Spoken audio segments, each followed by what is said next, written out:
Hey everyone, welcome back to WonderGod. What if the one who was forgotten, the one who was ignored by everyone, returned with a power no wizard could ever hope to match? In today's story, we dive into third part of What If Harry Potter Defied the Ministry and Shattered the Truth. Here is short summary. When Harry exposes buried secrets through unbreakable magical testimony, the Ministry scrambles to silence him. But Harry won't back down. In a bold act of defiance, he challenges the system built on lies, risking his future to reveal the truth and shake the wizarding world to its core. But before we begin, if you enjoy stories like this, make sure to subscribe to WonderGod and share it with your friends, because it really helps the channel grow. Now, let's begin the story. Boarding the train, and both sighing about the thought that they used to board a ship in the warm Caribbean only days ago, Hermione and Harry dragged their trunks along the corridor in search of a compartment. They had considered featherlight charms or shrinking them, but as a side effect of their daily fencing exercises, they were able to carry them with relative ease, and considered them as manageable and a kind of training utensil. They didn't want to become lazy, after all.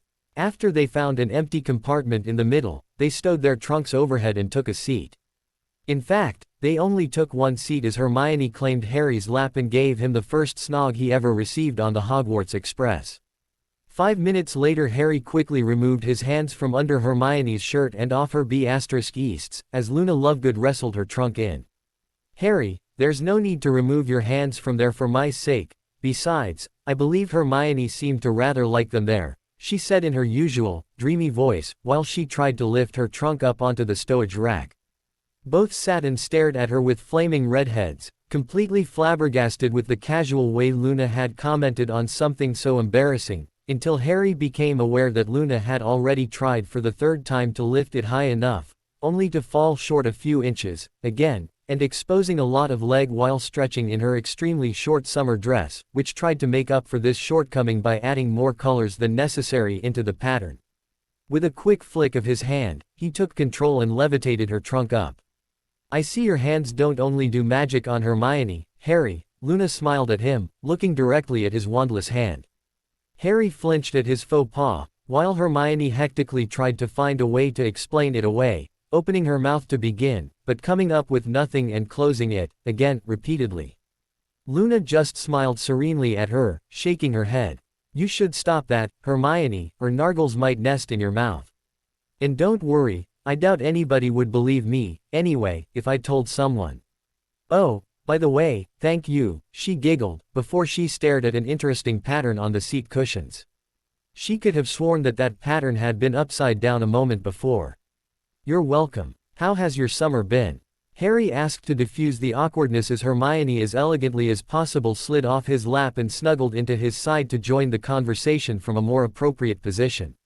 "Not as good as yours, I'm afraid. I haven't found anybody to snog with," Luna sadly began as she sat down in a gliding motion. "But considering that I've been looking for snurkax in the Swedish wilderness with Daddy, it's not really surprising. The few men there were much too old and hairy for my taste. But I already have a plan to rectify that. You two look great, by the way. Have you been on holiday together?" Luna babbled happily. Hermione smiled at Harry. "Better, I moved in with Harry.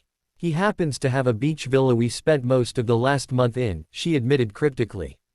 They had talked about what they would expose to their friends, and chose to tell less than the full truth, at least for now, in case that Snape or Dumbledore would probe their minds.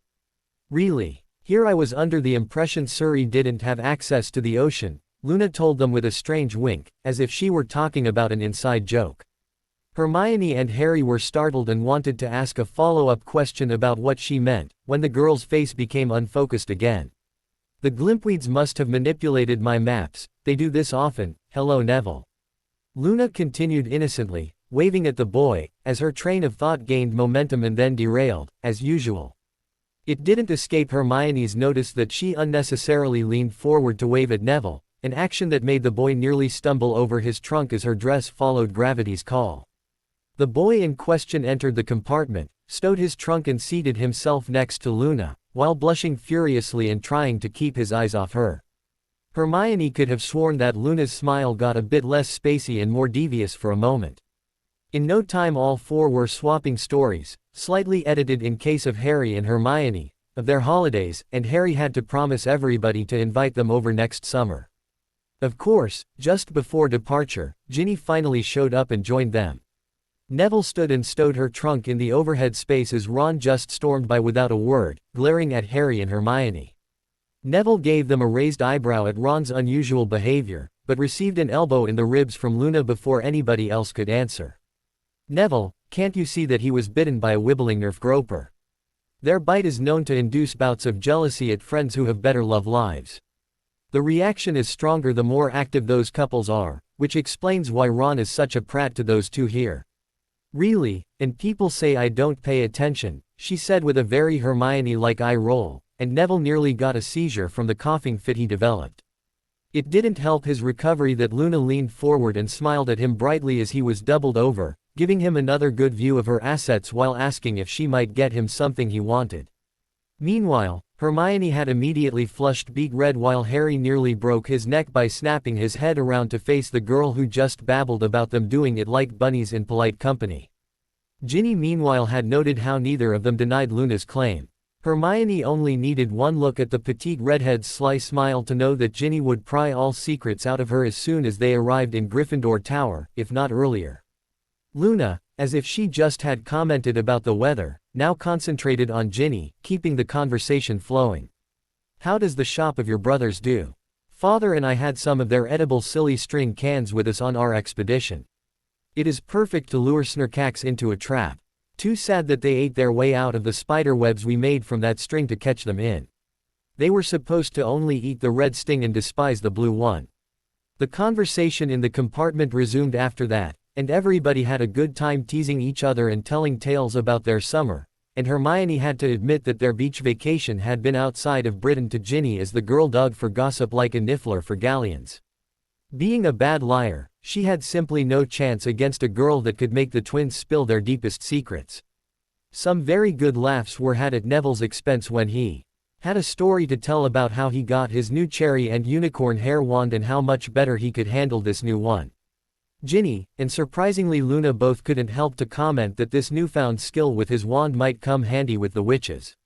Naturally, Luna's comment was much more direct than Ginny's veiled hints, and especially Harry was howling with laughter at poor Neville's sputtering denials when Luna had asked him if he was trying to woo her by indicating his skill with his wand. Of course, their engagement in Hermione's ring got their fair share of attention, as most Gryffindor and some other girls came by for a short visit to say hello, and used that occasion to take a shorter or longer look at the ring. That procession came to an end after an hour or so, and finally, they were alone with their friends in their compartment. Their ride was undisturbed for about another hour before the door was slid open again. Harry had hoped that it would be the food trolley, but to his dismay, it was Draco, who probably hoped to take revenge for the humiliation received at the platform. Harry had expected it already, as the boy always came back for more after he got shot down. He just couldn't leave well enough alone, couldn't he? "Oh, seems to be the trash compartment. All the garbage of Hogwarts, in one place," the blonde boy snarled, as he loomed in the door, or at least tried to block the doorway most impressive, failing badly. Like always, his sneer came across like a pampered boy whining. He just couldn't hide his true inner core. "Got a new script writer." Hermione huffed, not really impressed, and continued to read her book that she didn't even bother lowering. She knew Harry would watch out for her. "Shut up, mudblood," was the rather expected reply, showing that that writer hadn't delivered much useful material, yet. Instead of a verbal answer, the back of a hand slapped into Draco's cheek and threw him back into his ever-present bodyguards, Crabbe and Goyle. Pansy had obviously decided that she wasn't taking part of the second round, a sign that there might be more than just air in the head of hers. When Draco had blinked his way through the stars, his vision cleared to the sight of an enraged Harry standing in the door, glaring daggers at the still dizzy boy. He had moved so quick that it had caught everyone by surprise, especially Hermione, who had used him as backrest and had nearly fallen off the seat, squeaking loudly in surprise, when Harry had stood to hit Draco. Harry wasn't surprised at all that Draco didn't take getting his deserved comeuppance like a man. Primarily because Draco wasn't a man, but a pampered brat, and secondly, because he had this strange notion that just by being born a Malfoy, he actually was worth something and should be treated with respect. Naturally, as soon as Draco recovered slightly and knew he was outmatched, he went for his wand, but never got further than gripping the handle. In another lightning-quick smooth move, honed in hours of draw drills by Tonks, Harry had his wand out and trained on the face of the prone boy. For a long moment, you could see anger and fear battle in the face of Draco as the boy tried to calculate his odds. When Harry finally chose to speak, he spoke in a very low voice, his hand shaking while he used all his willpower to not just blast that arrogant A*S in the face. "Try it, Malfoy. Make my day. I am tired of you and your stupidity. This was the last time you addressed Hermione that way, understood? You know to what I am entitled to as a head of house, so don't cross me again or you won't like the results." Draco nearly jumped up at these words. "How dare you? If my father," was all he could voice before a backhand slap, this time from Harry's left hand, threw him back into his bodyguards, again. Before any of the boys could react, Harry had his wand directly between the eyes of Draco, the tip glowing sickly pink. "Shut up. Your Death Eater father can't help you here.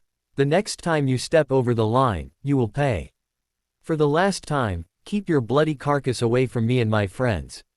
Harry roared before he slowly moved back, slammed the compartment door shut and spelled it to stay this way. Puffing with anger, he waited for a few seconds, just in case that he had to teach that stupid jerk another lesson, but it seemed that Malfoy was satisfied with being humiliated twice in about as many hours and had left. With a long calming breath, Harry sheathed his wand in his wrist holster and then dropped into his seat, closing his eyes and taking a few more calming breaths, completely unaware of the looks his friends, and most importantly his girlfriend, were giving him. "Hermione?" Luna asked tentatively after a few seconds of eyeing a definitely feral-looking Hermione. "Should we leave the compartment for a while or do you intend to keep dressed while thanking Harry?" Hermione didn't bother to answer before she pounced at Harry, lips first. Harry regretted her restraint, but only a little. Luna dryly commented Hermione's technique, scribbling some notes about it onto the margins of a quibbler she had perused before Draco interrupted.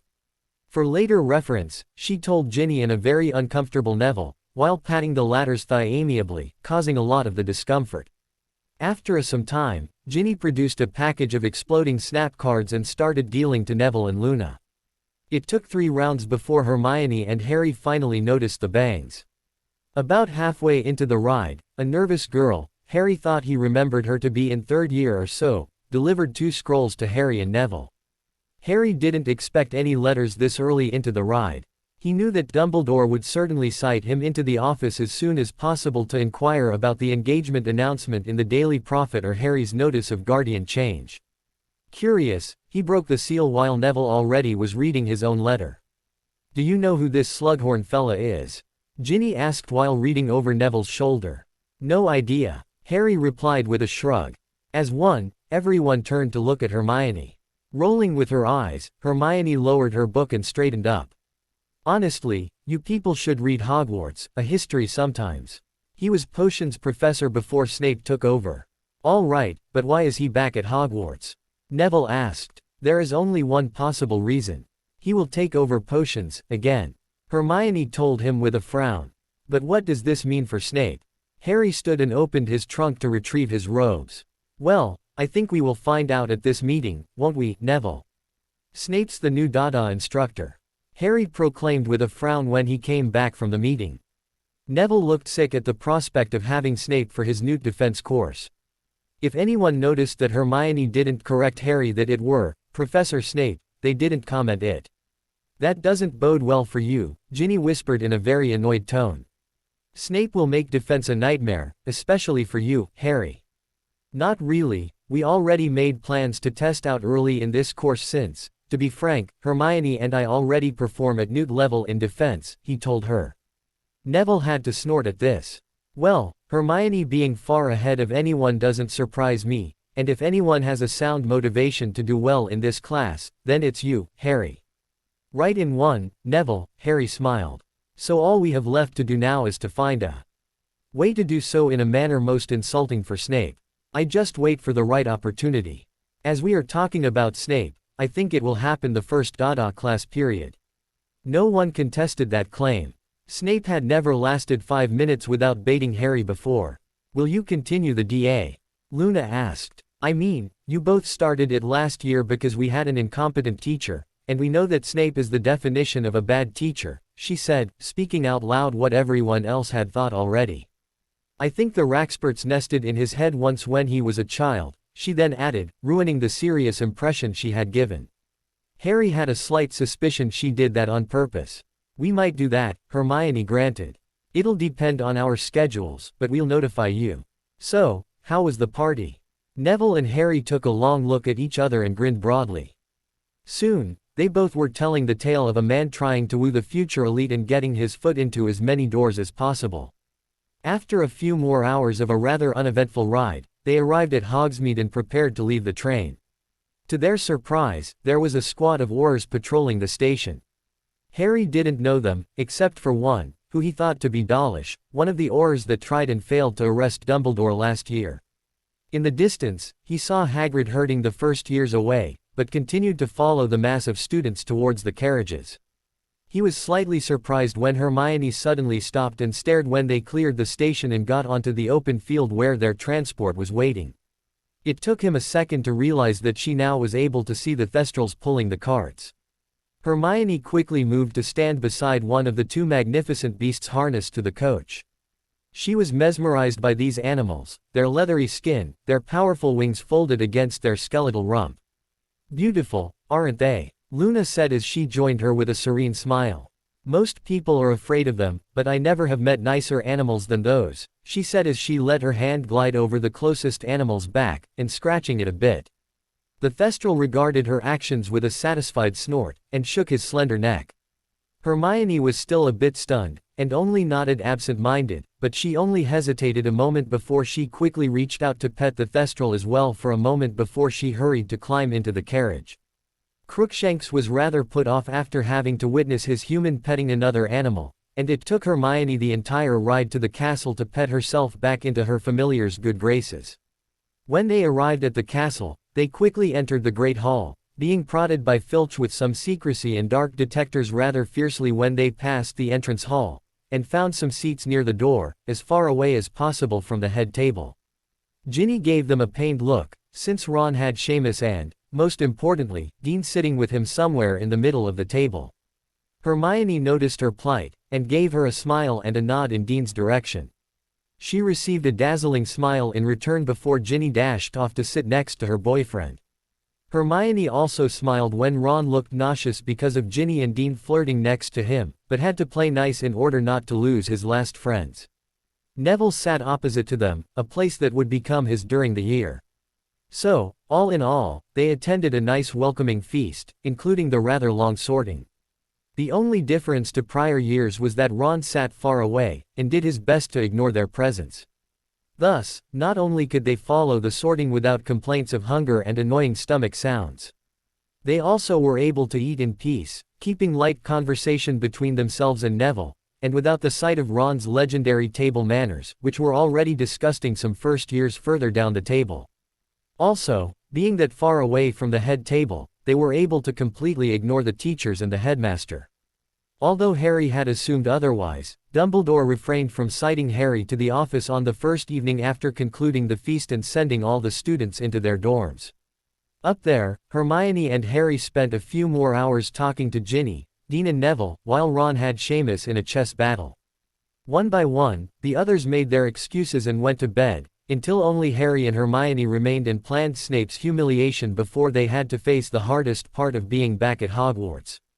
Sleeping alone. Our less than happy couple met early in the next morning and left the common room before anybody else made it downstairs. Wandering the corridors hand in hand, they kept a comfortable silence as Hermione rested her head on his shoulder as they tried to make up for lost body contact on their long walk. Although they took quite an extended stroll, they were still among the first ones to sit for breakfast, and before they even had loaded their plates, McGonagall had sought them out. "I'm glad that both of you have decided to complete your education, even if I am less than pleased with your decision to resign from your prefect position, Miss Granger," she told them. "Although I can understand it, given the occurrences over summer," she allowed as she handed them their timetables. Hermione sighed in relief at that absolution, as she still held her head of house in high esteem. It would have hurt her if the strict, but fair woman had not agreed to her course of action.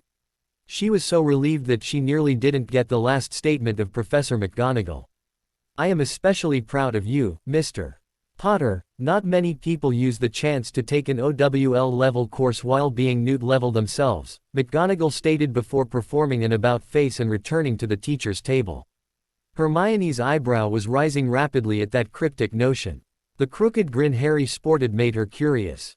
What have you done? Without losing his grin, he handed her his timetable. 5 seconds later she nearly tackled him off the bench with her key. You git. Why didn't you tell me that you would take 5th year runes? She asked the laughing Harry. I wasn't sure if I would be allowed to take them or at which level. I had to take a placement test to be allowed to attend, Harry told the girl squirming in his embrace.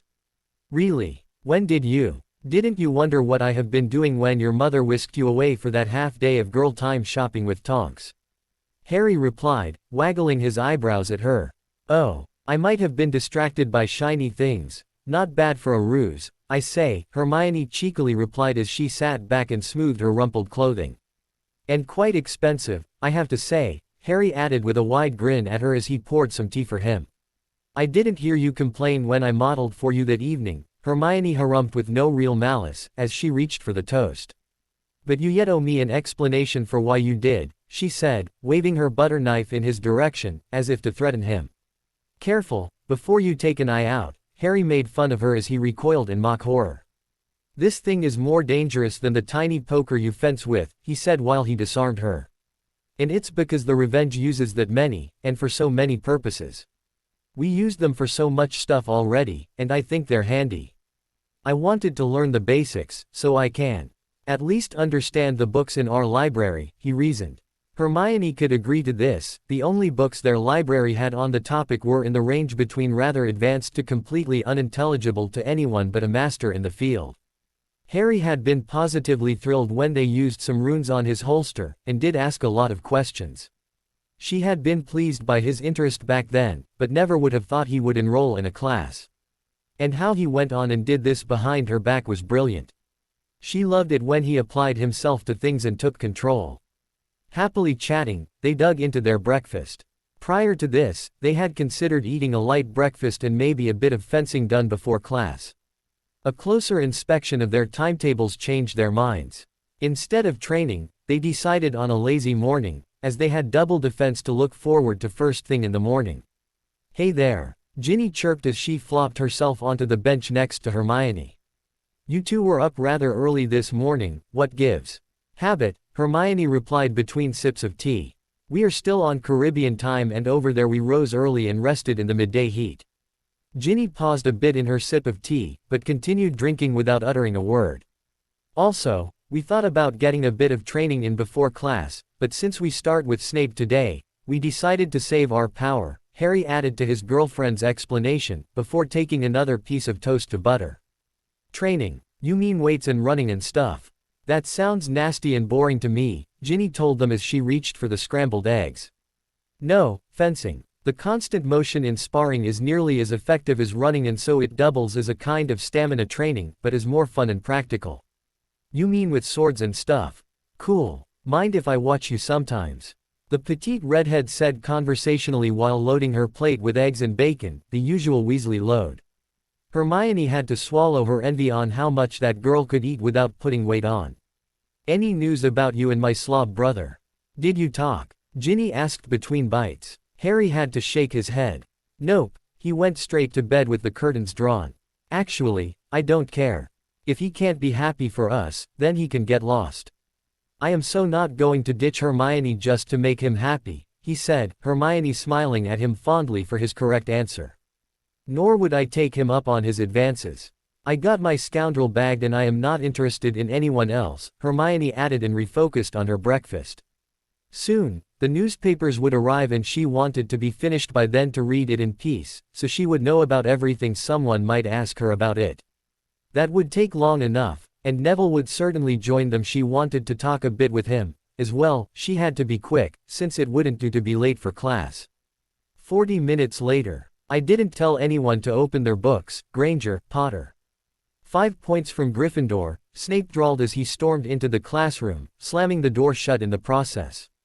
Of course, although nearly everyone had their books out and open already, the potion master turned defense teacher focused solely on his primary victims. Everyone else hurriedly put away or at least closed their books, lest they would be getting a lick, as well. Harry refrained from rolling his eyes at the petty behavior, but only because this had won him the bet with Hermione. She had thought Snape would say at least one sentence related to class before taking points off Harry. Harry had been, rightfully, convinced that Snape was still mad about earlier in the summer, and would start right away, maybe even before class had started. If Snape were still looking at them, he would wonder why the boy was smiling so contented. But the man had already turned his back on his students, beginning to lecture one of his long-winded speeches. In fact, he had been rehearsing for that particular one for years. Books alone won't help you against the dark arts, he sneered haughtily. The dark arts are many, varied, ever-changing and eternal. Snape continued his monologue, drawling on and on for minutes. He seems to be nursing a semi over them, Harry whispered to Hermione while Snape had turned his back on the class, still speaking in reverence of the dark arts and their power and dangers. While Harry had no qualms about using dark curses, he certainly did not revel in them as Snape did just here. He even went as far as to show the class pictures of the results of various curses, seriously disturbing some of their colleagues with weaker stomachs. Hermione reprimanded his verbal lapse with a kick against his ankle, keeping everything above the table perfectly schooled. And although it baffles me how so many of you have managed to get into this Newt course, I shall be equally surprised if any of you manage to pass this year. This year's topic is something not many wizards can accomplish, for most lack the power and mental discipline needed to shine in this art, Snape drawled, his gaze lingering on Harry all the time during this part of his speech. It took Harry an enormous amount of willpower not to mock the man by pouting back at him. Wordless casting, he continued in an overly dramatic voice. Finally, Harry's resolve cracked and he snorted loudly at that proclamation. Potter, care to share what you deem funny enough to disrupt class? Snape hissed, instantly homing in on his victim. And that's another 5 points from Gryffindor, he added silkily. My apologies, Professor. I was just surprised that such a simple thing would be the topic for a whole year of defense. What's up for 7th year? No more wand movements. Harry replied in an innocent voice, but with less than innocent intentions. He never thought that Snape would give him the opening he needed that early in the year. Snape glared at the boy in front of him. Proves an old proverb that you actually had it right this once, Potter. Casting without complicated wand movements, but merely a flick, is in fact the topic of 7th year. It figures that you, of all people, belittle these difficult arts, since you certainly would fail at performing them. It can't be that hard, Harry quipped with a glint in his eyes. Hermione had steeled her face into neutrality, but had to bite her lip mentally to avoid laughing. She had done the same training with Tonks, and while Harry was far ahead of her in those two topics, she was more than able to do it for everyday spells. Mr. Potter, your overinflated ego is misplaced here. But if you feel yourself up to those tasks, why don't you prove it, was the response by Professor Snape, delivered with a sneer and accompanied by snickering from the Slytherin corner. What's in for me? Harry asked cheekily, causing the whole class to gasp at his boldness. He calmly stared the man into the eyes, although Tonks had it drummed and hammered into him and Hermione to avoid that at all cost. Both knew that he would be able to scan their surface thoughts that way without problem. Deeper scanning would need a wand movement and incantation, not even Dumbledore was that good. When Harry had asked Tonks once to teach them occlumency, Tonks simply gave them some books and told them to read them and practice the meditations inside over a few months while she would try to find them a legilimencer to coach them next summer or so. At his question, why they couldn't find one now and get it done, Tonks laughingly replied that he would need years before he learned something remotely useful, as it's an extremely difficult and rare art. After they had repaired all the furniture Harry had destroyed in his rage, they sat down with Tonks and told her about his sessions with Snape last year. This recollection left the Auror on leave just shy of reporting the man for an investigation, which wouldn't lead anywhere with Dumbledore protecting his pet dog, anyway. Going along with the plan Hermione and he had come up with overnight, Harry concentrated on thinking that it could only be so hard to learn since it was widely known what a pathetic teacher Snape was. That he would need years to teach students to blow their noses, lest anything magical. He extensively pondered the fact that Snape was little more than a cook, This was the part of the plan Harry had been looking forward to the most. The increasingly furious look at Professor Snape's face told him that his trick worked. He sneered back at the man, thinking that he would even bet his education on that he certainly could manage either of the two skills easily. After all, I am the boy who lived, Harry concluded his thoughts, wielding his personal weapon of mass destruction against Snape's ego. Let's make a bet, Potter. The man suddenly spat across the room, sneering so fiercely that most students instinctively leaned away from Harry to avoid getting caught in the crossfire. If you manage either or both of those before the end of lesson, I will give you an O for the respective year. But if not, you will opt out of my class today. Do we have a deal, Mr. Potter? Is that enough in for you? The other students wouldn't have stared any worse if Snape and Harry had changed into pink tutus and danced the tango. Hermione found that this was the perfect time to support her boyfriend. Sounds great, can I join this bet? She said, talking in an air-headed, happy way and smiling sweetly at her professor. The sound of so many people gasping at the same time was disconcerting. Harry would have sworn that the resulting airflow made Hermione's hair move a bit. Now everyone was staring at Hermione, most people gaping with their jaws nearly at floor level. That Granger would throw away a chance at a newt like that was a completely unbelievable thing. Why not? Snape bellowed, throwing his hands into the air in a gesture of pure annoyance. Is there anyone else willing to join? Whoever wants to join in is welcome to do so, he sneered, letting his glare sweep across the students who tried to melt into their desks in order to become invisible. Harry noticed Ron glaring at him from the back of the classroom, but not making any move to join, a wise decision. To Snape, a dream had come true. While the day had started less than perfectly, having to teach Potter first thing in the morning, it really has taken an upturn. He had made plans to stick it to the Potter whelp as soon as possible, before failing Potter in his ostensibly best subject sometime during the year. He actually had made plans to use him as test dummy as often as possibly, but this was so much better. He didn't think that he would be able to get rid of Potter and his mudblood in the first lesson. Deal. Both of them said in unison. They shared a short look, and Harry gave Hermione a grin and an inviting nod. Hermione produced her wand, and with a minuscule flick, instead of the twirl and shoo motion needed, her book flew into her bag. While Snape started sputtering, Harry copied her actions. Both stood, Harry accio-ing their book bags and slinging them over his shoulder before pointing his wand at the door to open it, while Hermione sweetly smiled as she conjured an apple and levitated it over to Snape's desk.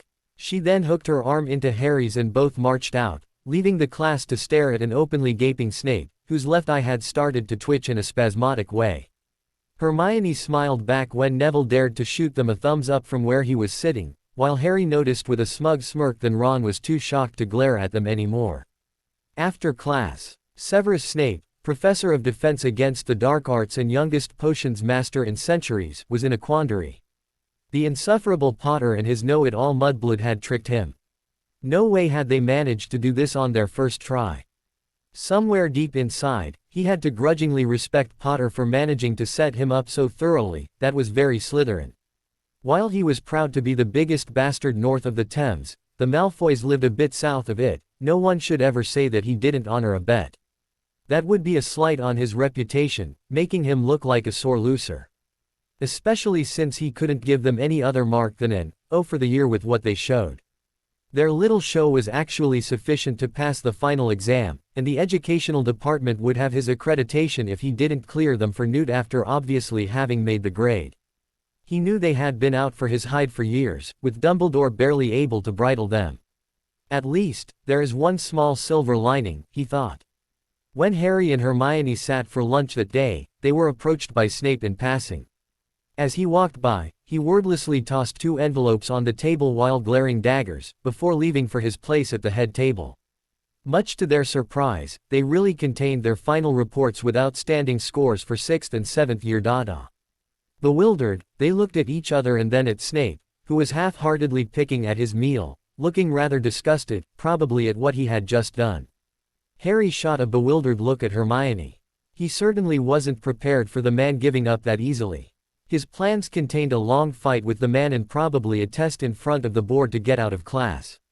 He must have realized that this way he doesn't have to deal with us anymore. Hermione rationalized Snape's behavior with a shrug of her shoulders. After a moment of thought, Harry accepted that as the most probable reason. After they had finished eating, Ron sitting farther away and his table manners out of sight made that experience much nicer. Harry gave a sigh, startling Hermione. "You know, this day had started too good to be true, didn't it?" he said while tilting his head at something behind Hermione. As she turned around, she saw Professor McGonagall approaching. "One snog that she has a message from Dumbledore to meet him at his office," he whispered his prophecy into her ear from behind. "Indeed, Mr. Potter," the harsh voice of his head of house sounded before Hermione could answer. Being a cat probably transferred to her human form when it came to hearing whispered things. "While I cannot approve of your betting habits, your guess was quite correct, Mr. Potter," she said. Obviously the rumors about the Dada bet had made the rounds already. Shaking his head in a disappointed manner, Harry replied, "Sorry, Professor. Would you be so kind as to escort Hermione and me to this talk?" "I'm afraid this isn't possible, Mr. Potter. The headmaster wanted to see you immediately, alone," Professor McGonagall objected. "I'm sorry, Professor, but this is unacceptable. We both know that this meeting has nothing to do with school, and since Hermione is my fiancée, she will accompany me," Harry said with a frown, emphasizing his decline with a resolute shake of his head. He then took a deep breath to regain his equilibrium and continued in a polite, even tone. "But I would like you to accompany us, as I'm invoking paragraph 5A of Hogwarts statute in relation to Headmaster Dumbledore." Hearing the boy state this specific rule made McGonagall inhale sharply. While she had already expected that he would invoke that clause someday regarding Severus, she was surprised that Potter would use this against Albus. She knew that there was bad blood between the boy and her boss, but something like this had not occurred in Hogwarts since 1467, when the headmaster's family was on the brink of a blood feud against the family of one student. That Mr. Potter would use that ancient rules implied that the boy considered himself being in high peril with the headmaster present. With this rule invoked, she, in her function as Potter's head of house, was required to stand guard over the encounter, under threat of retribution if she didn't properly fulfill that role. "I see. In that case, would you please follow me, Mr. Potter? Miss Granger is of course welcome to join us," she carefully invited the young man, less than pleased with the way this was developing. "Of course, Professor," Harry said with a polite nod and stood without hesitation, indicating her to lead the way while he helped Hermione gallantly to her feet. The two teens followed their head of house through the corridors in silence, until they found the gargoyle guarding the headmaster's office. Approaching the statue, a fiercely frowning Professor McGonagall barked something that sounded like Uncle Joe's mint balls, causing the stone beast to come alive and step aside, revealing the staircase. Harry was tempted to comment, but chose discretion over valor. "Enter," the headmaster's voice called out as soon as the stairway had risen to the door. The professor and her charges filed in, finding Dumbledore sitting behind his desk, doing some paperwork. As Hermione entered right behind Harry and Professor McGonagall chose to stay as well, it caused the old man in his chair to raise an eyebrow. "There must be a misunderstanding. I only asked for Mr. Potter." "That you did, Headmaster," Professor McGonagall replied sternly, "but Mr. Potter insisted in the presence of his fiancée and me," citing paragraph 5A. With an audible snap, the quill in the headmaster's hand was broken in two, before he managed to regain his self-control. "Come again?" he asked, looking calm on the outside but hoping that this was only a case of his old age catching up with him and playing tricks on his hearing. "Mr. Potter has demanded that Miss Granger and I are present for this meeting, to ensure that no harm is dealt," Professor McGonagall repeated with a frown, clearly uncomfortable with the position she was in. Harry and Hermione could empathize with her, but they simply needed her here for the plan Remus had come up with. Dumbledore took his time to read it carefully, his eyebrows rising as he comprehended the significance of that request. "Is this really necessary?" he asked. That the boy would use such a petty way to one-up him was unexpected. "I'm afraid so," Harry replied evenly. Both Dumbledore and McGonagall came to notice that both students had their hands in a ready position over their wands sticking out of their sleeves. When Albus looked at the boy didn't even try to hide the fact that he refused to look at the headmaster's face, and even Hermione quickly averted her eyes when Albus turned his head and looked at her, suddenly examining a bookshelf. "Well, take a seat then," Dumbledore said, leaning back in his overstuffed seat. He had better to do than to argue about that stupid rule. He felt slightly irritated as they sat one after the other, obviously providing cover for each other while they sat down, as if they expected an attack any moment. His irritation rose as Minerva noticed that behavior, and instinctively assumed a more guarded stance as well. First, I would like to express my sincerest congratulation on your engagement.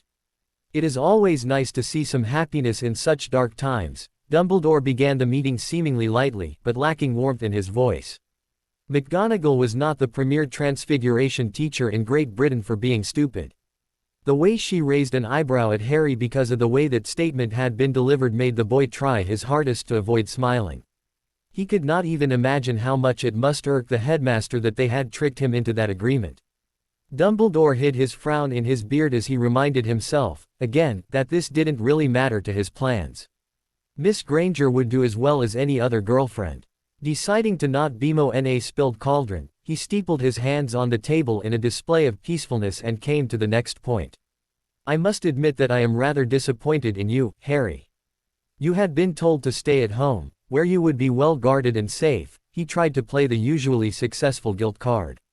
Harry usually reacted well to that kind of pressure, as his upbringing had ensured. Harry huffed loudly in reply. Guarded, you say? That explains why Mr. Diggle drew his wand on me, trying to keep me in the house by force, he said, his eyes firmly on the headmaster's steepled hands. He drew his wand on you? Professor McGonagall asked promptly, surprised at the new information she had received just now. When I encountered Mr. Diggle on my escape, he told me, after I had shown him the fresh bruises on my face, I must emphasize, that he didn't care about my wishes. I had to return into the house, or he would force me to. I had to subdue him when he went for his wand after I understandably declined to comply. Harry put forth his recollection of the event. I see, Professor McGonagall replied coldly, deciding to exchange a few words with Mr. Diggle regarding anger management. Let me assure you, Harry, this was not at all on my orders, Dumbledore replied calmly, radiating his grandfatherly vibes by the ton. So you did not send teams of wizards after Harry to bring him back to the house against his will? Hermione asked in a surprised voice. I could swear that he was chased across central London by at least 2 Order members, trying to capture and return him, she continued, her tone gaining a mocking quality as she spoke, although it did waver a bit. Harry gave Hermione's hand a soft squeeze, which lessened the death grip she held on his hand as this conversation went on. He knew that she must be terrified to cross the headmaster as they did. A short squeeze in return signaled her gratitude. You know that it is of utmost importance that Harry spends as much time as possible inside his home, to recharge the powerful wards that protect him there, Dumbledore stated again, repeating his sole argument. And this allows you to hold Harry there against his will. And to order us not to write him any letters, basically abandoning him there for months. Hermione hissed angrily at the man in front of her, staring straight at him for a moment before she quickly turned her head to stare at a portrait behind him. Professor McGonagall was less than pleased at the rude tone of her prize student and expressed her displeasure vehemently. Miss Granger, you will not speak to the headmaster like that, she chided the girl. Albus chose to lean back and watch how this would turn out as the woman made herself the new target for Harry's ire. This is not school-related, so he is just Albus Dumbledore right now, Professor, Harry said in an even tone that deflated the Scotswoman's act masterly, especially as she had to admit that he was perfectly right with his reasoning. He is still the leader of the Order, McGonagall replied in an attempt to defend her superior. An organization neither of us is a member of, Hermione reminded her sharply. As she couldn't refute that argument, the elderly woman had briefly run out of steam and was grasping for a straw. She reverted to the prior topic, and addressed Harry again. Even then, it was reckless how you endangered yourself in London, and I am disappointed that you chose to attack Miss Jones, Mr. Potter. I attacked whom? Was Harry's simple reply when he couldn't fathom what she referred to after a few moments of pondering the issue. She claimed you hurt her when she chased you in London, McGonagall explained, her eyes narrowing to a sharp look at the boy when he suddenly started to chuckle. This is no laughing matter, Mr. Potter, she chided sharply. Miss Jones had to spend a full day at St. Mungo's to get all the cuts in her severe concussion treated.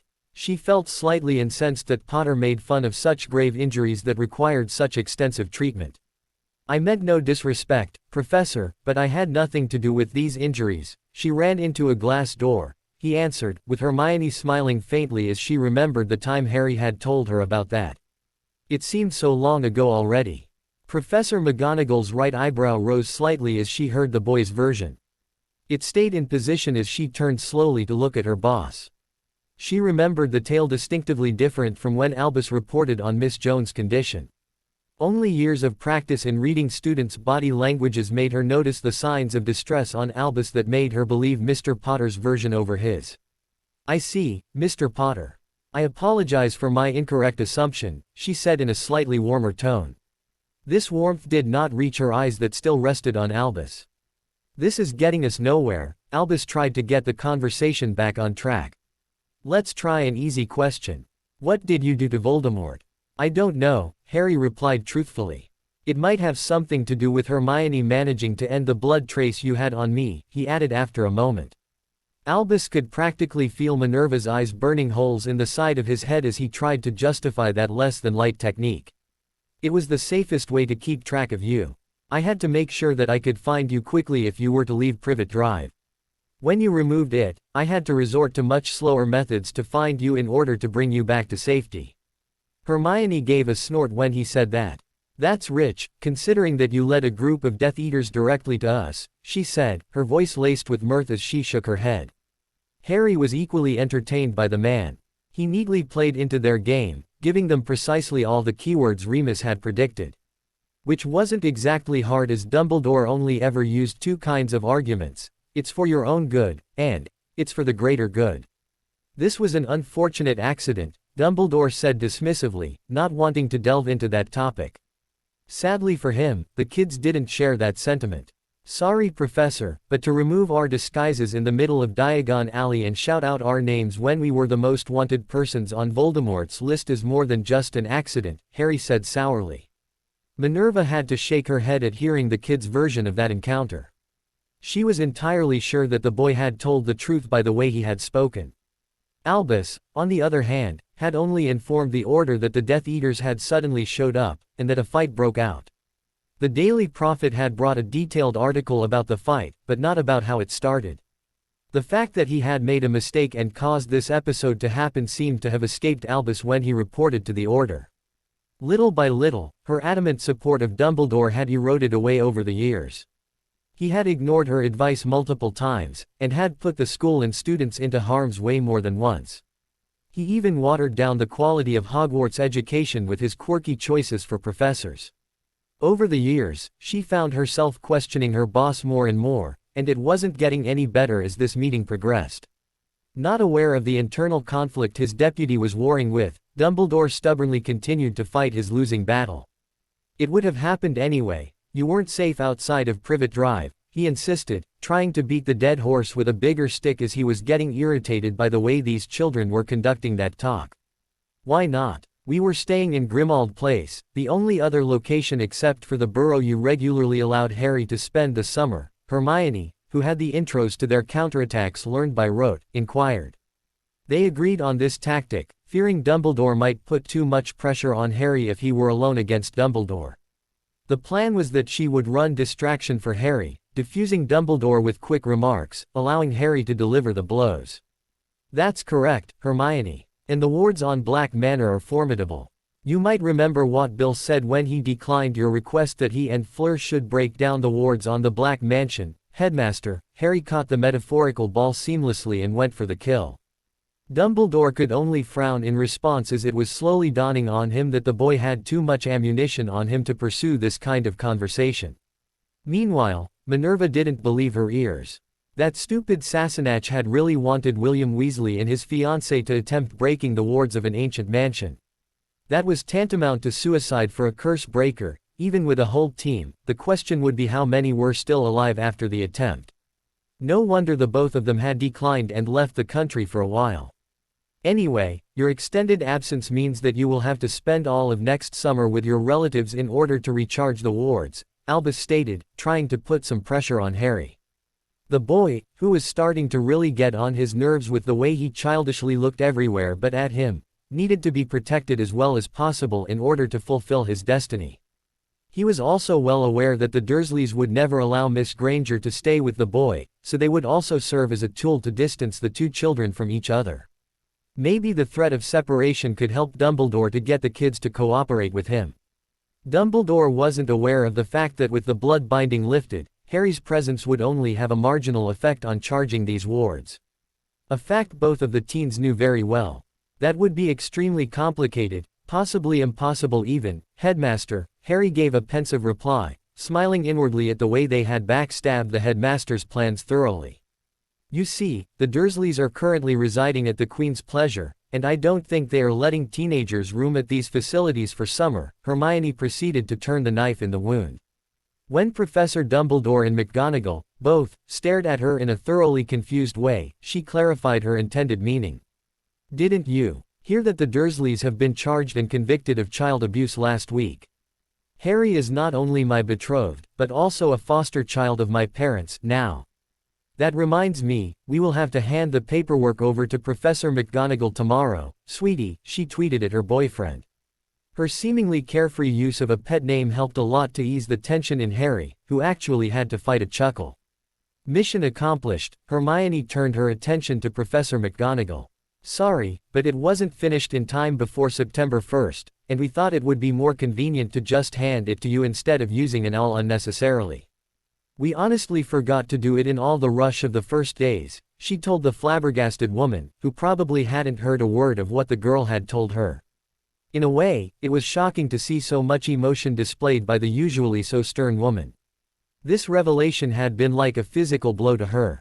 Abuse, she stammered, not believing what she had just heard. Albus had admitted that the care Potter received at home was less than adequate, as he put it, but abuse. You are surely exaggerating, Miss Granger. While I knew things weren't perfect, this is a bit harsh, isn't it? Dumbledore stated calmly. Behind his passive face, he was already thinking of ways how to have the Dursleys released from custody, at least Petunia. Vernon would probably be the harder case, and he was not of any use to strengthen the wards, as far as Dumbledore was concerned. Harry rolled his eyes before answering. Since they were tried and sentenced under these charges, I cannot agree to your position. They are legally convicted, he practically growled as Dumbledore had the ire to belittle what he had gone through under his watch. Yes, Professor. And as the judge put it, quote, I have never seen a case of systematic abuse of this magnitude before, Hermione recited, drawing the attention on her in order to give Harry some space to calm down. I would tell you some tales about what these monsters have done, but as this would hurt Harry, I won't, she said firmly, squeezing Harry's hand while she gave him a supporting smile. Professor McGonagall had to reach out and hold onto a shelf to avoid swaying as her legs buckled below her as she heard that. She stammered some unintelligible things, trying to find words to express her feelings about what had occurred under her watch without her noticing anything, but came up empty, as any sane person would. Dumbledore, on the other hand, proved stubborn as ever. But why did you bring charges upon them? Was that really necessary? He asked in his passive-aggressive way, unknowingly focusing his deputy's ire on him as he defended the people she had warned him to place a child with so long ago. She felt a nearly painful tug in her chest as her appreciation of the headmaster took another grave hit, putting it close to the breaking point. Finally, she came to Harry's aid. Albus, they got convicted, what more evidence do you need? I warned you myself back then, don't you remember? She snapped vehemently. A part of her fury stemmed from the knowledge that he had dismissed her concern as unimportant back then, although she sadly had been right all the time. Dumbledore looked sourly, but didn't pursue the thread of conversation any longer. He knew better than to fight an already lost battle, especially now, as Minerva obviously had sided with the kids over this issue. I'm afraid so, he agreed reluctantly. But this will seriously complicate your stay with them, come next summer.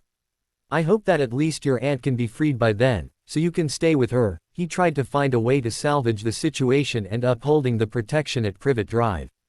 Harry, along with all other occupants of the room, couldn't believe his ears. With all due respect, sir, are you mad? Why would I want to stay with convicted child abusers? Harry said with a very sharp edge to his voice, but kept his eyes averted, still. McGonagall thought a moment about chiding him for that outburst, but couldn't really disapprove with the sentiment. Her own would have been nearly identical. Even Dumbledore wisely chose to ignore it, and insisted on the importance of his request, instead. "Mr. Potter, your safety demands it," he said in his concerned grandfather voice, laying the emotion thickly. Much to his annoyance, Harry didn't have any of that. "This is out of question, I will not return there. I do have guardians and a place to stay. I'd rather you reconsider this decision, but that can wait." Dumbledore chose to perform a tactical retreat. He didn't want the boy to dig in his heels and do something foolish, like taking that oath he had threatened with at Grimmauld Place's doorstep during their fights. There were other things of interest to discuss, and maybe he could finally get an answer out of the boy. Moving on, next question. Where did you stay this summer when you left Grimmauld Place? Sorry, but this isn't any of your business, Harry replied flatly, not even bothering to cease staring out of the window. Harry, your safety is my business, you know of your importance to the world. I must at least confirm that you are safe there, Dumbledore probed, interrupting their moment. Harry shook his head while chuckling. The fact that you weren't able to even find out where I had gone to should be enough proof, don't you think? Let me assure you, I'm perfectly safe there. Again, where I spend my summer isn't any of your business, Headmaster. I'm making it mine, Dumbledore replied, his tone getting severely snarly. I must insist that you tell me where you have been. You can insist all you want, this is a family matter, Harry pressed through his grinding teeth. Only Hermione needing his shaking hands clamped around the armrests of his chair kept him from blowing up at his adversary. Fuming inside, he focused on a passing cloud outside of the window and mentally started counting, probably to 1,000 or thereabouts. 10 wouldn't be nearly enough. Would you at least be so polite to look at me when I am talking to you? Dumbledore snapped at the boy who didn't even bother to stop staring out of the window when he was getting reprimanded by him. His patience had worn thin already and he was seriously considering giving the boy a piece of his mind and browbeating him into compliance instead of trying to persuade him with sweet talk and arguments. That is your problem, try finding it out yourself, Harry shouted, still looking, but now glaring, out of the window. And I won't look at you, since I prefer my thoughts unread. So does Hermione, the boy spat venomously, which was punctuated by Professor McGonagall's gasp. To Dumbledore's surprise, Miss Granger only nodded in agreement, but kept on inspecting his bookcase, probably reading the titles. Is there anything school-related that you want to talk about? If not, both of us would like to return to our dorm, Harry growled, his patience worn so thin he couldn't stand being in the same room with that man anymore. Those words hit Dumbledore like a bludger, shaking him to the core. That was the reason why the boy refused to look at him. Harry was afraid that he might read his thoughts. And Miss Granger obviously held the same belief. His earlier belief that the old rule had only been used as an act to get a cheap shot at him was shattered beyond repair.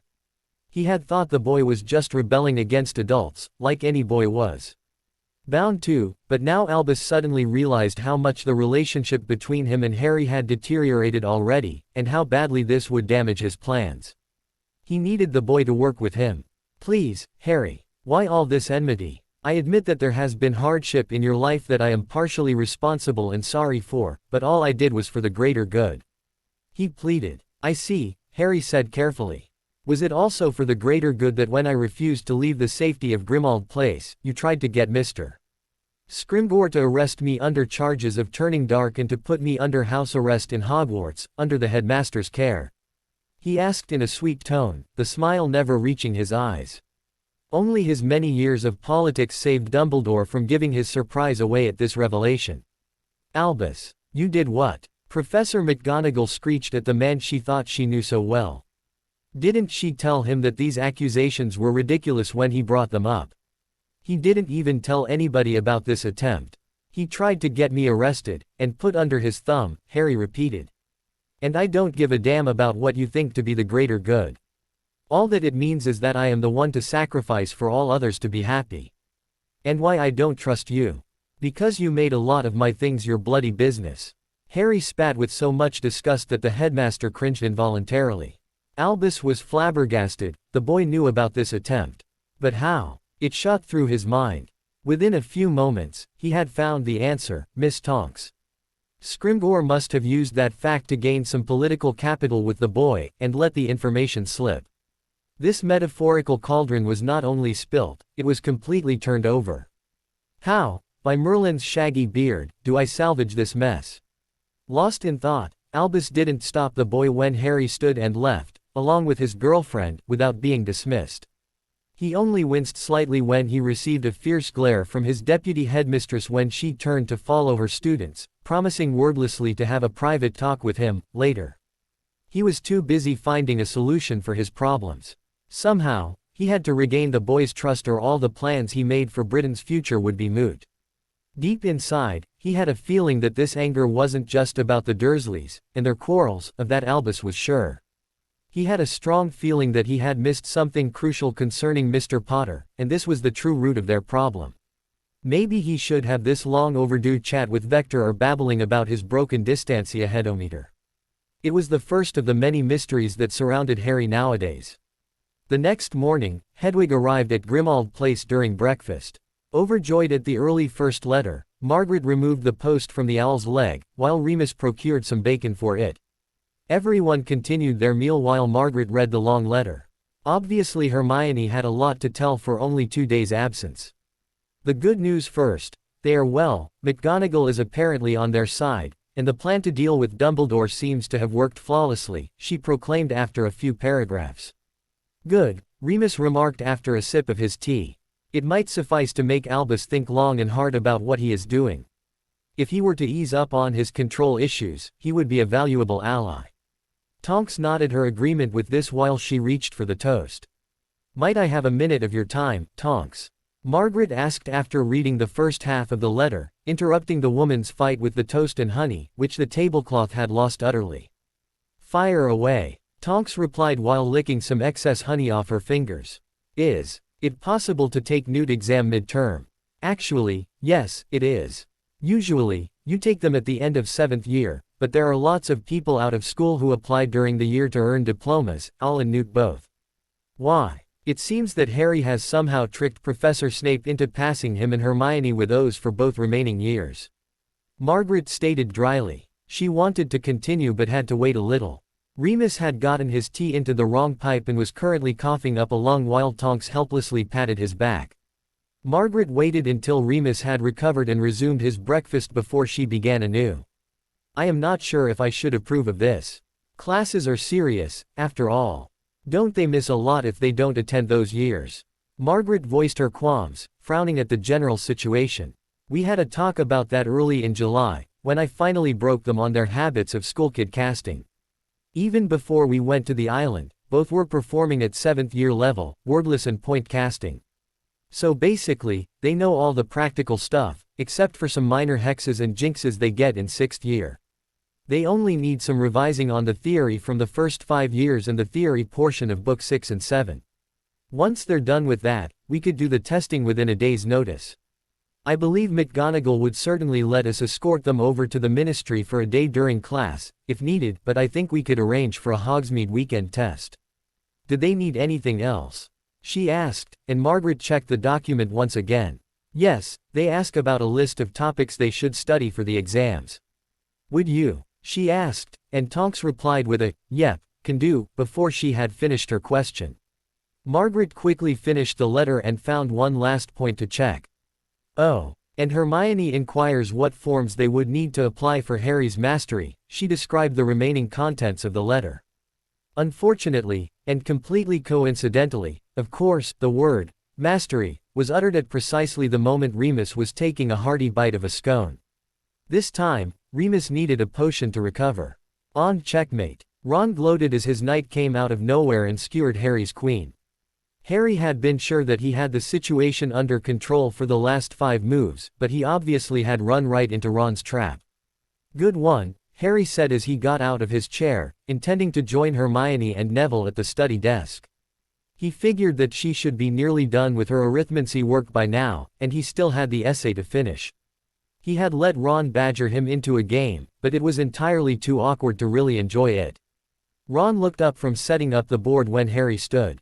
Where are you going? Come on, I'll give you a rematch. Sorry Ron, but I've got some work left. I want to get my homework done and a bit studying in before bed, Harry replied.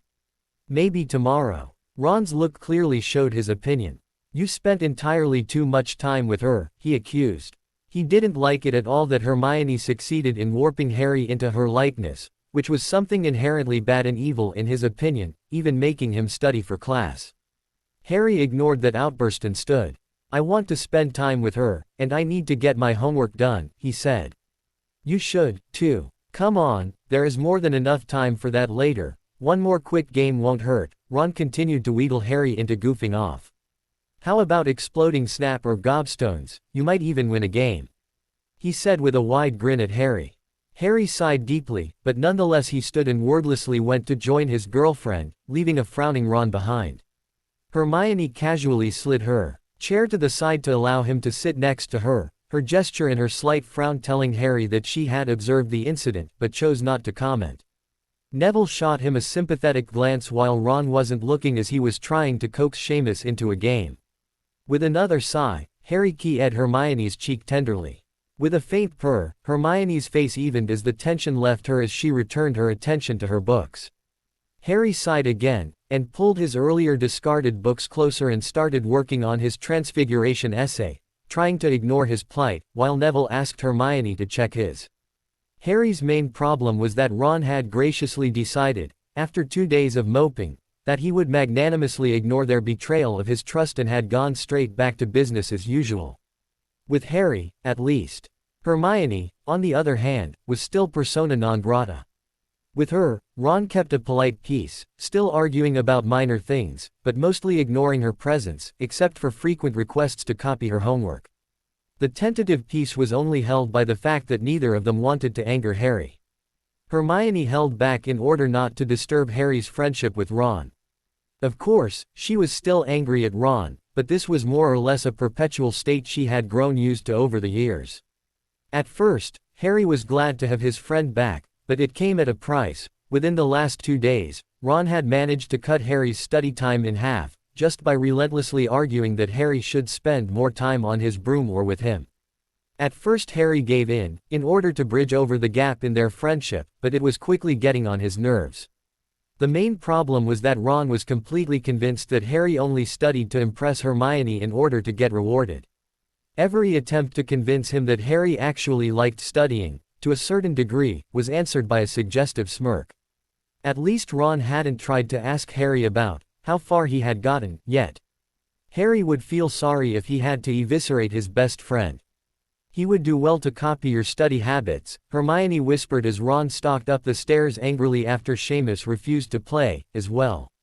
She was rather happy that Ron had defaulted to his, ignore her, she will crawl back for forgiveness, attitude towards her. He's still leeching off the benefits of the DA sessions, Harry responded tiredly, trying to get his mind back on his transfiguration essay that he had already roughly drafted. True, Neville said from across the desk, leafing lazily through a herbology text while Hermione looked his essay over.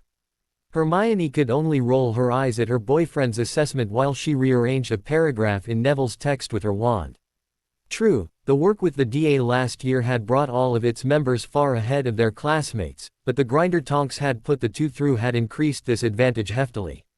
He won't be for long, Hermione replied with her trademark roll of the eyes as she wrote something onto the parchment, with Harry nodding his approval to that statement. The pace set in class was tremendous, certainly on equal footing with fifth year, and as far as it could be told this early in the year, Hermione was still firmly in the lead and Harry now a close second, since he now actually studied. Hermione waved her wand over Neville's parchment, drying the ink so she wouldn't smear it.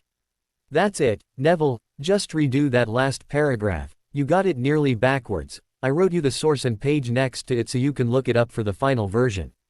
I did, Neville said surprised as he took his parchment back. Well, I'd better go to the library and look it up, then, thanks for the help, he said as he packed his stuff and rose. My pleasure, Hermione responded with a genuine smile. Of course, she was already done with the final version of her essay. Given that wordless casting was a criterion in every class this year, she and Harry were rather comfortable with their workload.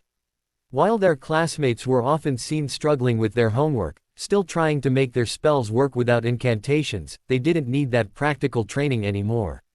So effectively, they had only half the homework to do. "Oh, one thing, Harry," she said as Neville was on his way to the portrait hole. She then waited patiently until after Harry had finished his current word and paid her attention to inform him of her news. "Professor Vector asked me about my new wand," she told him after she had quickly checked whether they had an audience.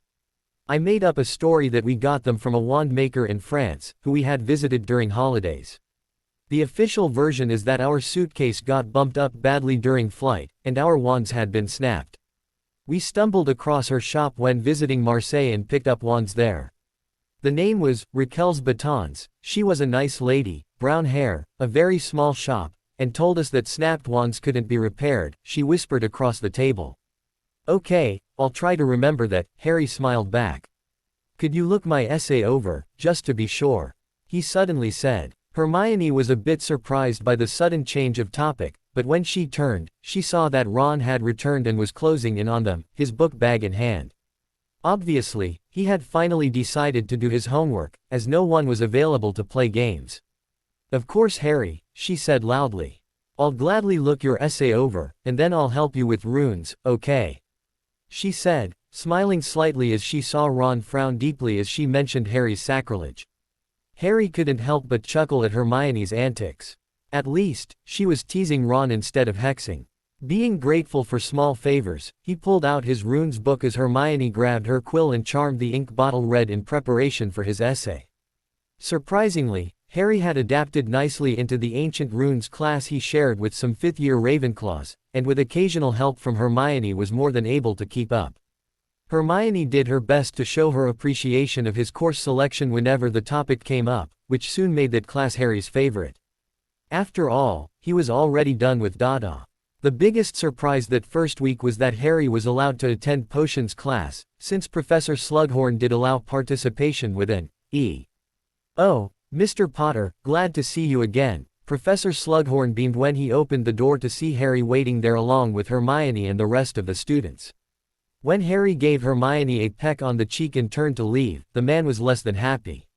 "Where are you going?" he asked. "Class is starting right now, Mr. Potter." "Oh, I'm not attending potions, I don't have the necessary O for it," Harry tried to excuse himself, but that didn't work with Slughorn. "Nonsense, I think that an EOL is perfectly acceptable for a Newt course, and I happen to know that you have passed with that mark, Mr. Potter. So come in and take a seat." Since Hermione also smiled happily at him, Harry realized that he wouldn't get out of that, and agreed with a friendly nod. After all, he had achieved an E as Snape's chew toy, so it couldn't be that bad. The lesson started off with a short quiz. The students had to identify some potions that Slughorn had made. Of course, Hermione had all of them right, but Harry was proud he identified one. He'd never forget the look of Polyjuice potion. Or the taste. One of the potions turned out to be a Mortentia, a love potion, which had an intoxicating smell that should represent the things a person loves most. To Harry, it smelled of treacle tart, the woody smell of a broomstick handle, and something flowery he knew. He assumed it referred to the jungle on the island.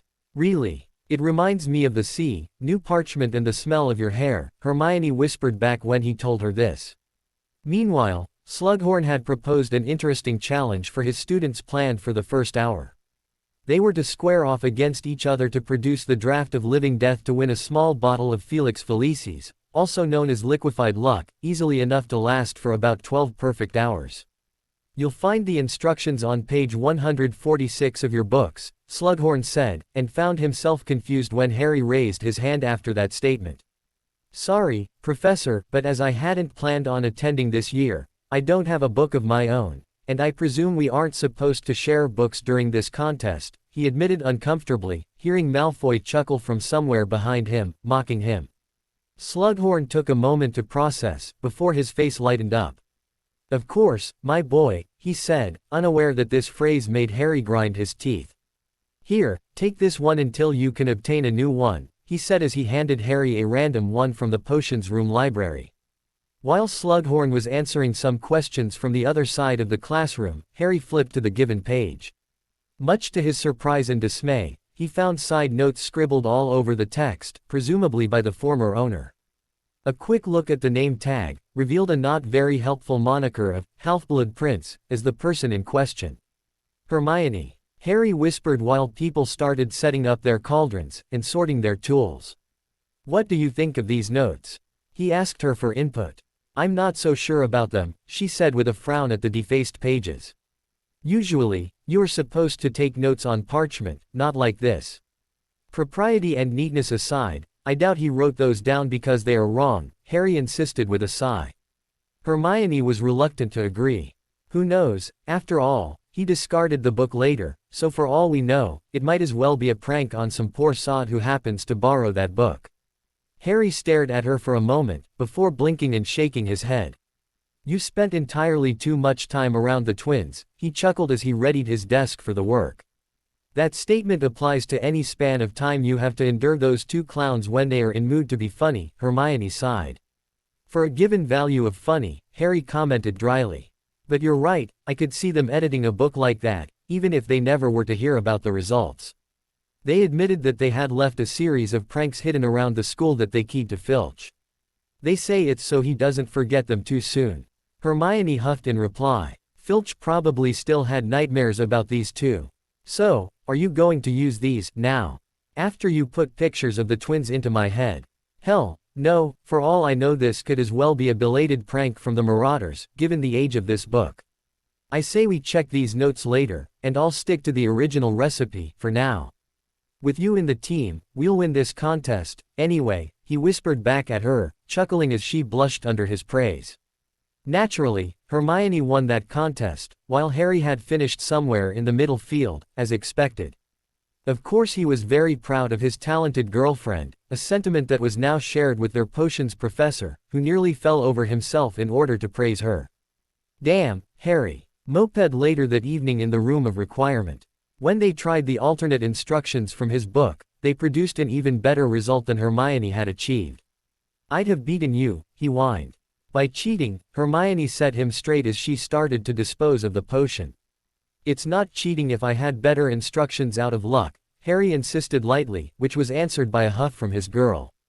Hermione's scowl deepened, and Harry quickly pulled her into a hug. Only joking, he said as she weakly struggled against his embrace. We both know you are much better in potions than me, he whispered into her ear, smiling as she ceased her mock resistance and melted into his arms. You can have that title, it's fine with me as long as I still kick your cute bum in defense, he teased. You're not that bad in potions, but I'm still a bit uncomfortable with modified instructions, Hermione replied after she had enjoyed his hug for an appropriate time. You just don't want to admit that I was right with my assessment that the notes wouldn't have been in there for nothing, he said. It's dangerous, anybody could write notes into his book, that wouldn't make them right, Hermione replied. When Harry started chuckling, she indignantly huffed at him, what? Oh, quit being so stubborn, just for the sake of it, Harry chided her. People like the twins aside, why would someone place nonsense instructions in his book? For all we know, these hints are probably out of class, you know, a long time ago, in times when there were competent teachers, who gave these corrections. She slowly freed herself and started to put away her tools into her kit. After a few moments, Harry started to help. All right, you do have a point, Hermione finally hesitantly agreed while she stowed the last ingredients in her kit. I'm still not comfortable with it, she said, cutting Harry off as he wanted to interject, but I think it would only be prudent to use those when plausible. I do wonder why the books haven't been updated, yet. Maybe so that teachers can look better. Harry provided his opinion as he handed her the mortar he just cleaned. Hermione gracefully chose to ignore that dig, only rolling her eyes in her usual fashion. Anyway, before we should use these instructions, we probably should read all of them first, to confirm the plausibility of those changes. I'll lend you mine until I'm done with it, Hermione insisted as she swapped their books. This time, it was Harry who rolled his eyes. During the next week, it was even more obvious how much Harry had changed when it came to studying. They had agreed to make the most of Hogwarts as long as they were there. At first, Harry had let himself be slowed down by Ron in order not to cut his old friend off, but due to the awkwardness of their interaction, Harry soon found himself cutting that time more and more. Along with their classes they also had continued their private studies, which meant they did some fencing every morning in the room of requirement, and were reading lots of books they checked out in the library. It became a normal sight to find them lounging on a couch next to the fire, both engrossed in a book while Harry absent-mindedly fought off Hermione's attempts to burrow her feet under his robes to steal warmth. The particular change that made his study time swell massively in comparison to earlier years was that this usually occurred during the times Harry used to hang out with Ron. Ron didn't take this all too well, even though Harry had another chess match with Ron that week, inevitably losing badly. But once more, Harry stopped at one match, no matter how much Ron wheedled for a replay. When asked for the reason, Harry truthfully said that he had found a few interesting books about charms in the library he had arranged to go over with Hermione. For a moment, he was sure Ron would blow up at him by the fierce frown he sported, but then, Ron suddenly shrugged and left. He even refrained from insulting Hermione for changing Harry's study habits in front of Harry. Going against his better judgment, Harry hoped that this meant that an improvement of their relationship was in reach. Surprisingly, he grew a lot closer to Neville over this period. He never before had noticed that Neville spent that much time with Hermione while doing his homework, and actually had better grasp of many topics than Harry had. That finding only confirmed his resolution to keep the milling around to a minimum. One day during their second week, they found an unexpected guest in the common room.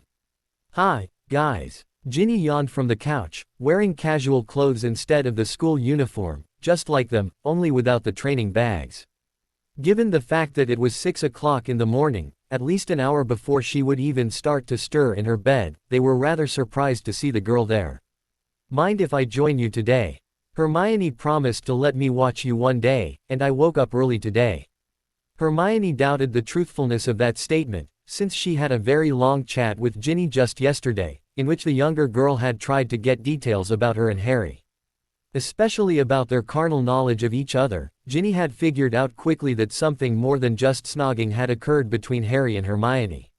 She was now on a mission to find out. Hermione toyed with the thought of confiding in the girl, since it would be fun, if only in a corrupting the innocent way. Also, she needed someone to talk girl to, and neither Mum nor Tonks were at hand. But that was not for Harry to know about, so she put on a brave face and agreed, since it was no hardship on their accord. Chatting idly, they traveled to the room of requirement, where Harry asked for their now usual place to train, this time with the addendum that the door should also open to Ginny. Ginny was only slightly impressed by the setup of the room. The room was a big hall, with a several-foot-wide mirrors at one side, and a polished wooden floor. Some target dummies were leaning in one corner, ready to be set up, and in the next corner there was a table flanked by couches, a rough copy of the ones in Grimmauld Place. Ginny immediately took possession of that feature, tiredly stretching out on one of these while the other two started unloading their bags onto the table. They quickly readied their stuff and after a quick warm-up and for Ginny's sake, short review of their stances, lunges and parries, they squared off against each other. A now awake Ginny first cheered both of them on, equally, and was really excited about the swordplay they demonstrated. Fencing was seen as a very noble art in wizardry, but only a few older families still practiced that skill. Especially since it was bodily taxing, and most wizards shied away from all kinds of bodily exhausting activities. These cheers turned into frightened squeaks, soon, when they were done with the formal training and went into an unscripted duel. Hermione had just managed to block and duck under a high lunge of Harry, and let her blade slide along his as he tried to retreat, while quickly stepping forward to keep him within her measure. Gaining the inside position with an elegant twirl of her quicker blade and a side step, she had him exactly where she needed him to be as she gracefully stepped forward into her own lunge at his chest. Harry could only avoid her tip by turning out of alignment and bending at the hip. This saved him for the moment, but now Hermione had him caught in a chase of lunges and feints. Only his longer blade and faster footwork allowed him to avoid defeat at Hermione's precise thrusts as she chased him across the room. Yielding ground was a good way to hold someone at bay when you have a longer weapon, but at some point, you don't have anywhere to run to anymore. Anticipating this moment as he was driven towards the corner, Harry, in a desperate move, chose to cease trying to regain his distance and to close in, instead. This would normally be suicide against Hermione's shorter blade, but it allowed him to use the second advantage of his blade. With a sidestep that included a swing of his arm, he tried to cut at Hermione's midsection, hoping to score a surprise hit. Hermione gasped in surprise at this change of tactic and tempo, but stuck to her technique. Letting her sword stick to Harry's blade, she tried to use leverage to bring the point of her edgeless blade to bear. Sadly, Harry had much better position and greater strength on his side, and for a moment, it seemed as if Harry would score first blood, but then Hermione stopped pushing against him and let his power force her into a twirl. In a display of unanticipated suppleness, she bent over forward and then backward, keeping contact to his blade while she turned a full 360 degrees, letting Harry pass. The tip of his rapier ripped her shirt as it swung by, mere fractions of an inch from her back as she completed her turn. Both stumbling from the strange move, she regained her footing quicker and lunged at him, hitting him directly in the back, between the shoulder blades, causing him to cry out sharply. Of course, she couldn't resist calling out, "Touché!" at his cry, knowing fully well how much Harry hated it when she did that. "Harry! No!" Ginny cried out between her hands covering her cheeks, rushing over to help her injured friend. But instead of finding him hurt and bleeding, he was fine, except for his bruised ego and a frown as he rubbed the spot on his back. "You two are crazy," Ginny scolded Hermione and Harry, as the older girl fetched a towel from the desk to towel off some sweat. "Absolutely bloody crazy," she yelled. Harry was still standing there and sulking a bit. He really had hoped to beat Hermione this time, but he had fallen for her feint and had let her goad him into that fatal lunge. Granted, he was gaining ground on her, but her technique was more precise and her blade was quicker than his. He really had to work on his tendency to rush into things at the first glimpse of an opening. It did work, occasionally, but just as often, he simply ran into traps. You could have seriously hurt each other. Ginny meanwhile continued her tirade, gaining momentum. Hermione threw the soiled towel into a bin and chuckled lightly. "No way," she said as she picked up her sword from the desk again, and poked it at Harry's backside as he passed her in search for his towel. With a yelp, Harry jumped and turned to glare at her. Hermione couldn't help but to shoot a saucy smile back at him. The blades are charmed to not cut or stick into anything, and deliver a stinging hex instead. "It's a fencing charm we use on them every day before training," she told Ginny, without averting her eyes from her boyfriend's. Hermione didn't miss the moment Harry's eyes widened for a fraction of a moment when inspiration hit him. Wordlessly, he picked up a towel and went over to the target dummies in order to let off some steam on them, while Hermione found herself anticipating what he had in mind for her. Nettling him like that was a sure way to find a very creative Harry when it came to make her pay for it. Ginny missed that hidden interaction and gave Hermione a knowing grin and the universal, "Boys!" eye roll as Harry stomped off. "Anyway, that was awesome." Ginny squealed as soon as Harry was a few feet away and started setting up the dummies for them. "Thanks," Hermione said flatly. "But you should watch Tonks, she taught us and she is ages ahead of us. We wouldn't even need to charm our blades when we spar with her, she's so much better, but she insists on it, just in case," Hermione told her. "That's really wise of her. After all, you could always get lucky," Ginny agreed, only to flinch when Harry started laughing from across the room. Harry shook his head as he corrected his friend's assessment. "No, not in case one of us gets lucky, it's in case we fail so badly that we fall onto our own blades." He chuckled as Ginny openly gaped at him. Hermione agreed fully. She's right. None of us has ever lasted longer than a few seconds against her, and that was because we hesitated to attack her for so long and she was playing with us. The first attack ends a fight with her, either her first attack or her response to ours, she explained. A couple of years' experience in combination with the ability to change the shape of your body at will does that for you, Harry shouted from the corner he had finished putting up the dummies in. "But she's a klutz," Ginny stammered. "She can't walk 2 steps without falling over." "That's only when she's not concentrating," Hermione replied. "Huh, when she's not paying attention to the here and now, she starts shifting her shape unconsciously, and those minuscule shifts make her stumble." Her mother was a fencing aficionado. She loved sports, but black girls were forbidden to play Quidditch, so fencing was the only alternative acceptable to the family. When Tonks came into her abilities and became a klutz, she taught her fencing in order to alleviate these problems. It worked. When she's in a fight, she is in complete control of her body. If you can't take her out by massive spellfire, she'll dodge her way out of every attack, Hermione replied. Harry silently smiled in his corner. The massive crossfire part was exactly how he defeated Tonks. Trying to aim at her was futile. She even went so far as to transform her left arm into a baby version to avoid a hit in the first fight he ever won against her. Harry was sure she had actually managed to let one spell pass through her belly in that fight, but Tonks had diverted his inquiries with lewd comments whenever he asked her about that. In fencing, she is a nightmare, believe me, I'd never challenge her to a true fight, even if I had an army with me, although, if I had D'Artagnan and his friends, I might dare taking a chance, maybe, Hermione continued during his trip down memory lane. Who? You know, the three musketeers, Hermione explained. Athos, Porthos, Aramis. And their friend D'Artagnan. Ginny's face plainly showed that she didn't. All for one for all. Hermione tried, again with no visible recognition in her counterpart. Ginny had her face scrunched up in concentration as she tried to connect the tidbits Hermione had given her to anything she knew. When her face suddenly lit up, Hermione returned a smile, sure the girl had finally remembered the famous story.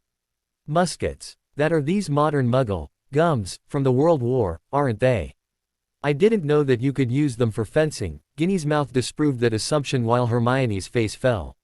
Momentarily stunned, Hermione stood there, wondering if she had the time to correct all the points she had noted being wrong with that statement, while Harry couldn't help but laugh out loud in the background. Remind me to talk to you about this later, Ginny, there seems to be quite a bit amiss in Muggle studies, Hermione said overly calm, while slowly unclenching her fists. We better continue with our training, breakfast is closing in, and we'll have plenty of time, then. Feel free to join Harry, I have some practicing to do, Hermione said as she made it over to the sitting area to work on her casting. There, Hermione started to refine her work on the Accio spell, sending various objects flying around the room towards her. She had already reduced the wand movements to a lazy swish of her wand, and was trying to get closer to a simple point. Wordless incantation was already a standard for her, as she proved by banishing them back to their starting spots, although with full wand usage. Ginny was extremely impressed with what she saw there, at least until she turned to the source of the crashes that started sounding out behind her. Within seconds, Ginny was beyond scared as she saw how casually Harry summoned the most extreme punishment upon those poor puppets without uttering a word and only the barest of flicks of his wand. A display of colorful rays of light, most of these unknown to Ginny and many other light-sighted people, screamed and hissed through the air, bridging the gap between Harry and his targets.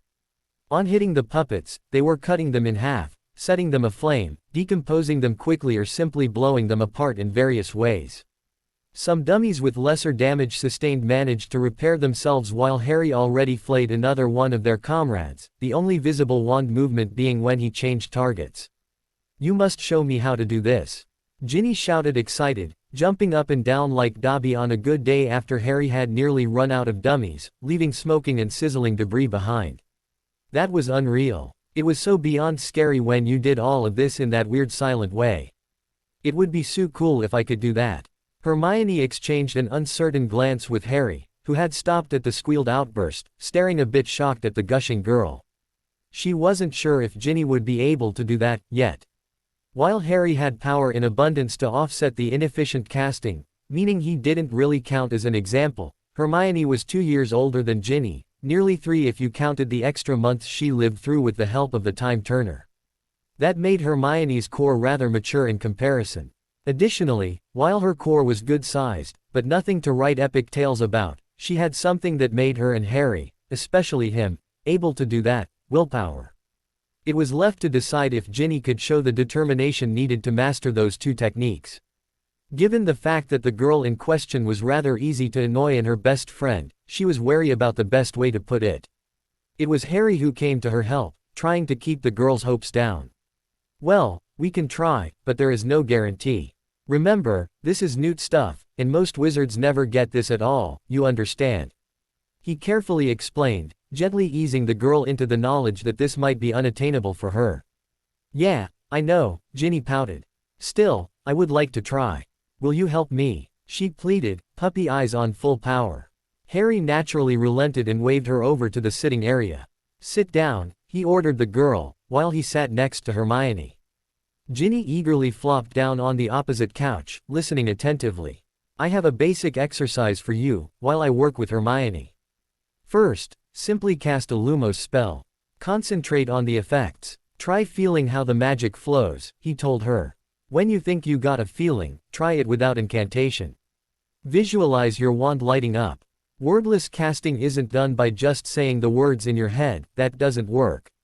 You also have to visualize the result and make it happen," Harry explained, waiting until Ginny acknowledged receipt by nodding thoughtfully.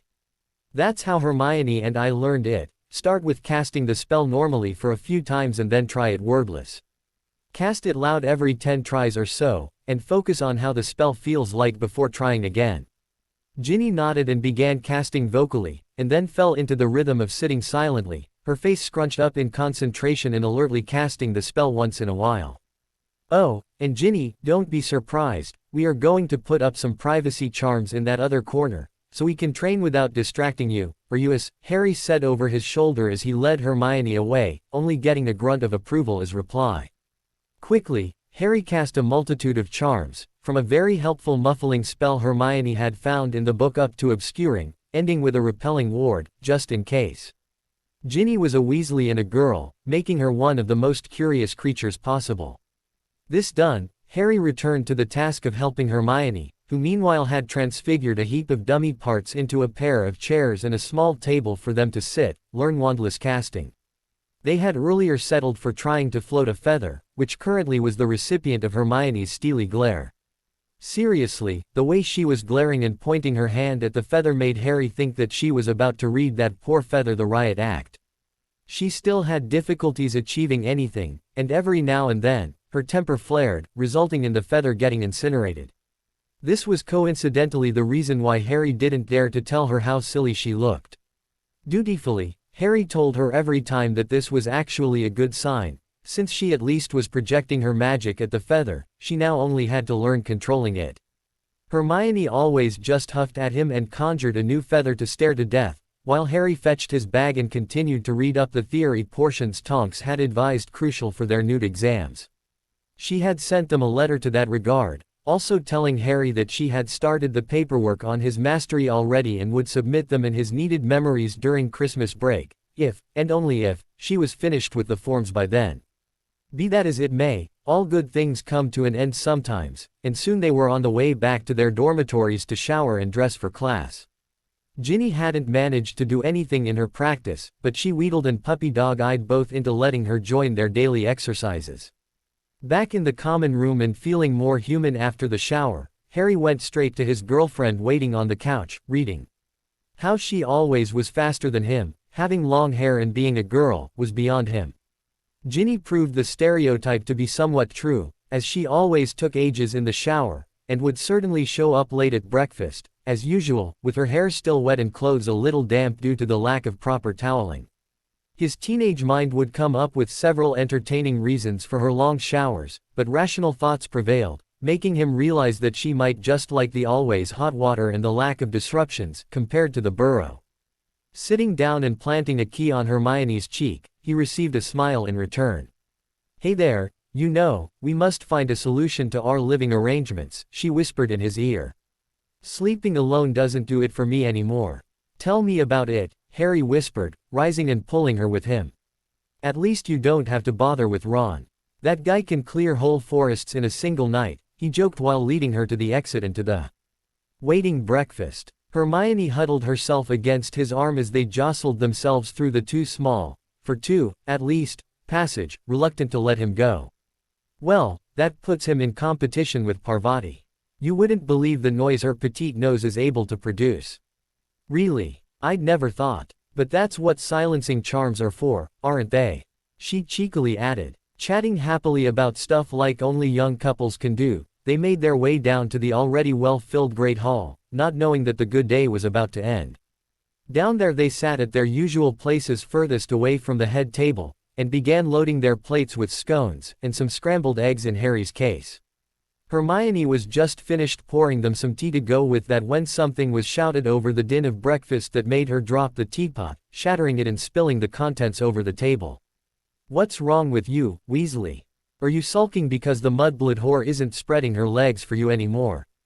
Malfoy had his back turned on them, and either not knowing that Harry and Hermione were attending breakfast already, or very well aware of it, had accosted Ron at his now usual seat at the middle of the table, ever since he sat with Dean and Seamus at the feast. The Slytherin would-be prince probably was still remembering the last year, as his position in the inquisitorial squad allowed him to go scot-free when spouting his venom whenever he liked to. He laughed loudly at the venomous glare he received from the 3 Gryffindor boys in front of him. While Hermione felt tears of shame well in her eyes at being insulted so vilely in public, Harry had already reacted and risen. With a wave of his wand, he barely refrained from pulling the hidden battle wand. He sent a powerful wordless bludgeoning hex at Draco. The boy noticed the hex at the last second, proving that he actually had watched out for Harry's reaction, and spun around to dodge, while trying to block it with his arms, protecting his chest and head. The hex impacted with a resounding crack, sending the boy flying ass over teakettle, and landing on his side. The resulting cries of pain and the fact that the blond boy was cradling his right arm with his left as he squirmed on the stone floor proved the assumption that he had broken at least one bone. That fact didn't mean much to Harry, who continued stalking towards his prone enemy, his intent to deal even more punishment readily evident for all to see. The students near the fallen Slytherin were trying to put as much distance as possible between the two combatants, while still keeping a good line of sight on the events, while some of the students at Slytherin table rose and reached for their wands. When Professor Snape rose to interfere, Dumbledore chose that precise moment to act. "Everybody stop," he yelled, his loud voice easily carrying throughout the hall. "Professor Snape, I believe that these insults have been addressed adequately already. I don't believe that Mr. Malfoy should be punished beyond the point he already has been," he said, while looking intently at his subordinate. Snape frowned, but clearly got the message and sat down, glaring as if he wanted to roast someone on a spit, most probably the Potter brat.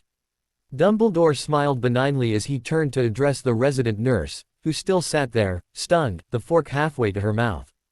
"Madame Pomfrey, would you please escort Mr. Malfoy to the infirmary?" Startled into action, the matron jumped up and started to round the table to reach the whimpering student on the floor. Unnoticed in the general clutter, Harry hadn't stopped and was still approaching Malfoy, but still a good 24 feet away. He moved slowly, as if each of these steps took great efforts. And still, he radiated such anger that the students sitting along the path he took were instinctively cringing away, fighting their own flight reflex. "Mr. Potter," Dumbledore said loudly, but to no avail. Still, Harry slowly stalked toward his downed adversary, his nostrils flaring with every step he took. Dumbledore didn't have the record for the least students killed under his watch for nothing. Okay, the fact that the international ban on dueling was instigated did help, but still, he immediately noticed the danger signs. Showing the age-defying agility he was famous for, he vaulted the table and took a few quick steps forward. "Mr. Potter," he called again, while quickly flicking his wand in an intricate pattern as he did so, casting a shield dome over Pomfrey and her charge. This finally caught the attention of the boy in question, who stopped and looked defiantly at the old man approaching and stopping between him and his prey, his wand hand tightening its grip slightly as he glared at the headmaster. "I believe that this unfortunate matter has been settled, hasn't it?" Albus Dumbledore said, looking intently at Harry. At first, Harry was tempted to tell the man to bugger off, that he had the right to flay Malfoy, but since one of his long-term goals depended on the cooperation with the headmaster, he kept his temper. Taking a deep breath, he reluctantly managed to give a nod, only to immediately raise his empty hand to signal that he had something to add. "Almost, there is one thing left to say," Harry spoke, before straightening up and staring at the idiot whining as the nurse waved her wand over Malfoy's arm. "You are lucky that you are too young to be formally called to a duel. Especially as there is no honor in beating a pathetic excuse for a wizard like you are. But since you are eager to step in the criminal footsteps of your father, you leave me no choice," he said, straightening up and raising his wand. The whole crowd jumped a little as he did so, even though he had it pointed upward. Dumbledore squinted his eyes a little, but didn't interfere, secure that his shield around the Malfoy boy would allow him to sit things out. When Harry finally spoke instead of casting, Dumbledore was as shocked by the words as everyone else in the vicinity. Draco Malfoy, for the repeated transgressions by thee and the upstart house Malfoy in general, thee and thy mother are hereby cast out of the ancient house of Black. If thee and thy family do not cease to harass me and mine, I will be forced to swear vengeance on the insignificant house of Malfoy. Heed my warning. So I spoke, and so mote it be.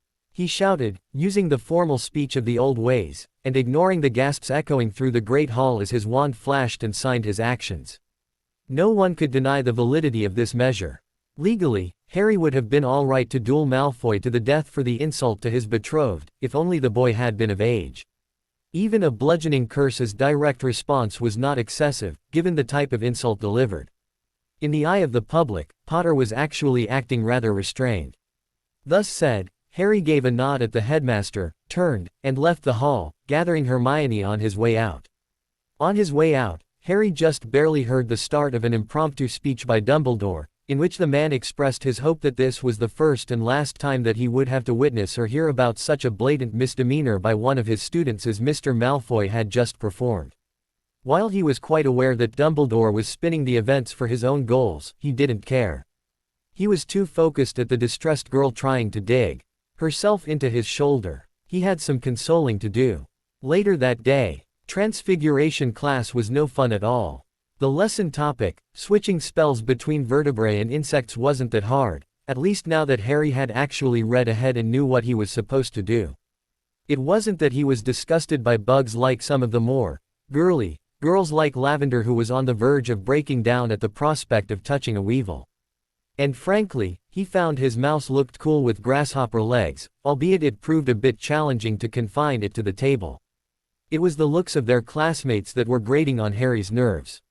Hermione had chosen the three wise monkeys approach, and was completely focusing on the lesson, but Harry knew that she was more hurt than she showed.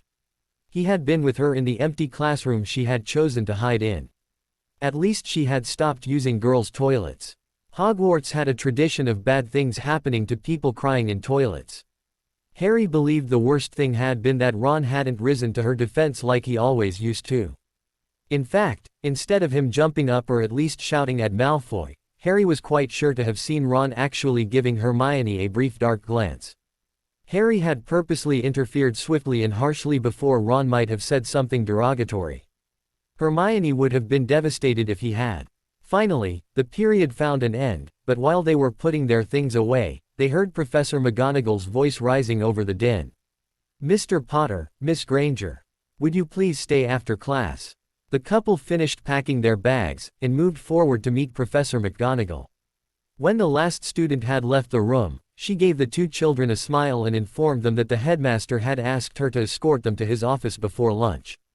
Since they had a free period, they didn't have any reason to refuse. It took them just a minute of walking to follow their professor to the headmaster's office. The gargoyle had already stepped aside when they arrived, and McGonagall immediately led them up the stairs and into the room. "Hello, Professor, Miss Granger, Mr. Potter." Dumbledore greeted them tiredly from behind his desk. "Please take a seat, everybody. Care for a drop?" Harry couldn't help but smile at the offer. He doubted anyone else had ever taken up on that offer. Carefully avoiding eye contact, he politely waved off and waited for his girlfriend to sit down. McGonagall chose, like the last time, to rather keep standing behind her students. When Harry finally had taken a seat, too, Dumbledore cleared his throat, signaling the start of the meeting. "I have made some inquiries since our last meeting, and it seems like I have done you a horrendous misdeed, Mr. Potter." He started the long speech he had carefully formulated during the last few days. "Most people think I am a genius and a master of all kinds of magic known to wizard kind. I am but a man, and thus, fallible. While I have accumulated knowledge of a vast amount of spells due to my long life and am rather capable in transfiguration and potions, I sorely lack in the area of runes. Yes, I know a lot of ward patterns to use, but I lack the formal education in that areas, something I sorely regret, but lack the time and energy to correct." Dumbledore began his monologue, seemingly looking absently-mindedly out of the window. Harry took the opportunity of the headmaster's eyes being averted to look at the man. He was rather shocked to see how old the man seemed, and how spent he looked. That was exactly the effect the headmaster had hoped for. His position in front of the window was chosen carefully. The harsh light in contrast to the dim lighting of the rest. of the office made him look much older, and he had carefully increased the effect by staying up all night, taking care of some of the paperwork he had neglected over the summer. The Malfoy boy actually had done Dumbledore a favor by creating this incident. He hoped that the pair would think this was a spontaneous meeting instead of a carefully planned one. About 15 years ago, that particular lack of knowledge came to roost when I was frantically looking for a way to protect the child of some fallen friends. Looking for some way to cement the protection Mr. Potter's mother has left him, I found a pattern to bind someone's blood to wards, he said, ignoring the surprised look Professor McGonagall sent him at this admission. I was ecstatic. That would make these wards not only very powerful, but also nigh impenetrable to Voldemort, as it would include the power of the mother's sacrifice in the wards. And I was right, they stopped 3 attempts at your life before you were 4, and by then, all attempts ceased. After having said this, Dumbledore shook himself and turned back to face his guests. Minerva's deprecating expression was expected, but he had come to the conclusion that it would be less damaging if she heard it like this, instead as an accusation of malice by the kids. Still, it did hurt. He warily looked at Harry, his feigned remorse so visible on his face that Harry didn't have the heart to look away instantly. That slight gesture made the elderly man's eyes light up with a small smile of well-hidden triumph, and made him continue to speak. I honestly didn't know about the side effects this would result in. Since you still showed powerful accidental magic, and performed rather well at Hogwarts, I never would have thought that something was amiss. I know now that those draining effects must have been the worst when you stayed at Privet Drive, and that powerless feeling must have been horrible for you, he said sorrowfully, sighing at that point to increase the dramatics. And for that, and the pain the release ritual you obviously went through must have caused you, I do apologize with all of my heart. I now can fully understand why you lost trust in me, Dumbledore finally said. Harry had to keep from smiling when he realized that Dumbledore had once again come to the wrong conclusion. His hand was squeezed by Hermione, and with a short exchange of glances and a shake of his head, they agreed that they shouldn't tell him. Seeing the couple exchange some meaningful looks, Albus Dumbledore sighed. He knew that Harry was still upset, since the boy had most obviously just signaled his girlfriend that he wasn't inclined to forgive him, yet. He really should have looked up those wards earlier and have helped with the release ritual, himself, maybe right after the tournament incident. Or after Sirius' death. This would have helped him tremendously in regaining the boy's trust. Water under the bridge, he sighed. With the situation this desperate, he would need to make a concession. An insignificant one, at first, he told himself, suppressing his smile. After all, he already had confirmed his suspicion that they went somewhere out of Britain by reading The Weasley Girl. He assumed they went to where Sirius went hiding, which indicated that they were in the Caribbean. Somewhere, he had nearly forgotten about the bird Black used when he reported in after his escape.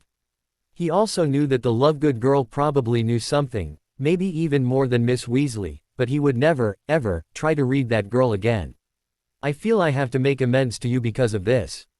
In order to prove my good intentions, I will cease to ask about your whereabouts and residence last summer, Dumbledore spoke, his chest heaving as if it took him a lot of effort to let go of this topic.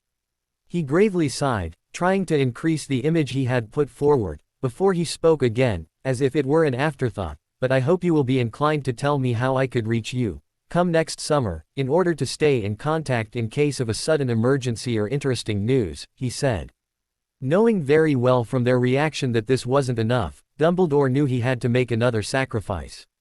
And since they wouldn't make eye contact, anyway, he thought, with another suppressed smile.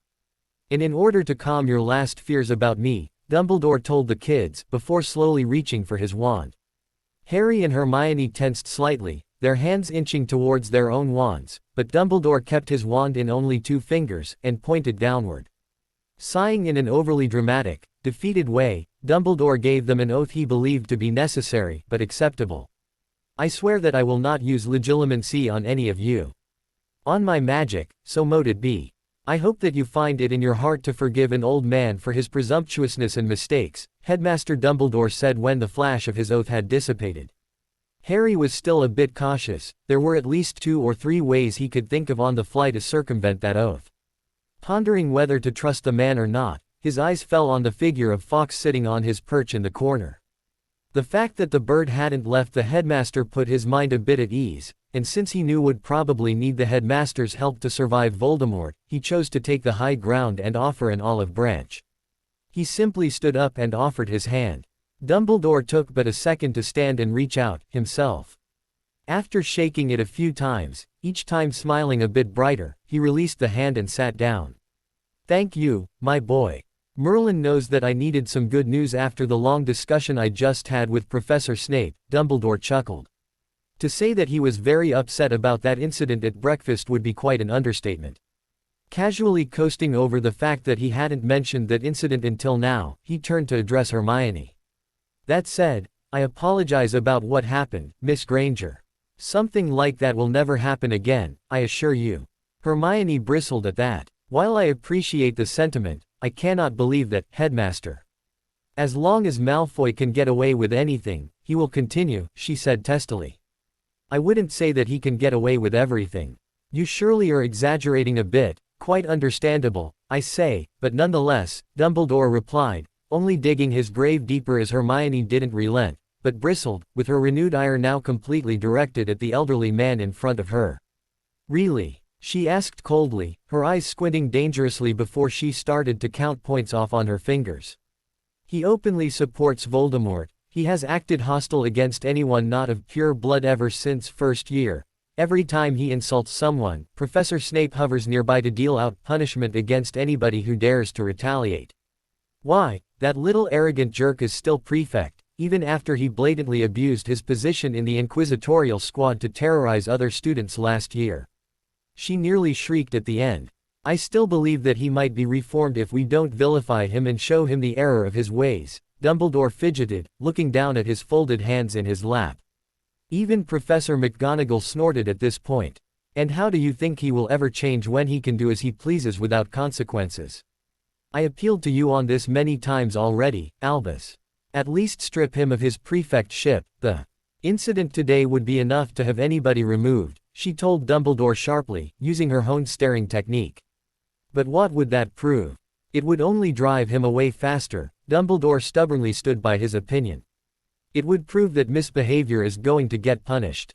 It would prove that you care about the innocent, instead of just the guilty. I would bet nuts for galleons that he even carries the dark mark already," Harry said. The way that the headmaster looked away for a short moment made him stop and stare at the man. He sincerely hoped that he had misread the man's body language, but Professor McGonagall's shout of outrage proved his assumption. "Albus, how could you? You let a marked Death Eater into this school. He still can be reformed, he is just young and confused," Dumbledore insisted. Professor McGonagall glared wordlessly at her boss for a few seconds before she addressed the two students present, but without removing her eyes from him. "I believe you two should return to your common room. Your discussion with the headmaster can wait until later. I have something administrative to discuss with him first," she nearly growled, her look at the headmaster intensifying by the second. "Now," she hissed as the two didn't react immediately. Smiling softly, Harry rose and helped Hermione to her feet, an unnecessary but appreciated gesture. They gave their goodbyes and turned to leave, but Harry stopped again.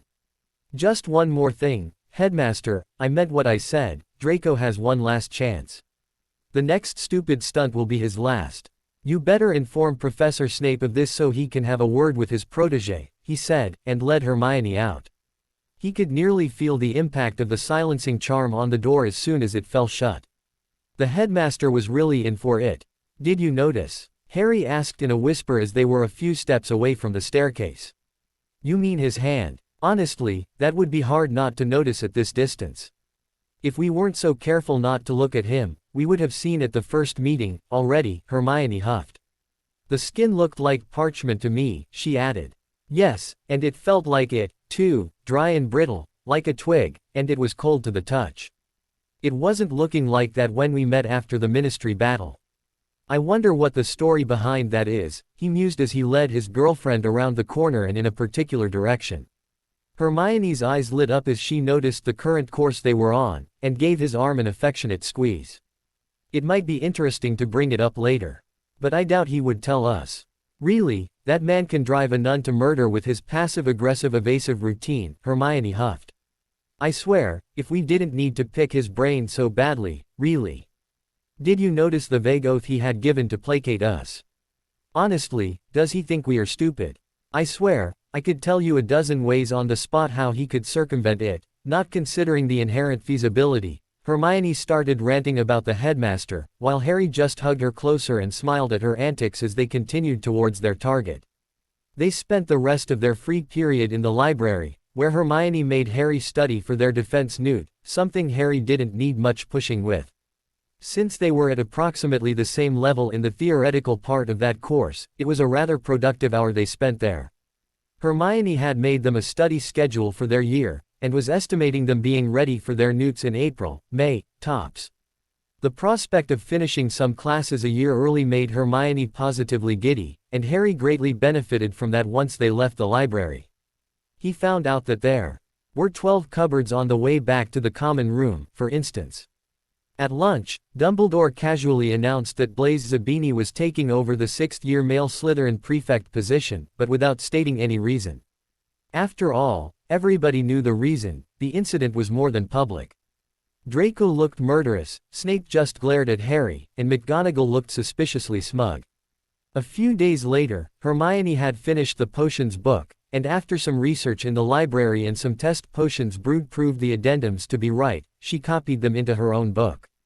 Harry planned to do so as well, once his own copy would finally arrive. The old book had some pages that barely held on, and, except for the additions, was the same as the newer version. They tried some very interesting spells described in it, but also had a discussion about who the Half-Blood Prince, the last owner according to the inscription inside the book, could have been. Harry claimed that a prince should be male, but Hermione differed. They decided to agree to disagree after a heated discussion, and Hermione promised that she would find out who she had been in the library. A second later, they began to make up by snogging, ignoring the wolf whistles and cheers from the others in the common room. When both finished with perfect results on the anti-snoring potion the next class, Slughorn nearly soiled himself while he praised both to the skies. After class, he made both accept invitations to an informal meeting at his quarters in about a week. He tried to be charming by telling Hermione that he had expected her to be there anyway as partner of Harry, but only thought it to be polite to invite her on her own. Hermione smiled, but looked right through that flimsy attempt to woo her. September 12th. Professor McGonagall stood outside the Charms classroom, waiting, when the Gryffindor students vacated said room. "Miss Granger, Mr. Potter, could we have word, please?" She curtly spoke as she spotted them in the crowd. "Of course, Professor," Hermione replied brightly. Professor McGonagall waited a few moments until most of the students were out of immediate earshot, before she came to the point. "Headmaster Dumbledore asked me to escort you to another meeting, tonight after dinner," she said, her face even harder than usual. Hermione was slightly disturbed by that sight, and more than puzzled, until she finally came to a sudden realization. "Oh, we're sorry, Professor. Of course, all these meetings are cutting into your schedule," she gasped. After a short moment of introspection, she turned to Harry. "Do we really need to draw on Professor McGonagall? I mean, we do have a truce with the headmaster, so to speak," she asked, winking surreptitiously at him out of sight of their head of house. "Of course not. Please accept our apologies for the inconvenience caused and our sincere thanks for your assistance in this matter," Harry addressed their professor. The stern woman actually gave him a slight smile in response. "Very well, Mr. Potter. I shall retire to my office, then. Please do not hesitate to call on me if you find yourself in need of my assistance again." "Miss Granger, Mr. Potter," she said, nodded and walked away in a brisk pace. "What exactly was this?" Harry inquired as soon as they were alone, steering her towards the longer route to the library. "Harry, honestly, I think I shall introduce you to the works of Machiavelli," Hermione laughed as she hooked her arm into his. "That's the dictatorship guy, isn't he?" "That's a really simplistic view, but it is essentially correct," Hermione replied mirthfully. "How about you tell me why we now are without a chaperone, and I read it up later." "Don't play stupid. We didn't get her on our side just to alienate her again by needlessly wasting her time," Hermione admonished him. Harry smiled impishly as he ducked his head in reply. Hermione shook her head with bright laughter as he did so. "And if Dumbledore reneges on his promise?" Then she will come down on our side of the fence. We are the ones making the peace offering here, remember? Right, so we'll face him alone, this time, Harry replied evenly as they took the last turn and came in sight of the library. And the next times, I'm afraid Dumbledore has made a standing appointment for these meetings, he chuckled. Hermione laughed along with Harry, but couldn't dismiss that theory out of hand. Later, the headmaster's office. Mr. Potter, Miss Granger. Please come in, take a seat. Albus Dumbledore was his jovial self, the former disagreement forgotten as if there never had been any. Where is Professor McGonagall? I thought she would accompany you. He asked when he noticed that they had showed up without a chaperone. As we have come to an agreement, we thought it wouldn't be necessary to waste her time, Harry warily replied, still a bit wary that Dumbledore might change his mind again. Nonetheless, he smiled friendly and did as they had been told. Indeed, my boy, indeed, Dumbledore said with a satisfied smile before he spoke the magical words that marked the start of a meeting in his office. Care for a drop? Both teens declined politely, something Dumbledore took in stride. After all, less than a handful had taken him up on this offer for a decade, at least. That only meant more drops for him. It elates my old heart to see that we can put our differences aside and work together for the good of all people, Dumbledore began with great pathos, something he was famous for. That and the garish colors he usually wore. The baby blue robes with green moving stars on it that he wore today were no exception to that rule. I have planned, during the early summer, for us to review some memories of Voldemort and his past, in order to understand our enemy better. I had planned to start these reviews as soon as you had set foot into Hogwarts, but alas, most plans never survive contact with reality, they say, he spoke as he rose from his throne-like seat. Behind his back, he missed the two pairs of eyes rolling silently at his cheap shot at guilt-tripping them. I'd like to start with the memory of Bob Ogden, an employee of the Department of Magical Law Enforcement. Thankfully, I was able to persuade him to cede these memories to our cause, Dumbledore said while opening the cabinet that stored his pensieve. What is it about? Hermione asked enquiringly. She never had used a pensieve before and was eager to have that experience, eyeing the huge stone basin hungrily. It is about a visit he had made during his active years in the department, Dumbledore said, while he poured a silvery liquid into the pensieve and stirred it with his wand. Is it safe to enter that memory? Can we get hurt inside of this? Hermione asked, pointing at the bowl that was only 1.5 feet in diameter. As Mr. Potter can attest, it's not painful, and quite safe. We can't interact with it, nor can we be harmed in any way. While in there, we are bodily there and at the same time, we are not. For instance, we can't even cast spells. I can also assure you that we will be expelled from the pensieve as soon as the memory has ended, Dumbledore said, chuckling at her expression. While feeling slightly more confident after that explanation, Hermione still was shocked when Dumbledore was beeped into the bowl like into a giant vacuum hose.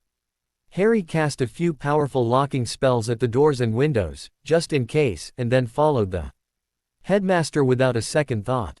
Showing her Gryffindor traits, she swallowed her fear and did like he did, landing next to Harry, after a few seconds of falling through some kind of mist, like some weird kind of portkey travel, on some lane in the country. Dumbledore stood next to them. Amazed, they were watching the incident of Ogden entering the Gaunt house, or better hovel, occupied by Marvolo Gaunt, his son Morphin and daughter Merope, trying to arrest the younger Gaunt man for hexing a muggle. Harry had to translate partially, since all the Gaunts seemed to be Parselmouths and were talking Parseltongue amongst each other.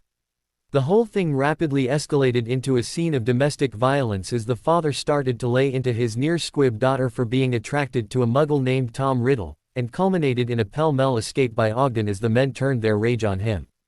It took not long until they felt a soaring feeling, and then landed hard on their feet in the headmaster's office. Surprisingly, Dumbledore said nothing when Harry removed the locking charms from the doors and windows. A few minutes later, Dumbledore had explained who they had met in that hovel near Little Hangleton, and how the rest of that story turned out, with Merope seducing Tom Riddle via love potions, which ultimately lead to the birth of Tom Marvolo Riddle. Apparently, once her pregnancy showed, she naively thought he would stay with her because of the child and quit the potions and told him about magic. Riddle left her immediately. Sad story, Hermione said when Dumbledore was done. She died, didn't she? I remember something about Voldemort being raised in an orphanage, didn't you say so? Yes, as far as I know, she died after giving birth, surviving only long enough to name him, Dumbledore sadly said, taking a seat at his desk. But that is a tale for another evening. Very well, a good evening to you, Headmaster, Harry replied, raising from the seat and extending a hand to his girlfriend. Once she was on her feet, they moved to leave the office, when Harry's eye fell on some trinket on a shelf behind Dumbledore. Although it had apparently seen some fire damage, and had a crack in the stone, it was still recognizable. Hey, isn't that the ring Marvolo wore? Dumbledore raised his head from a paper he was reading. Please. Oh, this ring, yes, it is. I came into its possession early this July. Funny coincidence, Harry said, as he opened the door and led Hermione out. We have Merope's locket at home. September 12th, the corridor to the headmaster's office. Harry, wait. Bewildered, Harry stopped walking and chatting to Hermione, and turned around. No one else than Albus Dumbledore was calling for him, running after them, his baby blue robes hiked up to show some spindly, pale legs and bright yellow oriental slippers with long, upward-turned points. Strange, I had pegged him for a bunny slipper type, Harry thought, a surreal thought spurred by a surreal experience. Come with me, quick. Dumbledore said when he reached them, leading them quickly back to the office they just left. Dumbledore threw the door closed as soon as they had entered. You have the locket? He asked, grabbing Harry's arms with both hands, nearly shaking the boy in excitement. Sorry. I got carried away, he quickly apologized as Harry shrugged the hands off. You really have the locket? He inquired again. Yes, I do think so. We found it at Grimmauld Place this summer, Harry replied. Actually, we had found it there a year ago, when we were cleaning the house with the Weasleys, Hermione corrected. We found it in a cabinet full of dark stuff. We couldn't open it, so we threw it away. The headmaster blanched at that. You tried to open it? He asked breathlessly. Harry nodded. Yes, of course. Remember, I even banged it against a table a couple of times in order to open it, but it wouldn't, he said, grinning at Hermione, not noticing the headmaster nearly swooning at his proclamation, just out of his sight. I remember, Hermione said, glaring at Harry for some reason. Given what happened to Creature, you got away lucky, Potter. Harry flinched as he realized how he had dodged that bullet by sheer luck. It seemed a good idea back then, he admitted sheepishly, while Hermione tapped her foot, rolling her eyes in annoyance. What happened to Creature, and the locket? Dumbledore interrupted their banter. Both could see that the man was visibly distraught for some reason. He looked rather pale around the nose and eyes. As this was the only part of his face readily visible due to his beard, it had to suffice. We found the lock near his scorched remains, it had burned a hole through his chest. He seemed to have worn it around his neck and somehow, he managed to open it. At least it was open when we found it, Hermione reported how they had come into possession of the locket. So it has been destroyed. It showed some minor damage from the heat, but is still mostly intact. Why are you interested in it? Hermione asked, before she hit her forehead with her right hand. Of course. How stupid. It's Slytherin's locket. It's an irreplaceable artifact of the Founders, it's priceless, especially for Hogwarts. Dumbledore had stumbled to his seat while Hermione did her monologue. Heavily, he sat and stared out of the window. If only, he sadly whispered too softly to be heard, before straightening. I must do some tests on the locket, may I see it? He pleaded at Harry. Harry didn't mind. No problem, Headmaster. We can surely arrange that over the holidays. I would rather see it immediately, Dumbledore replied in an eager way. I could fetch in less than an hour, provided I am allowed to leave the castle, Harry retorted, sensing that this might be important. But since Hermione wasn't of age, yet, they technically weren't allowed to leave. Do this, my boy. Dumbledore said, writing a note on a piece of parchment, which he handed to Harry. Take this to Professor McGonagall and have her escort you, for safety. Is it safe to handle? Hermione demanded. The headmaster's behavior had made her wary. Dumbledore thought a moment before answering. It should be. You touched it before, even when it was intact, and nothing happened. But to be sure, better levitate it into a box and do not touch it. But the underage decree, Hermione replied, earning herself a sly smile from Dumbledore. Miss Granger, I am very well aware that the Ministry can't track underage magic in a Fidelius protected home, just as well as you are. Or do you want to make me believe that you both developed your knack for word and motionless casting overnight? He told her with twinkling eyes, laughing softly.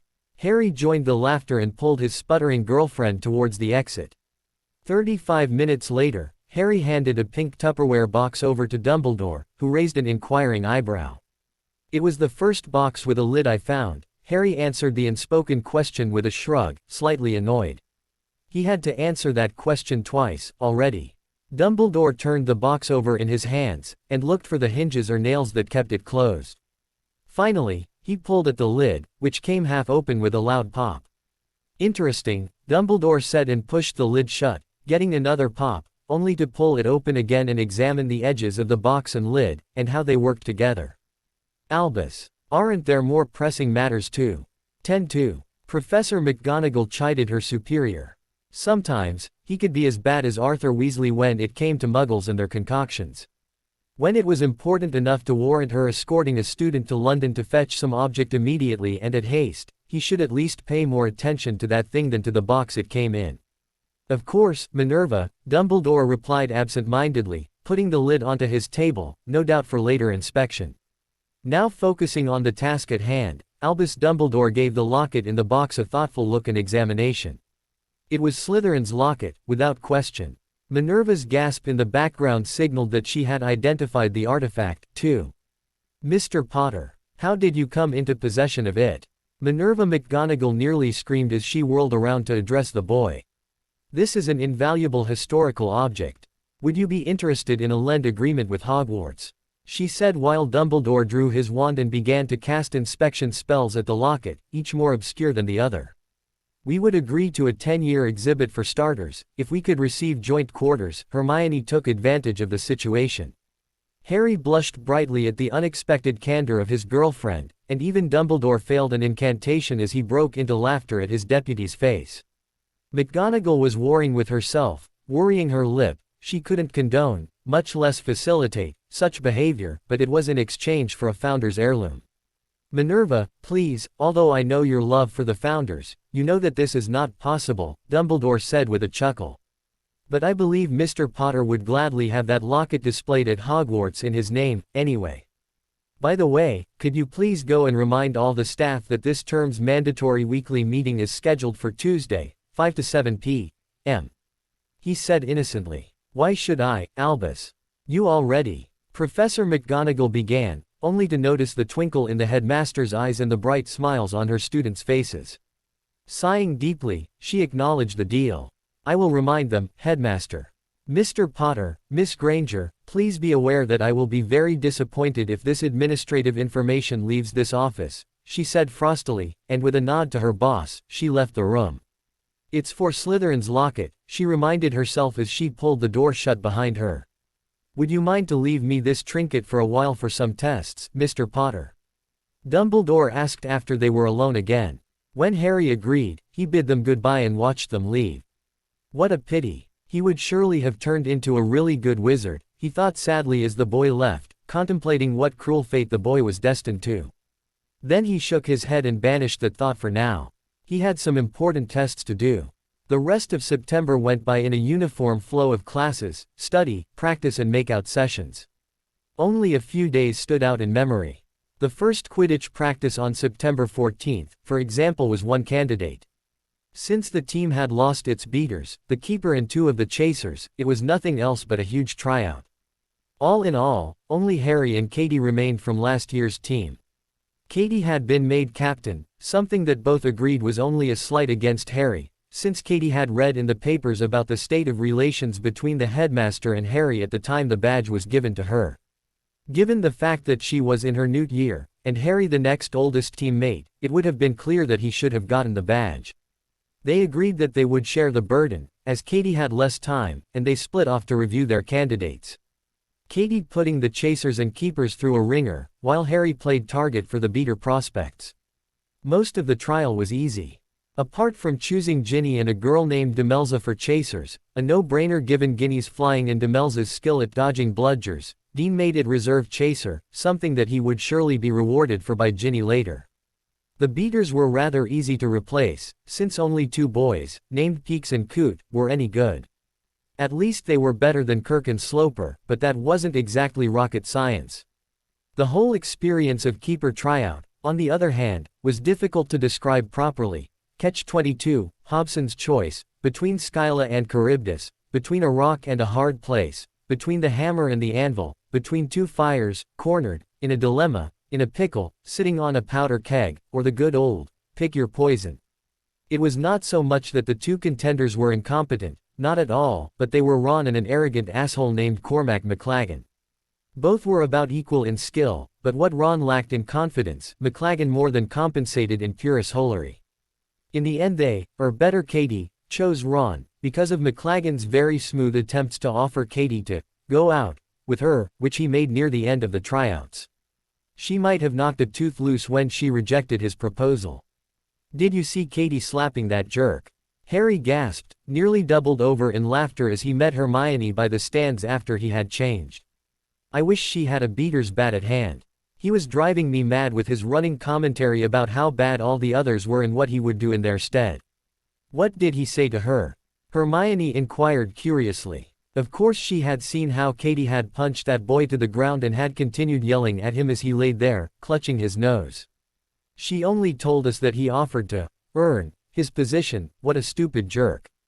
Harry told her through his laughter, reaching out for his girlfriend and her bag. Hermione joined his laughter and graciously let Harry take her book bag to carry it. "Come on, it's still some time left. Care for a walk around the lake?" Harry asked, knowing that Hermione wouldn't resist such an offer. As predicted, Hermione happily agreed. What Harry didn't predict was that they ran into Hagrid when they made it a few steps around the stands. "Oh, hello Harry, Hermione," sounded his voice from above their heads. "Hagrid, nice to meet you, what are you doing here?" Harry beamed back, but quickly noticed that something was wrong with his biggest friend. "Has anything happened?" he asked in a concerned voice. "Oh, nothin'," Hagrid said, hastily cleaning his face with a wipe of his coat. That action only made his puffy face stand even more out. Harry and Hermione exchanged a look while Hermione stated, "Doesn't look like nothing to me, Hagrid. What's wrong with you? Maybe we can help you." The reply consisted in Hagrid letting out a pained wail, before he cleaned his nose in the tablecloth he used as handkerchief. "It's Aragog, he's old. Juan, make it much longer, the old chap," Hagrid blurted before getting all tears once more. "Aragog," Hermione whispered at Harry, who mouthed, "Giant Spider King," at her while Hagrid went on wailing about how he raised that monster from the egg on. Hermione shuddered as she remembered what Harry had told her about that particular adventure. She was actually quite glad that she was petrified during that part of the year, especially since that meant that Ron had to deal with these spiders. On second thought, she should find some spiders for Ron sometimes. She still owed him one for the stunt at the twins' shop. They consoled Hagrid for a few more minutes.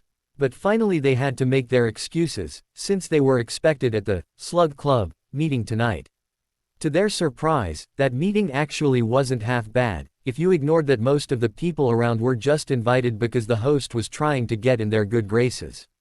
Harry and Hermione had a brilliant time there, with Neville and a surprisingly also attending Ginny. Ginny had gotten an impromptu invitation instead of a detention after she had hexed McLagan in the halls, where Slughorn had seen them. The A*S had badmouthed her performance on the pitch, claiming she and Ron got their places because they knew Harry, completely ignoring the fact that it was Katie's decision. She was captain, after all. Slughorn was mightily impressed by her bat bogey hex, and told everybody in range about how far she would make it. Ginny took it in stride, focusing on her snacks and the conversation with her friends as they milled around the room, the group always surreptitiously staying as far as possible away from Slughorn, who had gotten a bit tipsy as the party had moved on and thus louder in his praises of whomever he was talking to at the moment. During the party, Ginny eventually managed to trick Hermione into revealing that the beach vacation had indeed occurred in the Caribbean, on a black property. Hermione had subsequently declared that this was to be kept secret, or she would learn how to obliviate and use this to erase the knowledge of potty training from the girl's memory. Harry then proceeded to explain to the properly cowed Ginny and Neville how to avoid Snape's legilimency, and agreed to instruct them, along with Luna, in a sort of mini-DA. The next Tuesday. "Sure it's safe?" Hermione cautiously commented as they stepped into the room of requirement, now showing a rather accurate copy of their room in Black Manor. "Dumbledore won't dare to go back on his agreement. McGonagall wouldn't even acknowledge she knows about this deal. Snape looks straight through us as if we don't exist. And we're in the room of requirement while all teachers are at their meeting," Harry ticked off on his fingers. Reaching for and taking hold of her shoulders, he bowed to get his mouth right next to her ear. "You're only nervous about what I have in mind for you, aren't you?" he growled softly, letting shivers run down her spine. Turning her head, she involuntarily had to swallow as the intensity in his look seemed to double as he pointed towards the bed. "Strip," and on all fours, he commanded with that damnable grin she adored so much. While she complied, Harry stripped as well, but then put his belt back on, around his hips. He then adjusted it so that it sat 3 inches below his belly button. Hermione slightly regretted her, now in hindsight, imprudent teasing during their fencing practice as Harry conjured ropes to secure her, moved into position behind her, and then proceeded to charm the belt hovering between his and her beeps with a stinging charm. Without warning, nor any means to escape, September 19th arrived, a day Hermione had dreaded since the middle of summer. She didn't want to hint at it, but she sincerely hoped that Harry had planned something. Over the last years, her birthday had mostly passed without much fanfare, maybe a quick recognition and a generic, some friend, present. But this year, not only she had a boyfriend/fiancé, it was her 17th birthday. She was officially an adult now. Hiding her inner restlessness perfectly, she slowly stepped down into the common room, at their customary early time. To her great joy, she was welcomed by a spinning hug and happy key by a merry boyfriend and her friends. Ginny and Neville were congratulating her to her big day, and then they left for the room of requirement. Luna joined them as soon as they were out of the door, wishing her a happy 17th 1/5 birthday. Hermione eyed the Ravenclaw girl warily. That number was alarmingly close to her own estimate for the time Turner used in 3rd year for classes, homework and extra studies. The others, except for Harry, laughed at what they thought a brilliant Luna joke, and dragged Hermione with them, making it impossible to make a subtle inquiry about how Luna gained that knowledge, and quickly, they had forgotten about it. Their good mood got a dampener when they ran into Nott on the way to the room, but the lone Slytherin wisely retreated quickly without comment. As the group entered the room of requirement, Hermione was delighted. Instead of their normal training room, it was a rather good copy of the drawing room in Grimmauld Place No. 12, her favorite room to lounge and relax, with a good book and a boyfriend in snogging range, preferably. A moment later, a good breakfast and an iced cake were waiting on the table between the couches, courtesy of the elves. Harry had to do nothing but ask. They were actually delighted to have extra work to do. Harry helped her into her favorite seat, without hovering annoyingly over her, something she resented with a passion. She magnanimously allowed him to serve her tea and cake, smiling and chatting happily with her friends. Finally, Ginny started the obligatory round of gift-giving, handing a tidily wrapped package to Hermione. Hermione happily tore the wrapping off the box of Honeyduke's finest. While that was not exactly a personal gift, Hermione very well knew that this was a rather expensive gift for the girl in notorious dire strait, and thanked her more enthusiastically than Ginny had expected. The resulting return hug turned out especially rib-bruising. Neville gave her a book about magical plants of the Caribbean, a thoughtful and useful present, and just personal enough to not be insulting.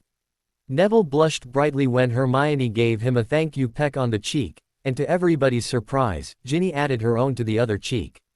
Luna couldn't let this slide and went straight for the center, keying Neville directly on the lips. It was a rather chaste key, more like a peck, but Neville nearly had an apoplexy when those lips drew closer.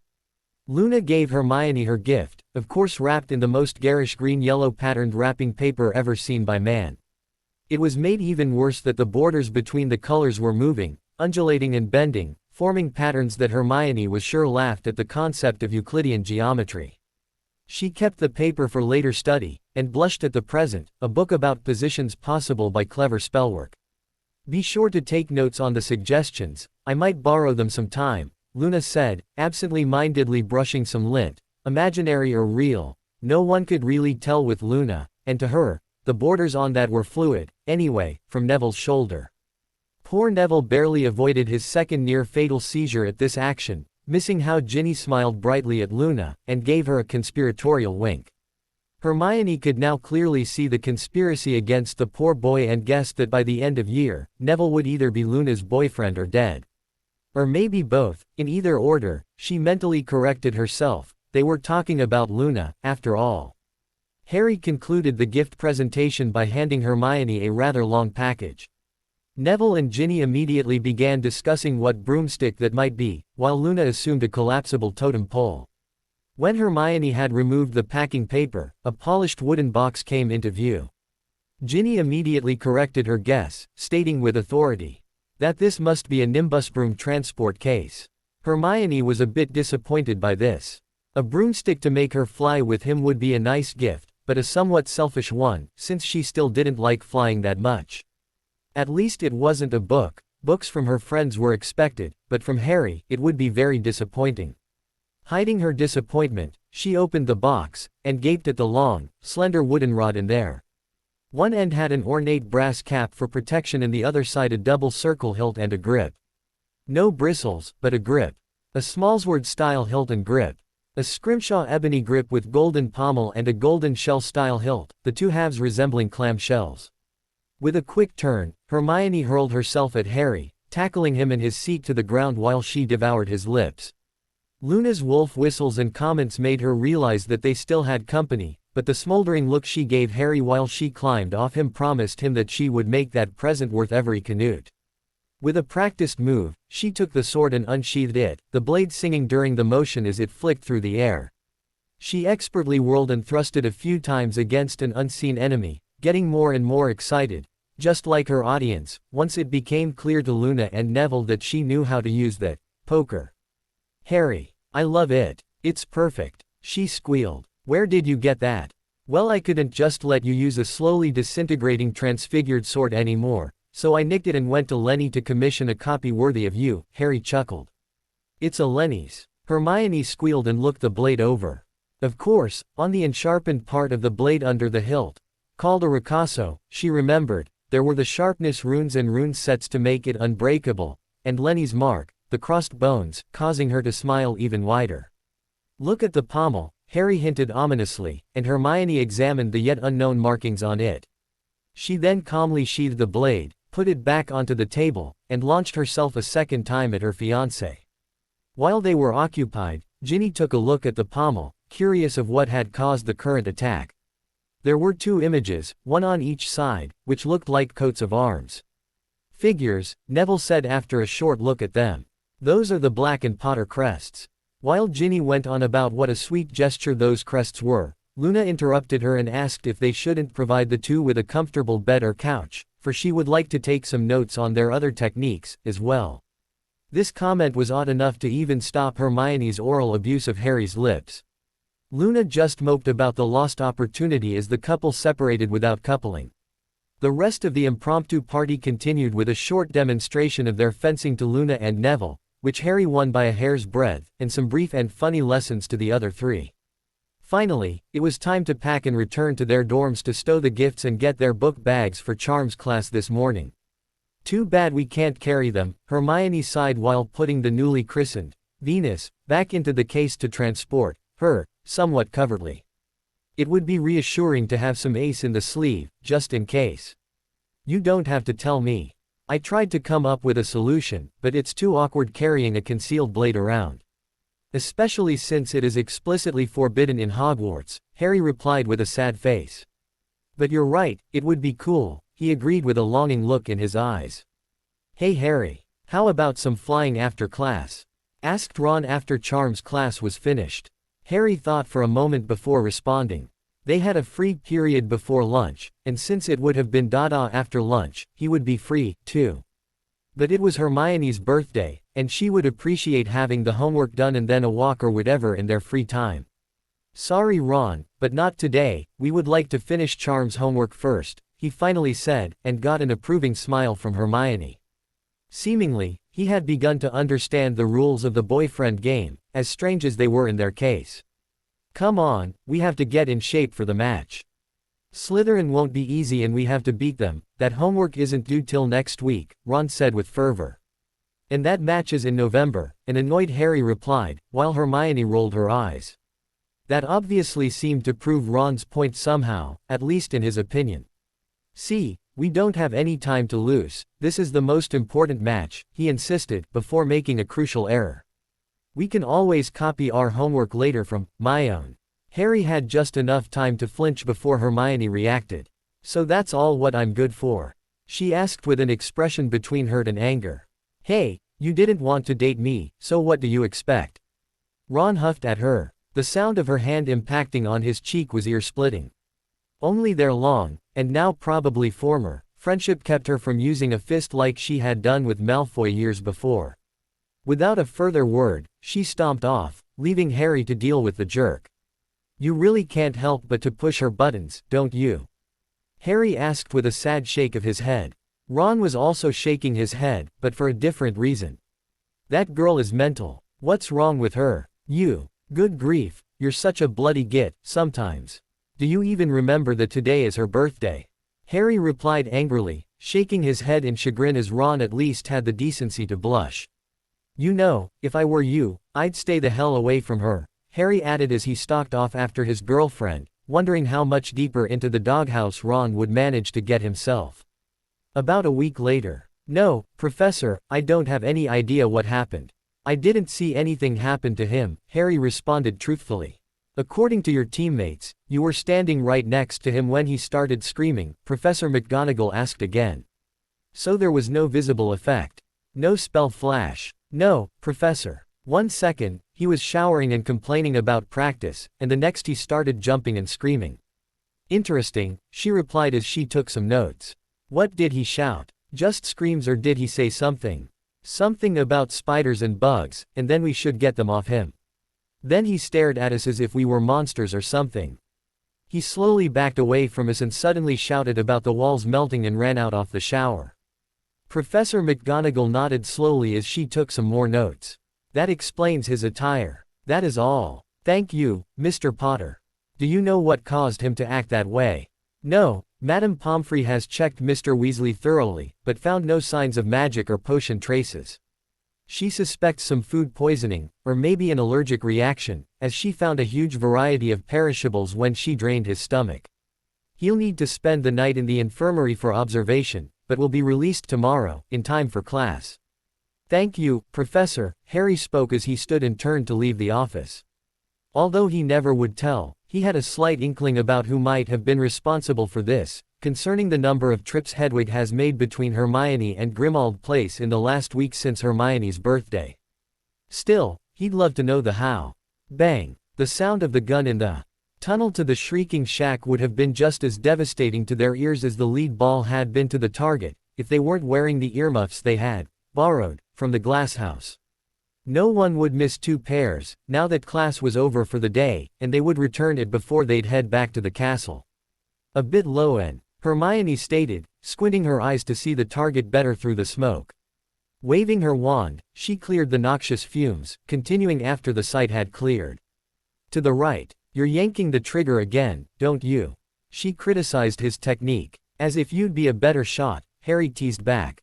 It's not me who's owning a gun, and I'd do as well as you do. If it weren't for that, I'm only half as strong as you are, Hermione replied testily, squinting her eyes at him before she turned and transfigured another piece of wood into a small pile of black powder. It still bothered her that she couldn't keep that kicking mule on target properly.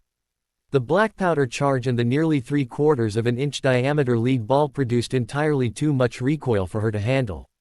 Coupled with the built-in inaccuracy of the design, she was lucky if she hit the target at 10 paces. She still remembered the words of Matty when she pointed out that deficit after he had briefed them on those weapons. Guns like that aren't used at range like a wand. They are up, close and personal. You'll feel the blood splash into your face. That comment was enough to dissuade Hermione from any notion to buy her own gun. Harry immediately raised his hands and took a step back. Okay, sorry. Gee, at times like that I'm happy you don't have a gun, Hermione.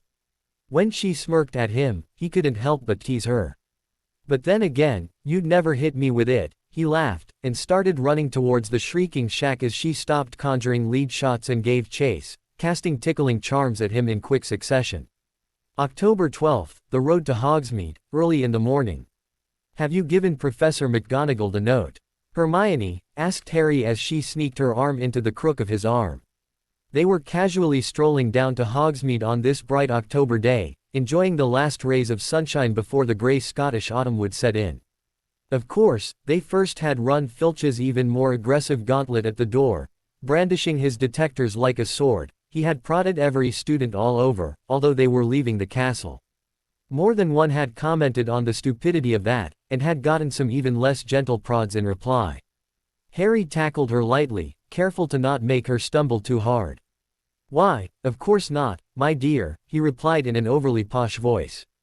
"Why should I keep her informed on us going to London to get your apparition license, under supervision of my wizarding guardians, when I could just disappear in a time of war, keeping them wondering what might have happened, organizing search parties and giving us hell once we return?" Hermione fought hard to keep the laughter to a smile. "How silly of me, that would take the whole fun out of it." "Don't think about it," Harry smiled jovially. "You know that I could do with a bit more excitement in my life." "It has been nothing but boring, ever since my birth," Harry said, both laughing loudly along the last meters into the town. Approaching the Three Broomsticks, Harry stopped and held the door open for Hermione, inviting her in with a flourish. While she entered, Harry noticed Draco Malfoy had followed them, heading for the same pub. At least, the boy seemed to have learned his lesson to not mess with a Potter, finally. Ever since the meal incident, he kept clear of Harry, and even kept his big mouth shut. He still glared daggers at them during meals, but most of the time he was out of sight, somewhere. Entering the bar, they made a beeline for the fireplace, and a quick look told him that most of Slytherin, at least the upper years, were already in town. He could see Zabini with some girls and not talking to some guys, among them Vasey and Urquhart, some 7th years he knew from the team. That house seemed to start the day early on Hogsmeade days, probably to be away from the riff-raff. Hermione, mentally already half through the exam, took some flow powder, tossing it without breaking stride, and stepped into the fire. Harry waited for the flames to die down when the door opened to admit Malfoy, who scowled at seeing Harry standing there. "Thank goodness I don't have to stay here with that Ponce and his friends glaring at me," Harry thought as he stepped closer to the fireplace, throwing a few nuts into the bowl and taking some flow powder to follow Hermione to Grimmauld Place. "The sight of his face would have ruined my appetite," he chuckled while throwing his handful of powder into the fire. Stepping out into the foyer of Grimmauld Place, he was immediately greeted by Tonks with a warm hug, followed by a healthy handshake and slap on the back from Remus. After the Grangers had their chance to hug the arrivals, they went to change, and within minutes, they had changed into normal everyday robes and prepared to leave for the Ministry. As the Ministry wasn't easily accessible to Muggles, the Grangers opted to wait for their return and to organize the ensuing party. Hermione was already past mental revision and in full pre-test jitters mode, reciting the 3Ds and other theoretical stuff over and over, causing Tonks to roll her eyes most impressively. She was a metamorphagus, after all. Harry kept with the time-proven method of just ignoring it and carrying on as if nothing were wrong, and prompted Tonks to take the lead, since the Ministry was her turf. Tonks did so, but only after flicking at Harry's left ear in passing. Harry added that technique to the long list of ways Tonks would use to apply non-magical punishment. His ear still tingled when he stepped out of the Ministry flow. Rubbing the offending appendage, he briefly wondered if Tonks used depleted uranium to paint her nails with. Together, they made it through the guard's station where a completely star-struck Auror was waiting their wands. Harry feared for a moment that the guard would keep his wand as a memento to meeting the boy who lived, but the man finally handed it back to him, if a bit reluctant. Hermione didn't notice it, she barely noticed anything until they were standing in the test office. All the time she was rehearsing her mental notes for the test, causing the other poor sod that was also waiting to sign up for the test to nearly wet himself in fear of being inadequately prepared as he heard her mutter under her breath. Harry shot him a glance and a sympathetic shrug. He had taken long enough to not be affected by her antics anymore. Finally, her application was filled, with every I dotted and every T crossed, and she and the poor guy were sitting at desks in the test room, while the others were sitting outside in the waiting area. After non-cheating quills had been passed out, they were told that they have 30 minutes for the written theory part. Hermione started scribbling like mad, the auto-engorgement charm on the test paper struggling to keep up with her space requirement. 5 minutes into the test, her paper had tripled in size, the examiner's eyes had doubled in size, and her co-testee was sweating by the bucket. Finally, the time was up and Hermione finished her last sentence. Reluctantly, she handed the now nearly 4 feet long sheet of parchment to the woman supervising the examination. The other testee was nearly crying as he handed his non-engorged paper over and ran out of the room, probably to hide in a toilet and bawl his eyes out. Or maybe getting sick, Harry mentally corrected himself when he caught sight of the man's face as he rushed out. Thus knowing that the exam was over, Harry and his bodyguards, as he jokingly called them ever since Matty had identified them as such, entered the room, where Harry moved immediately to hug a distraught Hermione, who kept whispering things like, "I forgot," and, "Sure to have that wrong," while Harry shook his head when she wasn't watching, smiled supportively when she was, and kept on patting her back at all times. Given the size of the parchments, the examiner started with the man's parchment. Within barely a minute, she stamped it, passed, and returned it to the man who had returned halfway through her correction. Still a bit green around the gills, he took it, shot Hermione a nasty look and rushed out to get the practical part done without that damned witch in sight. Hermione was fidgeting around, biting nails while the examiner studied her test, which should be called a treatise proper. All the time, the woman gaped at parts of the answers, shaking her head or huffing at herself, and Hermione managed to get even more nervous, her nails already digging into Harry's lower arm. Harry chose to take this in stride, and tried to keep the wincing to a minimum, while Tonks found the situation most amusing. I wonder if sadism is a requirement to become an Auror, Harry thought, keeping his mind focused on the things they usually did when Hermione dug her nails into his flesh, that helped against the pain building up. Before blood was shed, the examiner finished, letting the parchment drop onto the table and staring at Hermione, but saying nothing. After a few seconds of being stared at, unblinking, Hermione couldn't take it anymore and asked, "Did I pass?" in a shaking voice, like she was sure to have totally flunked it.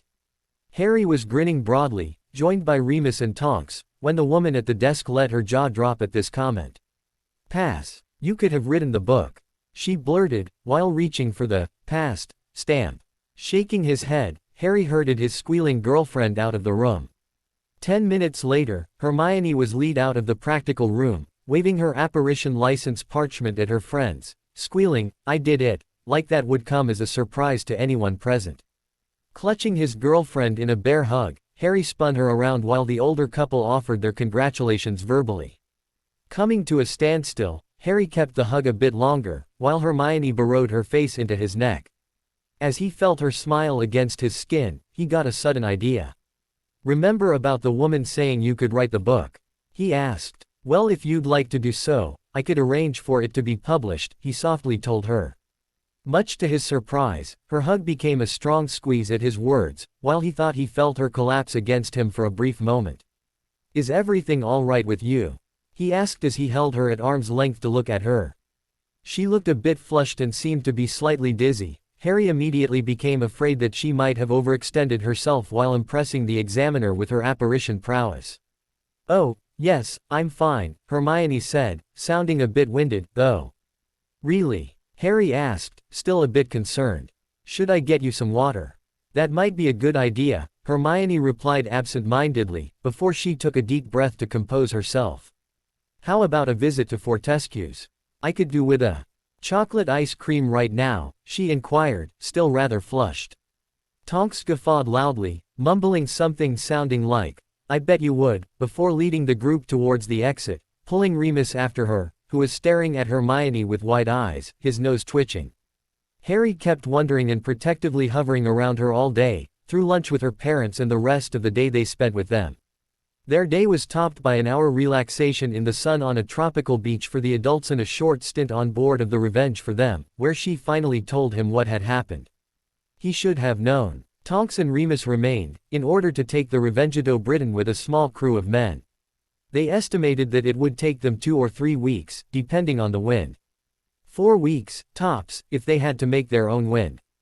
After returning to Hogwarts in a rush of portkey and flow travel, followed by a nice walk up to the castle, Harry felt that this day had gone rather well. His opinion improved when Hermione pulled him into a broom closet to continue celebrating. The next morning during their training, Ginny stormed in, completely out of breath and completely unaware of how close to a bad case of death she had come, bursting in like that. "Where did you go yesterday? I stayed up all evening, trying to find you anywhere," she wheezed, doubled over from the run, while Harry averted his battle wand and carefully pushed the spell out of his mind. "Celebrating my apparition license on a sunny beach," Hermione smirked, causing her friend to go wide-eyed. "Congratulations. Why didn't you take me with you? Merlin knows I could do with a tan," Ginny lamented, looking quite accusingly at her friends. "Family business, we couldn't have taken you with us without consent of your parents," Harry replied. When Ginny scowled back at him, he shrugged his shoulders. "It's the rules, don't give me that look," he admonished, a moment before Hermione could do the same. For a fraction of a second, she was looking put out that he had beaten her to the scold, but then she took a deep breath and calmed herself. "Still, you'll be in big trouble if you weren't back in castle before curfew," the redhead changed the topic. "We were, but we kind of got stuck in a cupboard we came by. We snuck back under the cloak, later," Hermione said, acting the innocent, and failing badly. "You say such things just to make me envious, don't you?" Ginny huffed at her, mock glaring, but quickly losing interest in that activity and returning to the idle activity, gossip. "Anyway, did you hear? A 4th-year Ravenclaw girl had been caught trying to sneak a cursed dagger into the castle. When McGonagall found out at the checkpoint with those detectors, she tried to draw the dagger and attacked, but McGonagall had her bound before she even had the dagger out of her pocket. Turned out she was under the Imperius curse." Ginny recounted the latest news in the Hogwarts Gossip Network. "It was Malfoy," Harry said as soon as she had finished her tale. Hermione was a bit put out that Harry would be so fast to judge. "While it is possible, I think it could have been someone other than Malfoy. Anybody could have done it. Hogsmeade is a public place," she chided her, shoot from the hip type boyfriend. Harry pondered her reply a bit. "Possible, that git probably isn't able to cast that spell properly," he replied smiling. Hermione rolled her eyes at him but contented herself with half a victory. After all, she had him only for a few months yet, so she should be grateful that he was housebroken already. If it was him, it was a stupid plan, for he must have known that the door would be checked on return. Ginny added her 2 nuts to the discussion. Hermione nodded her agreement, then suddenly stopping and looking thoughtful for a moment, before she posed a question. "Wait a minute, why on earth was McGonagall using those detectors? Isn't that Filch's job?" "Well, he got a bit adventurous," Ginny stretched that word wide, wiggling her eyebrows wildly, "with his detectors, especially with the older girls. When he jabbed his sodding sensor under Susan Bones' skirt, she slapped him silly, and threw a few good kicks in, for good measure. Professor Sprout was near and saved him from worse when she heard the commotion. After all the girls present told her what happened, Sprout took his sensors away and had the female professors on shifts, taking over the checks on the returning students.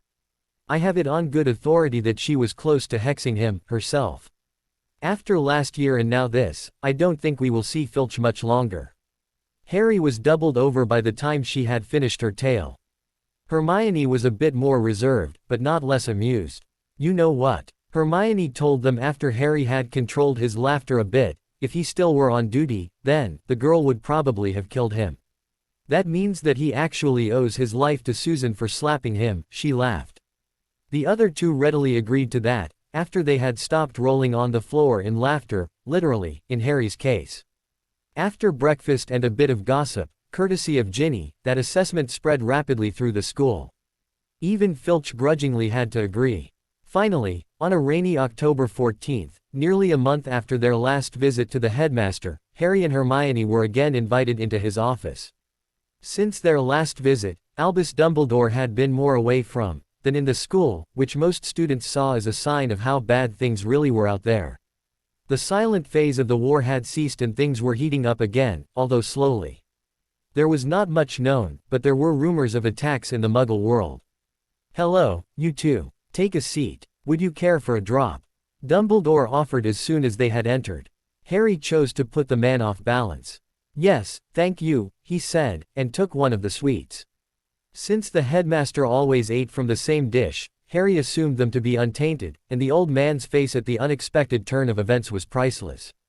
Professor Dumbledore immediately insisted that they should not procrastinate to watch the memory he had prepared, since it was a long one, and they dived into the pensieve. There, they met a younger Dumbledore on his way to an orphanage, where he met Tom Marvolo Riddle to deliver him his Hogwarts letter. Hermione and Harry were shocked to see the young boy sitting there, calmly telling a stranger about bullying people. Even more shocking was how carefully the boy could school his expressions to hide his true feelings. Even back then, Riddle was a masterful liar and manipulator. Even when he relented to return some stolen knick-knacks to the other kids, you could see that it wasn't done out of remorse or due to fear, it was a cool calculated act to get admission to Hogwarts. It was a very long memory, but eventually, they were ejected and landed back in the headmaster's office. I can't believe you actually allowed him to attend Hogwarts, was the first thing Hermione said after they had sat down. He was cruel back then, already. He even outright admitted that he had intentionally hurt people, he was actually proud of it. I was under the impression that he could be reformed if he were given the chance, Dumbledore replied. Tell me, have you actually managed to reform anyone by now? Harry snorted, and only a light flinch of the headmaster's beard showed that this jab had hit the target. Please, let's keep on topic, Dumbledore said with a strained voice. The important thing in this memory is his character. We have learned that Riddle never trusted anybody and had a magpie tendency. Does this have anything to do with the ring and the locket? Hermione questioned. This, I can't say yet, but it is possible, Dumbledore evaded the question. Hermione wasn't in the mood to let this slide. Not yet. Why? I don't believe such an important thing should be subjected to mere speculation and guesswork, Dumbledore replied evasively. Suddenly, he put on a surprised face. Now look, isn't it amazing how time flies when you are in good company? He said in his grandfather voice. I'm afraid it's really time for bed, he told his guests. I will explain on the next meeting, I promise, he stated when Hermione made motions to ask another question. Only their considerable willpower and the time spent around the twins allowed Hermione and Harry to refrain from rolling their eyes at this thinly veiled dismissal in the face of uncomfortable questions. You know, he's hiding something, Hermione muttered to Harry as they returned to Gryffindor Tower. Of course he is, he's Dumbledore. As long as he breathes, he is hiding something. It's probably something very important, none of his business, will cause some good person harm in the name of the greater good, while trying to reform a lost soul. The problem is we don't have the slightest clue what, Harry agreed with her as they navigated the moving stairs back to their dorm. Again, Harry mentally questioned the sanity of whoever had the glorious idea to cause staircases to switch their direction randomly. One day, it took him no less than 10 minutes to cross 2 flights in the right direction. At least I can't come up with anything, he sighed. That's par for the course, what bothers me more is that even I don't have any clue, Hermione teased, squealing as he dug his fingers into her side. I'm not that bad, he whined. Harry, I came in your arms in the middle of a ministry hallway and you didn't get it until I told you later that day, Hermione quipped. You'll never let me forget this, won't you? Harry smirked back. But that's okay with me, Tonks will probably never let you forget this, neither, he tried to retaliate as they finally reached the right floor and turned right, heading for the next, stationary stairway. Why would I want to forget that? Hermione mumbled, blushing more than just slightly. Good that you bring that up, Harry spoke as he put his arm around her, pulling her close. You also forgot that nettling me like that makes me very creative in reminding you of your place, he whispered into her ear as his hand casually found her neck, grasping her hair playfully, but firmly. Captain, Hermione whispered, lowering her gaze in a well-played gesture of obedience, that also hid her smug smile. If Harry could read minds, he would have heard an echo of her prior statement. A Tuesday evening. Late in the evening, just in time for curfew, Ginny cautiously poked her head through the hole into the common room. Taking a quick look around, she confirmed that the path was clear and dashed up the stairs and into her dorm. Slamming the door shut and leaning her forehead against the cool wood, she gave a sigh of relief. She was safe, at least for now. "Hello Ginevra," a cold voice greeted her. Horrified, she wheeled and saw that Hermione was sitting on her bed, just coming out of disillusionment, slowly fading into sight. "Take a seat, would you?" Hermione said with a smile that didn't reach her eyes, tapping her wand onto her left palm repeatedly. Slowly, as not to scare the older witch that probably knew more curses than the rest of the students combined, Ginny sat on the bed of Romilda, opposite to her own. Hermione's eyes rested on her, unmoving and unblinking, as if she considered what to transfigure the girl in front of her into. "I'm sorry," Ginny blurted when she couldn't stand it anymore. "I thought you went to the room to practice, and when I came in and saw Harry hitting you with that riding crop, I just reacted," she babbled, nervously fingering the hem of her skirt. "You ran out," Hermione stated, evenly, but Ginny was terrified by the fact that she didn't tap her wand anymore. She now held it in a standard casting grip. "When Harry fell, I saw that you were, and tied, table." Ginny stuttered frantically. "And you ran out on me. You were screaming at me," Ginny whispered, while she ducked her head. "I think that was appropriate, since you just had stunned my boyfriend during say," her older friend said icily. "No, that's not right, it was still during foreplay," she corrected herself mid-statement before glaring at the redhead in front of her. "And then you ran out," Hermione hissed, her eyebrows unifying to a single one. Ginny didn't answer to that. She knew that if Hermione weren't tied to that table, she would probably have cursed her already back then. Bollocks. It rushed through her head and made her cringe involuntarily when Ginny realized why Hermione was so mad at her. 50 minutes. "It took bloody 50 minutes until Harry woke up and could free me," Hermione confirmed as she noticed the younger girl connecting the dots. Naturally, she still glared. "I'm sorry," Ginny repeated, once again, shrinking even more. "I am sorry that you were uncomfortable for so long." "Uncomfortable?" Hermione shrieked. "Do you have any idea what you have done?" she yelled at her, falling quiet with a wince as she had leaned forward. Ginny didn't reply anything, and kept her head down and quiet, since she actually had no idea. Hermione took a deep breath, carefully settled back onto the bed and began to explain. "Apart from leaving me behind, bound and beaten, which could have been disastrous on its own, if it weren't for the fact that only we three could enter that room," Hermione spoke in a very calm voice, something that worried Ginny much more than any yelling could ever do. "What you didn't see was that Harry and I were testing a new runic project of his. To give you a hint, it was a combination of an adhesive matrix coupled with a pattern that created rather loud sounds within a silencing pattern," Hermione completed her explanation. Ginny tried to decipher that, but came up with nothing. "It stuck to me and was vibrating. Rather heftily, I have to admit," Hermione growled at her.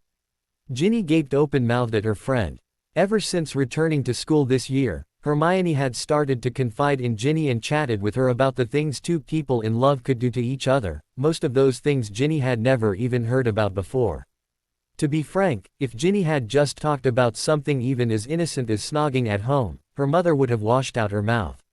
So she wasn't used to anybody, let alone the known prude Hermione, being that forthcoming with info about her say life. Still, Hermione had never told her about details of her own say life, only vague descriptions, and that some things were good, or not so good. Given what Hermione and Harry evidently did, she wasn't surprised that Hermione wasn't that upfront. But why would she start chatting about her say life just now? Another look at Hermione told her that the girl didn't intend to do some pillow talk right now. Hermione gingerly shifted on the bed and leaned forward, glaring daggers. "It first hit me 3 minutes after you were out. But since my boyfriend was knocked out, he couldn't do anything," she sweetly told the smaller girl that slowly became aware what she had done. 6 times. 6 bloody times," Hermione growled, and Ginny winced in sympathy. "Do you have any idea how effing bad that hurts after the second time?" Ginny winced again as Hermione's growl had grown even more threatening. Of course, part of the wince was due to the pain she could imagine. At this very moment, she wasn't sure anymore if she would leave this room alive. "I'm sorry," Ginny said for the umpteenth time, "I promise to knock next time and not just assume you are training in there. I should have known better that you don't usually go training after class." Hermione nodded her agreement. "And if you ever again stumble across us and do something stupid like stunning before asking, at least untie me, okay?" she said, while carefully easing herself into a standing position. Grimacing in pain, she waved her wand at herself, casting a new numbing charm at her lap and sighing in relief. I'll forgive you this time, since it was partly our own fault using the usual training room that lets you in, but if anybody learns about what you have seen, even the slightest bit, I'll let you experience that yourself for a whole day, understood? Hermione promised that with a tone that left no doubt that she not only would to that, but also that the reenactment probably would include a roughly sawn 4x4 pole, and no one would ever find her body. Ginny nodded her head fiercely in reply. Good. Now excuse me, I'm going to soak in the prefect's bath for a day or so, Hermione stated and then made it out in wobbly steps. October 26th, Hogwarts Castle. Ginny. What the hell are you doing? Ron's voice rose over the din of the team as all moved towards the Great Hall and lunch after the practice. The practice went rather well, considering the light drizzle the day had given them. Despite the wet and cold weather, the team started getting their act together and the new beaters proved to be good. Not stellar like the twins, but solid, and light years beyond their predecessors. Only Ron had a real bad day. He started with a few good saves, but then he missed one and got so furious at himself that he missed nearly every single one that followed before he eventually recovered. His mood never did. The Chasers, on the other hand, worked like a well-oiled scoring machine. With Ginny and Katie as example, Demelza quickly fell into her rhythm, and they tore Ron apart. When the practice finally was over, Ginny ran ahead of the team with Dean, who had been sitting out the session due to a light hand injury during herbology that would be fine by Friday, the last day before their match. Harry met up with Hermione in front of the changing rooms after she had watched the practice like a dutiful girlfriend, under a conjured umbrella and a book in hand. Ron's shout and his full stop interrupted the motion of the whole group and ended the amorous chit-chat between Harry and Hermione at the back of the group, since they nearly walked into the suddenly stopping Katie Bell. What does it look like to you, dear brother? Hissed the angry voice of Ginny, which was a sure sign that bad boogies were soon to fly.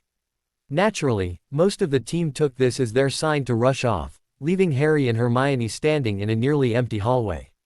Nearly, except for a furious Ron and a confused Dean with a spitting mad Ginny still in his arms but glaring at her brother. When Ron made the mistake to point out that it wasn't appropriate to snog in the corridors in a slightly less cultivated manner, Harry was sure that this would not end well. After a shouting match that figuratively burned Ron to a cinder with several scathing remarks about his maturity and love life, especially the lack of both, Ginny just noted that she should find a broom closet for Dean and her. Letting actions speak for her, she took off, dragging the slightly put-out-looking Dean Thomas after her. This caused a sputtering Ron to follow them, but not before he glared an accusing look at Hermione and Harry for laughing so hard. The Battle of the Broom Closet, as people had christened the later occurring fight, was the talk all over school for days. The detentions lasted even longer. Strange, Harry mouthed after he was finally alone with Hermione. Raising an eyebrow in question, Hermione prompted him to share his musings. I wonder about Ginny's perfume, did you notice that flowery smell? Hermione frowned. Yes, I know. She has started wearing the same perfume as me. At first, she nicked some when we were at the Burrow last summer, and to keep her off mine, I finally gave her a bottle for her birthday. Oh yeah, right, I knew I had noticed it somewhere before. Why did you stop? Harry asked after he had sniffed at her neck. I like that smell. I ran out of it sometime on the island, I used it for years. We'll have to shop for it sometime, okay. Hermione smiled at him, before smirking evilly. Or I can ask Ginny for a bit. She seems to have lots to spare if she uses so much that we could smell her across the hallway, she said laughing, Harry joining in. They turned and continued their way to lunch, and somewhere along the way, Harry pulled her close. So you did snog Crumb. He commented one of the points Ginny had brought up. I thought it was only a good-night key, he teased her. Hermione nodded her lip while she mentally cursed her red-headed chatterbox friend. What would you've done in my place? She replied with a small snort, imagine you had a date with, say, Gabriella Sabatini, would you have refused a key? If you put it that way, Harry chuckled as he pulled a dangling rope to open one of the shortcuts hidden behind a tapestry and invited her to step through. She is hot, he commented offhandedly as he caught up and slung his arm around her waist. Hermione smirked superiorly back as he conceded that argument. A few moments later, she yelped in surprise when Harry pulled her into an alcove, pinning her against the wall. "You know what? I now think it was your perfume I smelled with the amortentia," he whispered into her ear, before his lips descended onto the vein at her neck. November 2nd. On the day of the match, Ron was a nervous wreck at breakfast. The practice yesterday was terrible. Ron had been in a terrible mood for the last few days, and every time he saw Ginny, he felt furious. That was mirrored by his keeper performance at the practice. Not even the Chudley Cannon's current keeper had received so many goals in the span of a single hour. In one particular low point, he came within an inch of performing the starfish without stick. He barely ate a thing, and when Harry told him to finish up so that they could leave for the pitch, he bolted to the loo in order to return even the little bit he had managed to eat. "Maybe you should give him some of your luck potion, Hermione, but that would be useless if he can't keep it in," Ginny suggested with a laugh that was echoed by the rest of the team as Ron rushed out. Despite their keeper being in tatters, the team was quite relaxed. While they were playing Slytherin, they knew that they would not be hard-pressed to win. When the team was introduced yesterday, they found out that the Snakes had a new, inexperienced fourth-year Seeker that had no chance to beat Harry. Malfoy had resigned for some reason. All they had to do was keep possession of the quaffle, ratchet up the score, and wait for Harry to seal the win. Later that day, Harry groaned happily as Hermione's hands continued doing their magic. She was currently straddling him while her hands ran over his chest, massaging his strained muscles. "Now I know why professional players get a massage right after the game," he nearly purred as Hermione's finger dug into the spot where the chest muscle connected to the arm.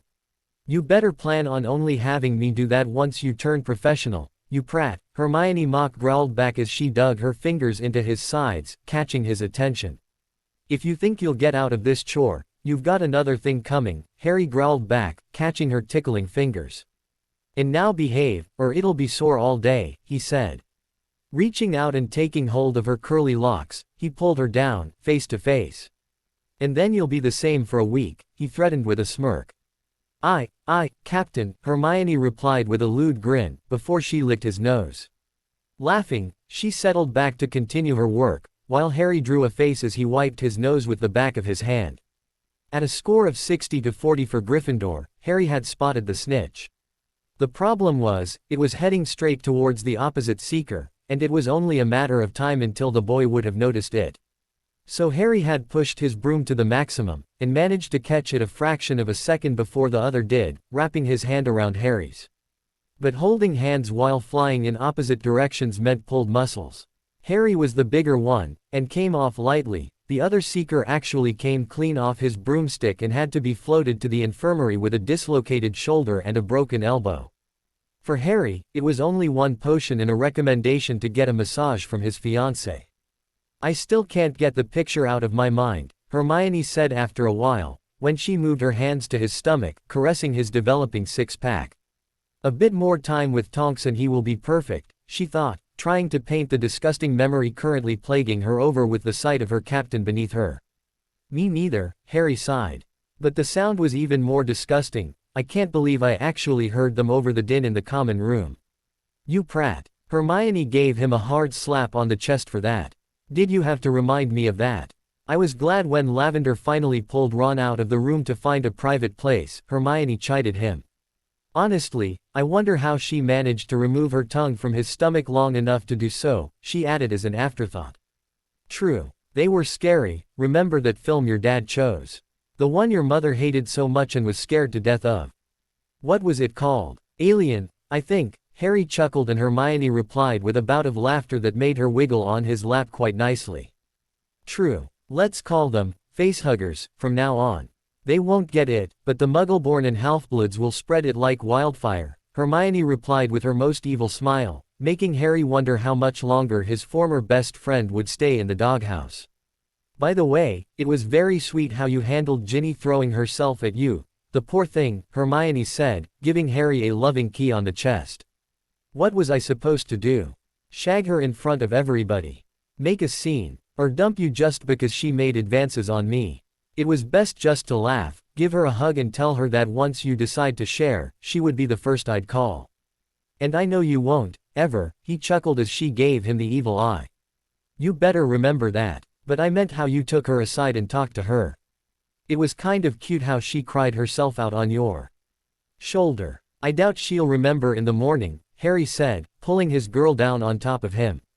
Hermione snuggled herself into a comfortable position before she answered. True. While I can understand her being down after Dean dumped her, to get herself so thoroughly plastered. Wait till I find out who brought the fire whiskey, she growled. Harry nodded sadly, flinching as while doing so, he had tickled his nose with her hair. At least he wasn't too much of an A*S about it. I talked to him. One of the things was that he wasn't sure if Ron was opposed to him dating Ginny because he's black instead of a principled, my sister dies as a thing. But in the end, he decided that it wasn't worth it after he saw Ginny fight with Ron at the battle. You know, they actually started hexing each other. Dean said he now knows how it would be to fight with her, and that finally sent him running. He didn't want to throw a spanner into our team's works, so he just waited until after the game to call it quits. He informed her of his talk to Dean. Hermione nodded thoughtfully. I'll talk to her later. Given the Tuesday incident, she will probably be scared to death around me if I don't, after how she rubbed herself on you like a pole dancer. And I'll certainly have words with her about alcohol, moderation and restraint. To think she was like that because she wanted to drown her sorrows. Think how she would be when you win the cup. She would try to shag her way up and down the boys' tower. Probably starting with you, she added with a smirk. I hope so. After all, I am the most attractive boy in there. Harry preened himself smugly, before he had to defend himself from a vicious tickling attack. November, and thus the first snow, had come and confined the students to the castle, except for short stints. Almost unnoticed by Harry, due to the intense practice schedule, Dumbledore once again was nowhere to be found, except for occasional appearances in the Great Hall, just to vanish before even Ron had finished his first helping.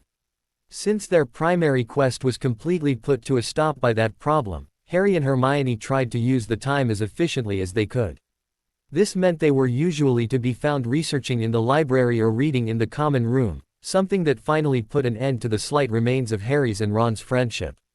With Ron being distracted by Lavender and Harry not wanting to goof off pointlessly with him anymore, they slowly drifted apart. By the time December came, they were not much more than just teammates anymore. About a week after the match, after class had ended for the day, Ginny stormed into the common and violently flopped herself down on the couch next to Hermione, jostling her. Looking up from the huge tome on her lap, Hermione elbowed Harry on her other side, and went right back to an interesting chapter about the numerological properties of zero. Looking up as well, Harry leaned forward and beamed a smile at the fuming girl on the other side of the couch. Any interesting new ones, go for it. He chuckled from the safety of his seat behind his girlfriend. Oh stuff it, Potter, Ginny huffed in reply. She had to bear some ridicule for being a randy drunk, especially new names for her popping up continuously. I, for one, am still particularly fond of Githemdone, Hermione remarked without looking up. Ginny's glare found her, but soon targeted Harry, who had foolishly voiced his approval. Don't give me that look, Harry chuckled. It's your own fault, and it could have been a lot worse if I had reacted differently, he scolded her lightly. Ginny deflated slightly as he put her straight. I know, but it grating on my nerves, she moaned. I swear, I'm never going to touch alcohol again, she stated once more. She already had given that vow in an emotional and teary talk to Hermione right after the hangover had passed. As far as she was concerned, this was her first and last try to drown her sorrows. You haven't heard the worst, Harry replied. After lunch, someone tried to be very creative within our earshot, he scowled. It turned into a smile as Ginny bristled and demanded a name and details. I'm not telling, and I won't repeat what he said, but rest assured he's been punished, Harry said, eliciting a snort from Hermione. After Ginny rose an eyebrow questioningly, he chose to satisfy her curiosity. Partly. Hermione here hit him with a surreptitious jinx she got from the Black Library. He'll probably be praying for death already, but be too embarrassed to get help. Ginny turned her attention to Hermione, who smiled, but said nothing as she continued to read her book. Ginny cleared her throat, and then once more, but Hermione kept on reading, stringing her nosy friend on. Please, Ginny wheedled. Hermione's smile increased a few watts, and she gave one simple statement, while turning the page. Jala P. Neo Jinx. Cringing, Ginny considered justice done. Don't worry about the people mouthing off, it will soon be over, Harry consoled her. Your brother is seen all over the castle trying to beat Lavender's face off. With such a target, your slight blunder will soon be yesterday's news, he said. Ginny hoped that he was right, and that it soon would be forgotten. By everyone, but her. Shortly afterwards, Ginny renounced dating completely, after some 7th year Ravenclaw invited her to the Three Broomsticks for the mid-November Hogsmeade visit. It turned out that he had less pure motives and tried to get her drunk enough for his plans, which earned him a follow-up date with a couple of bad boogies while Ginny stormed off to the castle. Another teary session with Hermione followed, and the next day, the boy was found stuck upside down to the wall near the Ravenclaw dorm, in only his boxers, with "Date Rapist" painted across his chest. For some reason, Hermione showed pity on Ron and Lavender at the same time, and didn't tag them with the nickname, like she had planned to. Harry wasn't sure if this was due to the fact that there were already enough derogatory names flying around or mere pity because their keying was really that pathetic. The rest of December was also uneventful, nearly bland, as everybody was studying frantically for the end of term while the snow and cold prevented any sort of excursion outside. Well, not really uneventful, because when Hermione went into her normal study overdrive, Harry invented the study point system. This meant that Hermione could buy points equal to a half hour of study by performing various acts. His basic sheet started out with a single point for a blowjob and some points for various other things. Hermione couldn't help being herself and turned the simple sheet Harry had scribbled on into a huge scroll with hundreds of color-coded things to do and options that could be combined, which could send an actor into a panic.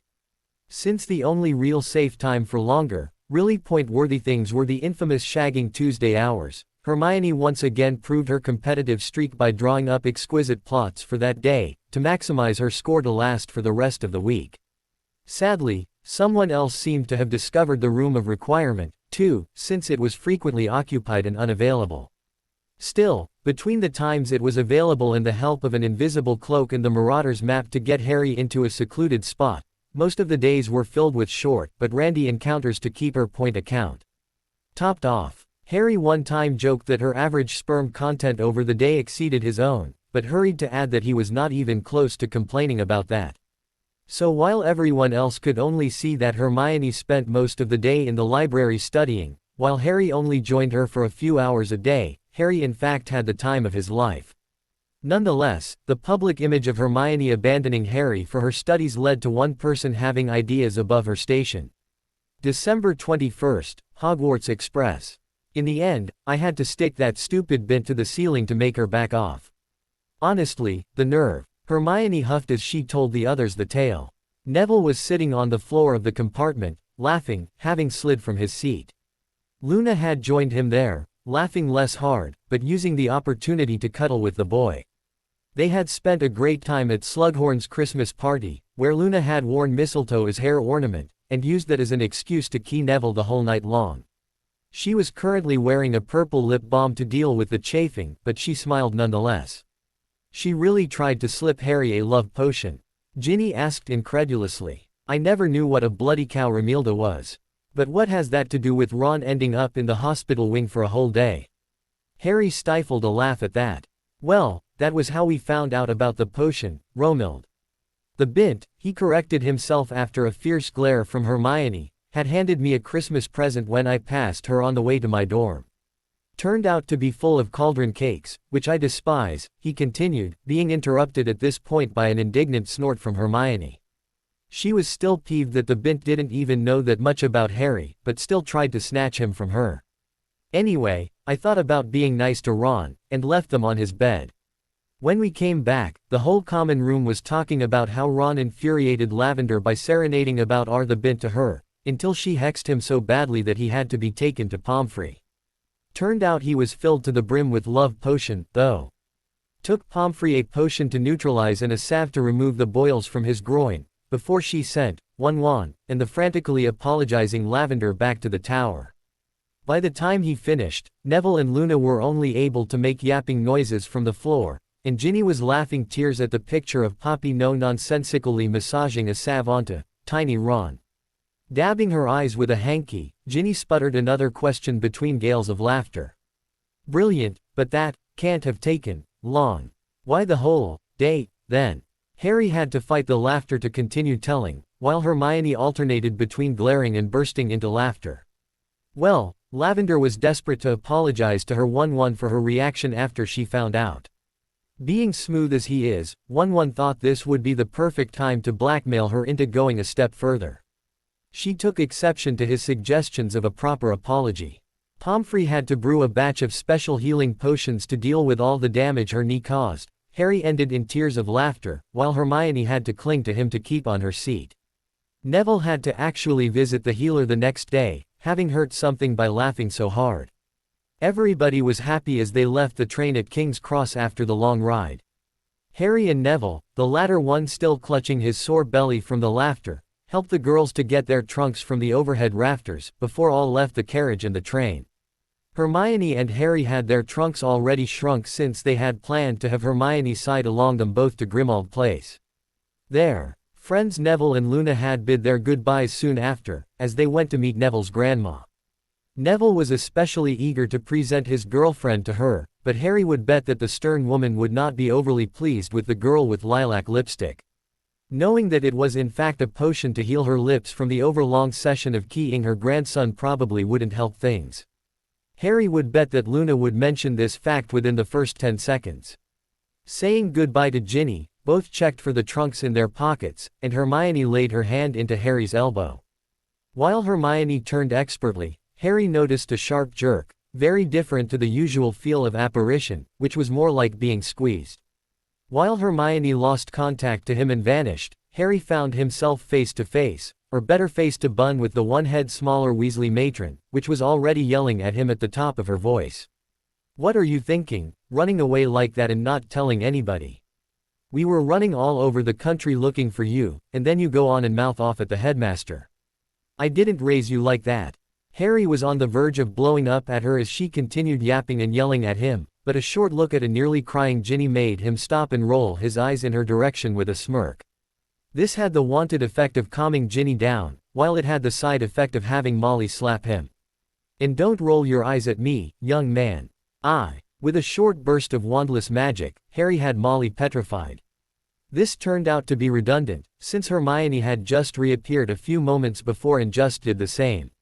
Hermione was just as shocked as he was, so both stood there for a moment without saying anything, trying to come up with appropriate words but failing.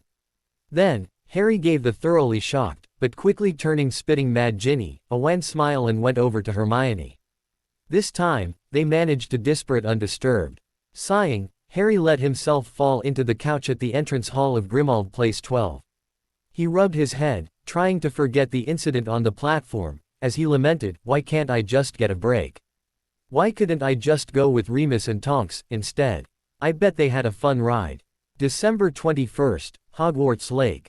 "Damn it, Remy. Can't anything go smooth on this bloody ride?" Tonks cursed as she saw the giant squid again trying to get a grip on the submersion shields of the Revenge. They had a terrible ride over to Britain from the island.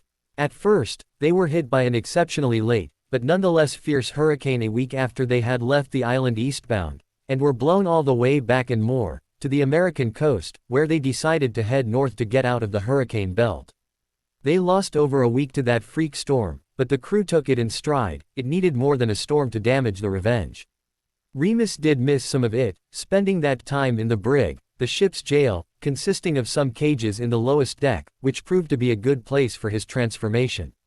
Then, they sailed up north to Canada and Greenland, then turning east to set course for Iceland. Oh yeah, that name did fit. Tonks didn't pack for that kind of weather, but transfigured some clothes and kept warming charms around her all the time. Still, she was afraid she would never feel warm again, while the men ran around in little more than padded jackets.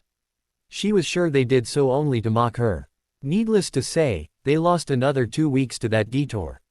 When they got caught in some pack ice before even really leaving Greenland, she had the opportunity to blow off some steam. Swearing and cursing the paint off the ship, she single-handedly blasted them a channel through at least 2 miles of the ice when she lost her temper over being stuck in ice, before she got exhausted and let a different crew member take over. It lost them another 3 days to cross the ice patch, but at least the crew had ceased ribbing her about her warm clothing. Remus also missed that outburst being curled up in the brig. Near Iceland, Tonks had flown into a near-homicidal rage when some cabotermen, small ship kobolds, had decided they liked the ship better than the fishermen's boats and snuck aboard while they took over provisions in a small magical settling in a fjord near Arberg. Sadly, they had noticed the infection only after the creatures had half a day to wreak havoc in Tonks' wardrobe. Most of the clothes were not salvageable, especially after Tonks had blasted the creatures to smithereens. The sailors started to give Tonks a wide berth after that. Finally, they reached Scotland, and went into submerged mode to get through the underwater passageway to get to Hogwarts. Thankfully, the way in there had been charted long ago, and it took the crew little fuss to navigate it. In the end, they arrived at Hogwarts on the 18th of December, instead of early November. Only to run into an overly active giant squid that for some reason took a liking to the submerged ship. They had planned to swim up using bubble head and warming charms, melting a hole into the ice and then freezing the surface again to hide the traces. The men would then lodge in London, taking some days off until Christmas, when they could get sent home by Harry. This was now impossible as the giant squid was cuddling the boat for a whole day now, and they didn't really want to swim past it in the agitated state it was if they didn't have to. The alternative was bringing the ship to the surface, which would be a risky move and hard to conceal from prying eyes. But Tonks knew that if that effing squid wasn't gone by evening or, Merlin beware, started humping the ship, she would take her chances. "I wish I were with Harry," Tonks lamented. "He probably had a fun ride." On December 23, Harry sent the sailors back to the island. Most of them were rather happy to get back into the warm climate of the Caribbean. He couldn't fault them for that, but they had decided within the group that they would celebrate the holidays here in Britain, since it didn't feel right to have it on a beach with palm trees around. Aggravating was the fact that Remus would undergo his transformation during the days, which meant he wasn't transportable by Portkey right now, and Tonks wouldn't leave him here. So he would spend the night before Christmas in his basement cell, have a slow Christmas day with them, before they all would leave and spend Boxing Day on the island, along with the twins, who would spend Christmas itself at the Burrow. "All right guys, everyone ready?" Tonks asked after she had finished her breakfast with a dainty burp, if such a thing was possible. "I want to be early for our shopping, before the big rush sets in," she said to the assembled Grangers and Harry. Harry finished his tea and wiped some crumbs off his trousers. "Ready when you are, Tonks. How about Remus, will he join us?" Tonks gave a little frown before shaking her head in denial. "He's feeling grumpy already, and wants us to go without him." The others weren't really surprised by that as they nodded their understanding. Cruel fate has made tonight the full moon and ruined Christmas for Remus, again. It took them not very long to dress up for the alley. After all, the warming charms in their cloaks made what otherwise would be called a brass monkey weather only slightly uncomfortable. They entered the alley through the leaky cauldron, stepping through the still, nearly empty pub, greeting Tom only in passing as he tried to talk them into a breakfast. Stepping into the alley, they hurried by the cauldron shop and the apothecary, ignoring the few street peddlers trying to sell them amulets and other protections. Surprisingly, Harry didn't give the Quidditch shop more than a brief glance at the window. His big love was the flying, not the game, and since there was still the firebolt in the window, he knew that there was nothing of interest in there. He had a brief stop at Elop's, to fill up on all treats for Hedwig, and then they started their tour through the shops in earnest. Since the adults already had most of their shopping done and the kids hadn't been unprepared, they only needed a few items, each. Making a few stops at the various shops, they made their way through the alley. Hermione had proposed that Flourish and Blots would be their last stop, since she could accept that no one wanted to be loaded down with books all day. Finally, they arrived at Hermione's second most sacred site of worship, and without losing a second, a brown-haired tornado rushed from shelf to shelf, leaving the occasional empty spot here and there as Hermione maxed out Harry's promise to let her expand the rather one-sided, mostly about killing in creative ways while preventing getting killed yourself, Black Library at leisure. Harry took it in stride and went to the Runes section to browse for reference guides on warding and enchantments for a project he was working on, since he already visited Oxford Street in Soho the previous day with Tonks to get Hermione's present. He grinned at the memory that Tonks had spent a long time herself, browsing the merchandise as he selected his gift and had it packed, and immediately left again after she escorted him back to Black Manor. His browsing netted him 2 books, the standard book of household enchantments, and that wouldn't work, would it? The first was really interesting, showing all the practical rune work to make bathrooms, kitchen, and basically everything one might need in the household. Of course, the Black Library didn't contain much that wasn't inherently dark magic or was deemed dirty commoner's work, so such a book wasn't present there. The other book was exactly what Harry had searched for. It was a rather new work about what funny effects and unexpected, but interesting side effects certain rune combinations would have. He found a pattern he would need for his project on the 43rd page, and was grinning like a Weasley twin. "Hey, Harry." Hermione greeted him as she started to browse his section. "Found something?" Harry lifted his 2 books in reply. "I got just these 2. How many did you get?" Hermione blushed as he asked her this, making Harry laugh out loud. "Do we need a lorry to haul them home?" He chuckled, getting his arm smacked in reply, making him chuckle even harder. Oh, how he loved it when she got miffed and catty with him. "You know, I feel a bit bad about it," she told him with a cute frown. "You got only 2 books and I get a full library out of it, and all on your tab." "It's not that bad, I can read all of them too, so it's okay," Harry said as he reached over and squeezed her shoulder supportively before starting to massage it softly. Hermione leaned into his touch and let her cheek glide over his hand before responding. "Still, I feel bad about it.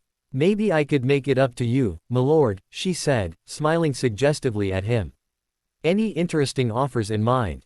Harry replied with his eyebrows in full waggle, causing Hermione to snort with laughter. "Well, how about I fulfill a wish of yours?"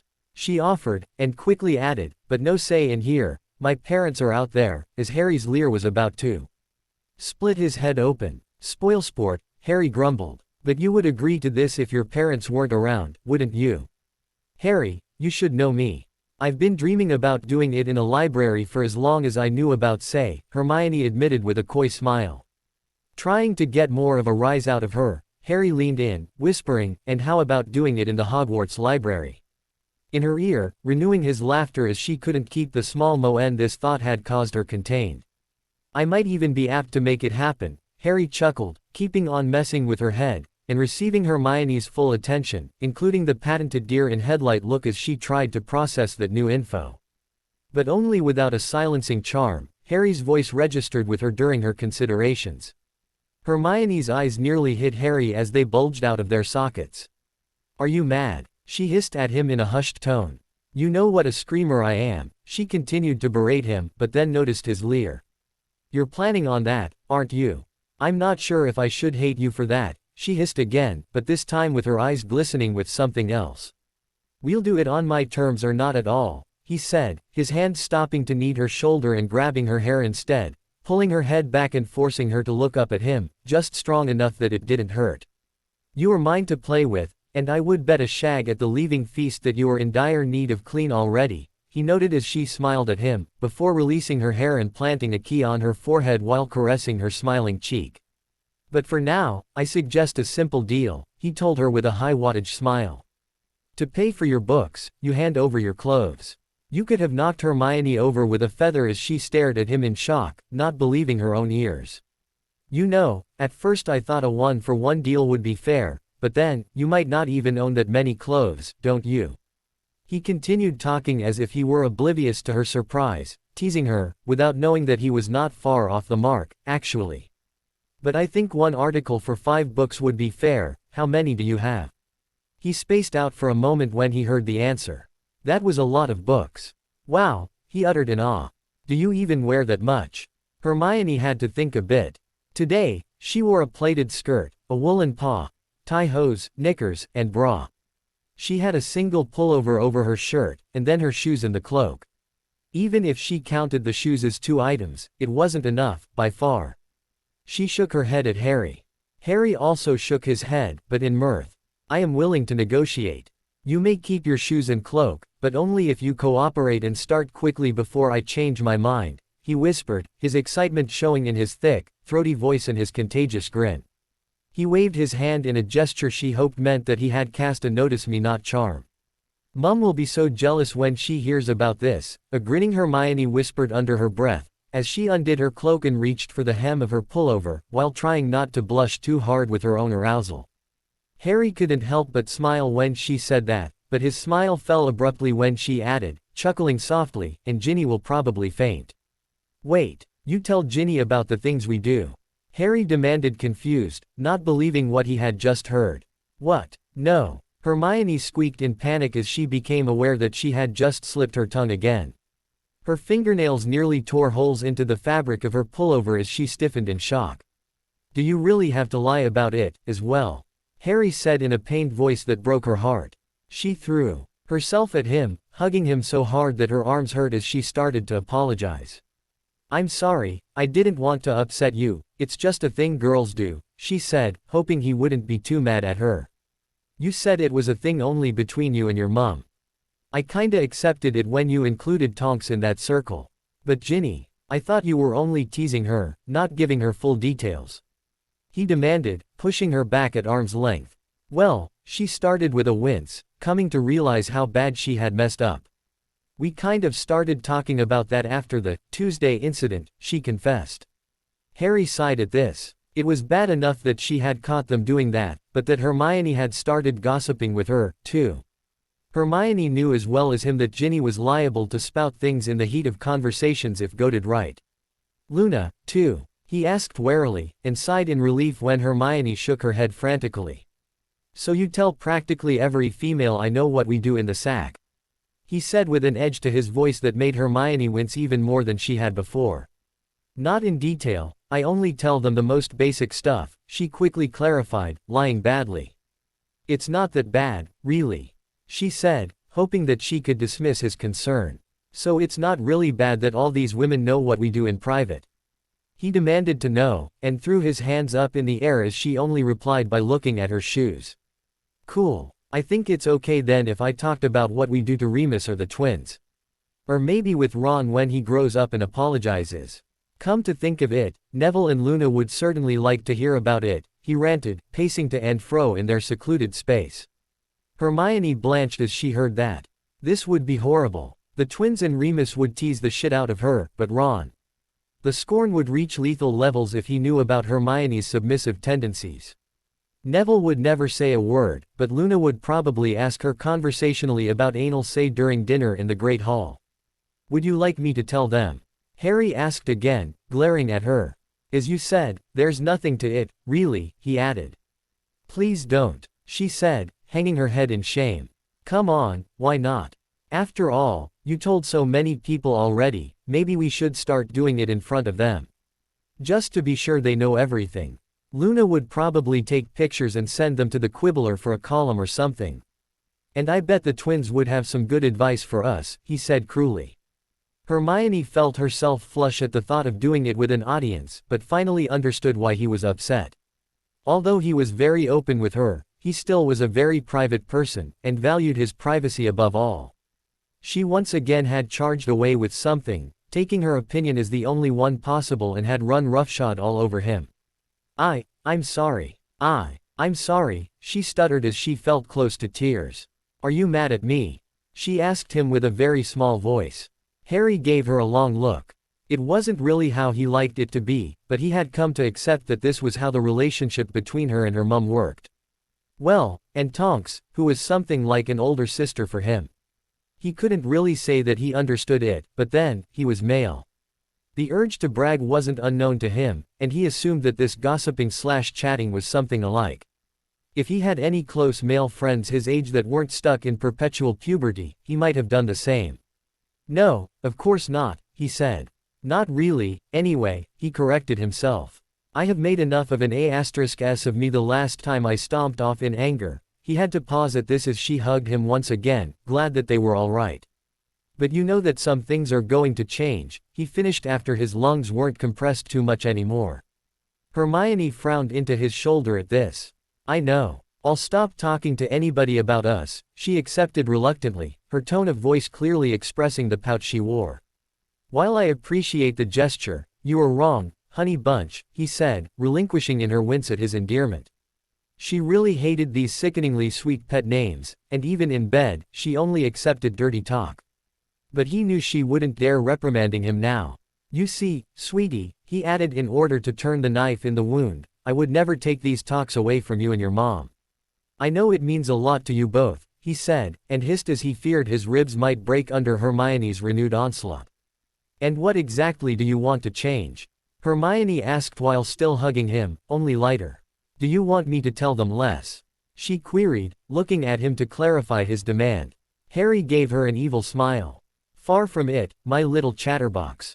You are to talk as you wish, but afterwards, you will confess your transgressions, and accept your punishment, understood?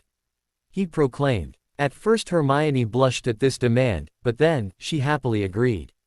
After all, that was a win-win situation for her. Giving Harry a last peck on the cheek, she released him and turned to return to her shopping, but Harry held her back on the wrist as she tried to leave. Aren't you forgetting something? He said with a smirk as she whirled around to look at him.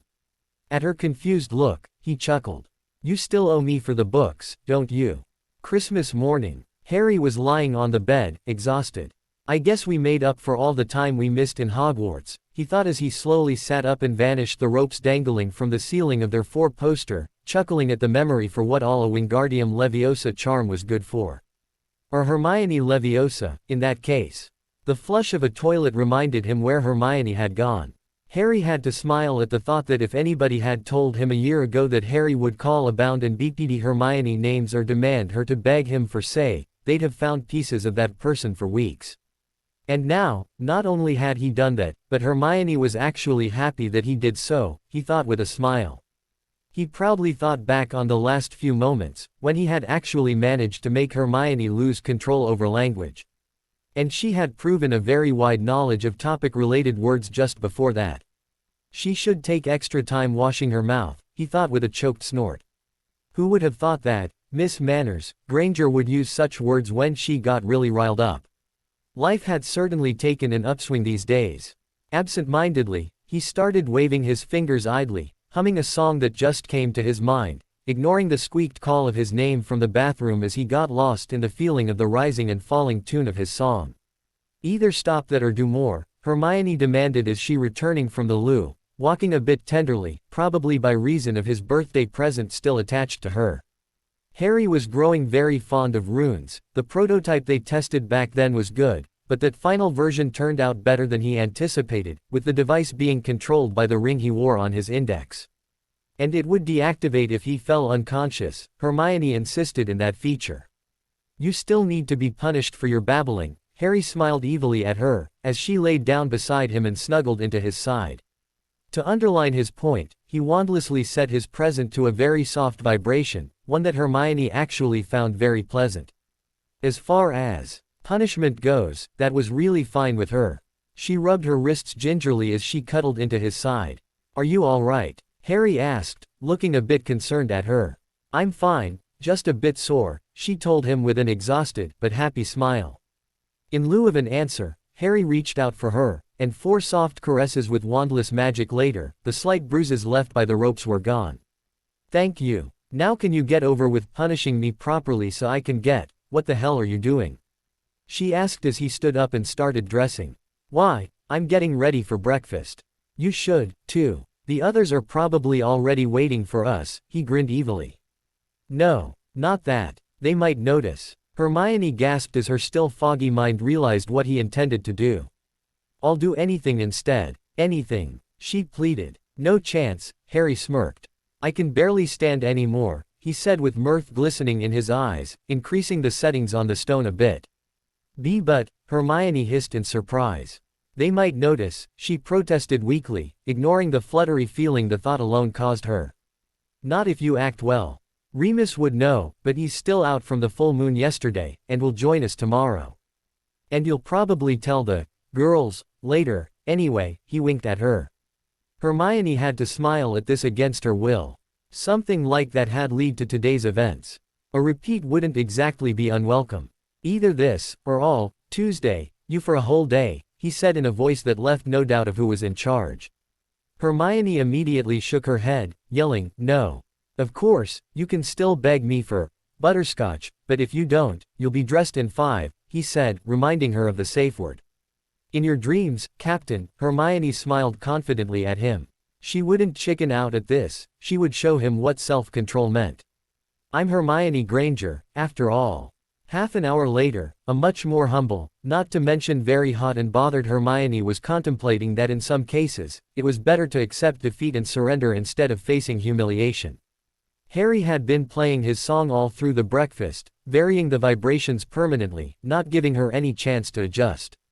All the time, she was constantly writhing in her seat, crossing her legs this and that way, biting her lips to keep silent.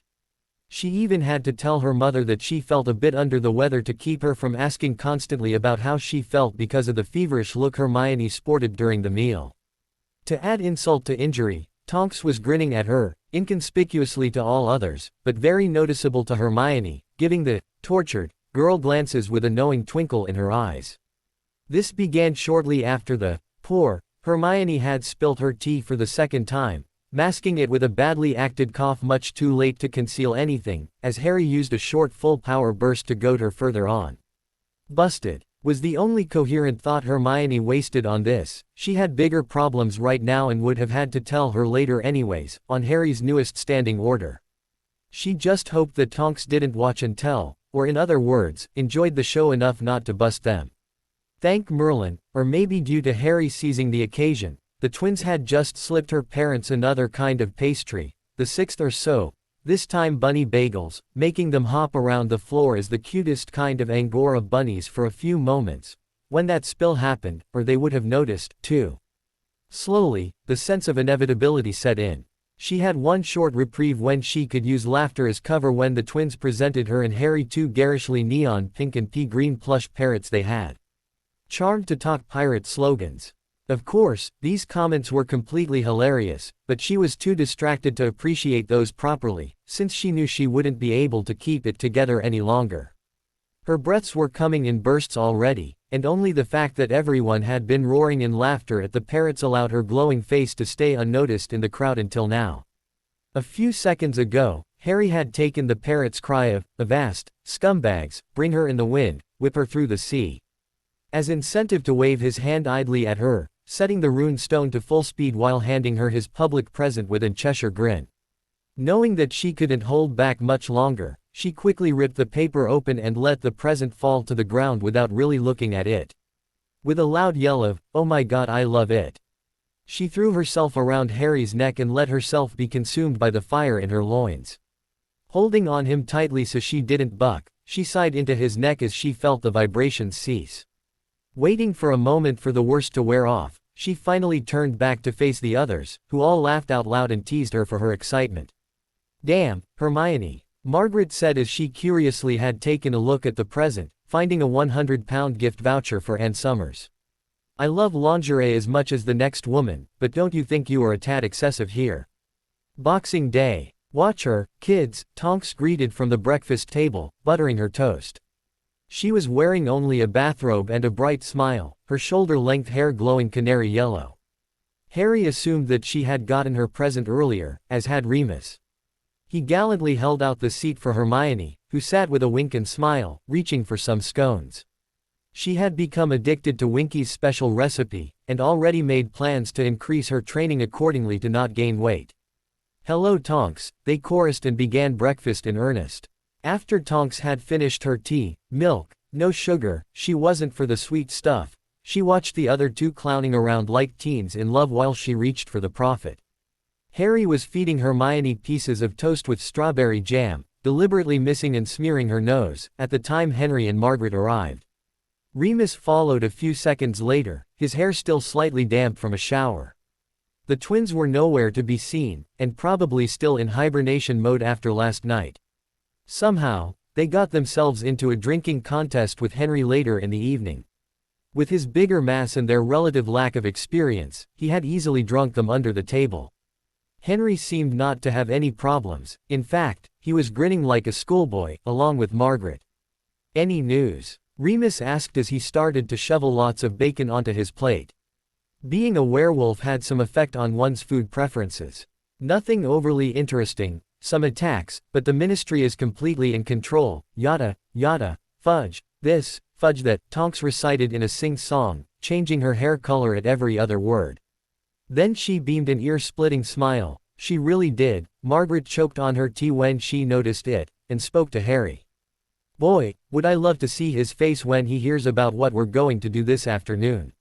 5 on him getting hopping mad and trying to get you arrested on the spot. Harry smiled serenely at this idea. I bet he will try, but you know better than me that there's no one he could order to do so, not after his performance so far. It's a miracle that he was able to cling to his job. The Aurors are under firm control of Scrimgeour, and if Fudge tries to help his old friends and sponsors, he will be out of the ministry faster than you can say. Quidditch, he said, and Hermione shook her head as she remembered where she had heard that quote before.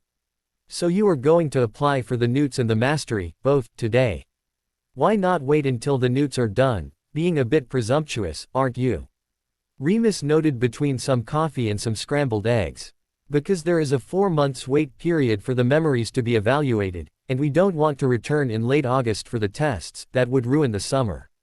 I already submitted the forms and cleared the leaves with McGonagall.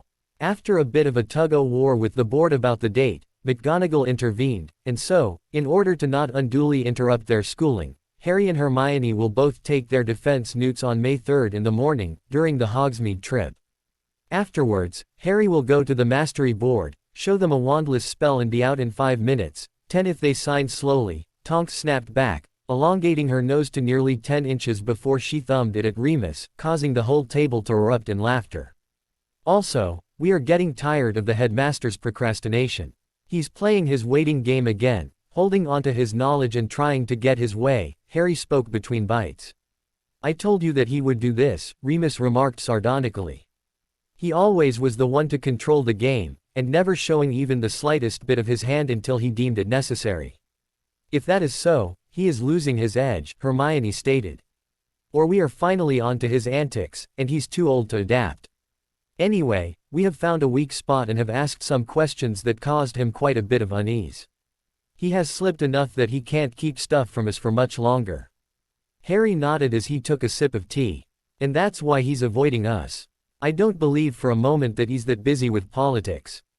Taking a bite out of his toast, he made a short pause. Maybe kicking over this particular anthill will spur him into action. Remus gave the only answer possible. He shrugged and continued his breakfast.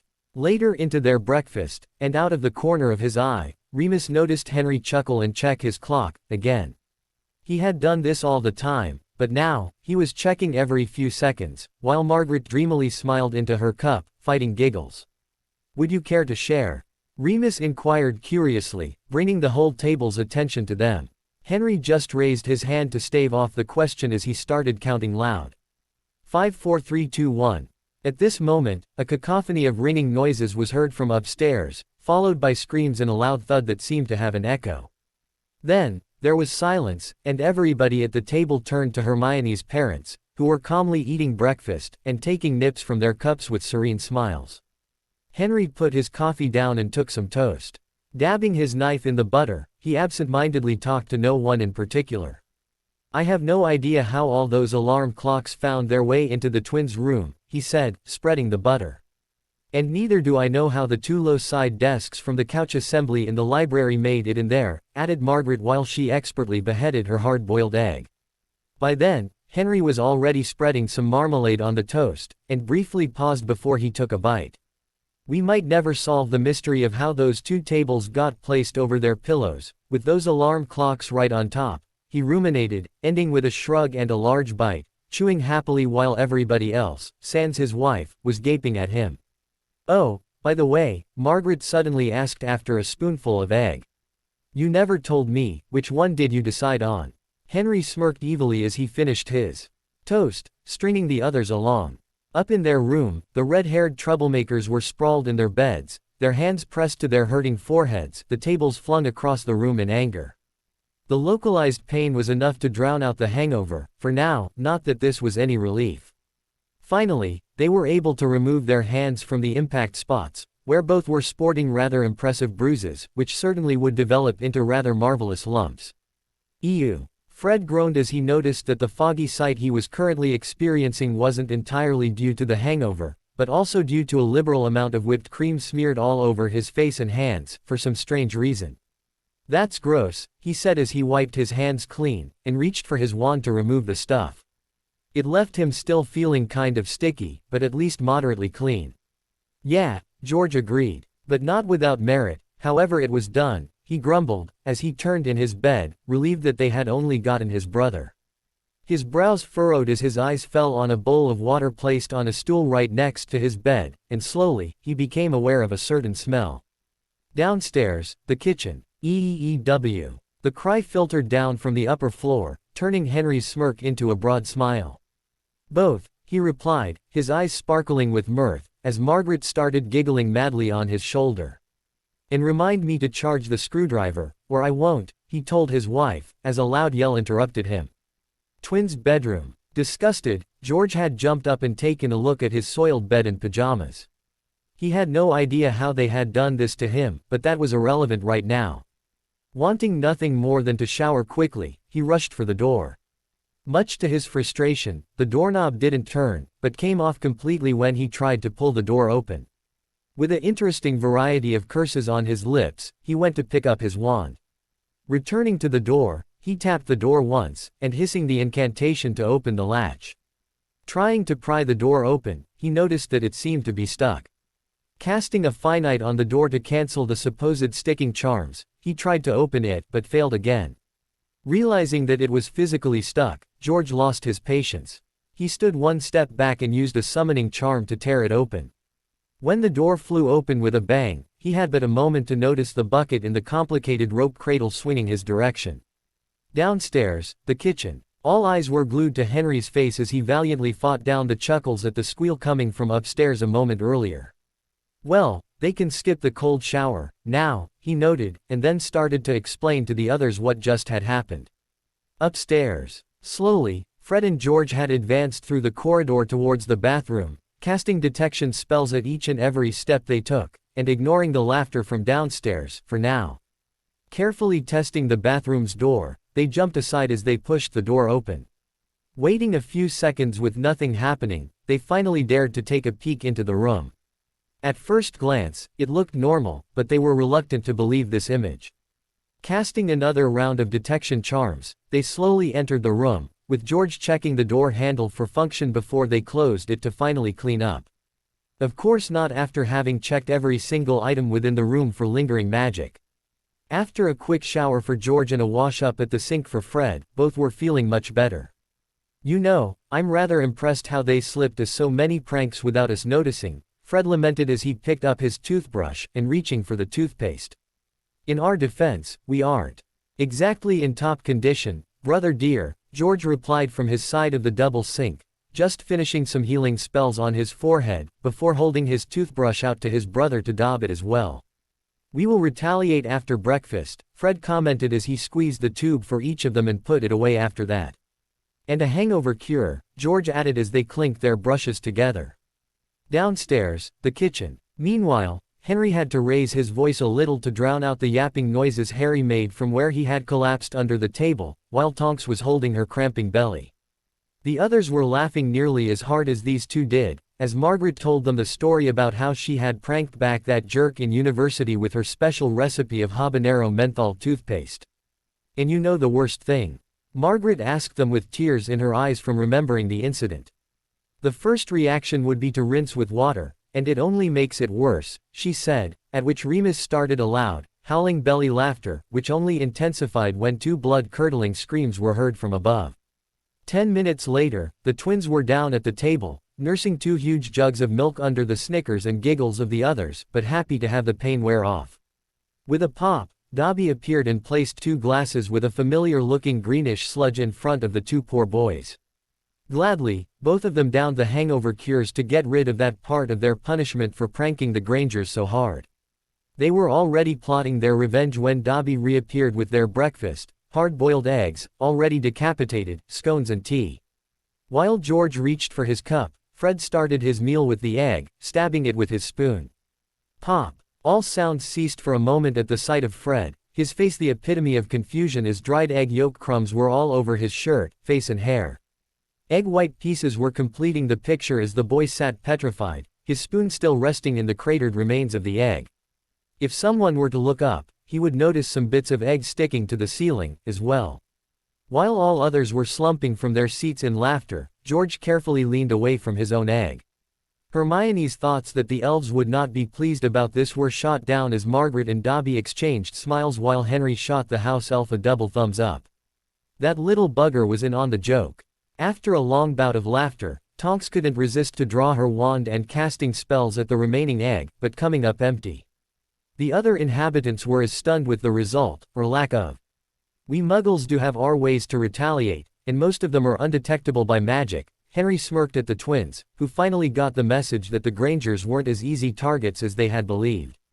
Chop chop. Get going, you two, Tonks snagged while Harry helped Hermione into her outer robes, winter weight. Remus was standing nearby, also already dressed for the British winter. Don't forget your scarf, Hermione.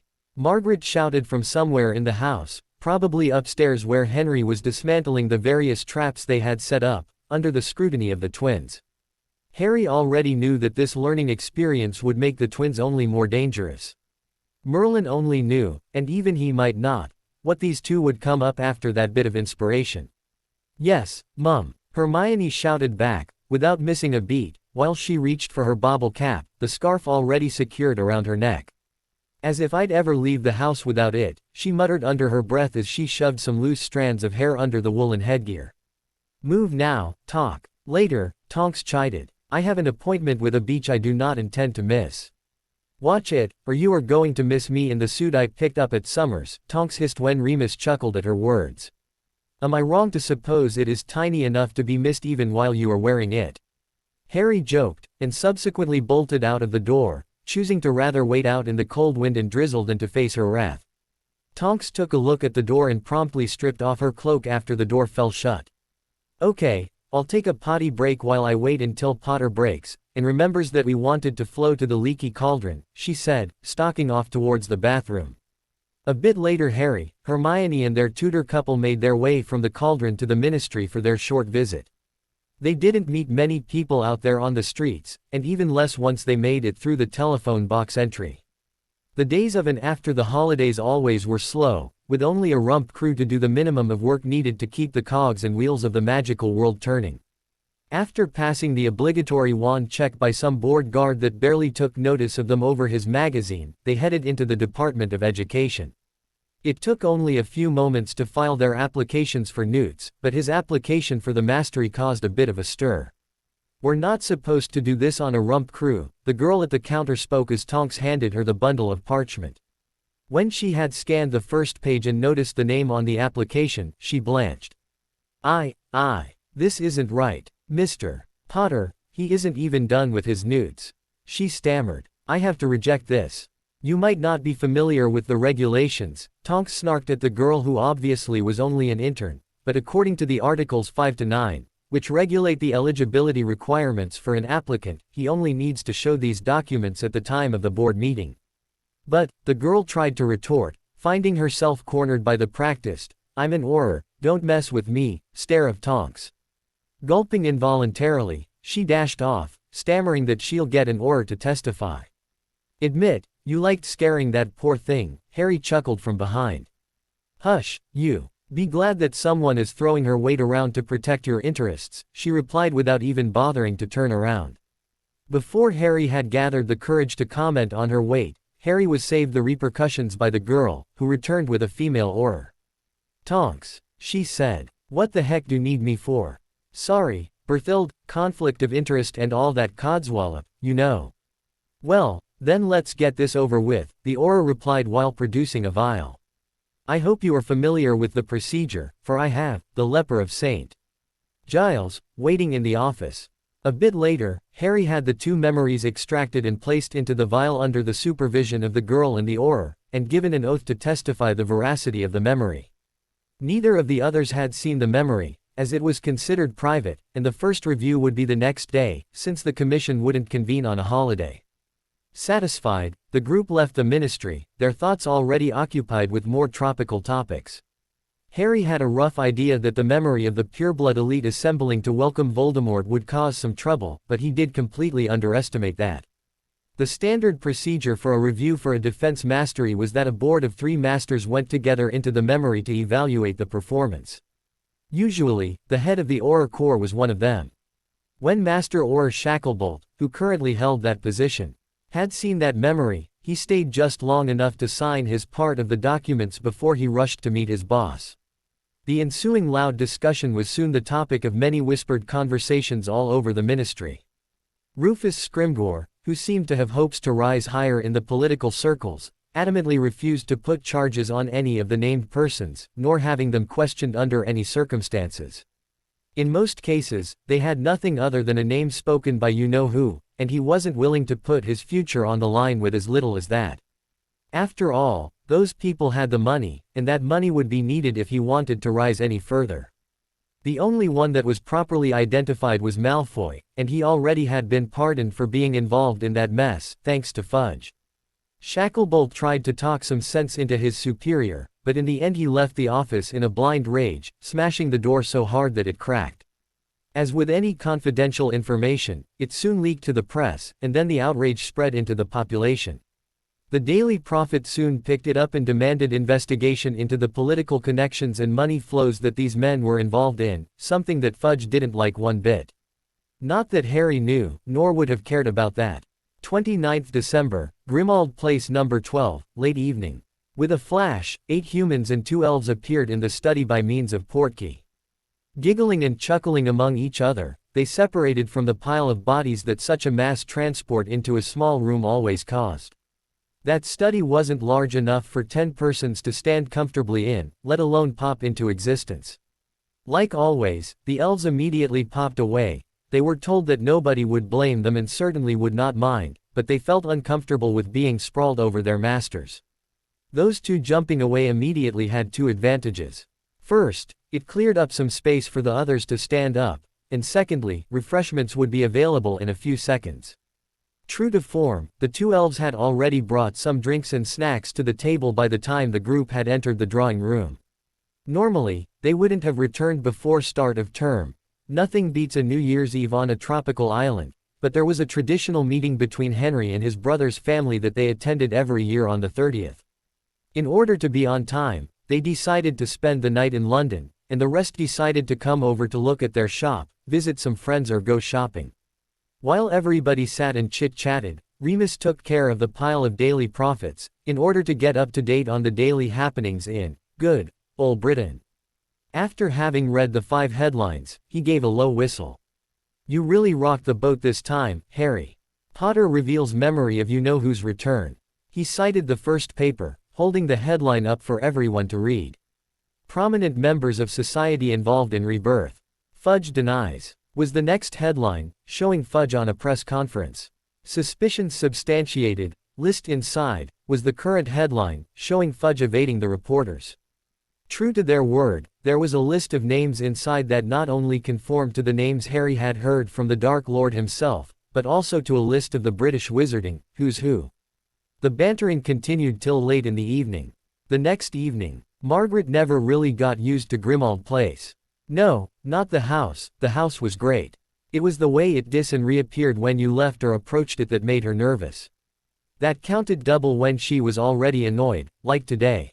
Henry's brother Frank was a unique character, and that was a good thing. He had the strange notion of thinking to be funny, while everyone else usually found him offensive, at best.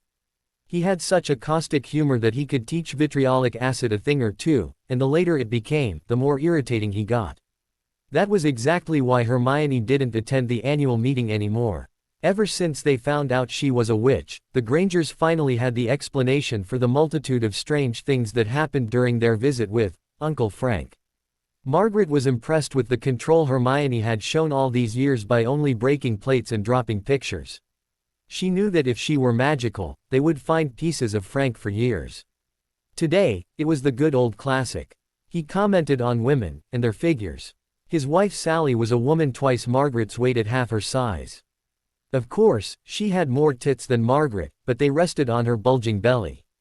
Only her love for Henry made her ignore his statement that she should take a second helping, so that she might grow up a bit, like he used to call it.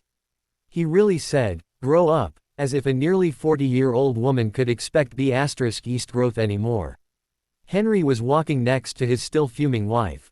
He had taken her for a long walk through Kensington Gardens afterwards, like every year, to help her calm down while she ranted about his brother Frank and his wife.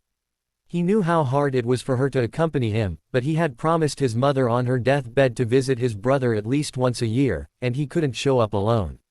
He was glad that his brother had bought the story about Hermione's boarding school not closing in winter, not even over Christmas, in order to not discriminate among religions. This traditionally caused a huge rant over the stupid leftist tendencies in modern education from Frank, which Henry cultivated for an hour or so by alternating between goading him on and justifying that approach. That heated discussion was always the most relaxing part of the visit. Right in this moment they approached Grimmauld Place 12, or better the place between number 10 and 14. Once they were in sight, they had to concentrate on the house and it would muscle its way out between the other two. Quickly, they approached the door and entered. Well, they entered after a few seconds of hesitation when they heard the din inside the house. It sounded like someone yelling and throwing spells left, right and center. They would have drawn their guns to be prepared, but they had agreed that it wouldn't be wise to take weapons to a visit with Frank, the temptation would be too much. Much to their relief, there was no all-out battle in progress in the house. All inhabitants, minus Harry, were sitting in the drawing room, chatting softly and occasionally wincing when a really loud bang interrupted the constant yelling from the dining room they had emptied and designated as the training room months before.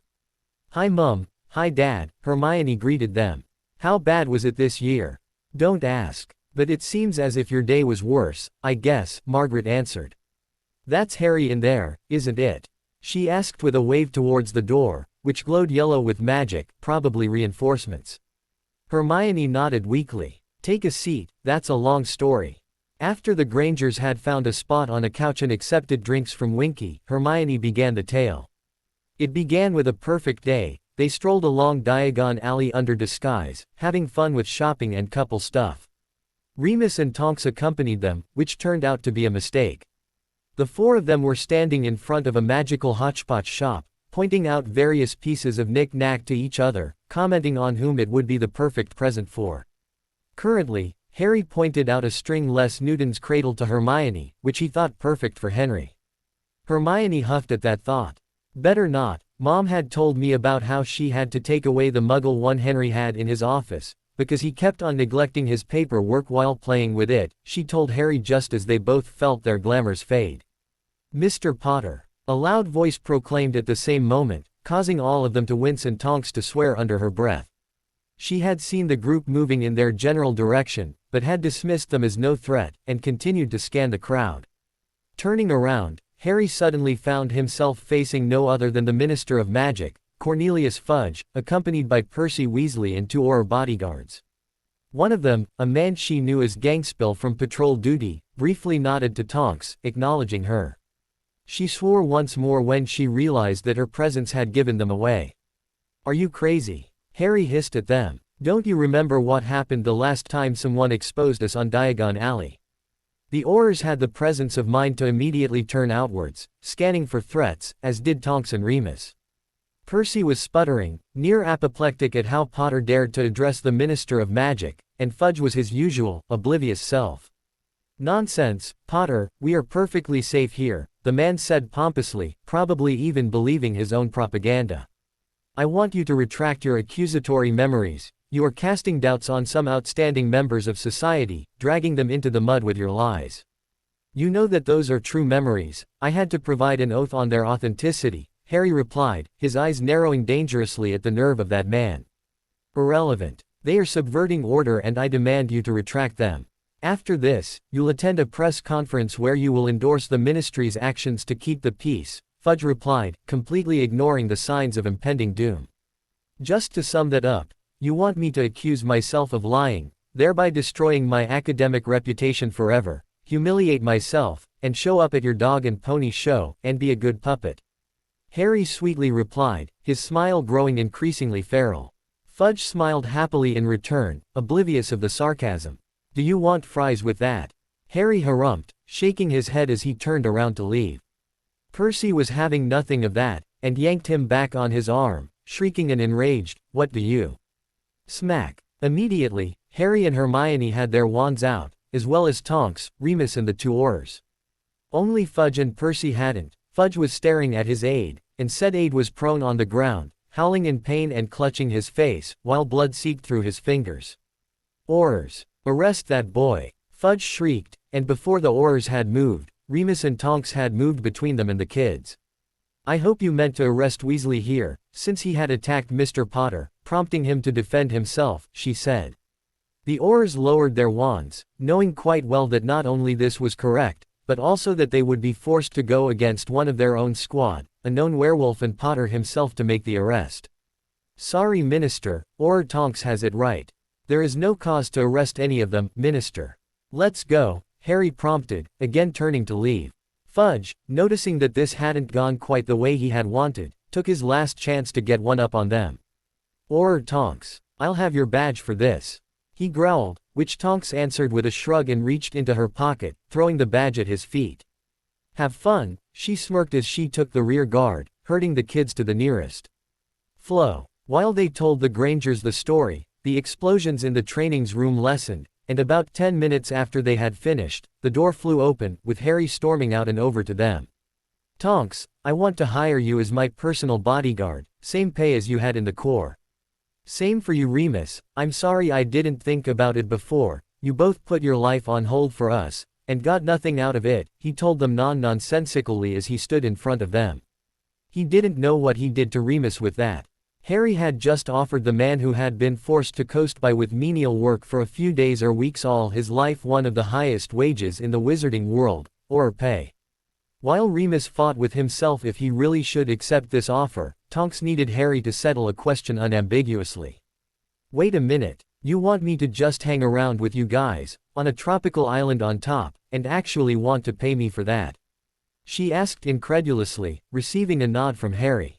Deal. She squealed as she launched herself at Harry, full intent to cuddle, hug and wrestle him into next year, while all others started talking and making preparations for the New Year's Eve preparations. And I'll play the DJ for the night, Henry proposed after everyone had made their suggestions for the party. That means it'll be the Eagles for every other song, doesn't it? Hermione teased her dad with a broad smile. One word against them, and you'll be struck from my will, daughter dear, Henry mock growled, giving her a rather well-played evil look. Did you know that they were a bunch of wizards? Remus came to her rescue. Yeah, Tonks threw her two nuts in. Hotel California, for instance, is about how one of them was caught in a cursed hotel. You couldn't walk out the door or jump out of the windows, nor climb, dig, or destroy walls or fences to get out. They even warded against magical methods of flight, but allowed birds to pass. He escaped because he was an eagle animagus, they subsequently named themselves after that feat. So the twins told the truth. I thought they were pulling my leg, when they told me that story. Henry gasped. You know, we do that quite often, Fred huffed from the seat across the room. Most of the time, actually, George remarked sourly. Still people are always surprised. All others exchanged an, yes, of course you do, meaningful look, nodding with pronounced frowns. Oi, Fred shouted, we'll have you know that the only lie we tell is when you ask us if it was us. Or if we did something to it. George added. Right. Oh, and if you ask if it's safe, Fred quipped with an snort that was echoed by his brother. Or if you ask if we ate our Brussels sprouts, George allowed. True, Fred spat with disgust. Or if we have honest intentions with your daughter. Well, to be frank, we always are honest with our intentions towards girls. George said with a leer and waggle of his eyebrows. Except with her parents, Fred completed, before George listed the next exception. They did so for the better of the next hour, one-upping each other again and again in a contest to entertain all others. Meanwhile, in a dark lair, Lord Voldemort sat at the table in his personal quarters, eating breakfast. To the outsider, it would have been surprising that there were no toads, frog spawn or anything in his diet, but his breakfast was a very ordinary British one. Even the Ceylon Assam blend black tea was nothing to write home about. The occupant of these chambers, at least he wore the dark robes he was supposed to had just finished reading the headline and main article of the Daily Prophet, and meticulously folded the paper in half to set it aside for later perusal. For a moment, he folded his hands and stared at and through them, deep in contemplation. With a jerk, he snapped back into the present and nodded approvingly. That boy had political savvy, he had to admit. Probably Dumbledore's advice and tutoring, and a bit of youthful rashness to actually leave their own lines and advance towards an enemy. A powerful combination. Without directly attacking, this article had undermined the attempts of Malfoy to regain his political weight without giving the man a possible way to counter. After all, Lucius had been convicted but pardoned for exactly these charges just a few months before. Voldemort made a mental note to bring this topic up once more when he met Malfoy the next time. But on the other hand, someone with a still clean slate. Voldemort smiled a cruel, cold smile as he grabbed a flask of blood-replenishing potion, the first of 3 flasks he needed in the course of a day. Even the bitter taste of the sip he took couldn't dim his good mood. He had a plan. In a display of righteous outrage, Walden McNair, last member and scion of the old McNair bloodline, has declared a blood feud against the House of Potter, with Harry Potter as the last member of this even older house, claiming that he will put a jar of the last Potter blood on his mantle. Walden McNair, of the Department of Creature Regulations, has cited the outrageous lies of Harry Potter, claiming McNair to be involved in Death Eater activities, were too much to be left uncontested. He had been cleared of these accusations earlier this year.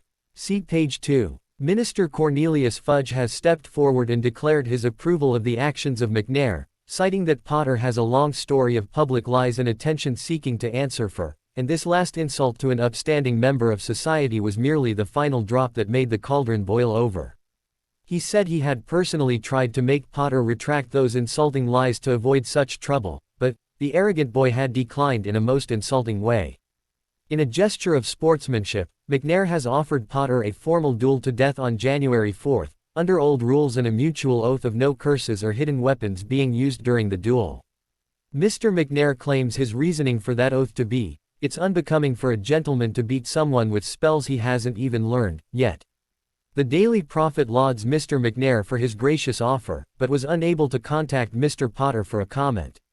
Damn, Harry. You really stirred the hornet's nest this time, Henry whistled after Tonks had finished reading the front page of the Daily Prophet to them. They had a marvelous time watching the New Year's fireworks in London, mingling with the muggles at Piccadilly and stuff. Celebrating till nearly dawn, they set off and had another party at the island, which had less fireworks but wasn't much less colorful. This is a joke, isn't it? Harry asked. He wants me to duel him, but no curses. Why would that be fair? He is at least a head taller and weighs a good 3 stone more. Harry, don't you get it? That's exactly his plan. He will just cast a Protega, walk up and chop you down with his bloody axe. Tonks stated the obvious to Harry, chuckling for some reason. Don't go there, Margaret and Hermione said in unison. Tonks shook her head, morphing into a McGonagall impression. With the well-known stern voice that immediately caused Harry and Hermione, Remus as well, to sit straighter, she told them her assessment of the situation. That would usually a good solution, except for 2 things. If he doesn't show up, McNair will just show up at Hogwarts and blast Harry in the back. The blood feud allows him to do that. But the second, more important thing is, why should Harry let that opportunity slide? Reverting back into her pink buzz and normal face, Tonks waited a moment to see if anyone had solved the puzzle. With a dip of her head and a hand twirl, she motioned them to give her a guess, at least. Come on, it's not that hard. Why would Harry have an advantage? Hermione was the only one that had something to tell. When both can't use curses, Harry wouldn't need to be afraid of the dark arts and unblockable spells. She asked. Right in one. Tonks beamed, an action mirrored by Hermione, who loved it when she got something right. And more important, McNair doesn't know about Harry's fencing. I can teach him how to reliably defeat an axe within a few hours. Hermione clapped her hands in joy when she connected the dots, and hugged the broadly grinning Harry. Remus started to laugh while Margaret smiled slightly. Henry took it upon him to sum up what everybody thought already. So he basically has taken his own best weapon away and now stands against someone with a superior weapon. That's rich. Wham! The long broomstick impacted on Harry's shoulder and threw him into the wall. His rapier and wand both cluttered over the floor as Harry held his throbbing arm to his chest. "Damn, Tonks. That hurt," he yelled. "And if this were real, you would be dead now, you." Tonks yelled back. She wasn't known to be an amiable teacher, but the drill instructor method she had picked up at Auror School was meant to make you survive, not to coddle you. "You waited too long. You have to be faster," she said while she shot a healing charm at his bruised shoulder. Harry blushed slightly, knowing that she was right. She had only 2 days to whip him into shape, and the price for failure was death. At least she was as fair as to put a cushioning charm onto the weight she had stuck on the 4-feet broomstick, emulating the weapon of his opponent. He reached over to pick up his battle wand and stood up. Summoning his sword back with a wave of his hand, he caught it and resumed position, getting an approving nod in return. Tonks was hard, but fair. He took a deep breath and conjured a new Protega shield. This had to be the first thing to do, because at the distance a duel started, McNair would reach him too fast to allow for mistakes. If the man hit him with only 1 hex, Harry would be dead. As long as he could keep magic out of the game, he was sure to win. Harry settled into the new stance Tonks had showed him a few minutes before. Instead of standing on his rear leg, ready to lunge, he now stood on his front leg, the arm and sword extended fully, straight at Tonks' face. This would keep McNair, who outreached him at least 6 inches with his longer arms and long axe, at a distance. Most people dislike pointy objects in their face. To improve the impression that he knew nothing about fencing, he let his arm shake slightly, making it look like a desperate attempt to keep the opponent away. Basically, the only problem was the timing. McNair would try to chop either Harry's arm or his torso. In both cases, Harry had to throw his weight back onto his rear leg, while lowering his arm and weapon, to let the axe swing clear. The power of the axe's swing was too much for him to block it without landing ass over teakettle, but that wouldn't be fencing, anyway. The trick was to let the plump and sluggish weapon defeat itself. The powerful swing would make the bearer overextend himself, giving Harry an opening.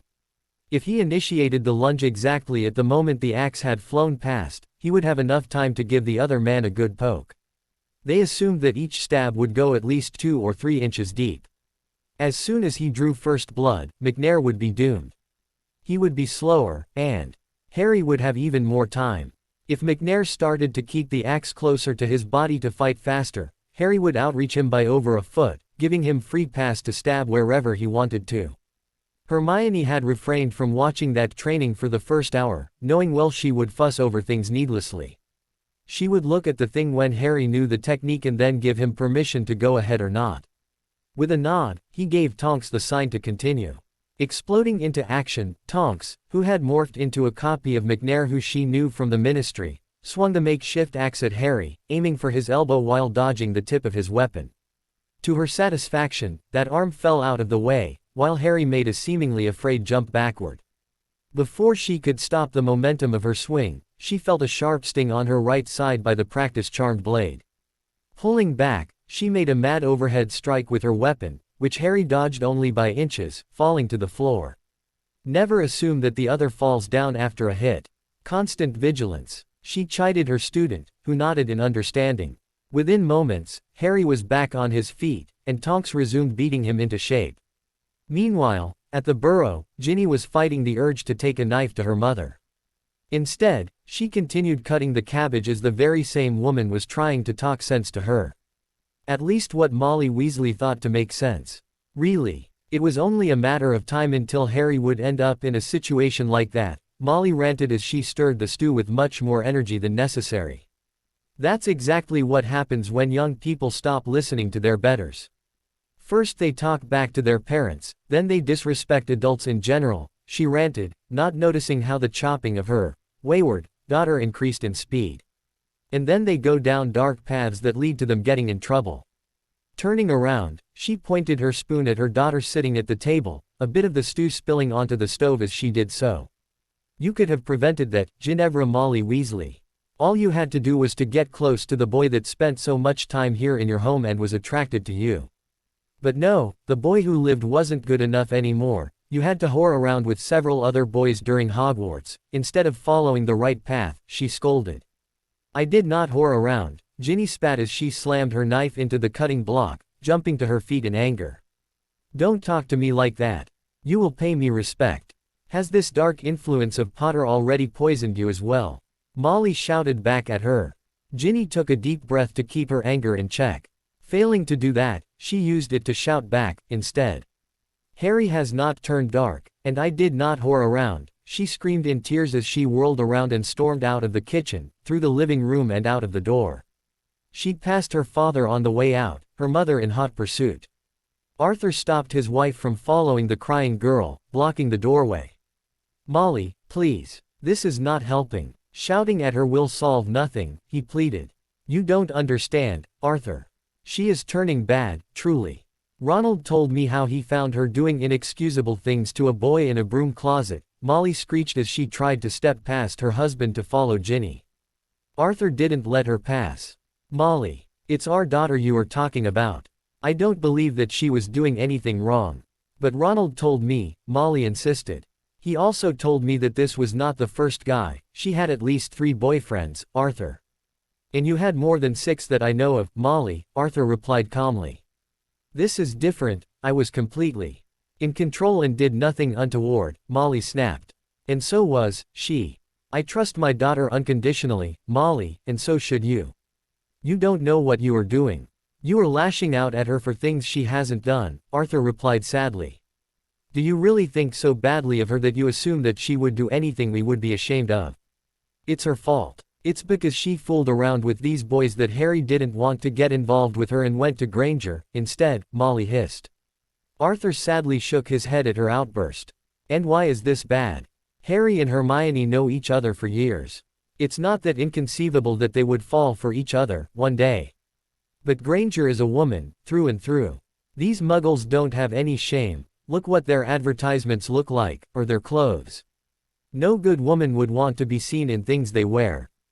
Granger even had a thing with Crumb going on back a few years. She is just a gold digger, going from man to man until she found the biggest purse. Molly ranted her way into a frenzy.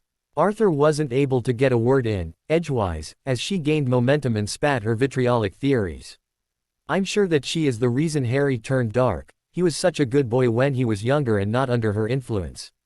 I tell you, I knew she was up to no good. She never tried to learn good housekeeping, but was always on the lookout for new magic. I bet she got curious and Harry followed, blinded by his crush on her.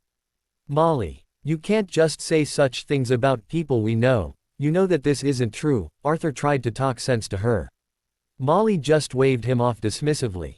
Pish posh. I know I'm right, you'll see. And Ginny will turn out rotten, as well, if we don't take care of her. She's hanging around with these 2 troublemakers, Ron told me. At least she will be there to pick up the pieces once Granger drops Harry, she said, and turned to walk back into the kitchen. Go and wash your hands, lunch will be ready in half an hour. Arthur stared at her back for a few moments, and then decided that his appetite wasn't up to the task. Sorry, I can't, I just came home to fetch something and will be off again. I think I'll take Ginny with me and have a word with her. Maybe she will listen to me, he said. Without waiting for her answer, he left his home and went to look for his distraught daughter, with plans to treat her to a nice meal at Diagon Alley and a huge ice cream at Fortescue's. January 3rd, late in the evening. With a loud moan, Harry collapsed on top of Hermione after having spent himself deep in her. As soon as his chest had contact with hers, her arms hugged him tightly as she rode out the last spasms of his jerking loins. Their lovemaking had been frantic, desperate even, as if they had tried to communicate something with their bodies they didn't trust their voices to. Hermione couldn't keep herself from crying softly into his neck. Tomorrow morning, he would be in a fight for his life, and she was afraid. She knew that he had spent the last 2 days training for it and hadn't been touched even once by Tonks or Remus all this day, but there still were so many variables. So much could go wrong.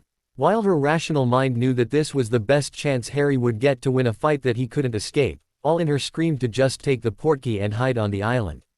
They talked it over, and she finally stood with her permission to let him do it. That didn't preclude her from dragging him to bed early and throwing herself at him with all she could muster. I'm sorry, she sobbed. I know I'm being silly, you will beat him, for sure. I'm just overly emotional, she told him, afraid she might hurt his confidence with her stupid tears. I know, Harry breathed into her ear as he rolled them over, not letting her go and pulling her into her favorite position, resting against his shoulder. It feels good that you care so much for me. I'm scared, too, it's the first time I'll really turn up looking for a fight. Hermione gave into a snuffled snort and slowly slid off him, sighing softly as she felt him vacate her body, and settling herself into the crook of his shoulder. Right, usually you're just trying to get out alive, and now you actually have a plan. That must be a completely new experience for you, she teased to make light of the topic, and gave a small yelp as he pinched her nipple lightly in retaliation. Cheeky much. Remember, if he really gets the upper hand, I'll just blast him with a massive petrifying spell that will blow right through his shield. I'll be alright, he promised her, not mentioning that this tactic was their last resort, with a big, hopefully, in it, because if it failed, it would ensure him being wide open for a counterattack. It would be used only if he had lots of time, were hit or lost his weapon, the last one not probable due to his wandless magic. Hermione nodded and snuffled again. Let's sleep, you need to be fit for tomorrow, she said and snuggled deeper into his arms as he turned off the lights with a brief wave of his hand. Soon, both shared a light sleep, which was probably the deepest of all people in the house. January 4th, the Ministry of Magic, 9:30 a.m. The ministry's atrium was rather well filled, at least the parts that still were open to the public. One side of the flow portals had been turned off, while the other half was cordoned off to allow undisturbed travel for those who needed to. During the duel, they would be turned off, as well. In fact, only the side near to the entrance would be available for the audience for this macabre show. The whole rest of the atrium would be the duel arena. This was due to the need to shield the audience from harm. This was easier in a closed room and only one designated viewer area. Harry was currently in a desperate hug by Hermione, while Margaret only joined it occasionally. Henry was giving moral support from afar, while Remus and Tonks were on security detail, watching the crowd for suspect movements. The twins had excused themselves to meet their family in the stands, and knowing them, they probably were doing rounds with hawkers' trays by now, selling souvenirs. A few feet away, McNair was standing, chatting to Malfoy and some other men. A big jar was standing beside him. Remus had told Harry that McNair had asked one of those men that he should drain your blood right after his victory, if McNair wasn't able to do it himself. They all knew that his blood would certainly not end on some mantle, but in Voldemort's hands. But first, they would have to spill it, Harry thought grimly. Good morning, everybody, Albus Dumbledore greeted when he had managed to get through to them. Hello Harry, everything all right? He asked, the worry obvious in his tone. Harry couldn't help to ask himself whether he was worried about Harry, the boy, or the plans the old man had for him. Those were now endangered as well. He gave the old man a short nod for an answer. I'm sorry I couldn't help you, but these things are out of my hands. If I can do anything for you, the headmaster promised, offering something that Harry eagerly accepted. Pulling a piece of parchment out of his pocket, he gave it to Dumbledore. You could countersign it, to make it waterproof, he said, and Hermione began to sob slightly against his shoulder. This document was one of the reasons for her crying bout last night. She had fought it at first, but finally had relented to this when Harry told her that he wouldn't want Draco to inherit the island. Dumbledore raised an eyebrow at the document, but quickly conjured a quill and signed it. It was merely a formality, anyway. Since Harry had announced his engagement to Miss Granger, no one would be able to contest this will, even without his guardian's signature. With a grave nod, he returned the will and set off to the spectator area, where some curse breakers were finishing the warding. In a few moments, they would be ready. When Rufus Scrimgeour stepped into the open area and waved the duelists over, Harry turned to say goodbye. I'll be okay. I love you, he said. Hermione replied with a fierce key. You know how to give incentive, Harry chuckled after they had parted. If you need incentive, then think of the epic shag you will get afterwards, Hermione told him, completely ignoring the gasps of the bystanders and smiling weakly at Harry's chuckle. Be safe, she said, before she reluctantly let him leave, keeping his hand in hers until the last moment. Gentlemen, Rufus Scrimgeour said as both duelists were standing in front of him. Do you both swear to not use any curses or hidden weapons during this duel? On my life, so I swear. Both said in unison. Do you both swear that there is no poison on your blades and no potions will be used during the fight? Was the next question, and both replied with the same words as before. When both had also sworn that they wore neither armor nor any magical protection, they were allowed to continue. Remus stepped closer and handed Harry his sword and the battle wand as McNair was approached by his own second. They had unloaded the secret gun this morning, in accordance with the oath they knew would be due. Walden McNair received his wand and axe from the unknown man he had talked to before, and soon they stood facing each other, 20 feet apart. A bell started in the background, and according to the rules, the duel would start at the 12th toll. By the 6th toll, Harry was in position, his shaking hand and sword extended toward his opponent, who smiled slyly at his foe's obvious fear. In fact, Walden had been already surprised that the whelp had even thought of bringing a blade to the fight, but one look at the thin sword told him that he would probably shatter it with a single hit if the stupid beginner across the room would try to parry.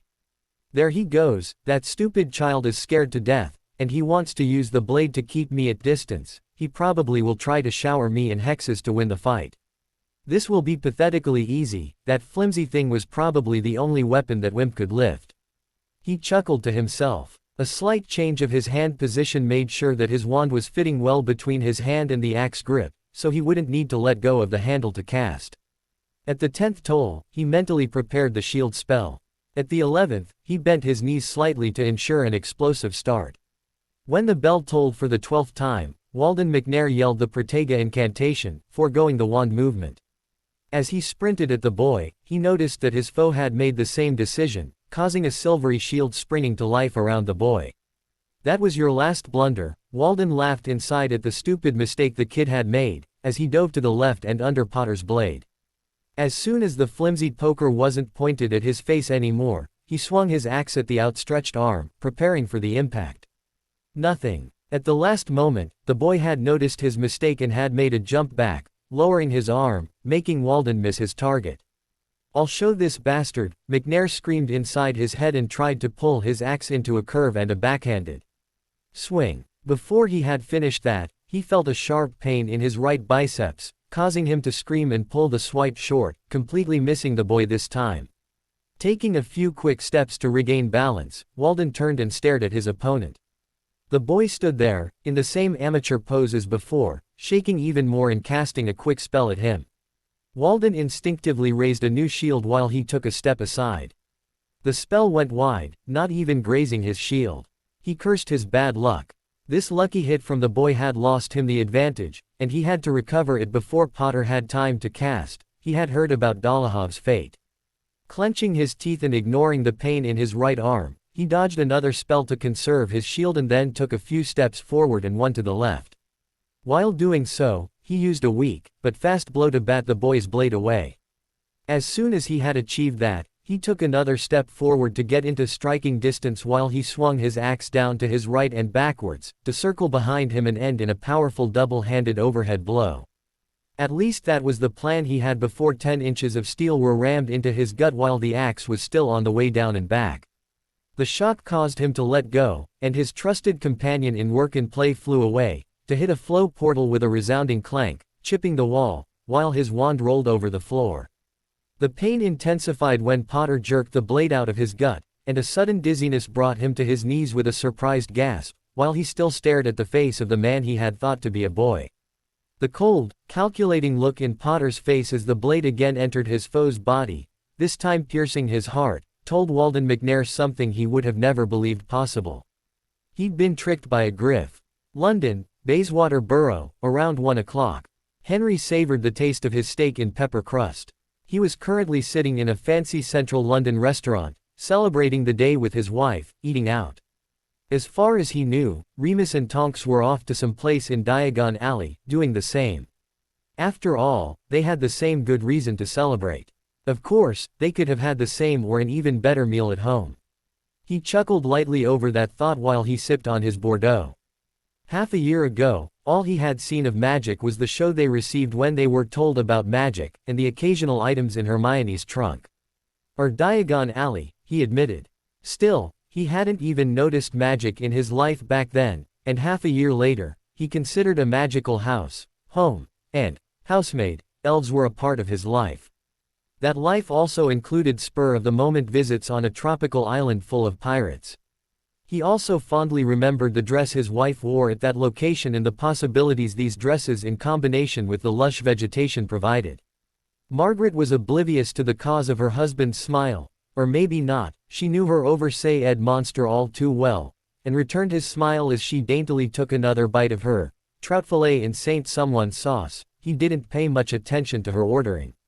The only thing that tarnished this nice moment was that they weren't eating out just because his son-in-law-to-be was still alive. It was also due to the fact that they weren't able to completely soundproof the master bedroom from the outside, he thought with a sigh.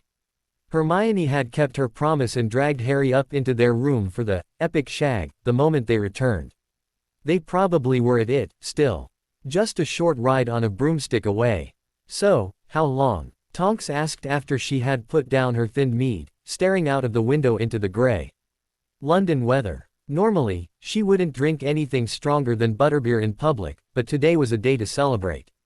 Most people would peg her as the type to go out and get herself hammered on a regular basis, but while she certainly livened up a party, she never drank.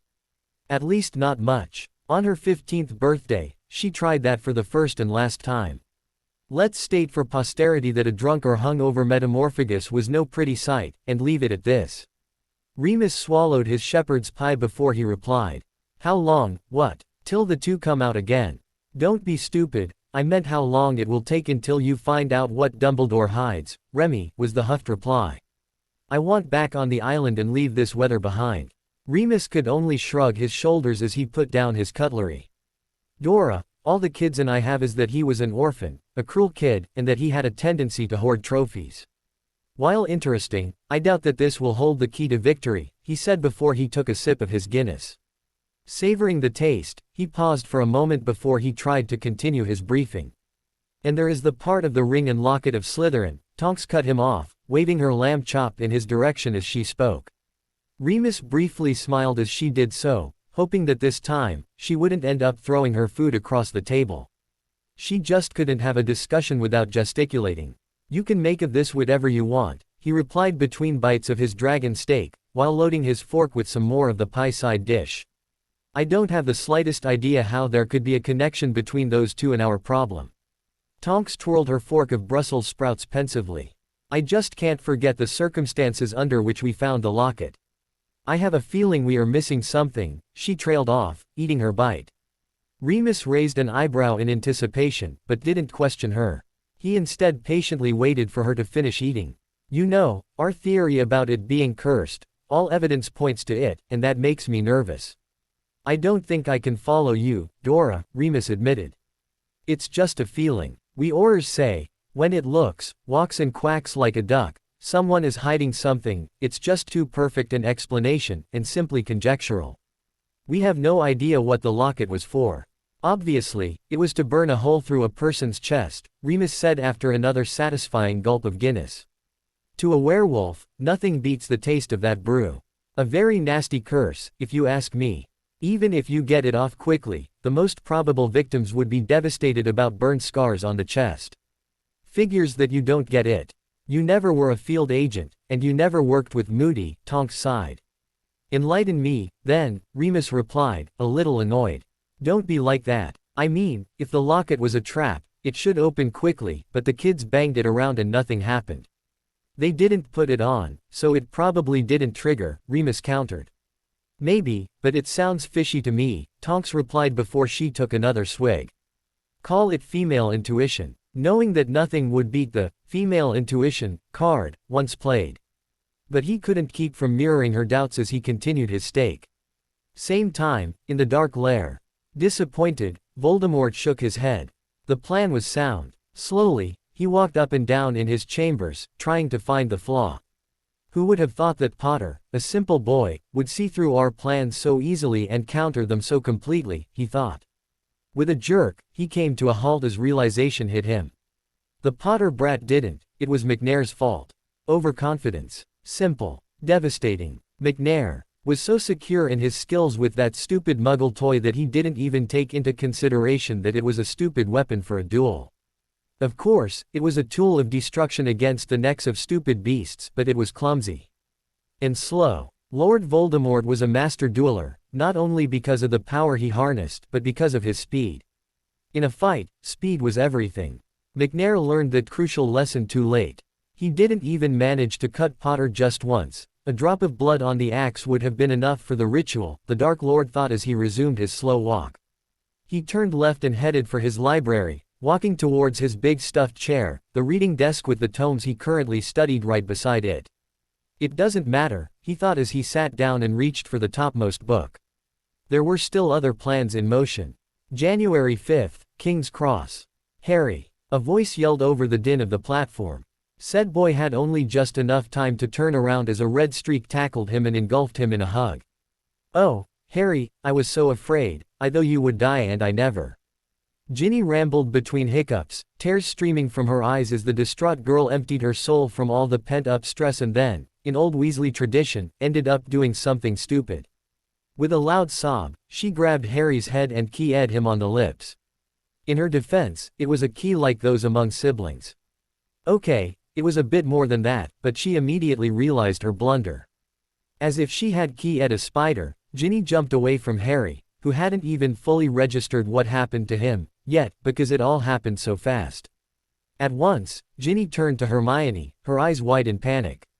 "I'm sorry, Hermione. You must believe me, I didn't mean to, it's not like you think, it was just a key, no, not a real key, just like with a brother, I meant.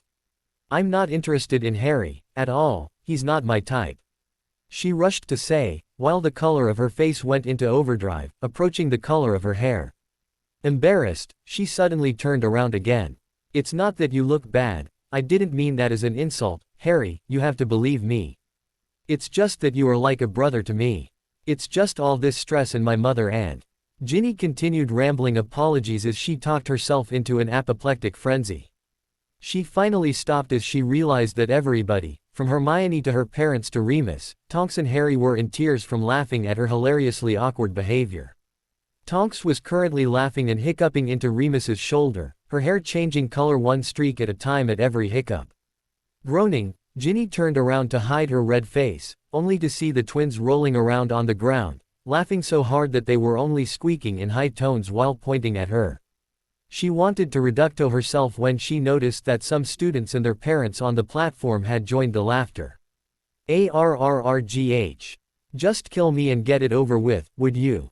she moaned as she hid her face in her hands, but was distracted as two hands spun her around and hugged her. Ginny buried her head into the still laughing Hermione's shoulder and hoped that this furious blush wouldn't cause any lasting damage to her face as she let herself be calmed down by her still best friend. That was so embarrassing, Ginny huffed as she dropped into her spot in the compartment Luna and Neville had saved them. From our point of view at the window, it was rather funny, was Neville's way to let the world know that he found it was time to pass on to the next great adventure. Ginny certainly looked like she would grant him his wish, and she was reaching for her wand already. "Neville, that was stupid. And not very nice. On top of that, how do you think we could spend good times if she transfigures you into an Arborioticapus?" Luna told her boyfriend off with a stern demeanor. Being Luna, the effect was destroyed within seconds as she grew pensive. "Although, their tentacles are nearly as dexterous as your fingers, so I might have fun anyway." "So go ahead, Ginny," she happily told them, ignoring the blush of her boyfriend and the gapes of the others. "Neville, you dog." Hermione grinned at the sputtering boy as she waggled her finger at him. "It's always the quiet ones," Harry remarked with a slight elbow in Hermione's side as he reached out and took the wand from the still stunned Ginny's fingers. "Pax. No hexing among friends," Harry said, holding onto the wand so Ginny couldn't cash the voucher so freely given. "So, how has Christmas been for you lovey-dovey's?" he asked the couple in the spotlight with a overly broad grin as he settled back into the seat and pulled Hermione to his shoulder, getting comfortable for the long ride to Scotland. After Neville had given them the chaste version of his holidays, interrupted by the lewder details, not overly erotic, but still highly embarrassing to the shy boy, given by the cuddling Luna at the appropriate places, it was Ginny's turn to tell her tale. Her face fell as everybody turned to listen to her, all laughter immediately leaving it. "It was horrible," she sighed. "It was the worst Christmas, ever. Not even the Christmas 3 years ago when it was our turn to have Aunt Muriel over was that bad. I had not a single minute without Mom ranting or yelling at me. She only put on a nice face while the twins and Bill were over at Christmas Day for lunch, but they left before dinner. I tried to make them stay overnight and for Boxing Day, but Bill and Fleur left, saying that they had to head for France, and the twins said they also had an important date. Probably with some hot girls, she grumbled. I can confirm that, Ginny, Harry chuckled while Hermione was still cringing onto his arm after what she had just heard. Hermione and Tonks are both rather hot, and Hermione's mum is no less attractive. They were with us for the evening and left with us to the island at Boxing Day after we had done some paperwork at the ministry. So they and you two were frolicking in the tropics while I got my cute ear chewed off.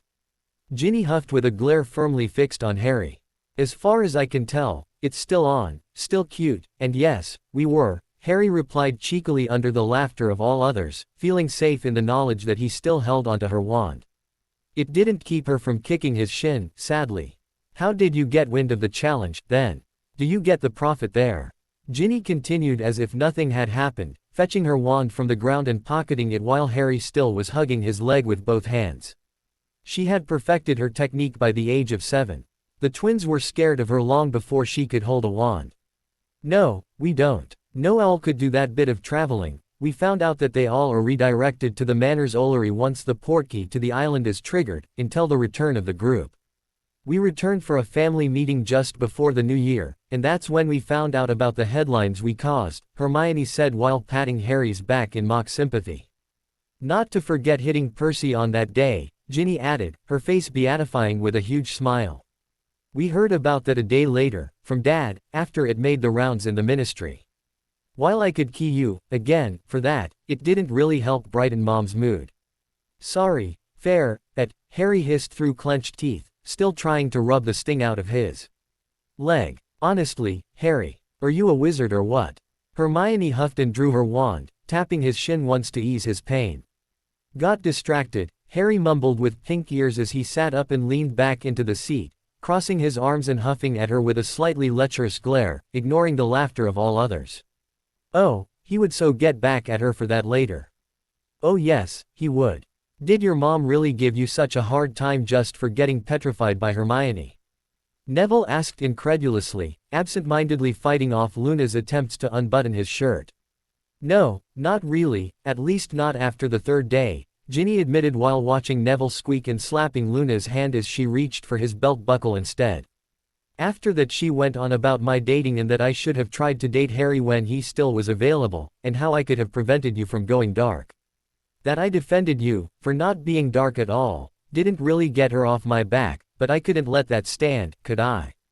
Ginny continued telling them with an increasing blush, but smiling back softly when she got her hand squeezed by a grateful Hermione. Harry showed his gratitude by stopping his glare, on account of the earlier kick. Ron just retreated to his room and kept writing Lavender's short replies to her foot-long, first reprimand, then make up, and finally love letters that arrived twice daily, and kept his head out of it. Dad didn't really stand up for you, but he always managed to calm her down a bit and get her off my cute A*S for a while. I would have started cursing her if it weren't for him. Thank Merlin the twins agreed to bring me and Ron to King's Cross, so that I didn't have to spend this morning with her, as well. Dad readily agreed, afraid that she might get into a fight with you again over her stupid notions. Really, the idea alone that Harry might turn dark, she huffed under the laughter of all present. I, for one, welcome my new dark overlord, Hermione chuckled while looking into Harry's eyes. To my bed, of course. She added for effect, eliciting another round of bright laughter in the compartment. 3 compartments away, Ron paused as he heard the well-known sounds of his former best friend and his first love interest laughing. He briefly regretted not being part of their group anymore, but Lavender interrupted his musings as she drew him back into a heated key. Next morning, the day started off well, the weather was fine, their training seemed to be productive, and Neville managed to cast his first real Protega shield that didn't collapse with the first spell that hit it. The fact that Luna had promised him something for every spell that he could hold off might have had something to do with it. The day was an easy one for Hermione and Harry. They would have a free lesson after breakfast, which they had planned to use for a nice stroll around the lake and later potions. When they later met up in the common room after training, they noticed that some apparition lesson signs had appeared on the house board. That was nice to know, but since both of them already knew how to do it, and Hermione even already had her license, it didn't really matter to them. Neville was anxious, and afraid to start these lessons, while Ginny was a bit sad that she would have to wait another year. Nonetheless, the mood was pretty good when they went down to the Great Hall and started breakfast. Sitting down, they had much fun teasing Neville. No one but him had heard what Luna had promised him exactly, but given the fact he had a bright red face and the huge smile he wore when he, and Luna, who he had escorted from her dorm, joined them later, much later, it should have been good. Sadly, that good day ended when Hermione received and opened her daily prophet. The Boy Who Lives It Up. By Rita Skeeter. Fame is a fickle thing, but it is known to sometimes rise to the head of a weak-willed person. Sadly, this seems to have happened to Harry Potter, the boy who lived, or the line ender, as we might call him rightfully now. Being famous, wealthy and moderately handsome, he could have become a wizard we all could look up to in a brighter future. But knowing what multiple witnesses reported about yesterday's happenings on platform 9 3/4 to yours truly makes me feel worried about the same future. When Mr. Potter and his fiancée, the Muggle-born Hermione Granger, stepped onto the platform, a girl approached out of nowhere, and in a shocking display of immorality not only threw herself into his arms, but jumped him, wrapped her legs around him and keyed him fiercely, right in front of his fiancée.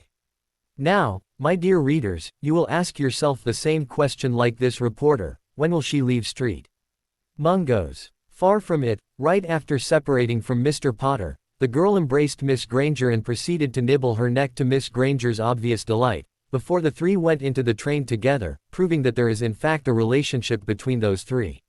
While it without doubt has happened occasionally that someone was cheating on their partner, these people usually have the decorum to be properly ashamed of it and to hide the mistress.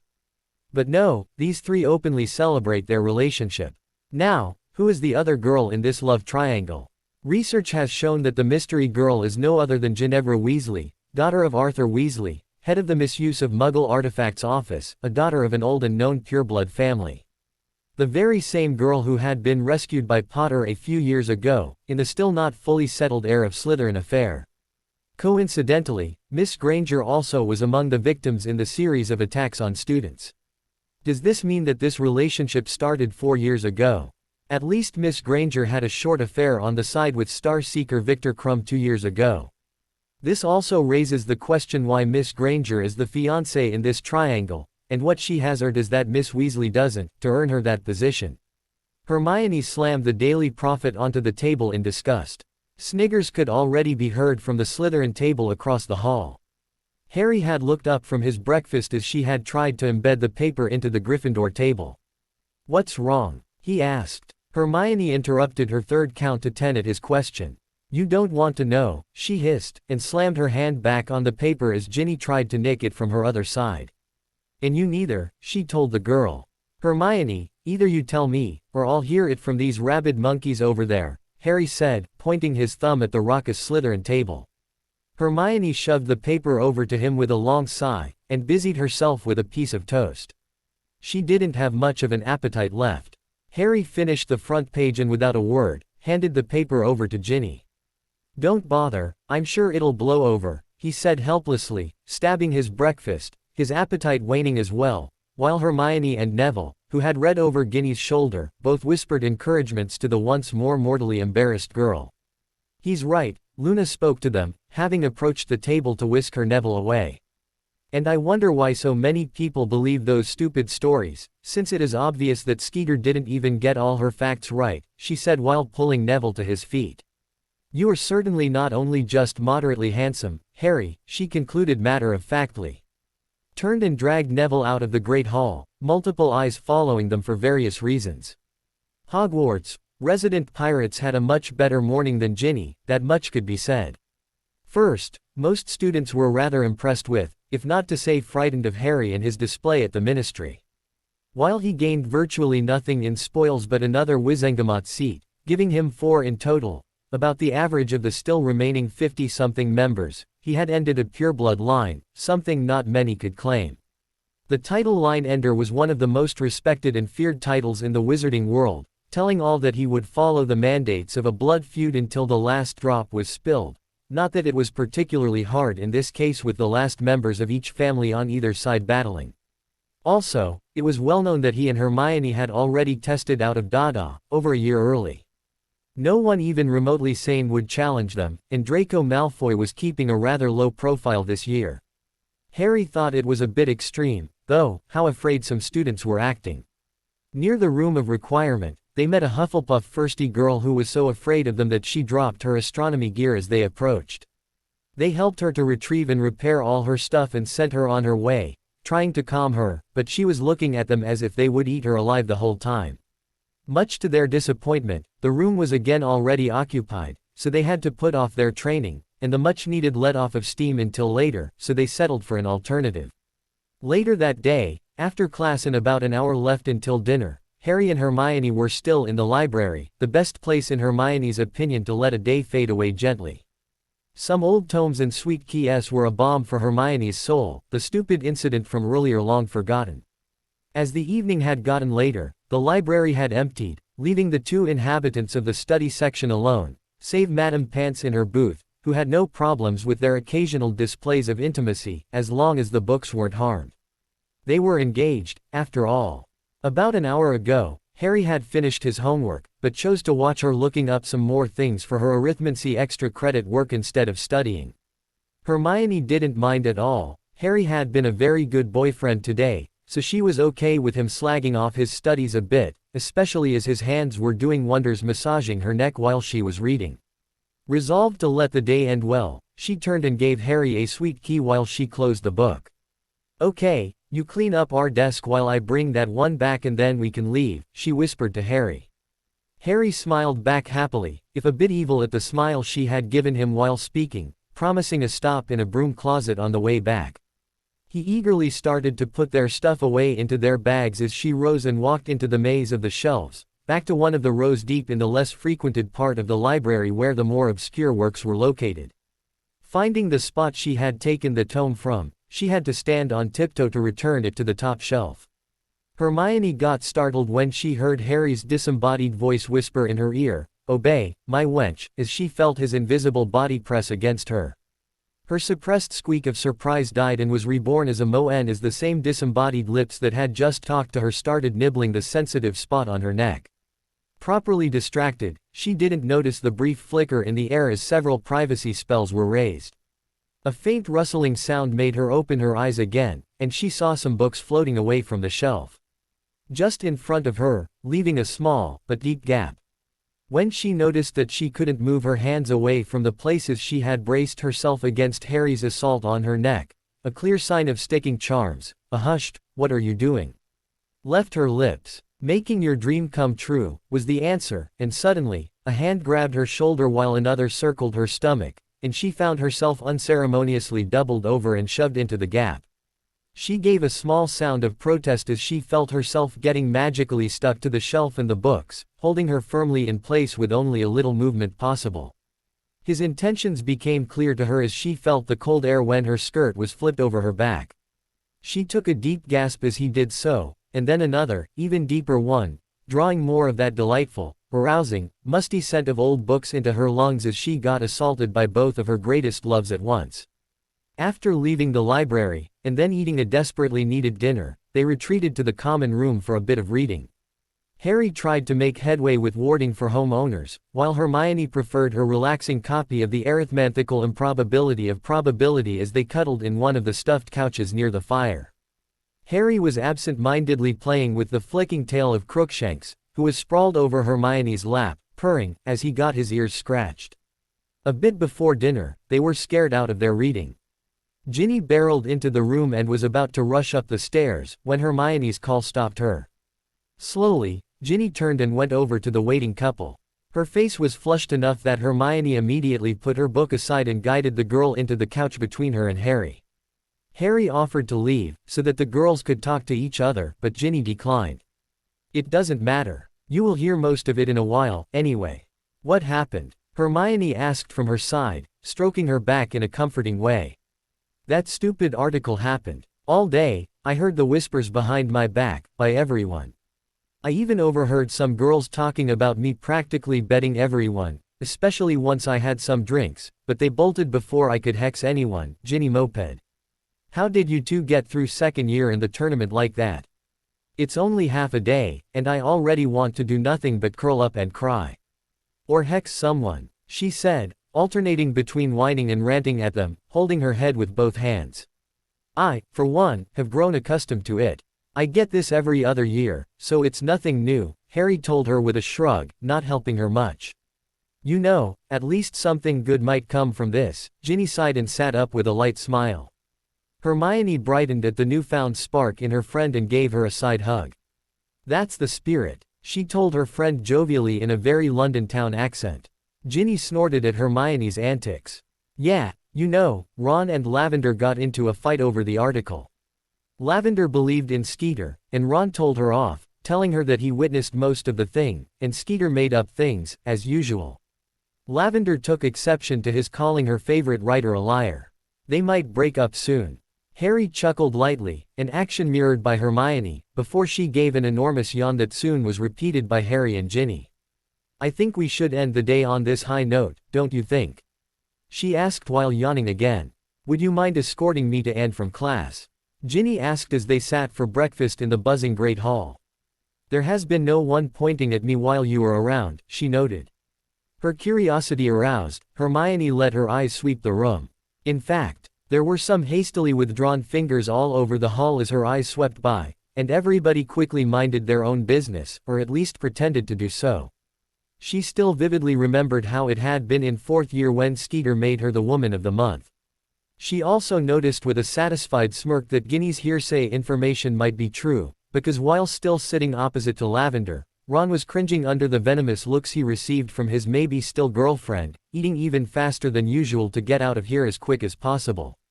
Lavender currently was stabbing a sausage while glaring straight into his face, making him take a short break to actually swallow his meal unintentionally. "If possible, we might do so," Hermione told Ginny, who was sitting next to her, while she beckoned Neville across the table to hand her the mashed potatoes. "At least, you are getting a better deal than I got. You didn't get any howlers, yet," she said while she spooned some onto her plate and Harry's, who was currently trying to take possession of a roast beef platter that was handed around. "Are you all right, Neville?" Ginny asked. The boy had stopped eating and stared at a point behind them. Turning around, Ginny's eyes immediately sought out the source of Neville's distraction.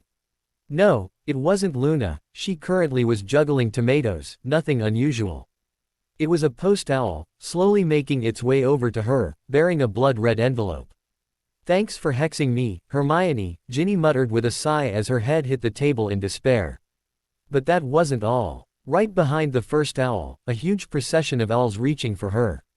It soon turned out that not all of these were addressed to her as the next owl delivered its letter to Harry, followed by 2 for Hermione. Within a few seconds, 10 howlers were sizzling on the table, and more were to arrive, still, among them the occasional normal letter. Hermione was clinging to Harry as the mail arrived, still wary from her experience with her last hate mail, and was certainly not going to touch any of them. A few seconds later, the howlers auto-activated one by one, and soon, a full choir of insults hailed down on the kids, too many to make out individual voices, but they were able and forced to hear some choice words like whore, sluts, fornicator, and dyke, among some longer fragments like kill the mudblood and take your righteous place, have the decency to back off and let Potter marry the pureblood, and several accusations of Potter debasing the pureblood or cheating on a muggle born out of bigotry. In short, they were accused of about every possible scenario and profligacy that existed. A few minutes later, the worst was over, and no more owls arrived. Harry's ears were ringing from the ranting and occasional explosions, and Hermione looked like she had a severe case of bedhead with her hair sticking all over the place. Both girls looked really distraught. In fact, Ginny was close to tears. This was absolutely new to her, and the viciousness of some of these letters shocked her to the core. She always had thought it was funny when someone got a howler, but now, her whole outlook was changing drastically. She never felt more embarrassed in her whole life, but it wasn't over for her, not yet. Neville's wince made her aware of another arrival. A very old, tiredly flapping owl was zigzagging its way towards her, carrying a red letter in its talons. It was Errol, their family owl. Errol made a long turn, flying along the whole length of Gryffindor table, with all heads following him in anticipation. Ginny had the classic deer in the headlights expression on her face, and everybody outside their group started shuffling away nervously at the sight of the owl. They knew to usually deliver the howlers for the Weasley twins.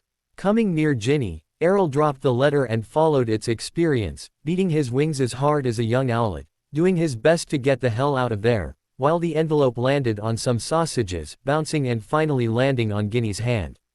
At the slightest touch, the letter sprang to life, and not much to her surprise, but very much to her horror, it was her mother's voice ranting at her. Errol's frantic try for distance proved to be a good thing, because the sheer volume the howler produced would probably have done the poor bird in. Ginevra Molly Weasley, I raised you better than to become a hussy like that. Is that why you defended Potter all this time, being his mistress? I swear, W.H. Everybody was glad when the cacophony ceased in mid-rant, turning into a faint, barely audible, but gladly not intelligible squeaking whisper. Looking around, they saw a very angry Harry pointing his wand at the howler, and a shimmering energy field surrounding the letter that continued to rant until the message was told and then sunk to the desk in letter form, losing the red color. While everybody just stared at this display of magic, Professor Flitwick over at the staff table nodded appreciatively.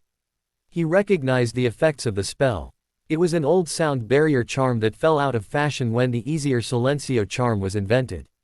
It was still used at demolitions or at reserves for noisy creatures to keep them unheard by muggles. He didn't know that it was also effective on howlers. But then, since this charm was not cast on the object itself, but around it, it was obviously capable of defeating the anti-silencing spells on the letter. It is impressive, he thought, although that spell was originally designed to silence a dragon, I think I could still hear faint sounds from the letter. Meanwhile, Ginny was staring at the now normal letter lying in front of her. The written words on the parchment didn't look any better than the rant had sounded. Making moves to pick it up, she found it removed by Harry, who had reached across the still stunned Hermione, and turned it upside down, shaking his head at her. Do you really want to know? He asked with a pained voice, his eyes telling he knew how she felt right now.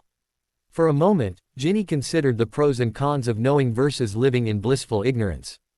No, she went too far with this one. I want at least to know why I am leaving the house as soon as I am legal to do so, she hissed with tears already forming in her eyes. Harry nodded sadly and removed his hand from the parchment, allowing her to grab it. She took it and started to read, but after only a few seconds, she started crying and bolted out of the room, under the laughter of the Slytherins, while everybody else looked sheepish at the poor girl's torment. Hermione took it with a bit more grace, after all, she had already been through this. She gave Harry a quick glance, and then set off to look after Ginny, lest she did something stupid. She was a Weasley, after all. Neville awkwardly excused himself and went to sit with Luna, which left Harry alone at the table. He sat calmly, but he had a faraway look. It took a second call by Professor Flitwick to get his attention. I said this was a very inventive use of a rare charm, Mr. Potter. Take 2 points to Gryffindor for this, and 3 more for preventing a fellow student getting even more embarrassed than she already was, the small man said, but his usual jovial demeanor was absent as he spoke. I also want to congratulate you on your victory in the duel a few days ago. I would like to offer you some assistance, if you would like to improve your abilities. Please let me know tomorrow after class if you are interested in doing so, he finished and left. Harry nodded, still looking pensive. It took Hermione most of the rest of the day, and skipping class, to calm Ginny down. But even then, the girl was extremely depressed. Hermione had to resort, after getting permission from Harry, of course, to promising Ginny to take her on the island next Hogsmeade weekend to cheer the girl up enough to leave the loo she had locked herself into. It took another 2 hours for Ginny to rant, rage and cry herself out over the humiliation at the hand of her own mother, while Hermione lent her an understanding shoulder. When a procession of Gryffindor girls apologizing to both of them started, Ginny just went through the motions, not really registering anything. Even Professor McGonagall showed up eventually, assuring the girls that from now on, howlers to students would get collected by Hogwarts elves and given to them later, after they had ranted themselves out. While Hermione was busy helping her friend get over these events, Harry also skipped class, and could be seen muttering under his breath over a parchment all day in the common room. "Where have you been?" Hermione asked Harry as he stepped through the portrait hole. "McGonagall brought a message from Dumbledore. He wants to see us again this evening," she continued as he approached to the couch she had waited in. "What happened? Why are you smiling like that?" "Nothing, I just visited Hedwig in the Ollery, taking care of a letter." "Come on, let's get to Dumbledore, then. Curfew is only an hour away," Harry replied with a slight smirk. While Hermione knew that he was hiding something, he had a point. She would beat it out of him later. They quickly made the way out of the room and up to meet the headmaster. "You think he will finally tell us about the diary and locket?" Harry asked as they reached the 7th floor. He had to wait a bit for an answer, as they met Theo Knott, who was heading in the opposite direction and looking rather angry for some reason, there. Waiting silently, they watched him stomp away, not even glancing in their direction as he passed them in front of the door guard Gargoyle. "Did you notice that he seemed to come from the room of requirement?" Hermione asked Harry when the coast was clear again. "You're right. Maybe it's only me, but the room seems to be mighty popular lately," Harry said while waggling his eyebrows at her. "True, remember, it was even occupied during classes yesterday in our free period. I wonder why he looked that peeved, though." "Maybe she didn't put out," Harry joked, and received a well-earned punch in the ribs for that. "Enter." The voice rang out after they knocked at the door at the top of the spiraling staircase. This time, the password for the gargoyle had been Mars Bar, who knew the headmaster indulged in Muggle candy. "Please take a seat, Miss Granger, Mr. Potter. Care for a drop?" the old mage said from his place near the windowsill. Naturally, they declined the latter offer, but took their seats as usual. "I couldn't help but notice your plight at breakfast," the old man began with a twinkle of mirth in his eyes. "I am sorry that had to happen, and Professor McGonagall has made arrangements to suppress such occurrences in the future." "We have already been made aware of that, thank you," Hermione replied evenly. "As I thought, sadly, I cannot take steps to quell those rumors in the press, as I have no leverage there. So I'm afraid you will have to weather this storm," he said gravely while walking over to his cabinet to fetch the pensieve for tonight's session. "It's already taken care of," Harry remarked, ignoring Hermione's eyes darting at him questioning. "It is. That is good to hear, my boy," Dumbledore said absent-mindedly as he carefully selected and fetched 2 vials of memories. "In that case, let us not procrastinate longer and start today's events," he said while he poured the first memory into the basin, and swirled it with his wand, beckoning them to approach. The first memory was unsettling, but not unexpected. Obviously, Voldemort killed his own father and his grandparents, while using his uncle as a scapegoat, and stealing the ring as a bonus. Well, how unexpected, news at 10. Harry thought, and Hermione commented in about the same way, calling it interesting, but not really helpful. Dumbledore frowned at their indifference, but chose to press on.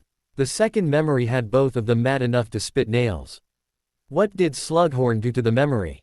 Hermione spat. "It's obvious it has been tampered with, and poorly at that."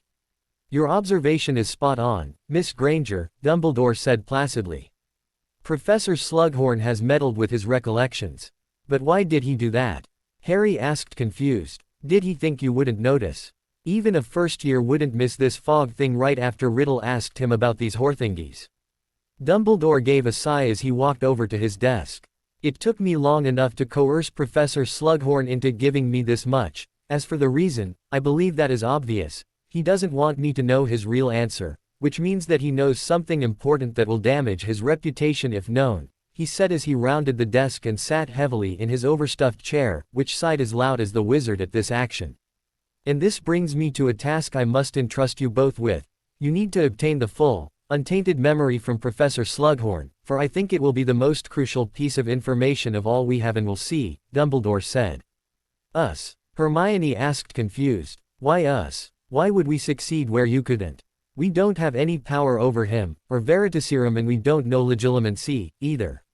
She protested, and Harry nodded energetically at this.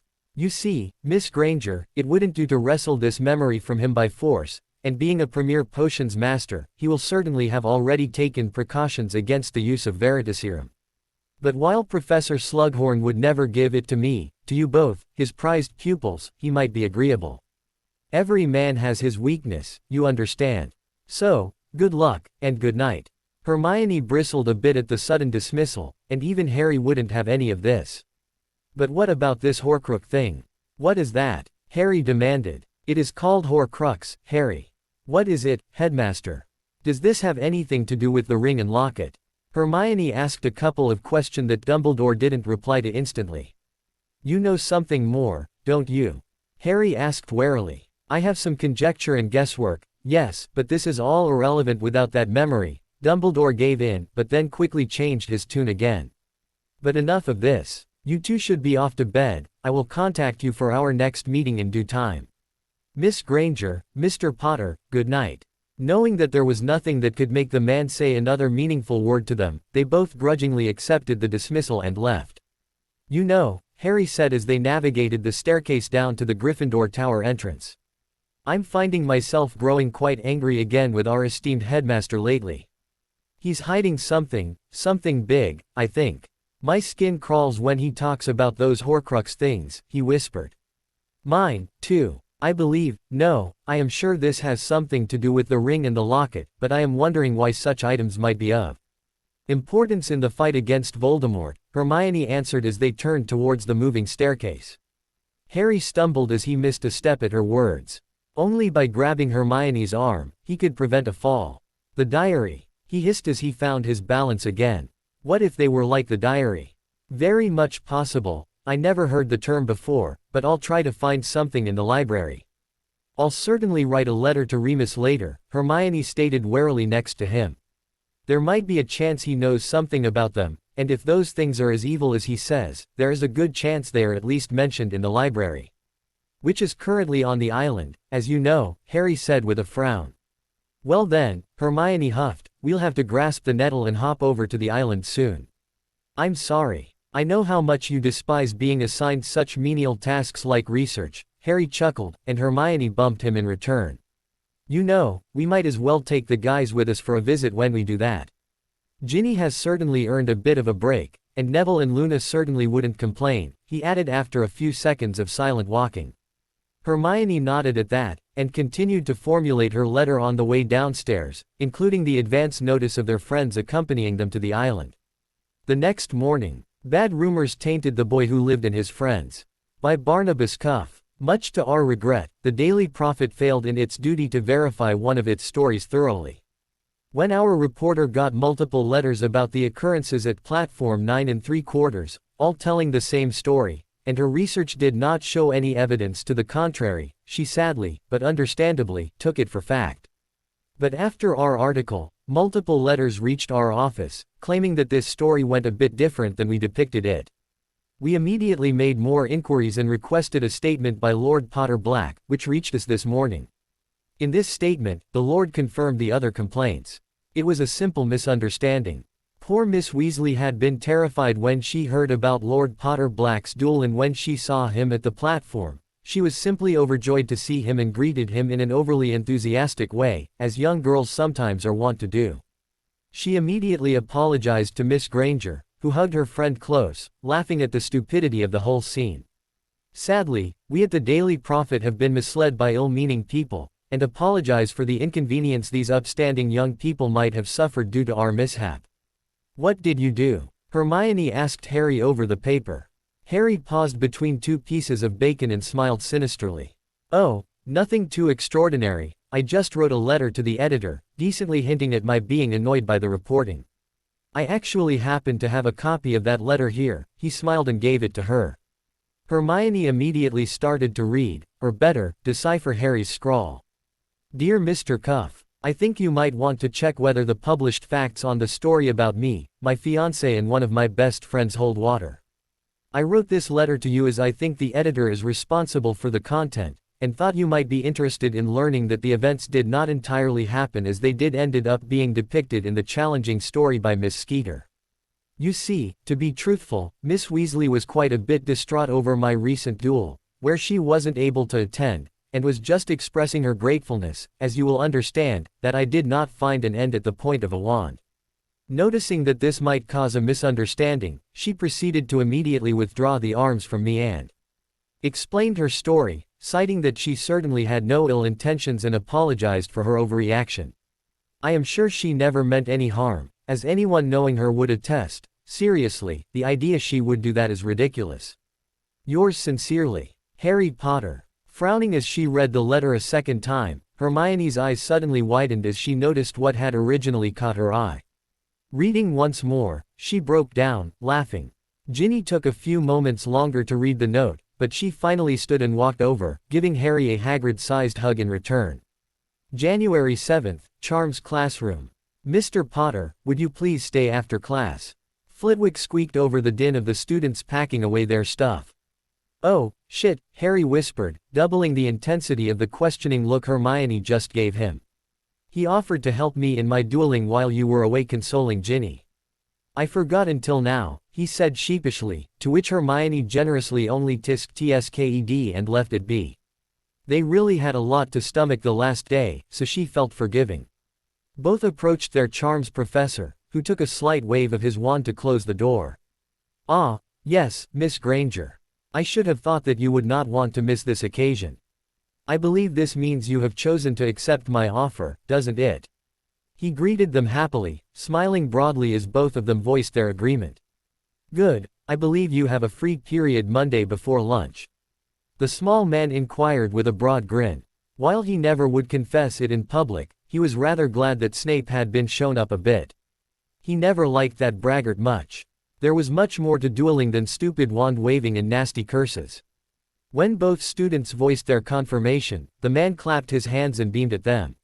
Very well, I would propose that we meet every Monday at 11 here in my classroom, and I will try to get your dueling up to speed.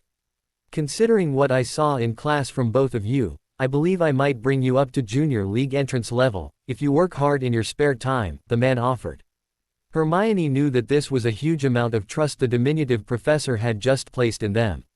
Even a junior league entrance level would be far ahead of what most Aurors were capable of, and hoping for junior intermediate or maybe regular levels would be pure delusions of grandeur. It was written in Hogwarts, a history that Professor Flitwick had taken over 20 years of practice to become Master Dueler, after climbing through the junior and dueler ranks, before he retired and turned his sights onto education. With a broad smile, she thanked the man for his trust, and then led Harry out of the room, practically skipping all the way to lunch. After lunch and potions class, Hermione and Harry stayed behind to talk to Slughorn. Let me try first, Hermione whispered at Harry, feeling emboldened from their talk with Flitwick. You are liable to just hex him into submission instead of asking, she told a frowning Harry. But he had to agree, without telling her, of course, that she probably had it right. Approaching the smiling professor, Hermione took lead. Professor Slughorn, might we ask you a question? Of course, my dear, Slughorn beamed, rubbing his hands, expecting to gain the first of many favors. How many Horcruxes has Riddle made? Hermione asked bluntly. That move was so surprising that even Harry stared at her in shock. What? Why? Who? Sputtered Slughorn in reply, his eyes dashing around confused. We know that Tom Riddle had asked you back in school about Horcruxes and how many he should make. We need to know the number, in order for Harry to defeat him once and for all, Hermione elaborated on her question. Slughorn's face went through a dramatic change at this demand. The amiable smile gave way to an enraged glare as the man snarled at them. Dumbledore sent you, didn't he?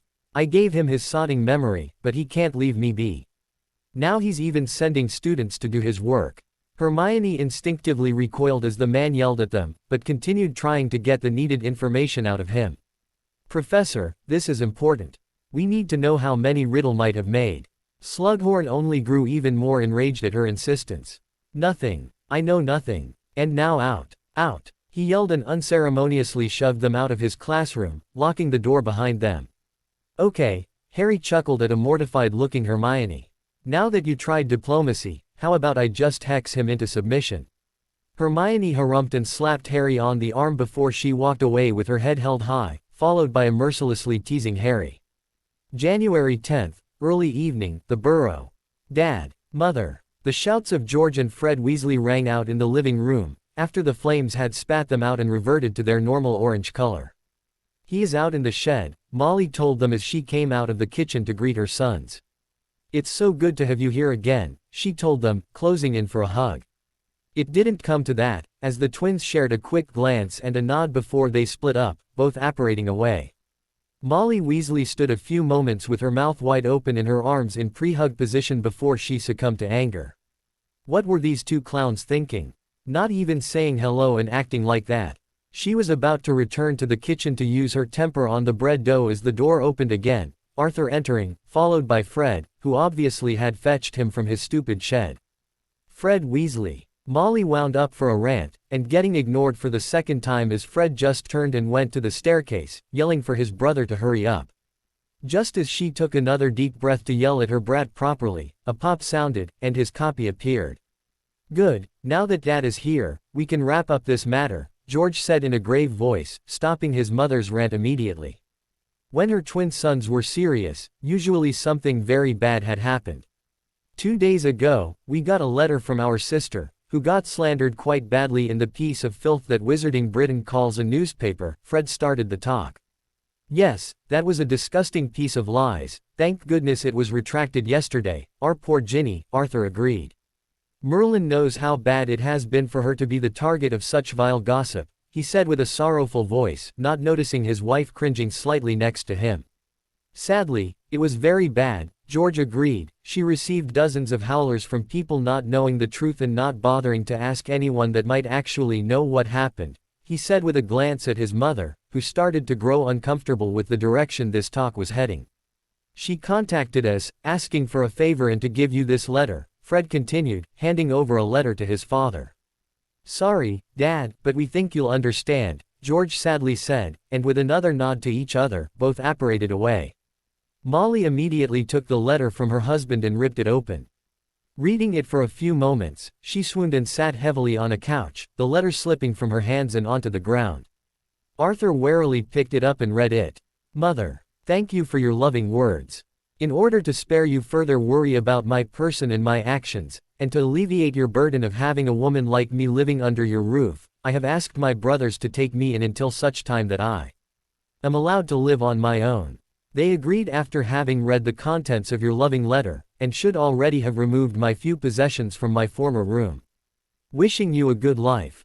Your daughter. Hi Dad, I'm sorry, but I can't stand it anymore.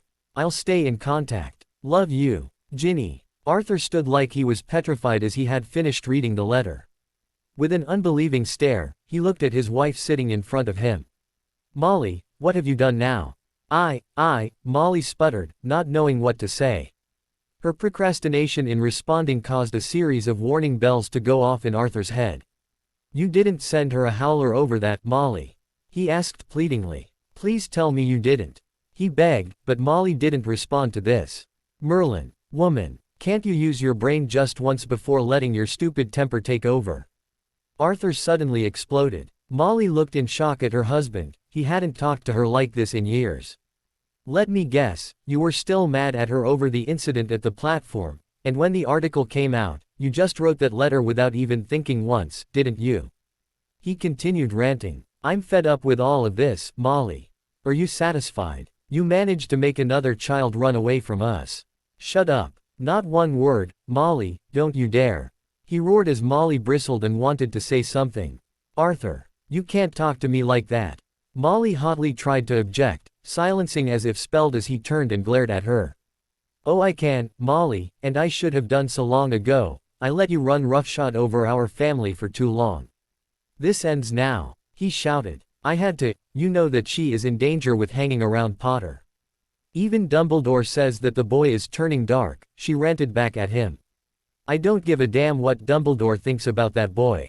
I know Harry, he is a fine lad and he isn't dark, he just doesn't worship the ground Dumbledore walks on. I cannot hold it against the boy that he rebels against a treatment that I wouldn't even submit myself to.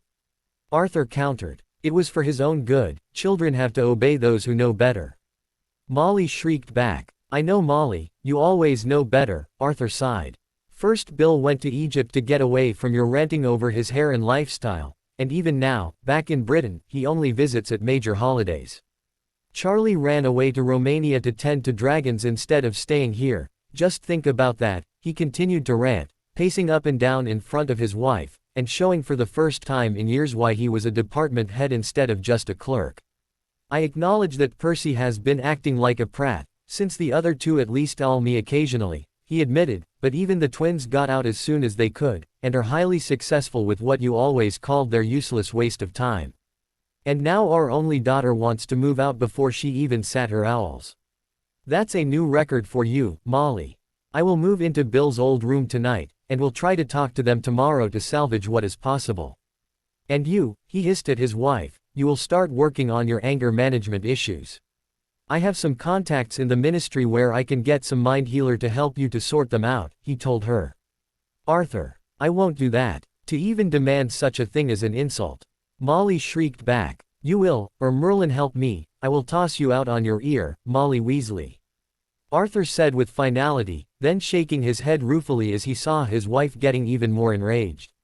Forget about Bill's room, I'll stay in the office for a week. You can flow me when you have come to your senses and agree to receive counseling. 1 week, Molly, and not a day longer, he said, stomped over to the door, grabbed his robe and apparated away, leaving a shell-shocked Molly behind. January 11th. With a big green flash of fire, the fireplace of Grimmauld Place spat out Harry and Hermione in short order, right on time to join the breakfast there. Yesterday, 3 days after their meeting with Dumbledore, Hermione had gotten a visit from Hedwig with a reply from Remus during breakfast. On opening the letter, she found a short note to come over as soon as convenient and possible for some important family business. They took this request to Professor McGonagall, who agreed to let them leave the next morning, on Saturday, so they didn't lose class time. Standing here in Black Manor, they barely had time to write themselves up, before Dobby appeared and started banishing the soot off their clothes. Remy, the boss is here. Tonks sang out as she turned the corner from the kitchen. Hey kids, how are you doing? That was quick, I didn't expect you for a few days, at least, she said as she hugged both in greeting. Tonks, you should know that the keyword, family business, is an instant pass from Hogwarts.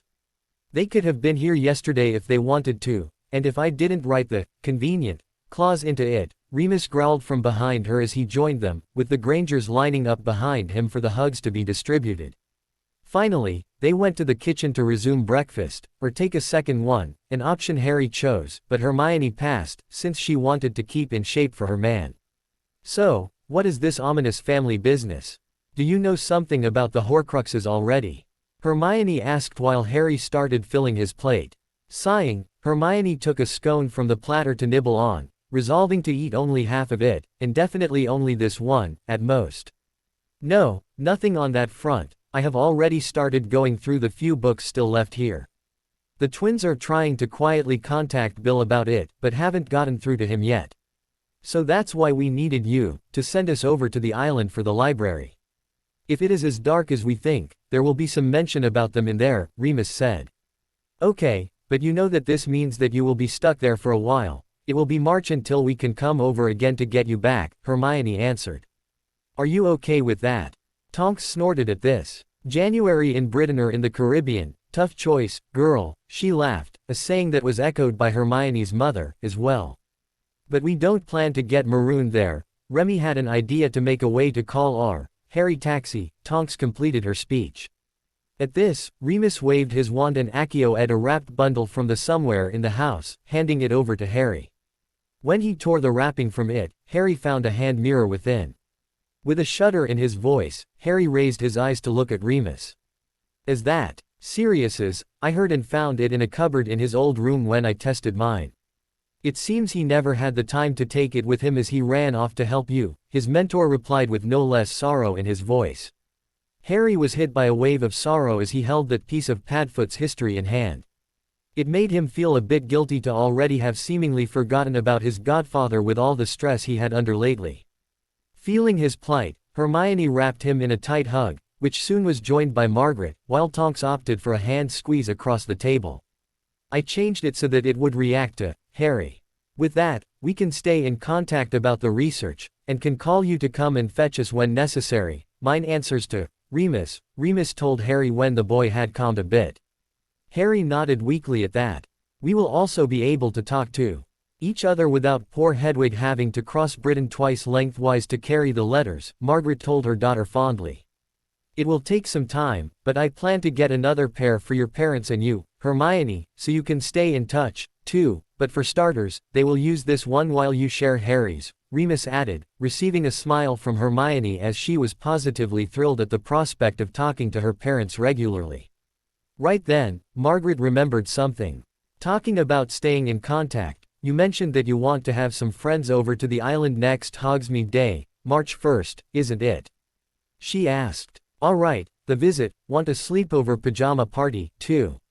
Tonks huffed. So you're not in favor, then? Harry quipped at the sarcastic tone of his chief bodyguard. Well, as your security, I do have my doubts about Molly's youngest keeping quiet, Tonks admitted. We don't want Dumb or Greasy to get that information from out of their heads. Well, there is nothing left to be spilled in that cauldron, they already know about the island being in the Caribbean, Harry admitted, earning himself a sharp glare from his bodyguard. Why wasn't I told immediately? And how did they find out? She said, eyeing the blushing Hermione suspiciously. They overheard us talking now and then, and Ginny managed to puzzle it together from a few pieces here and there. Harry told her off, covering for his girlfriend. She is as sharp as the twins, don't underestimate her. And I guess the other two know as well, Tonks theorized, to which Harry nodded. So we can be sure that Dumbledore knows about the island already, she concluded. We are sure that he does. After all, he promised to stop inquiring about it, which we thought meant he had already known all that was possible, just not the exact location, which he would assume we don't know, either, Hermione added her two nuts. Well, then I would say that there is nothing else left than to have a party, Henry said as he rubbed his hands. Remus, my boy, I think I shall whip up my special marinade again, if you are game. Us guys must defend our divine right to operate the barbecue, don't we? He said with a grin. Remus didn't have to be asked twice, that honey mustard secret ingredient mixture sent on the sizzling meat was a memory he would forever cherish and might even cast a Patronus to. Tonks took the time to exchange an eye roll with Margaret at their men before she left the boys to their plans and dreams for a party that was still months away, and concentrated on topics closer to home. Okay, if we must, though I have some conditions that I want veto on, she started, and then casually threw a couple of pinching jinxes over her shoulder at Remus and Henry, who had tried to mockingly imitate her voice and whispered to Remus about principles, and having different ones, too, if the first set wasn't liked, some joke that Harry didn't really get. Having her dominance re-established, she continued, ticking off on her fingers. First, you won't add them to all the wards, but only to the flow, and you will do this immediately after you two get here, first, and will take them off the list as soon as they have passed through. You will do the same when they leave, waiting until they have left and then remove them before flowing back, comprende? She closed with a look that dared him to try contradicting her. Harry actually toyed with refusing just for the fun of it, but chickened out of it and just nodded. As Tonks nodded smugly, Margaret piped up with her own thoughts. You will need the kids to get signed permissions from their parents, stating where their kids would go to, or I doubt the teachers would let them leave, she said, and Hermione nodded in reply and reached into her robe for the parchment she had pocketed before. She had the same thoughts already and had made a preliminary version of the waivers text already. And don't forget that you have to tell Neville and Luna the secret to Grimmauld Place, or they won't be able to flow here, Remus reminded him from the guy's couch. Returning in time for lunch, the two of them were instantly assaulted with questions by Ginny, and Neville, to a lesser extent. Luna was sitting on her table, still, and would go along with whatever they told her anyway. At the mention of the need of parental approval in writing, Ginny groaned. What's wrong, Ginny? You've been not yourself for the last few days, Hermione asked. Are people still giving you a hard time over the first article? No, that's fine. I just realized that I have no chance to get this permission, the petite redhead sighed. Come on, Gin, Harry teased, try asking your father instead of your mother, that might work. I doubt that, Ginny sighed in return. What happened? Didn't you say that he supported you against your mum? Hermione asked in concern as she laid her hand on the younger witch's arm. Shaking Ginny's arm slightly, she tried to show some support. Come on, it can't be that bad, can it? She said in an attempt to lift her spirits. Ginny had to fight the urge to cringe at this. Depends. On a scale from 1 to 10, what would you rate leaving the burrow and moving in with the twins? The sound of Neville's fork hitting the table was the only sound the others made after her confession. Is this some kind of prank? Harry asked cautiously. He knew that Ginny was theoretically capable of saying something like this in jest, and he hoped she just did. Her blush shattered this faint hope. Ginny never blushed when she was lying. I just couldn't take it anymore, Ginny suddenly sobbed, and Hermione immediately pulled her friend into an embrace. Ginny's breakdown triggered a wake effect on the Gryffindor table. One by one, the students fell silent as they witnessed the girl finally crack under the stress. Harry used his patented glare to remind them that they were part of the problem that caused this stress, making them quickly turn their heads back to their own business, or lunches, in this case. Luna wordlessly rose from the Ravenclaw table and left the Great Hall. Having something more urgent than dinner to do, the Gryffindor quartet left the Great Hall, meeting Luna behind the doors. Together, they made it into the Gryffindor common room. Comfy, Luna commented as she took a look around. Ravenclaw common room is more like a giant library, without much comfort, only study desks and books. Really? What books? Asked Hermione, turning towards the blonde girl. Are they different from the ones in the library? She inquired while Harry helped Ginny, who had already calmed down to occasional sniffles, on the couch. Luna leaned her head to the right as she pondered the question for a moment. Might as well be, I haven't read all in the lib. Hermione. Luna. This is not the moment. Harry hissed. Sorry, Hermione squeaked and went back to Ginny's side, Luna joining her, but without being embarrassed one iota. Harry gave them a slight glare before he began talking to Ginny in soft tones. What exactly happened, Gin? Mum was so mean all over the break, and then the prophet, the gossip, Ginny said, pausing for a big sob. Everybody was so mean. I never thought it would be so bad to have people talking behind your back, she admitted. And those letters, I can't believe I laughed about people getting howlers, it was so degrading. I wanted the ground to open up and swallow me whole, she said, punctuating again with a big sniffle. Wiping her eyes with her sleeve, she sat up. And then Mother's letter. She spat angrily. To Harry, it was a shock to hear her say this word. She, like every other Weasley, minus Percy, always called Mrs. Weasley, Mum. And Harry doubted very much that Ginny had coincidentally pronounced the word, Mother, just like Percy had done. To Hermione, this was also obvious, her face mirrored the shock on Harry's, and even Neville and Luna understood that this was something serious. Do you know what she wrote in that letter, Harry? Ginny continued, and as he had only heard a few words, like everyone, Harry shook his head, not getting that this was only a rhetorical question. I won't repeat it, but if my own mother thinks that badly of me, I found it would be for the best if I removed myself from her home, to spare her the grief and shame, she spat. I wrote the twins, she said, and Harry wondered briefly why they didn't tell him about this earlier, but resolved that they might have seen it as family business. They agreed to take me in, they have a small spare room in their flat above the shop. They were so nice, I offered to help them out in summer for free, so I won't be a burden, but they declined, telling me that family was never a burden, she said, smiling for the first time today. Harry exchanged a short look with Hermione, and got a coy smile and a, go ahead, nod from her. And that is why you will also be welcome at my home, Ginny. Remember, you always said that I was an honorary Weasley brother, and now I make you a honorary Potter sister, he said. For a moment, Ginny stared wide-eyed at him, and then latched onto him with a huge hug, while Hermione smiled at her boyfriend. His saving people thing was so endearing to her. Looking around in the empty room, she noticed that the time was perfect. Harry, maybe you should tell Neville and Luna about your home address. There is no one in sight right now. Also checking the room, Harry quickly waved his hand. After all, they had seen him do that often enough during their training sessions, and cast a privacy charm. During that, Ginny finally let go of him, and they all settled down in their seats again. Quickly pulling some parchment, Harry wrote down the address of Black Mansion, holding it out to Neville and Luna. Read this, he said, waiting for them to have a look at it. That's where you live? Luna asked. Part-time, Harry joked as he rose and walked over to the fire, tossing the parchment in and watching it burn completely before he returned to the seat. They sat there for the rest of the evening, talking, while every other Gryffindor gave them a wide berth, not even complaining about Luna's presence in the room, before retiring for the evening. Ginny had just changed into her nightshirt when there was a knock at the door to her dorm. A moment later, Hermione entered and waved Ginny over conspiratorially. Donning robes and following her, Ginny was led into the bathroom. Before she could inquire what this was all about, Hermione had pulled a hand mirror from her own robes and talked to it. "Fred, George, are you still there?" she whispered, under the bewildered Ginny's look. "Of course we are," her brother's voice came from the mirror, which startled Ginny a bit.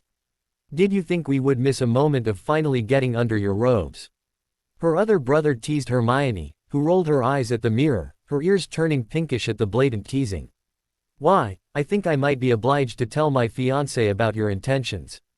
He might have a word or two with you about that," Hermione purred at him in a sweet voice, savoring the suddenly slightly panicked look the two pranksters sported. Without any other word, she pushed the mirror into Ginny's hand, taking a few steps over to the entrance door. Looking into the mirror, Ginny found not herself, but her two brothers looking back at her. "Hey there, Snapdragon," Fred teased her. "We heard that you might have a tiny problem regarding a certain permission slip." Next Monday, exactly on time, Hermione and Harry stepped into Professor Flitwick's classroom for their first dueling tutoring. "Ah, right, come in, the permanently happy man greeted them as soon as they had entered. Nobody could say that Flitwick wasn't perceptive. Duelers figuratively had to have eyes on the back of their head. There even was a spell to achieve that, but it always caused their aim to weaken as their depth perception suffered from all the input, so it was rarely used. With a few flicks of his wand, the furniture was shoved to the walls and stacked neatly. Another few flicks made some wards on the floor activate, causing an arena shield to flare to life, in order to shield the rest of the room from spells. "Now, comrades," Flitwick addressed them as duelers did among each other while he shed his robes. "I would first like to assess your skill levels before we start working on your forms and tactics. Who would like to dance first? Miss Granger." He invited the girl into the arena. Nodding, a bit intimidated, Hermione also shed her outer robes and stepped forward. "Do not be afraid. I will not use anything worse than a bludgeoning hex," Flitwick chuckled. "You, on the other hand, are not to hold back and give me all you got. Just don't use outright deadly spells. I can cope with anything else, believe me," he told the girl in front of him, which was nearly twice as tall as the professor, but certainly didn't feel that way. After bowing to Hermione and receiving a bow in return, Flitwick assumed a dueler's stance. "Ready when you are, Miss Granger. Begin at your leisure," he said, his ever-present jovial smile vanishing from his face as a look of complete concentration took its place. Acting on her orders, Hermione lashed out with 3 wordless stunners, spread out to bracket him. Flitwick casually sidestepped the first, and dove under the next one. Hermione kept on pressing forward, sending an Expelliarmus at her teacher, followed by animated ropes to bind him. With a slight smile on his lips, Flitwick twirled under her disarming hex, and used a banisher to send the ropes flying back at her. Because she had just sent another stunner at the man, Hermione had no time to dispel the ropes and had to dodge them. Harry had been cheering his girlfriend silently on, but he knew that she, and he as well, were clearly out of their league as Flitwick cartwheeled away from Hermione's spell, and sent a salvo of pinching jinxes her way while he did so. Seeing the flurry of yellow streaks racing towards her, Hermione immediately started on a Protega, but a fraction of a second too late. She yelped in pain as one of the spells connected with her thigh before she could raise her shield to block the flurry of spells. She instinctively rubbed the forming bruise, wasting valuable time. Flitwick meanwhile came to his feet in a twirling motion and tapped his head, slowly fading from sight, and started to send a spell chain at Hermione. A stunner, a body bind, a rictusempra and a jelly leg jinx battered her shield, but it held. Hermione replied with an Utramentum spell and drew the jet of ink over the general area the spells had come from. The ink splashed against the walls and floor, and while she missed Flitwick, some splatters had hit him, giving away his position, allowing her to cast a couple of finite spells his way, dodging his return jinxes but getting clipped by a resizing charm that made her shirt sleeve shrink rapidly, constricting her movement. Still, she had managed to hit Flitwick, who was slowly fading back into view again as she successfully dispelled his disillusionment charm. Giving her an appreciative nod, Flitwick stopped and waited for the girl to recover and retaliate after she had cancelled the charm on her clothes. Taking risks, she started sending stunners and bludgeoning hexes at Flitwick, who calmly stood and used a dueler's deflecting shield to bat the attacks away with the wedge of energy around his wand. For another 10 seconds, he let her send spell after spell at him, getting more and more winded, before he suddenly dodged a spell and started casting. Hermione dodged the first stunner coming her way, and conjured a shield against the banishing charm that followed. Flitwick's next spell went a bit wide to her left, not even touching her shield. He then let off a bit, circling her as both eyed each other warily, and then sent a doublet of banishers at her. The first one crashed into her shield, sparkling against it and messing with her balance, sending her stumbling a step backwards. The second one was aimed low, and bounced off the floor right before her shield, and slipped through under it, smacking into her shins. Hermione shrieked as she found her legs pulled away under her. She was sent flying in a spin and suddenly found herself stuck upside down in a huge spider web, facing the wall. Accio Miss Granger's wand was the first verbal incantation of the duel so far, and the quiet slap told Hermione that she just had lost that duel. The only relief was that she had chosen standard white cotton knickers today, so at least she didn't lose all her dignity. Now levitate her down slowly, Flitwick told Harry half a minute later, as he started dispelling the web. Slowly, Harry turned his girlfriend upside up and lowered her to the ground. She blushed furiously as Flitwick simply handed her wand back. Not bad for a novice, Miss Granger, Flitwick said with his smile back on his lips. You are powerful and focused, but you lack two things to become a great dueler. First, you lack aggression. Although I told you to not hold back, you didn't use anything worse than I did, even when it was evident that I could block all that you sent at me. Also, he said with a chuckle, you lack situational awareness. A proficient dueler would have noticed immediately that I had transfigured the ropes behind you into that net. Or at least grown suspicious as soon as the spell had gone wide. I could just as well have transfigured them into animals to charge you. You must understand that there is more to dueling than exchanging spells. Harry nodded at this statement, as he understood completely. In the Battle of the Ministry, he had witnessed what a duel between competent wizards looked like. Every tiny shard of glass or the smallest pebble had become a deadly weapon, a combatant or a shield in that duel, while the wizards still exchanged spells. Hermione, on the other hand, had only been in fights with Death Eaters. These brutes with white masks were, although educated and more or less capable wizards, little more than rampaging bulls. Their tactic consisted in sending a flurry of dark curses at their targets, without any finesse. In a way, Tonks fought similarly, following Auror's doctrine of quickly overwhelming the target with amassed spells, and taking advantage of her physical abilities to not get hit while doing so. Of course, that was enough in most cases, but against a practiced dueler, they were helpless. Dumbledore, who had been Transfiguration teacher for decades in Hogwarts, had captured all of them in a mere matter of minutes without resorting to anything worse than a stunner. Ready, Mr. Potter. The voice of Flitwick pulled Harry out of his reminiscence.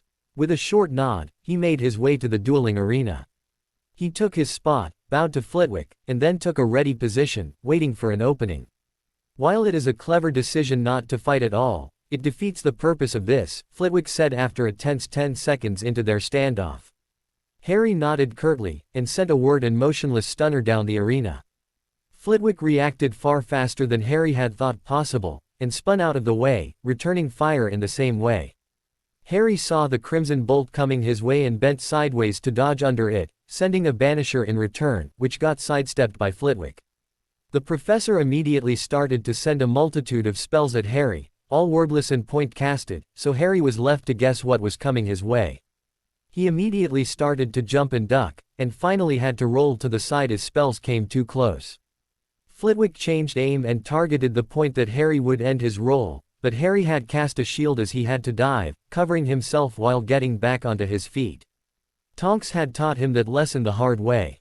Harry held his shield as stunners, banishers and body binds impacted in quick succession. After a few more moments of heavy fire, Flitwick had to ease up a bit to ease the strain, and Harry dove to the side as he noticed a stinging hex coming his way, canceling his shield and using a serpensortia to distract Flitwick. The man sidestepped the reptile flung at him and simply vanished the cobra, but this small distraction gave Harry the time to regain his footing and get back into the game, sending some spells back at his foe. As he had done with Hermione, Flitwick just stood, with the same shield as he used against Hermione, and let Harry pour spells at him. Seeing that his attempts were less than useless, Harry used an Archer curse, forcing Flitwick to dodge the physical projectile. Harry didn't have to turn around to know that Hermione was horrified at what he just had done. Her gasp was loud enough. He followed the man with more of the projectiles, slipping body binds and stunners between, to keep the man on his toes. Flitwick seemed to have a huge advantage in dueling due his body size. His small size and low mass made him a fast twirling shape on the floor, nearly impossible to guess which direction he would move to, raising shields only when unable to dodge, or banishing projectiles when necessary. All the time, he still sent various spells at Harry, and he even diverted his own aim once and used a spell to intercept one of Harry's body binders. Harry, on the other hand, could draw at near limitless reserves, sending high-powered spells at the man without pause. Flitwick ended this short offense by raising a wall out of the floor and rolling behind it. Harry immediately sent a reducto at it, shattering half of it, and causing Hermione to shriek in outrage, but Flitwick jumped out of the other side, banishing the rubble at Harry. Harry dodged the hail of stone coming his way, but had to shield his eyes and cough as the dust cloud enveloped him. Quickly conjuring a gust of wind to disperse the dust, he was hit by one of a series of bludgeoning hexes Flitwick had sent into the cloud in the vague direction of the cough. Hissing in pain, Harry spun with the impact, groaning again as he rolled over his bruised shoulder. Coming out of the roll onto his knees, he sent a cutting curse into the direction of the incoming fire. His cutting curses came out wider than usual, and the long band of energy forced Flitwick to shield. Harry could practically hear Hermione stomp her leg in protest at his actions. Flitwick recovered quickly and used a series of various hexes on Harry, of which Harry only identified the body-binding hex and the Tarantellagra jinx positively. The fact that he didn't recognize the other spells by their color made Harry reluctant to find out what nasty things they would cause. One of them barely touched the side of his head and sent a lock of hair flying. He wasn't sure whether he had actually dodged some spells or they had gone wide, so he used one of his spins to send a reductor behind him in the general direction of where the rubble had landed, and did in fact hit a plant with long vines as it tried to ensnare him. As he had turned back, he was looking at 3 Flitwicks instead of 1. Harry didn't waste a second to send a cloud of ice shards at the 3 men, all shielding, but only one shield proved to be solid, and the other 2 constructs sizzling and failing under the hail, while Harry dodged the 3 spells coming his way. Sadly, he had dodged the 2 illusionary spells, and the real Flitwick hit Harry with another bludgeoner, which hit Harry's hip painfully. The impact toppled the boy, and conversion of momentum converted Harry's spin into a roll over the ground. Clenching his teeth, Harry sent stunners in the general direction of Flitwick as he rolled over the ground. Flitwick actually laughed out loud as Harry did so, even though he had to shield against the spells, as the boy came up on his knees. Harry took aim and followed up with a huge stunner, which splashed against the professor's shield, causing it to flicker and the man to stumble slightly under the energy of his spell's impact, momentarily stunned by the unexpected strong spell this far into the duel. Deciding to use a shield breaker combo, Harry sent an overpowered bone breaker at the shield, followed closely by a disarming curse. As predicted, the shield failed at the spell, but the blue light of the following spell managed to hit Flitwick. Harry reached out with his free hand to catch the flying wand, as it suddenly reversed its direction. The next thing he noticed was the yellow-orange of a bludgeoning hex filling his vision, knocking him out the hard way. "Please hold still, Mr. Potter," Flitwick's voice greeted Harry as he regained consciousness and reached for his face. Harry assumed it was the same man who caught and pinned his hand down and hindered Harry to grab his hurting nose. "The spell to set and mend your nose will have run its course in a few seconds, then the pain will fade," the man reassured Harry and slowly released his arm. Sitting up, Harry shook the cobwebs from his head as the pain indeed faded rapidly. "Damn, that hurt. Couldn't you have used a stunner instead?" he moaned. Flitwick shook his head in jest. "After you had cast a cutting curse, arrows, a blasting curse and a bone breaker at me, I don't think you are in a position to complain, comrade," the man chuckled, ticking off the curses at one hand while Hermione's eyes narrowed at her prone boyfriend, winding up to tell him off. "Honestly, Harry," was all she could utter in a very indignant tone. "He did exactly as I asked, Miss Granger," Flitwick interrupted her tirade before it had gained any momentum. At his cheeky grin, Hermione gave Harry an apologetic smile and started casting diagnostic spells at his hip to assess the damage. "Remember, I told you the same, only you didn't comply with this wish," Flitwick continued while watching Hermione's wand work with a teacher's eye.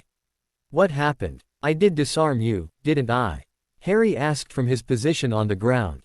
"Yes, and being overconfident, you thought this would end our dance and just waited to catch my wand," Flitwick said as he took care of Harry's shoulder as Hermione was still casting healing spells at his hip. "So you can cast wandless?" Harry asked, incredulously. "Mr. Potter, you are aware that I am a master dueler." The small man smiled at the boy lying in front of him, offering him a hand to help him up. "There is a reason this title is earned rarely. Clearly you wouldn't be considered a master if something as a simple disarming charm would part you from your wand. Most duelers can at least recall their wands." Mortified, Harry sputtered a simple, "Oh," as he took the hand and came to his feet. "Oh indeed, Mr. Potter. There's a reason Professor Snape never taunts me directly. He knows the only way he could defeat me would be to hit me in the back when I'm distracted," Flitwick chuckled. Harry and Hermione both were surprised by that admission, which would be the first time that this man had actually slighted Snape, and even boasted a bit. After clapping his hands, the man drew and deftly flicked his wand to summon 3 chairs from the stowed-away furniture. Climbing into his seat, he waited for the other 2 to sit down. "Now," Professor Flitwick began as his trainees were finally seated, "you really surprised me, Mr. Potter. Firstly, you are showing impressive stamina when it comes to casting. Most people would be hard-pressed to cast such a number of stunners in such a short time. And that bone-breaking curse was really surprising. Nasty curse, I doubt you found it in the regular Hogwarts library." He let the question linger, although he didn't stop to smile. With a bit of a flush tinting his face, Harry smiled back. "I had a bit of reading at the place I stayed over the summer," he admitted. "Oh yes, the vast black library. I am quite thankful you spared me of the nastier pieces of magic you might have found there," Flitwick chuckled in return. "Although I hope you might grant me a look into some of the rarer volumes, someday." Taking the request for what it was, Harry gave a nod in reply. He could trust Flitwick, and the opportunity to train with the man was worth the price. "Wonderful. Now to your performance. You have quite the instincts and power, Mr. Potter, and certainly the drive to win, but like Miss Granger, you lack the imagination to be considered a good dueler. Right now, you are at or approaching aura level, both, with Mr. Potter a bit better, but both of you have to start thinking in more than direct approach magic," Flitwick lectured. "Take your snake conjuration, for example, Mr. Potter. Now that was a quite intelligent move, but why didn't you try something more creative? Look, for instance, you could have." The rest of the hour, Flitwick told them more and more convoluted ideas and spell schemes, which made the 2 students question the man's sanity. "But maybe you had to be a bit along that road to fight properly. After all, Moody and Dumbledore were also legendary fighters, and both were also known for being way into Gaga Land. At least it made them unpredictable. Seriously, who tells the kids about all this stuff?" Harry lamented after he found the room occupied, again, this time with a firstie waiting in line for when it becomes available again. "We have 24 of people that know firsthand, due to the DA," Hermione replied as they took the turn back to the staircase. "Given that each one of them has at least 4 friends, we have about 100 people in the second link. In the third, almost all of Hogwarts would know." "Not that," Harry grumbled as he headed for the first stair that swung their direction. "I mean, why did nobody ever tell us about such things when they were new at Hogwarts? Okay, folks, since our room of choice has been unavailable for a solid week, now, we need a replacement," Hermione told the others as she led them into an unused wing in the 3rd floor. When she led them into an room and pulled a trapdoor in the floor open, Neville gave a startled gasp. "This is the room you discovered in first year," he said. "Really? Ron told me about it. He said there were a lot of traps behind it, but he couldn't tell me anything beyond the first few rooms," Ginny babbled. "Well, he got knocked out in that chess game," Harry allowed. "So you want to use the rooms the traps were in?" Neville asked. Harry chuckled as he pulled the trapdoor open. Before Neville could question that reply, Hermione produced a jar containing a bluebell flame and dropped it down the hole. Ignoring the slithering sounds from below, first Harry, then Hermione jumped in. Neville's scared gaze bounced off Luna's lackadaisical face as she simply stepped into the void, so he turned to find help from Ginny. "I guess that means no one will disturb us there," she said with a shrug, and jumped as well. A couple of days later, Hermione found Harry standing near the portrait hole when she came down for breakfast. "Hey Harry, what's the matter?" she asked as she stepped closer, scanning the bulletin board for new announcements. Following his pointing finger, her gaze fell upon a sign-up list. "Apparition class. You noticed it just now. That sheet has already been up for all of January." Harry shot her a stern glance in reply. "I noticed that, thank you very much. I'm simply contemplating whether to sign up or not." This time, it were Hermione's eyes that sought out Harry's. "And why would you do that? You already know how to apparate. Do you want to practice?" she asked. "Or just show up?" she tried with a big grin when he shook his head in reply. "I'll show you up if you keep that cheek up," he growled back. Hermione took a quick glance around before she leaned in. "You will do what up my cheeks?" she whispered, laughing heartily when his head spun around while his face was trying to set a new record in color density.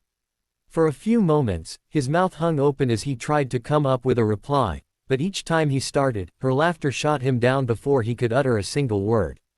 "You'll pay for this," he finally hissed. Another bright giggle was all he got for his effort, as Hermione leaned in again, brushing against him. "I do hope so, Captain," she whispered. "Minx. Yours," replied with a smirk that was definitely not ladylike, and caused a relapse of Harry's pigmentation issues. "Anyway, why do you want to sign up, then?" She changed the topic, less due to mercy than to the fact that some other Gryffindors were beginning to file in and out of the common room. "I was hoping to see Malfoy Splinch himself," Harry replied, his gaze becoming dreamy. Hermione's jaw almost dropped as he said that, and finally did when he continued speaking, smirking diabolically. "Maybe I could manage to distract him in the right moment." The caress of her fist against his biceps drew him out of his reveries. "Honestly, Harry," she ranted, "don't you have better things than this in mind?" She snubbed. "Honestly, I can't think of many things better than a splinched Malfoy," Harry replied truthfully, and not aware of any shortcoming on his part, with another satisfied smile playing on his lips. "Maybe things that we used to do in the room of requirement," she whispered, trying to bring her point across. Harry snorted slightly as she said that. "Well, that's a given. But since it's occupied all the time, nothing keeps me from enjoying Malfoy making a fool out of himself." "Harry, all the sixth years will be at these lessons," Hermione diplomatically said as a group of third years passed them on their way to breakfast. "So, we don't know who uses the room." "It could be anyone," Harry retorted. "Honestly, do I have to do all the thinking?" "For us." Hermione sighed, once more checking if they could be overheard, before leaning in. "Don't you realize that with all the sixth-year Gryffindors at these lessons, your dorm would be completely empty?" she whispered into his ear, pressing tightly against him. Harry's reply was a simple, "Oh," as he sheepishly scratched his neck. Over the next weeks, both intensified the dueling portion of their training, and Neville and the girls also improved steadily due to the tutoring. Also, Harry's homework was never done better. Hermione, after a few appointments with Vector and Babel for her extra credit project, finally managed a breakthrough in her ward project during one of these sessions. Harry considered it a personal breakthrough that he actually understood what she was talking about when she filled him in on it. All the time, they were in daily contact with their friends and family, a fact that pleased Hermione greatly. She really had missed being able to talk to her parents every day while being away from home. Writing a letter was fine, but talking to someone face to face, even over a mirror, was much better.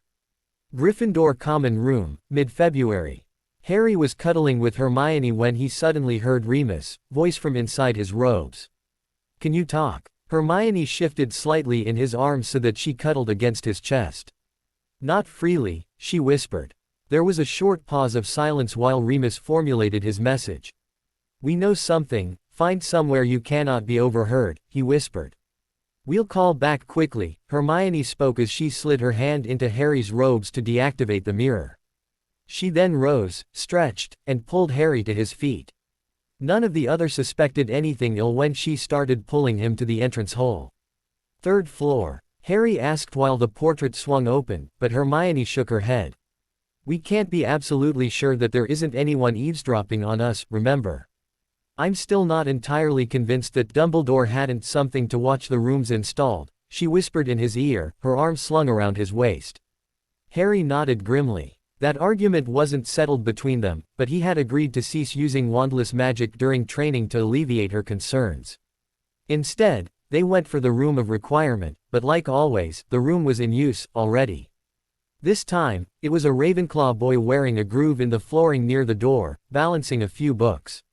Seeing Hermione and Harry approaching, he turned too fast and slipped, his books flying and crashing into the door with a huge thud.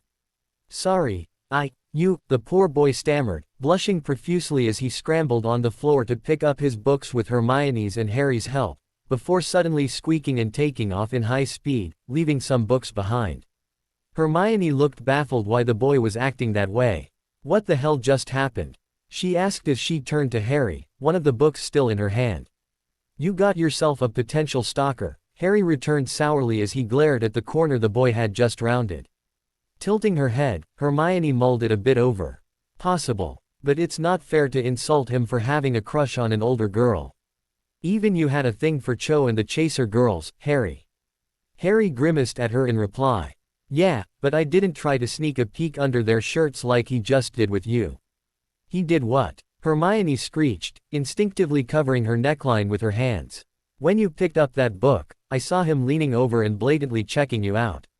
If he hadn't turned tail at that, I'd have told him off for his inadequate behavior and advised him to vacate himself from the premises, only in much less numerous and polite words, Harry told her, while aiming a Cheshire grin at his now fuming girlfriend. While Hermione complained about teenage hormones and lack of manners in a series of hisses, Harry suddenly had an idea. Telling Hermione about it, they immediately set off for their new destination. You can talk now, Remus, we are in a secure location, Harry told his godfather over the mirror. Really? The image replied, slightly squeaky. The connection is rather bad, wearer, watch out, behind you. This yell had Harry immediately turning in his hand on his wand, but instead of drawing, Harry started laughing heartily, Hermione joining him with her giggles. What's wrong? Why are you laughing? The mirror Remus demanded to know. From his end, all he could see was a dizzying display of a moving stone wall with some torches, upside down. You gave us that huge scare for nothing, Remus. Here is nothing that can harm us, Harry replied, still chuckling. The image of Remus got replaced by Tonks. Harry, that didn't look safe, it was huge. How can you be sure it won't hurt you? Harry angled his mirror in a way that the creature in the room could be seen easier. Because I dealt with it 4 years ago, already. The mirror emitted a series of gasps and a long whistle. Wow, that thing is huge. I didn't believe it was that big. If anything, you underestimated its size, Tonks admitted. Well, I was a small kid and my glasses weren't the best, Harry agreed, and moved the mirror so that they could get a better view. Okay, I give you benefit of the doubt for that, Harry, Tonks replied, still slightly awed as she couldn't take her eyes off the carcass. Next, the mirror squeaked in Margaret's voice. Amazing how good it still looks. For a certain value of good, anyway, she said, wrinkling her nose. You said it was 4 years ago, but it looks as if it were still alive. Hi Mum, Harry and Hermione greeted her in chorus. Hermione had to pet Harry's back for doing that. Her mother had told her once how much she adored Harry for calling her that so naturally. Actually, that's to be expected from such a specimen, Remus was heard. A basilisk corpse is so dangerous that nothing would or could touch it, not even bacteria. It could lie here for decades before any decay would start, and in that cave, it is far too humid for it to dry out. Is it useful for something? I mean we could try harvest stuff for ingredients, Hermione asked eagerly. While valuable, Remus admitted, it is not safe to do so without special equipment and lots of experience.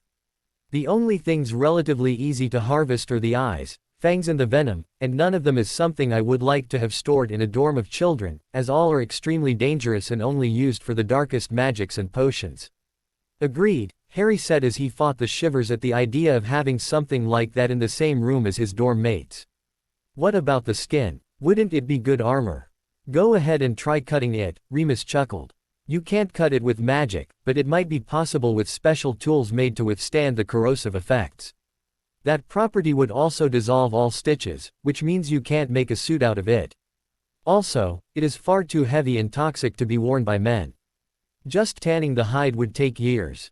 Darn, I already had hopes to face the tosser in an invincible set of armor, Harry huffed to the amusement of all present. Okay, back to business, what did you find out about these Horcruxes? Well, pup, this is what I have so far, the Marauder said, and shuffled through his notes before starting to fill the kids in. As you know by now from our talks about the Dementors, there are magical methods to meddle with the soul of a person. Wow, Harry commented as he put the mirror away after the discussion had ended. You know, being scared of death is one thing, but Tom is definitely going too far. Hermione shook her head in disgust. The whole concept of splitting your soul is disgusting. It reminds me of the Dorian Gray stories. It amazes me what lengths he was prepared to go in order to reach his goals. I knew he was a killer, but several cold-blooded, planned murders, and rituals to change himself, that's completely off the scale. Just look at the facts, the diary, the locket, the ring, who knows how many more that bastard has made. I grew less and less patient with Slughorn. We need to find out how many are out there, and fast. I just hope Remus is able to find the other ones so that I can finally kick his scaly ass to hell, Harry growled.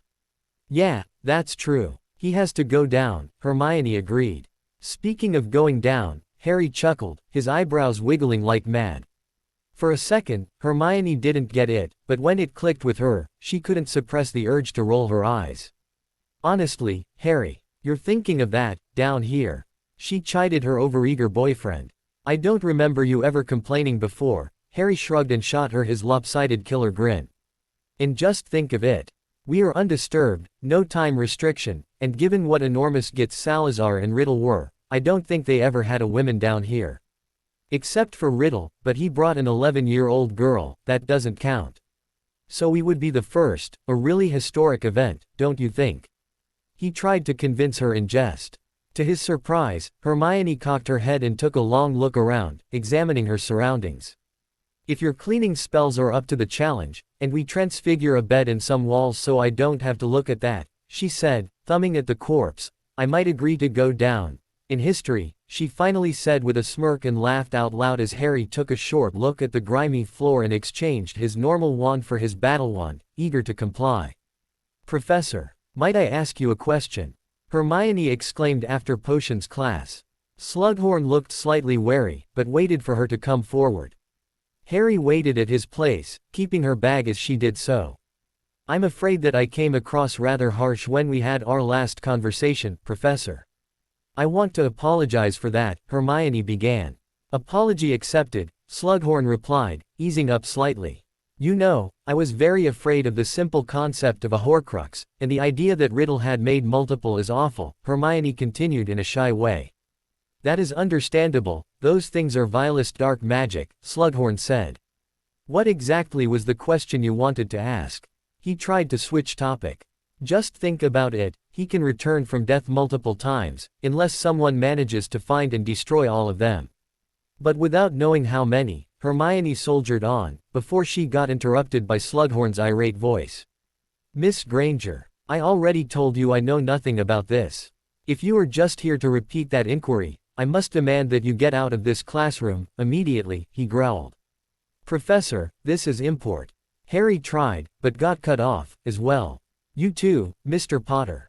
Out. Both of you. Slughorn snapped. Hermione tried it once more. Professor. Out. Slughorn yelled, and stormed out of the room himself, into his office. Harry knocked at the door, waiting for it to be answered. When the door finally opened, Slughorn came into view. His face immediately hardened as his look fell on them. We wouldn't disturb you if it weren't that important, but we really must know, Hermione began. I know nothing about this, and I have no time. Now, as I have a pot on the burner, Slughorn said before he slammed the door shut. Professor. Hermione asked after class, but Slughorn had already left. Professor, are you there? Harry shouted as he continued knocking at the door to Slughorn's door. He left after a few more tries. Professor, do you have a moment? Harry said from his position near the door as Slughorn entered the Great Hall. Sorry, Mr. Potter. If you have any school-related questions, please pose them in class. I would like to eat undisturbed, Slughorn replied without looking at him or even slowing down. Sighing, Harry walked to his usual seat and slumped down next to Hermione. When she gave him a questioning look, he shook his head, frowning. The end of February was closing in, and their quest to find out how many Horcruxes of Voldemort were around still hadn't gained any ground. With their visit at home only a few weeks away, they had agreed that Remus would try to get as much additional information as he could, now that he had a lead, and that the kids would continue working on Slughorn. That work didn't bear any fruit, yet, and probably never would. "What exactly do you two want from Slughorn?" Neville asked from across the table, with Ginny listening attentively. "Mission for Dumbledore," Harry murmured in reply. Neville and Ginny proved to be good friends as they took the explanation at face value and didn't ask any further. Nonetheless, Hermione was starting to get desperate enough to consider allowing Harry to just beat the information out of the man. Finally, March 1st came, and thus the Hogwarts visit everyone in Harry's and Hermione's little circle of friends was looking forward to. All of their friends had given McGonagall, and Flitwick in Luna's case, permission slips to join Harry and Hermione on their excursion. Even Ginny had that slip, and being underage, a note claiming that she would be picked up at the Three Broomsticks by one of her brothers to escort her. They either got Arthur to sign it or faked it well. Professor McGonagall was less than pleased with this circumvention of the rules on parental supervision, but with an adult family member picking up the student, her hands were tied. "So, how you'd think Puddlemere will fare against the Wasps?" Harry proposed a topic, as it became more and more obvious that Hermione and Ginny would take a bit longer to dress. "Dunno. I'm not much into those teams, although I'd root for Puddlemere and Wood," Neville spoke, watching Ginny come down the stairs.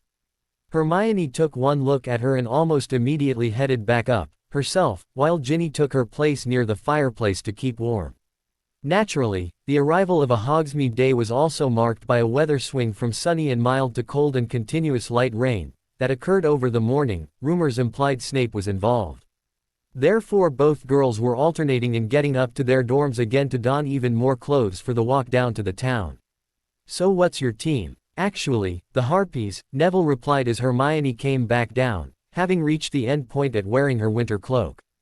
"The Harpies," Harry teased with a waggle of his eyebrows, while Ginny excused herself, once more.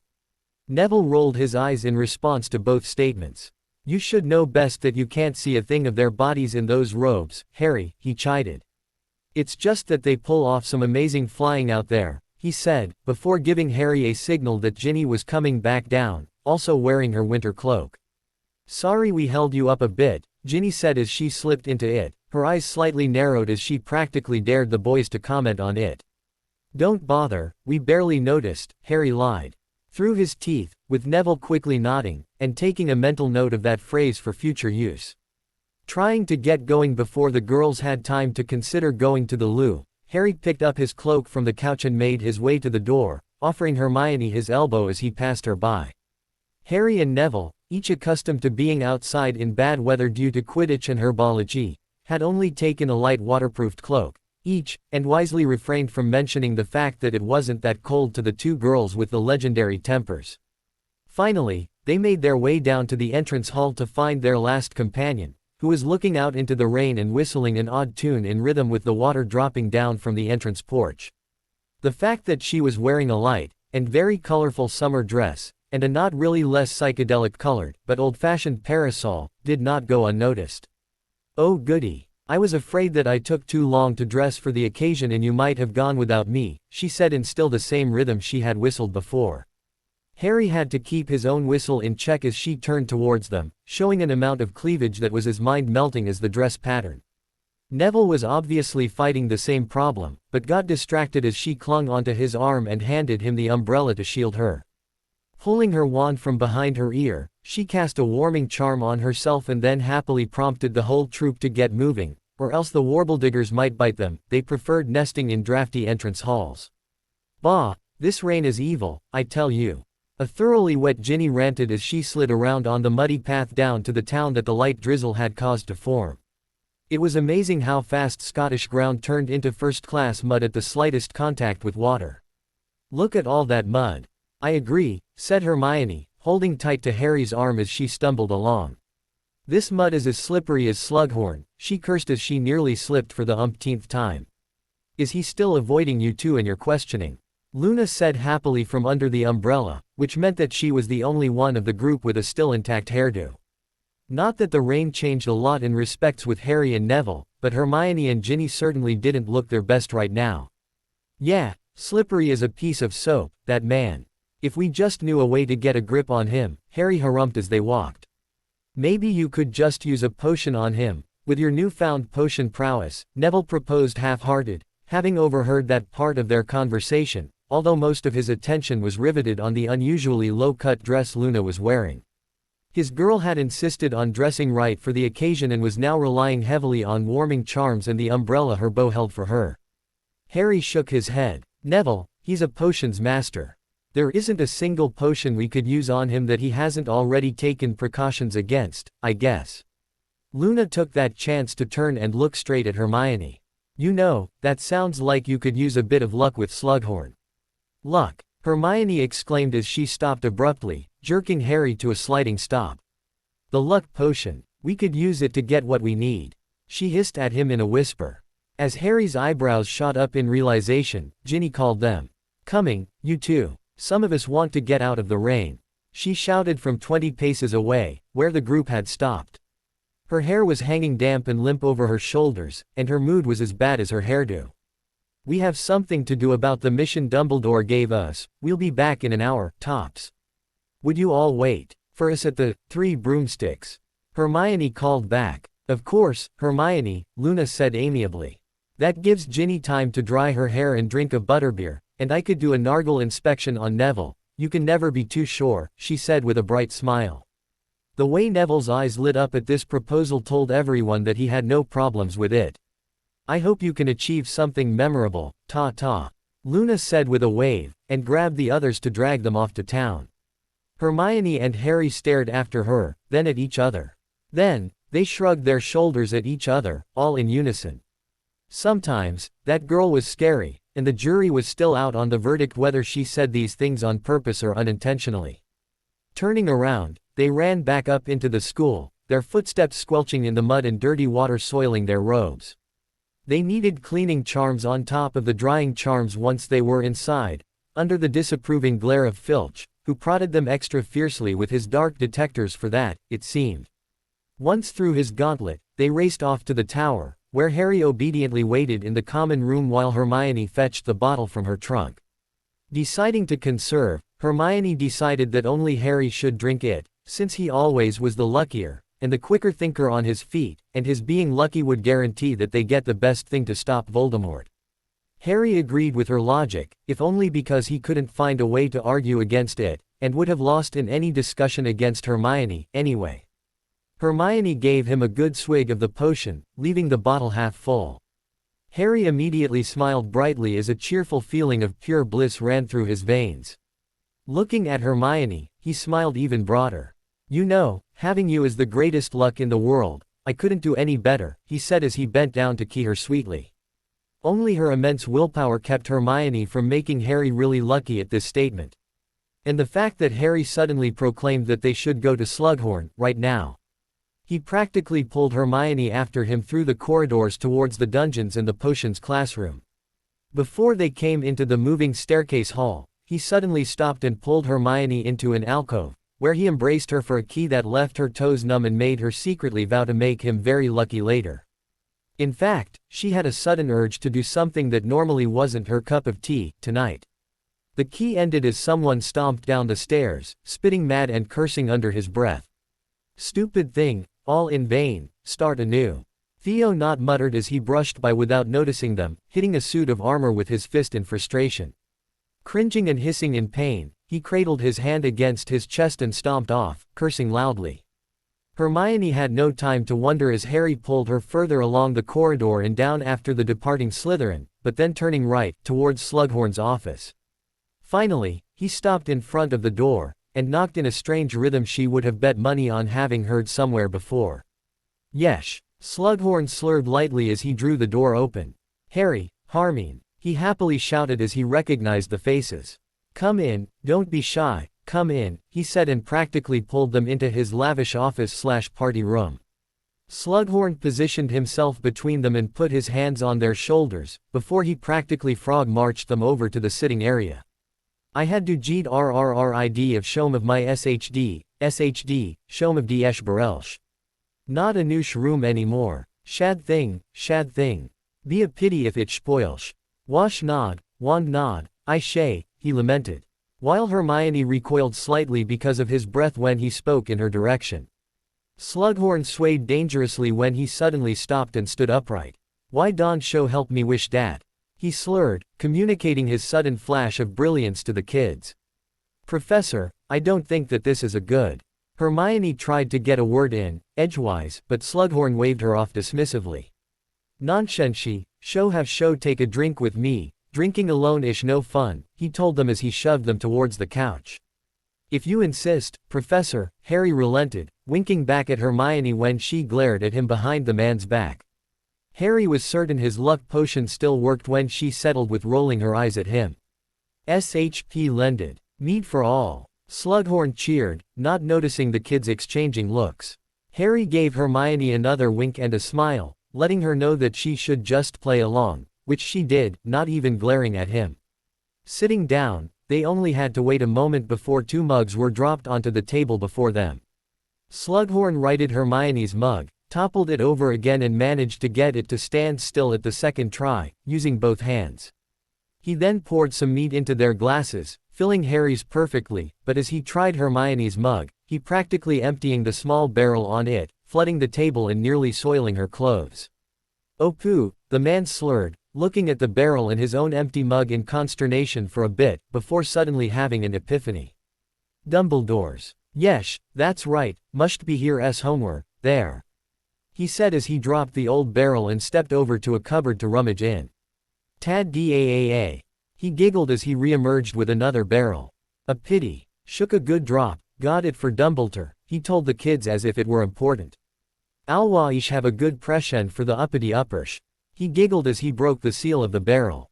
Og matured, me and show give it show albush for Christmas, ah. Had a shouldn't get it for me, but it is shoe late, anyway, he spoke to himself as he filled his own mug. To friendship, to youth, to, whatava. He toasted, and drank, the kids nipping their mugs politely as he chugged his mead. Lemme tell ya, Slughorn began after a loud belch, but never continued as he suddenly started jerking and spasming. The kids looked in shock as the convulsions got worse and worse, until foam started dribbling out of his mouth. The next moment, his eyes rolled up and he dropped like a stone, twitching on the floor while slowly turning blue.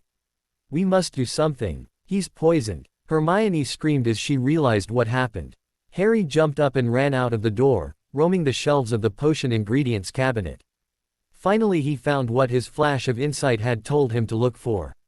In a tiny scribble, there had been a note in the antidote section of his potions book, just shove a bazoar down their throat. Luckily, the stone, looking like a shriveled up plum was in the first cabinet he opened, and he rushed back to the man, whom Hermione had made vomit already and then put him in a stable side position, as learned in first aid.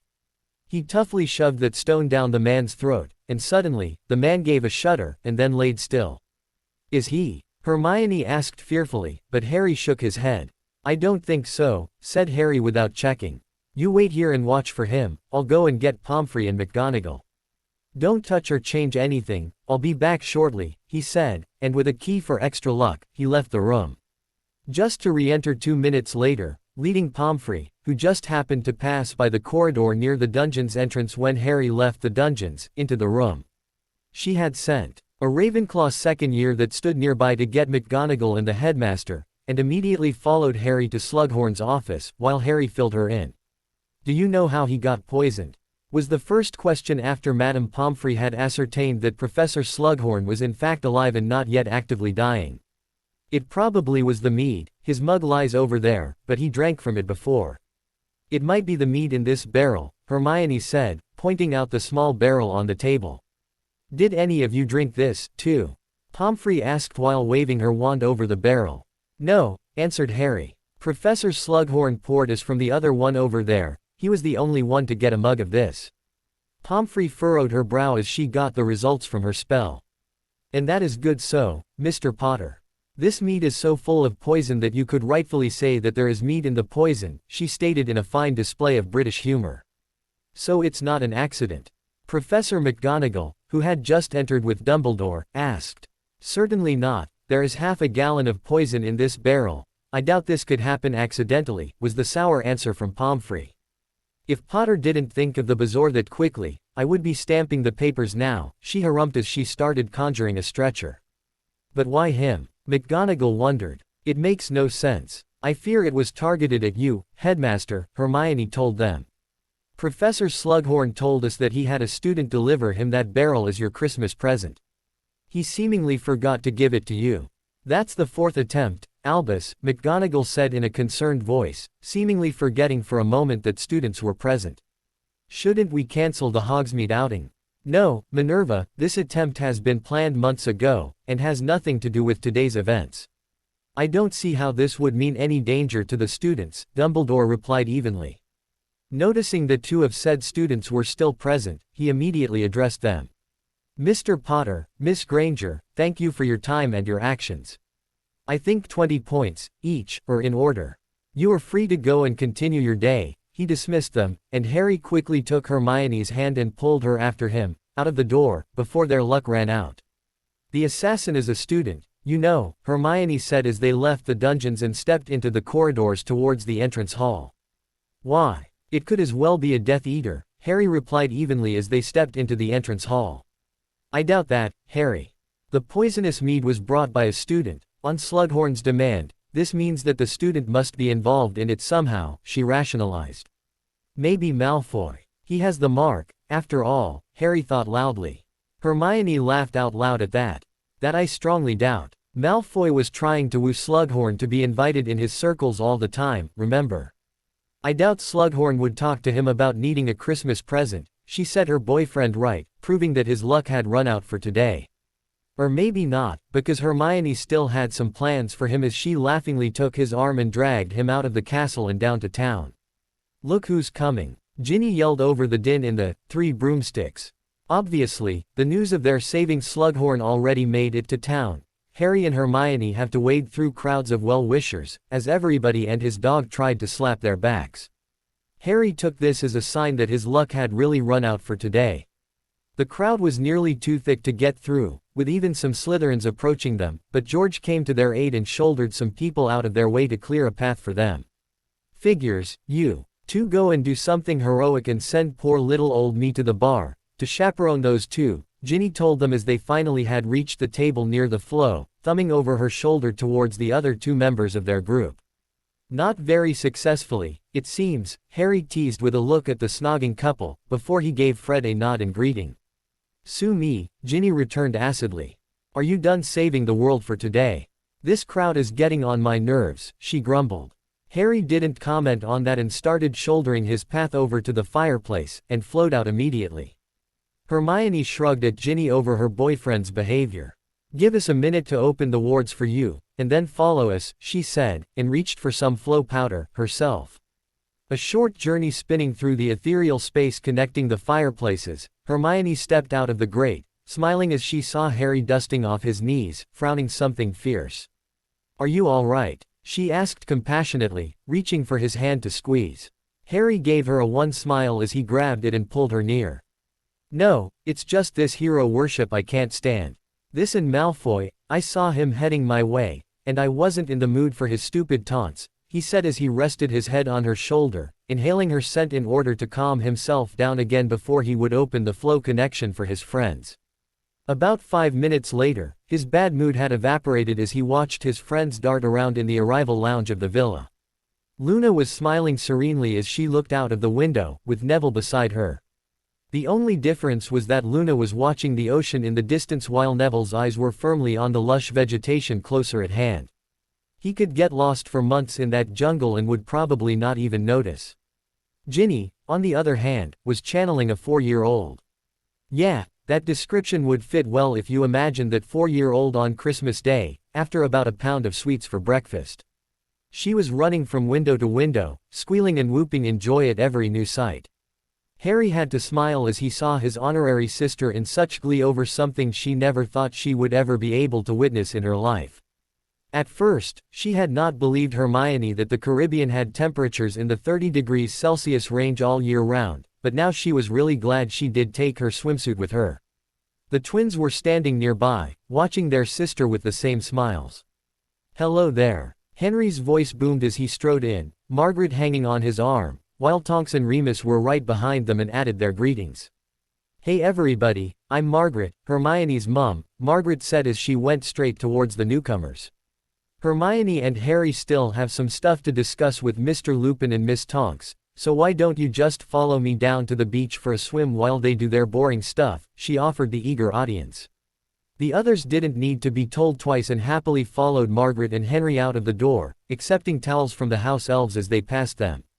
As soon as the door fell shut, Dobby popped in and set a tray with cold beverages on the couch table. Does Master Harry or his Grand G be needing anything else from Dobby? If not, Dobby be helping Winky making picnic for Master Harry's friends, the now much more restrained elf asked. The days on the island certainly changed his behavior, but his pigeon was getting even worse from talking to the townsfolk. At least, he hadn't started using terms like "mon" yet. With a slight shake of his head and a heartfelt, "No, thank you, Dobby," Harry dismissed him, and like the dutiful elf he was, Dobby immediately popped away to find other duties. Grabbing a can of Pepsi for himself and a Diet Coke for Hermione, they had decided to live with the fact that they couldn't agree on one brand. He sat down on the couch next to his girl, trying to press the can against her neck. Hermione had already foreseen this, and quickly relieved him of her drink, settling down and popping her can while the others got themselves some drinks and settled down for their briefing. "Anything new on the riddle issue?" Harry asked. Remus leaned forward in his seat as he began his report. "Well, now that we do know what he has done, Dora and I had looked up everything we could. First of all, how to dispose of them. Have you gotten in touch with Bill yet?" he asked the twins, who had taken a seat on a single chair, each on one armrest, leaning against each other.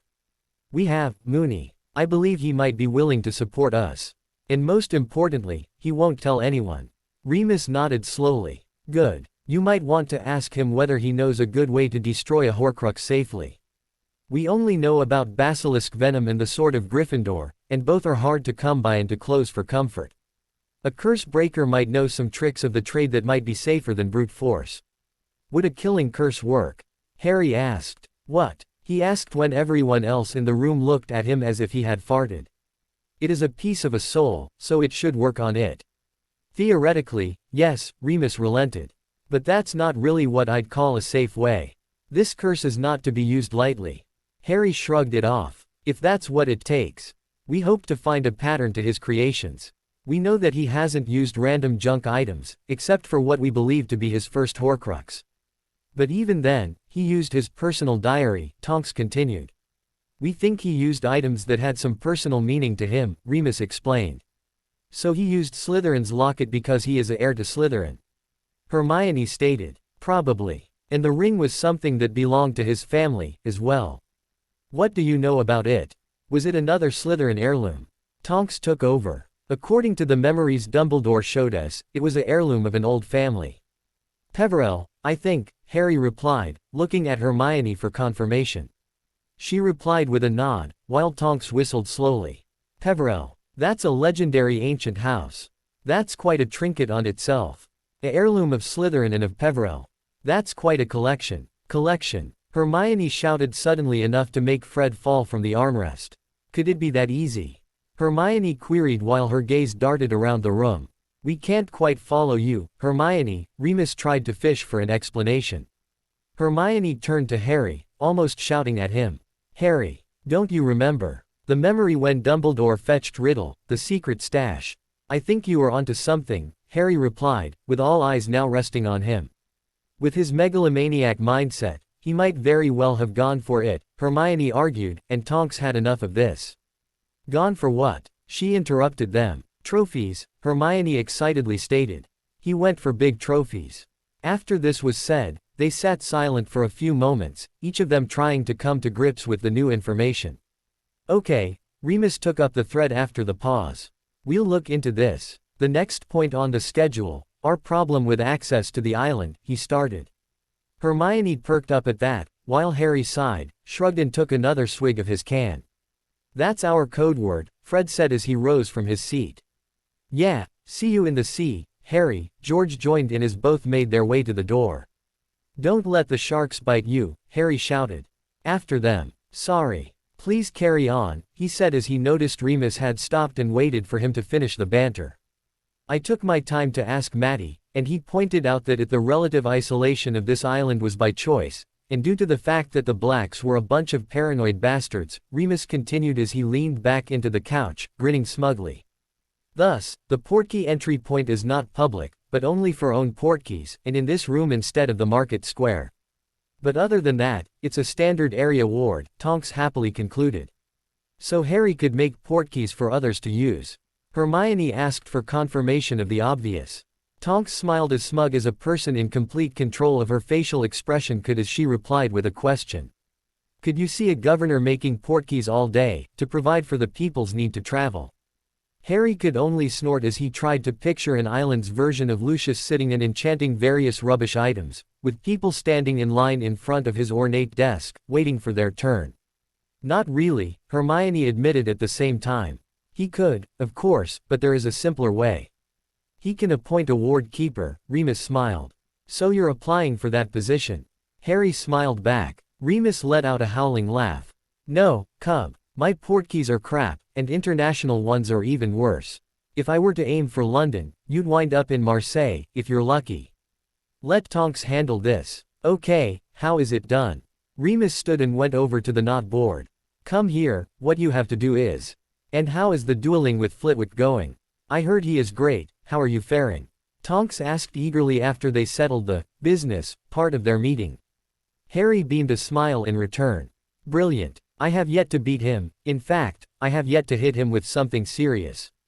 "Indeed, he is amazing," Hermione added. "The way he wields his magic is far beyond everything I ever thought possible. In a duel with Dumbledore or Voldemort, I wouldn't know on whom I would bet my money." "Voldemort, for sure. They had a fight once, the one where Moody lost his leg. Voldemort is an excellent dueler, is as powerful as Dumbledore, and ruthless. They had taken 4 Death Eaters down in a raid, when suddenly, he and Bellatrix arrived. Moody took on Bellatrix, while Flitwick and your dad managed to hold him off until the others could take down the wards and then they all portkeyed out. Flitwick was out for a full week after that fight, as was your dad. Without them, we would have lost the whole team," Remus said, and Harry was not at all amused about these news. Not even the fact that it was a new story about his dad could lighten his mood.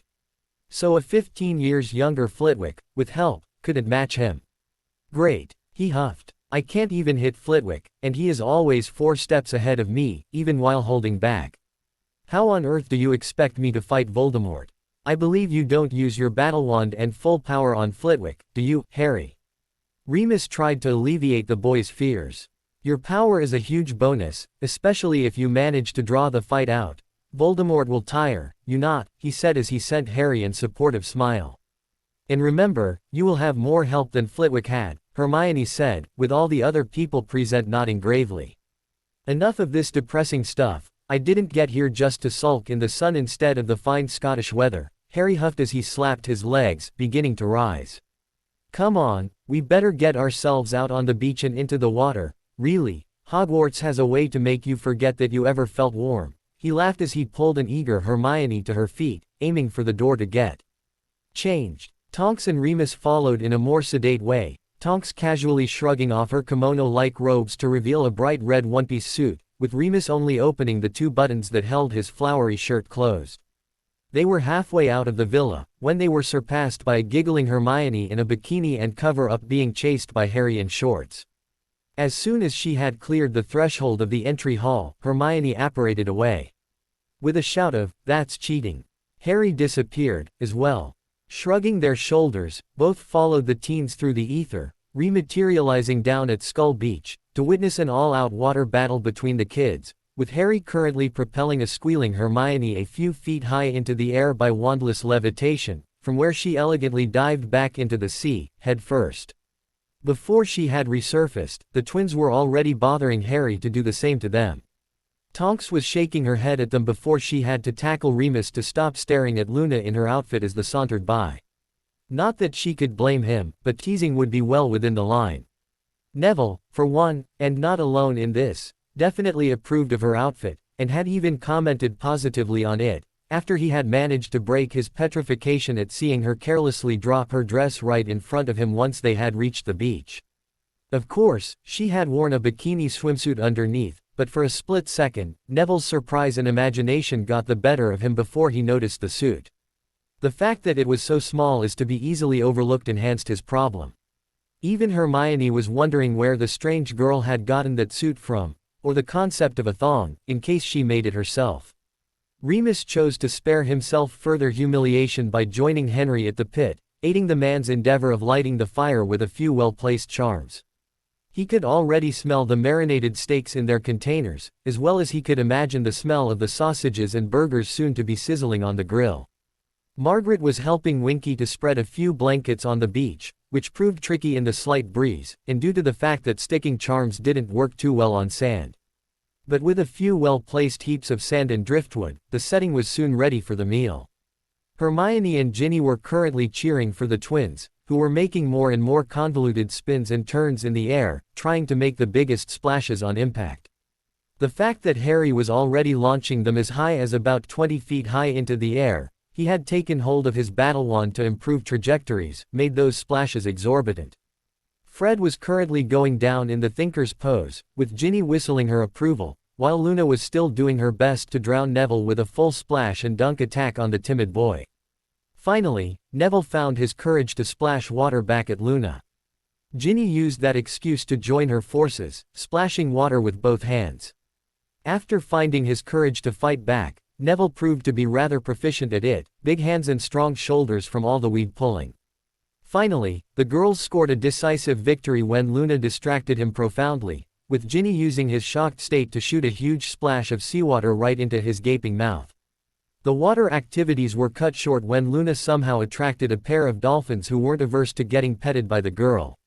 The others were allowed to touch the sleek creatures as well, but Luna even managed to let herself be pulled through the water for a bit under the disbelieving stares of all others, before the dolphins disappeared as quickly as they had come.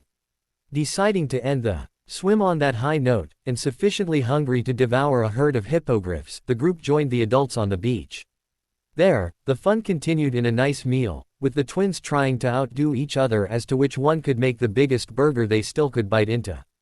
It was hilarious when the 10-inch concoction George came up with popped into his face, the sauces spilling all over him, and leaving Fred as the winner. Not that his victory dance was less saucy. The joy over their outing at the beach intensified into near ecstasy when the two new girls were led into the robery and their eyes fell on the huge assortment of various dresses and accessories. Watching the red-headed streak dash all over the place in a futile attempt to look at all the clothes at once, Harry, chuckling, shook his head and grabbed his outfit on the way to the dressing rooms while Hermione went for her wardrobe. Luna joined Ginny in the rush for an outfit, but more sedate, gliding through the racks, touching one or the other item appreciatively, as if she were a starlet shopping at Harrods. Dressing at the usual high speed only men are capable of, Harry stepped back into the room and went to help Neville, who was rather sedately looking for something fitting.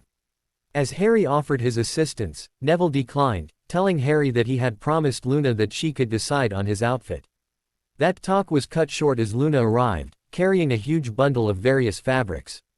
After eyeing the display and Neville with a keen eye, Luna nearly randomly reached out and handed Neville the items she had grabbed before she sauntered away. Suddenly doing a face about, she snatched a black tricorn from a rack and put it on Neville's head.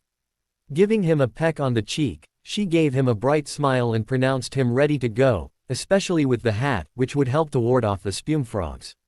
Surprisingly, the outfit was somehow consistent. Beige trousers, black slipper shoes and a yellow shirt were the basic layout, and a purple vest completed the picture. As Neville had already expected to end up looking as colorful as a parrot, he was rather relieved and happy with his new style.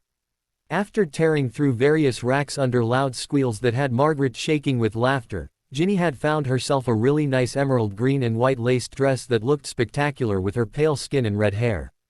The wide fluted sleeves were a bit outdated, and she didn't really fill out the bust, but she loved it.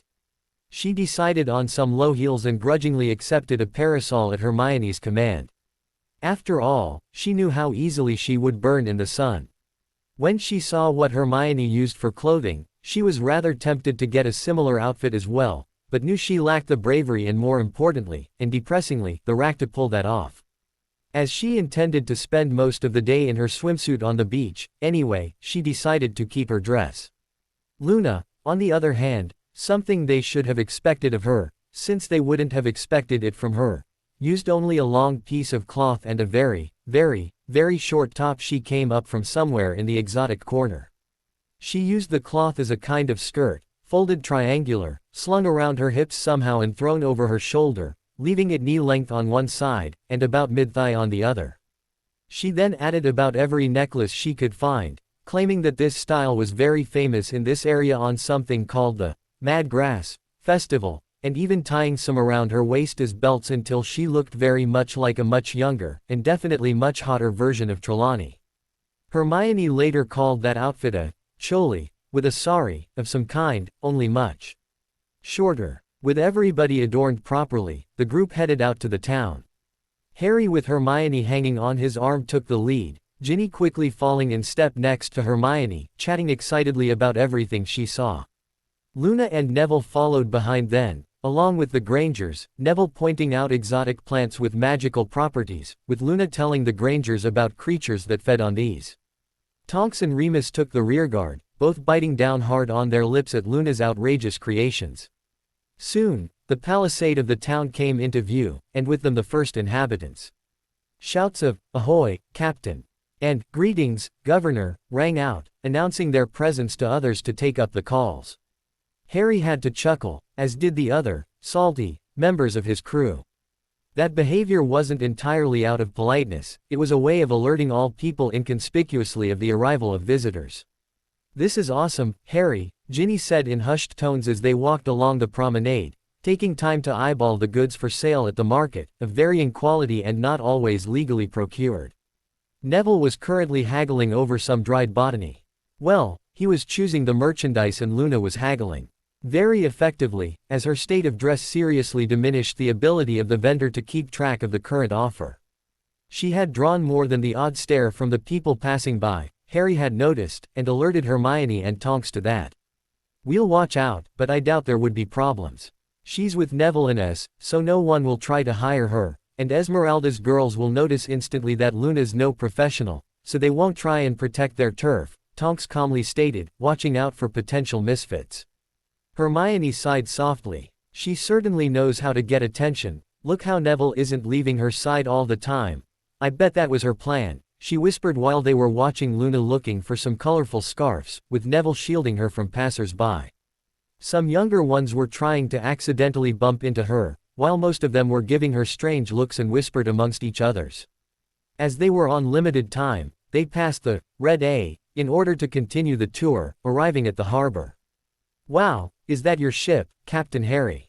Ginny teased as they found the Pathfinder at anchor, currently getting unloaded of what looked like wheat sacks.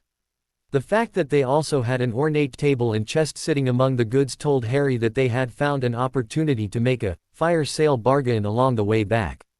"Actually no," Harry replied truthfully, "this is the town's ship. I have one of my own, but it's currently away from harbor," he continued as truthful, but less than precise. "So you're waiting for your ship to come in," Luna said dreamily, "how romantic. Wouldn't it be nice to have one of those at Hogwarts, Neville? We could sail around the lake." Neville only shrugged. To him, everything was fine as long as she was happy. "Neville, George teased. "We really have to take you aside for a talk sometimes." Fred nodded in agreement. "True, in no time, he will, yes, dear," all her comments. "So you will teach him to be in control and more assertive." "That would be nice, although I think Harry would be better for that job," Luna happily chatted back. Harry was already treating Hermione to the evil eye, ready to fire a broadside, when Luna's comment of, "After all, he is captain of a ship and stuff," diffused the situation. While Harry was trying to apologize nonverbally for his assumption, Luna again caused another commotion. "Look, there are Serena and her family," she shouted, running over to the dock's edge. "Serena. Nerid. She shouted, out loud, waving frantically at the dolphins that could be seen passing by in the distance. Harry was already mentally trying to sink into the ground at her behavior, as the people were now staring even more. All work on the dock had slowed when she was running by, and when the dolphins even answered in their resounding chatter, all movement ceased as people stared at her slack-jawed. "So sweet of them to say goodbye," Luna said as she returned, a few moments of waving later, after the dolphins submerged again. Hooking her arm into Neville's, she pulled him along back on the road, ignoring how the sailors practically jumped out of her way when she passed them. After that strange event, they continued their tour of the town, but Harry couldn't fail to notice that most people were giving them a wide berth now, whispering among each other, staring and occasionally pointing at Luna. More curiously, Harry couldn't fathom why they all kept mentioning the type of Caribbean dance music in hushed tones every time they pointed at Luna. Still laughing, Harry revoked the access for Luna, Neville and Ginny, and stumbled through the fire, nearly crashing into Hermione and Neville, who stood ramrod still at the Three Broomsticks. The cause of that strange behavior was standing in front of them and the other two girls. Finally, Mr. Potter, Professor McGonagall said with a sour tone, wand in hand. Professor Flitwick stood beside her. Harry quickly checked his watch, but found that they weren't overdue. In fact, they were nearly 10 minutes earlier than they had been cleared for. He had no idea why she would act like that. "Please stand in line, I have to check you for contraband and curses," McGonagall said in a no-nonsense tone, and Harry warily complied, but kept his hands ready and a stunner on his lips. In quick succession, Professor McGonagall cast some detection spells onto Neville, followed by a few revealing charms, while Flitwick kept guard on the others. This was repeated on the girls and finally on Harry. When Harry was seemingly cleared, too, Professor McGonagall visibly relaxed, which only amounted to very little by the legendary strict woman, and put her wand away. "What does this mean, Professor?" Harry inquired, a bit hotly. McGonagall gave him a brief glare before she relented. "There has been another attack, Mr. Potter. All students have been brought back into the castle and scanned on entry. I was sent to wait for you and escort you back." "Follow me," she stated, about-faced and walked off, Flitwick motioning them to follow. Following their teachers, they fell into a comfortable rhythm on the muddy path, and after they left the town, Hermione finally couldn't hold back anymore and asked what happened. 2 hours ago, Padma Patil was hurrying to keep up to her friends in the bad weather. She had stopped for a second to pour some mud out of her shoe after she had stepped into a big puddle. The rain had intensified since the morning, and had converted the path to the school into a big mudslide, making it impossible to use the coaches. While not as vain as her sister, she hated the wet rat look she sported right now and wanted nothing more than get back into the tower and under a scalding hot shower. So she tried to speed up on the slippery ground, catching up to Lisa and Mandy, who were a bit further along the muddy path.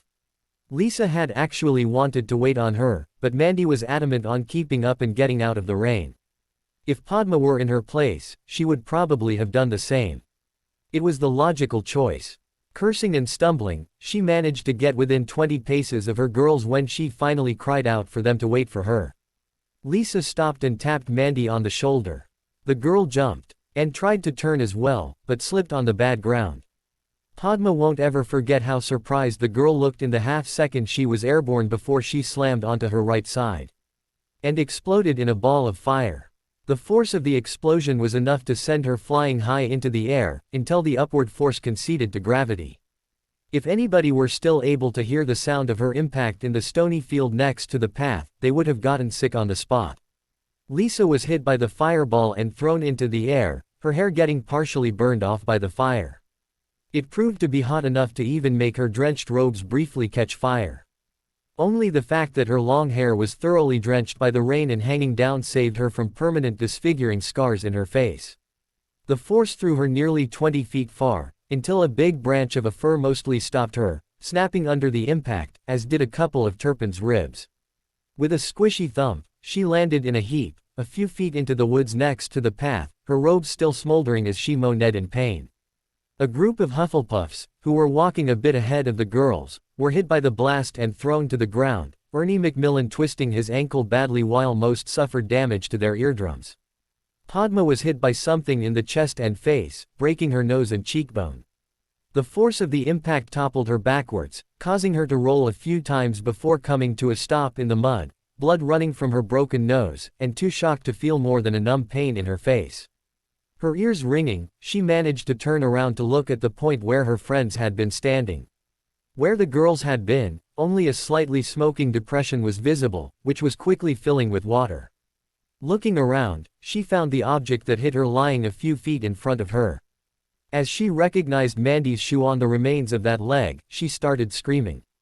While the other students weren't hurt badly, and will leave Madame Pomfrey's care tomorrow, but Miss Brocklehurst had to be sent to St.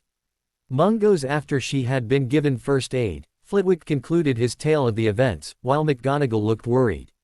"That's horrible," Ginny wailed. "Will Mandy be all right? She has been horribly injured by the explosion.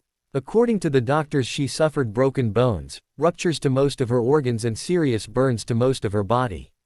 Although no longer in mortal danger, it is safe to say that she will at least lose her leg," Professor Flitwick told her, and for a few minutes, they all fell silent as they walked on. The silence held a bit longer after they passed the spot. It was easy to discern, as the scorched earth marked it quite well, as did the small crater. The ores moving around that place gave the scene an eerie quality. "Any idea what happened?" Harry asked a few minutes later, after they had passed the gates and crossed the grounds towards the doors. "The latest investigations of the ores told us that Miss Brocklehurst seemingly carried a flask of erumpent fluid in her pocket. We can only be sure after we question her, but we assume that she had been under the imperious curse, like Miss Sunderland had been with that dagger." Flitwick told them the latest news, defending his students, while Professor McGonagall harumphed softly at her colleague for being so talkative to students. In her opinion, this wasn't for them to know or to care about. That was the adults' business. So this was another attempt on Dumbledore. Hermione connected the dots. "Is there any idea who gave it to her? Since erumpent fluid is highly restricted, I doubt that she just picked it up in Hogsmeade," she demanded. "Miss Granger, this is enough. Please leave this in the hands of the teachers," McGonagall scolded her as they approached the doors. "Students are to remain within the castle for today, until the Aurors have concluded their business," she said courtly, and then left, followed by Professor Flitwick, both probably heading for the infirmary. An hour later. "I can't stand this anymore," Harry growled as he threw his book down on the table, making Hermione jump lightly as he disturbed her concentration. "What's wrong?" she asked, half closing her book, giving him her full attention. The fact that she had actually read this page twice now showed that her concentration wasn't as focused as it usually was. "I can't sit around doing nothing. I have to blow off some steam," Harry sighed. "Are you game for a round of training in the room? Swords?" she asked monosyllabic, to which he shook his head. "I can't focus on that now. I rather just blast something into oblivion," he said with a slightly stressed tone in his voice. Hermione looked thoughtful for a moment before she closed her book completely. "I agree. Let's stow our stuff away and go to the room, hope it's available. If not, I'm going to sit there and wait until it is," Harry growled. "Maybe we finally find out who camps in there," he said, and stood to bring his book back to his dorm. 20 minutes later, they turned the corner towards the room of requirement. Harry nearly snarled as he sat that familiar Hufflepuff girl, who had reacted so frightened a few weeks ago, standing there. And again, she carried that stupid telescope. Currently, she was looking the other way, but once she heard their footsteps, she turned around and promptly dropped that telescope. Not caring in his bad mood, Harry wandlessly accio-ed the thing before it could crash onto the ground. "Oh really, what is your problem?" he huffed at the girl as he stepped closer. The girl didn't react at all, standing as if petrified in horror, staring at him as if he were a ghost. But then, she would be used to ghosts by now, so he probably would be compared to a banshee or something equally bad in her mind. Something that Hagrid would consider interesting and bring to class. Her strange demeanor only enraged Harry even more. "I don't get it, why am I so frightening to you? And why do you carry that stupid thing around?" he said, shaking the telescope in front of her. "There is no dorm here and you can't gaze stars at this hour," he ranted at her, making her slowly back into the wall.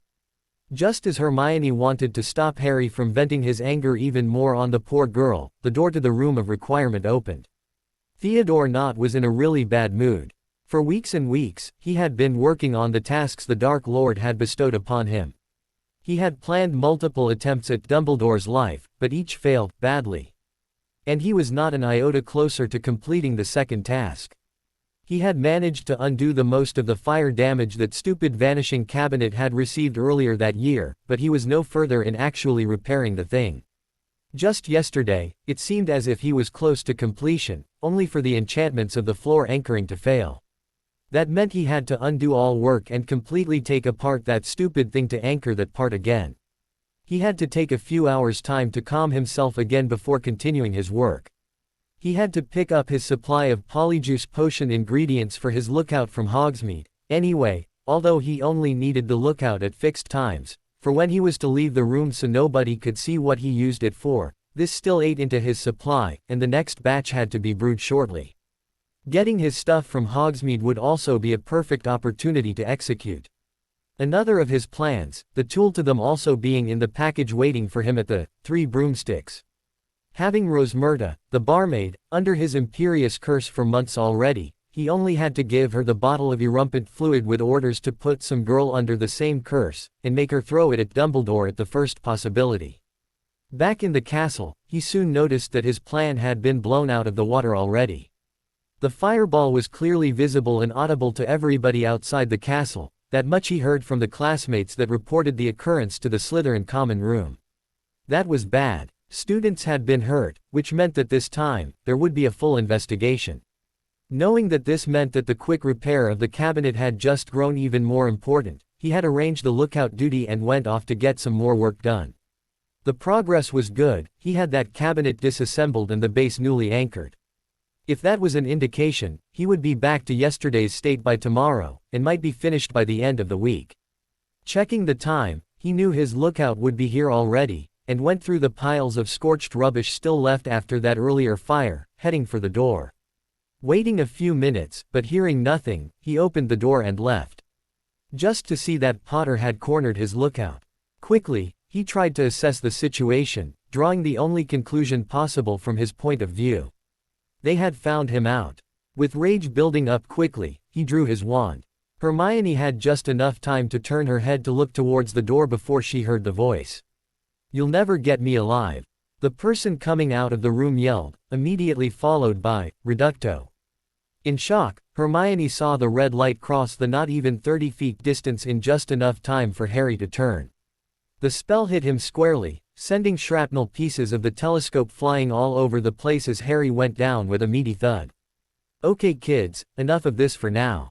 Now that I can be sure you point your wand the right direction, we are starting another important drill, ambush disruption," Tonks told the kids after they had finished the standard drill for the morning.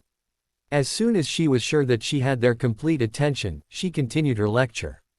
"The most important thing to do when ambushed is to break the attacker's initiative. When you get him to dodge or shield, he can't fire at you anymore, giving you time to get organized," she told them, getting nods in return. "The best way to do this is to chain incantations. You use one spell, and then add another spell whose wand movements flow into each other without breaks. Since usually, an ambush will hit you when you haven't even drawn your wand, the best starting point for this drill is from the sheathed position. Watch," she continued, getting herself in a ready stance. From there, she grabbed her wand, drawing it while making a step to the left and making a backhand flick towards the target, incanting, "Pelio." As the hand whipped down, before letting her arm drop into a swing that finished in an overhead slash down, she yelled the "Reducto" just in time to get the curse flying, before pulling her hand into a tight turn and a left-to-right slash, punctuated with the "Defindo" incantation. The two teens were staring with wide-open mouths as the three curses impacted on the target tree stump in less than 2 seconds. Always aim for center mass, no need to go fancy with target areas. Without wand movements and incantations, you might get slightly faster, but this is not of concern now, since we aim for maximum power here, and if they shield at the first yelled incantation, we have reached our goal as well. Tonks grinned at them. "And now, we will start practicing this until it gets second nature." Before Nott had the chance to shield, the bludgeoner had hit his chest, breaking some ribs and throwing him back. The second curse hit him on the way down, ripping his flailing left upper arm off at the socket, while the third curse passed over the now lying boy, gauging a scratch in the wall a bit down the corridor. All this happened before Hermione had even realized what she had done. Seeing the attacker disabled, Hermione turned to check for Harry, and finding the wand of the girl pointed in her direction. Vaguely, since the girl's hand was shaking so hard that the wand pointed nearly everywhere at the same time. But instead of casting, the girl threw that wand at Hermione's feet, yelling, "I yield, I yield." It was all his idea, I never wanted anybody to get hurt. Hermione stunned and bound the girl, feeling suspicious and not wanting to waste valuable time with questions. Kneeling down next to Harry, she carefully touched his head, wiping his hair away. Much to her relief, groaned at her touch, proving to still be alive, in spite of the blood soaking his ragged shirt. Jumping up, she cast a levitation charm and rushed Harry to the infirmary, leaving a trail of blood drops behind. 20 seconds after her departure, Nott had died, either due to the amassing blood in his punctured lung, or the blood loss from the mangled mass that once was his shoulder. The Auror investigation later that day couldn't pinpoint it. "Madame Pomfrey." Hermione's voice rang out through the infirmary as she stormed in with her bloody freight, depositing it in an empty bed without asking and ignoring the present patients completely. Pomfrey, who was busy reorganizing her supplies after that busy day, took one look at the red bundle on the bed, and hit the rune set to alarm the deputy headmistress before grabbing some blood-replenishing potions and rushing to treat her newest patient. Seeing the trail of blood from the door to the bed, she unceremoniously dumped a vial of the potion in Harry's mouth, casting a spell that made him swallow, followed by a vanishing spell on his shirt. With a hiss, she took in the mess that was the boy's chest, with some metal fragments embedded into it. "What the hell happened?" she asked the distraught fiancé as she started summoning the pieces and mending the cuts. "We were near the room of requirement, when a student attacked Harry with a blasting curse. He must have hit the telescope Harry was carrying," she added as an afterthought as the nurse pulled a piece of lens out of Harry's biceps. "That might have saved his life. A direct hit would be much worse than this. He will get some new scars, but he'll live," Pomfrey muttered while shaking her head. She had hoped that she would finally have a year without Mr. Potter needing her assistance. "What happened to the attacker?" she asked out of professional curiosity as she paused to dump another vial of blood replenisher down his gullet, hoping that she still had enough left. Hermione suddenly blanched at this. "He's still there, along with his bound accomplice. And he's badly hurt. I hit him with at least 2 curses, but I forgot about him when I saw Harry hurt," she babbled as the door was thrown open, showing a very agitated Minerva McGonagall. Before she could inquire about the new patient, Poppy had already given her an order. "Get to the room of requirement quickly, Minerva. You'll find the 2 attackers, at least one of them injured, get them here immediately," she bellowed, before addressing the girl working hard on a nervous breakdown beside her. "Sit down at the bed over there, I'll get you a calming draft as soon as I am finished," she said sternly, and of course, the girl complied. Everybody did when Pomfrey spoke like that, even Snape. Hermione sat and waited till the nurse had treated Harry's wounds, ignoring all other figures lying in various beds, lost in thoughts. After a minute or so, her hands had started shaking violently, and Pomfrey looked at her in alarm before rushing off. Getting a vial of calming draft, she shoved it into Hermione's hand, with the strict order to empty it. Hermione gladly complied and was promptly settled into the bed, feeling much better, but still slightly worrying about Harry as the nurse finished his treatment. 5 minutes later, the deputy headmistress returned, followed by 3 Aurors, a frog-marched Blaise Zabini and a floating, human-sized bundle of black fabric. Poppy Pomfrey immediately went to inspect that bundle, but her charms only confirmed what the black cover had already told her. Sighing, she beckoned the Auror controlling the levitation to follow her with his burden towards a room near her office. There, she cast a few diagnostic charms on the remains of Mr. Nott while the tall Auror took down some notes on the injuries and the possible cause of death. Finally, there was nothing left to do but wrapping the body up to leave for the ministry where they would deal with it later. "Miss Granger," one of the Aurors had meanwhile asked Hermione, getting her to look at him and nod. "We need you to hand over your wand for inspection and a statement about the death of Mr. Nott," he said. Due to the calming draft, Hermione complied nearly without reaction, only glancing towards Harry occasionally as she recounted the tale.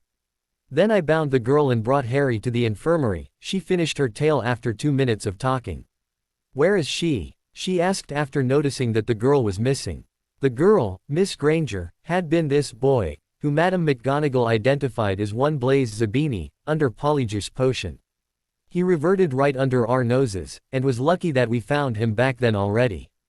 If not, the ropes might have constricted him enough to suffocate him, the Auror explained to her. Hermione just nodded calmly at this new piece of information. Given this fact, I am very much inclined to believe your version of the story, the Auror told the girl in front of him. But given the implications, we might be looking at the perpetrator of the poisoning attempt, as well as the person responsible for the explosion occurring earlier today, so I want to ask you if you are willing to submit to Veritaserum questioning, he asked carefully, quickly glancing towards Pomfrey. Will she be able to take Veritaserum with the medication she had? She only had a strong calming draft. She was mere seconds away from a total nervous breakdown when I administered it. It won't interfere with the potion, although I would prefer if you would give her a few hours rest before you do so, the nurse gave a sour reply, knowing very well that she would be rebuffed. Aurors always took the statements immediately. When Hermione gave her okay to the proposed course of action, the Auror sighed in relief. That would make everything go over much smoother, since he very much doubted the Zabini boy giving any information freely. Very well, you may want your parents present for that, he said to the girl in front of him, when McGonagall intervened. Auror Jones, the parents of this witch are muggles, so they can't officiate in this matter. But in Miss Granger's case, it is not necessary, as she already is of age.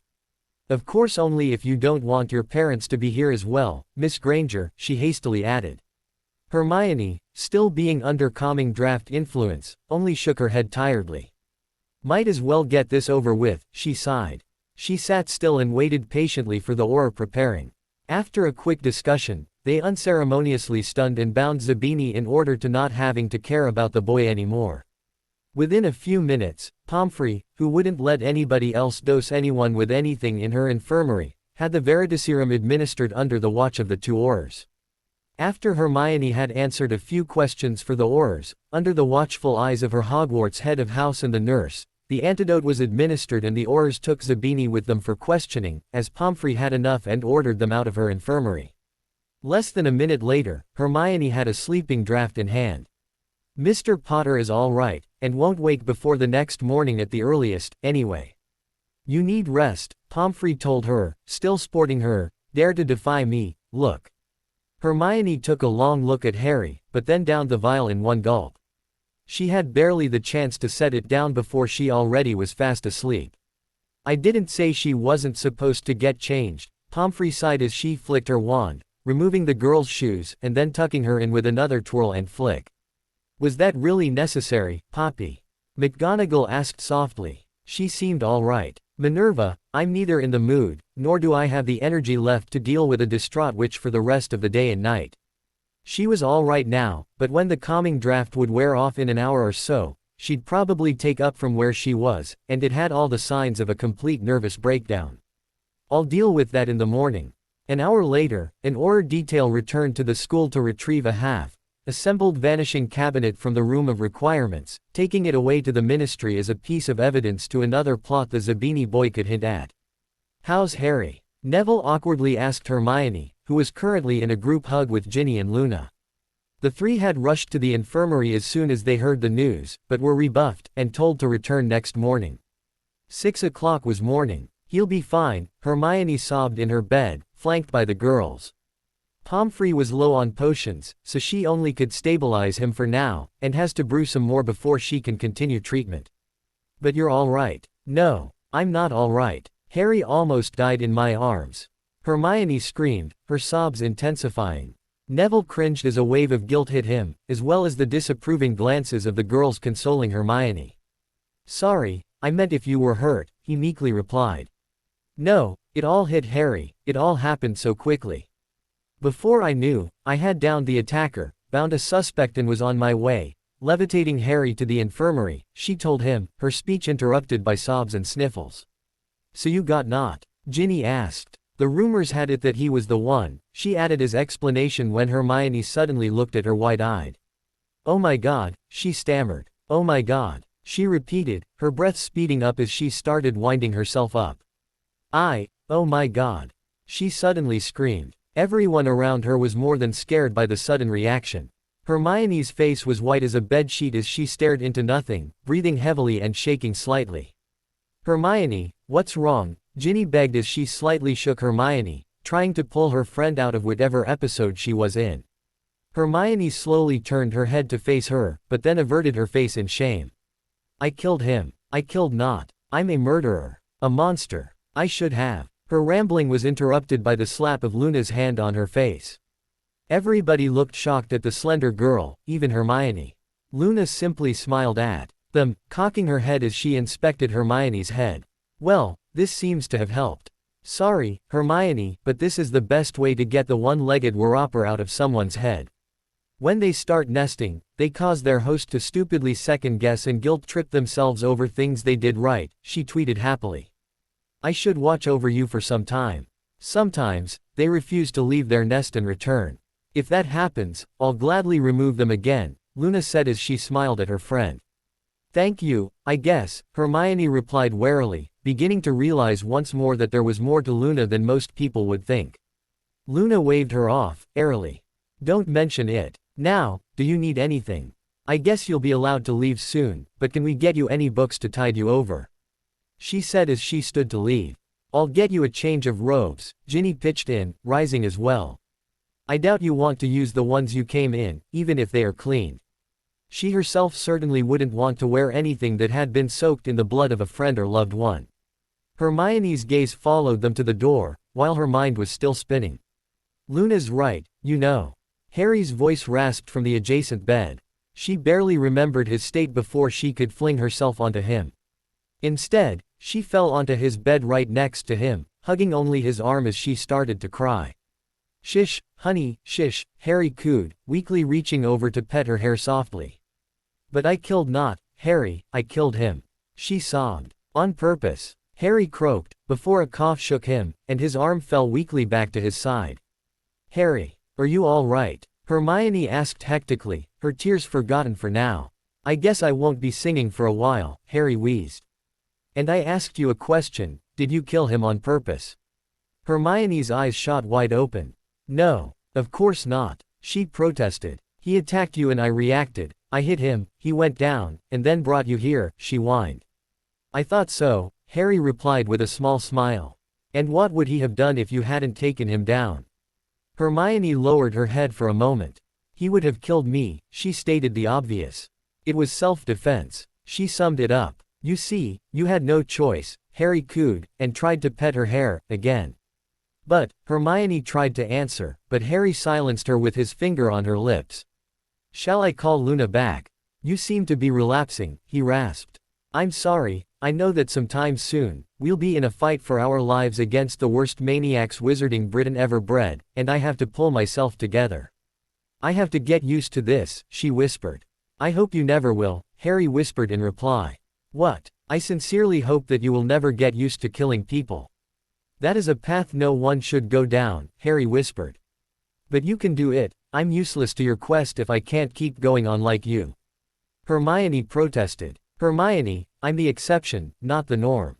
If you believe in the prophecy, and what I have seen so far in this world makes me do so, then I was born to be Voldemort's equal, Harry softly spoke, wheezing between sentences.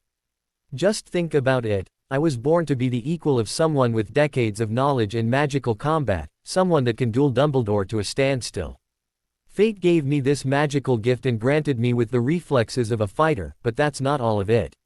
I am his equal in one more thing. I'm a killer. Harry, you aren't. No. Harry hissed forcefully enough to make Hermione recoil.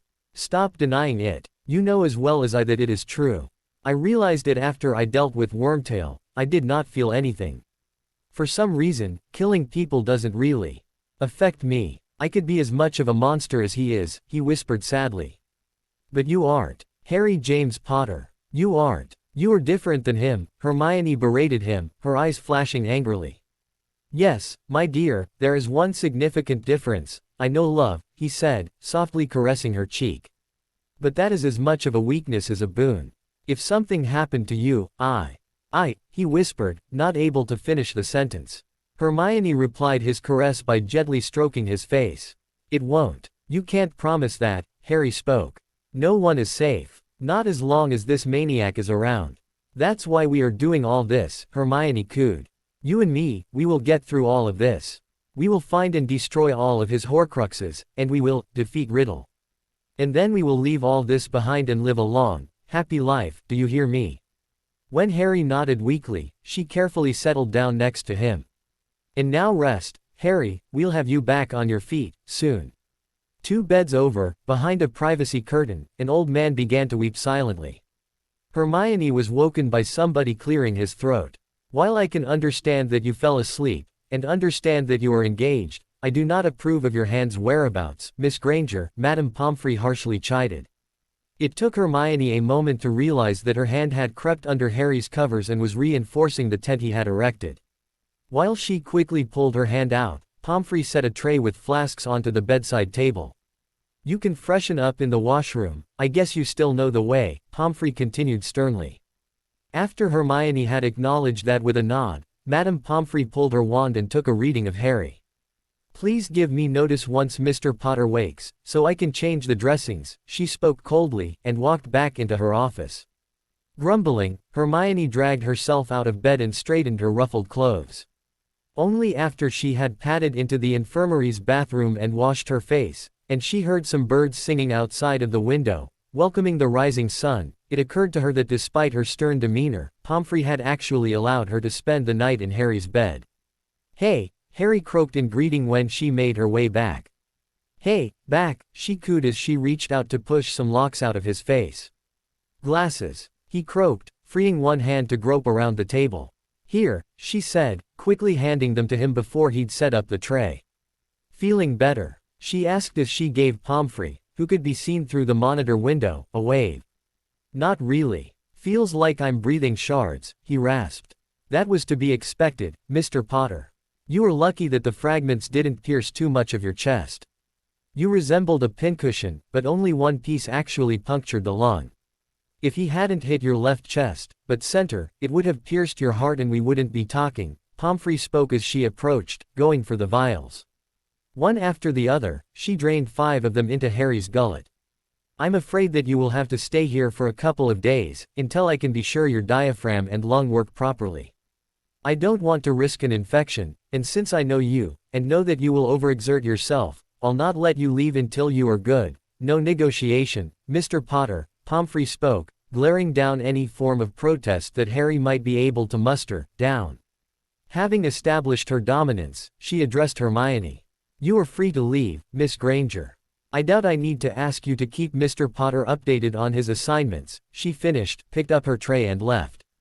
Madame Pomfrey, Hermione called out, pointing at one potion container that was left behind. You forgot one vial. What? Pomfrey turned around and took a glance. She then shook her head. No, that one is from Professor Slughorn, Pomfrey replied. From Slughorn? He was here. Yes, he was here for observation, in the bed over there, Pomfrey pointed at the far end of the room. I cleared him this morning, and he asked me to give it to you once you're awake. Please make sure to return the vial he borrowed, after you are done with it, she added, and left. Only then, Hermione noticed the whitish, ghostly strand hovering within the small bottle. March 8th, Infirmary. What are you doing here, Mr. Potter? Pomfrey asked when Harry was led in after the Gryffindor-Hufflepuff game. Didn't I tell you just on Wednesday that I don't want to see you again this year? Sorry, Madame Pomfrey. But Harry seems to have had a relapse, Hermione spoke as she helped Harry hobble onto his bed, where he dropped, clasping his chest as he had some kind of painful fit. Madame Pomfrey immediately rushed over and started waving her wand over him. Mr. Potter, I told you that you were to take it lightly. Thankfully, none of the scars in your diaphragm seem to have ruptured open. What possessed you to fly a match this early? Being short of breath wasn't a good enough sign to wait a while. She ranted. I should have known better. I usually don't even attend Gryffindor Hufflepuff, since you always play fair. Did you fall off your broom or was it a bludger? She continued. He wasn't playing, Hermione interrupted, trying to help Harry. Pomfrey's rant ceased almost immediately as annoyance gave way to confusion. So he was hit. No, not exactly, Hermione tried to avoid a straight answer. Who did it? It wasn't exactly anyone's fault, Hermione continued beating around the bush. Pomfrey's reply was much more straightforward. Listen, girl. I can give him a potion and he will be well in a minute. But if you don't tell me what happened, I will keep him here and let him heal the Muggle way, understood? Okay, fine. Luna Lovegood commented the game, Hermione spilled. In her way. The barking laugh from Harry, followed by a pained moan completed the puzzle for Pomfrey. March 10th, the headmaster's office. Are you feeling better, my boy? Professor Dumbledore asked after the initial pleasantries had been exchanged. I'm fine, Harry replied. Hermione valiantly suppressed the urge to roll her eyes when he did so. Obviously, being winded after 2 flights of stairs were fine now. He was still a long way from fully recovered, but she could understand that he didn't want everyone to know that. I'm glad to hear that. It saddens me that this had to occur. The tragic loss of Mr. Nott was felt by many, Dumbledore replied. When Harry and Hermione made moves as if to protest, he held up his hand to stall them. I know. He made some unfortunate decisions. I simply don't feel good about it, even though I know that sometimes, there is a price to be paid for the greater good. This wasn't the first, and probably won't be the last necessary sacrifice, he spoke, his gaze resting on Hermione, before it switched to Harry. Of course, Headmaster, was the dry response, without conviction. Alas, once more I do have to ask if you succeeded in the task I had given you, Dumbledore continued. His noncommittal facial expression briefly gave way to a gape when Harry and Hermione exchanged a smile as Harry reached for his inner pocket. You did. Magnificent. Dumbledore beamed as the vial came into view. Suddenly, his face grew cautious. You didn't extort this memory in any way, did you? He carefully asked. Professor. Hermione gasped. Harry frowned in response. He freely gave it to us, he commented, Shirty. I had to ask, Dumbledore replied as he raised his hands defensively. If it wasn't given freely, he might have modified it, again. In any case, we should begin with the memory I have prepared for tonight. Without it, Horace's memory will not be in the right context, I'm afraid, Dumbledore said as he rose and went to fetch the pensieve from its place. 10 minutes later. So it's proven, he was after heirlooms, especially after the Founders' ones, Hermione stated after they were spit out of the last memory. I would say that there was only after Founders' heirlooms, Miss Granger, said Dumbledore. The Peverell ring was no Horcrux. But your hand? Harry asked curiously. It was spelled with a huge variety of enchantments, from fireproofing to ever shining, and hidden behind that, thoroughly cursed, Harry, but apart from this, it was no Horcrux, of this I'm sure, Dumbledore insisted. Now let us examine what Horace had in his mind, he murmured as he held out his hand to Harry. Harry handed the vial over, and within a few minutes, Dumbledore had the memories exchanged, and everyone stepped closer. 7. Tonks gasped. Please tell me that this was just a transmission error. Sorry, Tonks. I really said 7, Harry replied. Hermione, sitting next to him on the couch they had conjured in the Chamber of Secrets, affirmed the fact with a grim nod. It's not 3 or 5, but at least it's not 9 or 13, she responded, hinting at what they had discussed with Dumbledore. We need to hunt down 7 items. Bloody hell, Tonks cursed as she dealt with the news. Actually, it's only 6 items, one part of the soul is still in him, Remus corrected, shoving his face in front of Tonks. Any news about their identity? He queried. Yeah, any good news about that? Tonks said, after elbowing Remus to the side. Hermione had to roll her eyes at them for their antics. Yes, we have links on 2 more, Helga Hufflepuff's cup, and possibly Nagini, Voldemort's snake. Remus frowned. Nothing else. He grumbled. Only the locket, again, and an educated guess that there might be another one that formerly belonged to Ravenclaw, Hermione remarked, looking as disappointed as Remus was. So we got the cup, the locket, the diary, the snake, and the ring, Tonks summed it up. Dumbledore insisted that the ring was no Horcrux, Harry shot her down. Really? And what happened to his hand, then?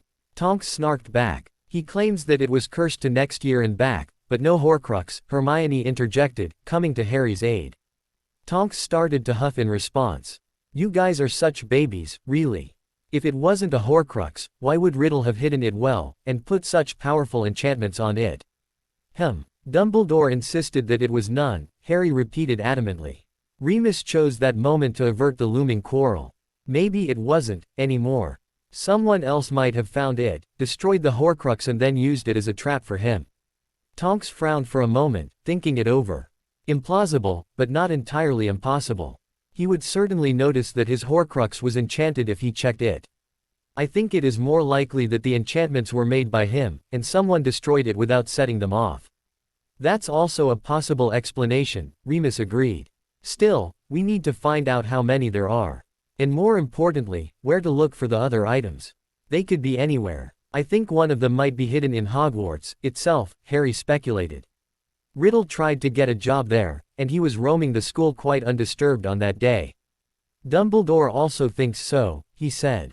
Remus and Tonks looked very contemplative for a moment, before they pronounced their verdict. In unison. The room of requirement. Very possible, there are uncounted configurations for this room. If you don't know which room to ask for, you'll never find it, Harry agreed. I think the twins told me about one that was nothing but a huge storage for things people wanted to hide, stolen stuff, stuff they broke, all those things, Remus recounted. We got the diary, locket, cup, maybe the ring, something in Hogwarts, and the snake, Hermione counted off. Of those 6, 4 are already destroyed. Not bad, she said, smiling confidently. Tonks frowned. 7. What? We're missing a 7th Horcrux, Tonks stated. No, Dora, he is the 7th part, Remus replied. I got that, Remy. I just realized something. While this already are 6 items, the snake is relatively new. He never had a snake back then. Given how easy it is to create Horcruxes for someone willing, we must assume he made all 6 relatively quickly. So he probably had another Horcrux, one we are still missing out on, Tonks answered. Why would he make an 8th one?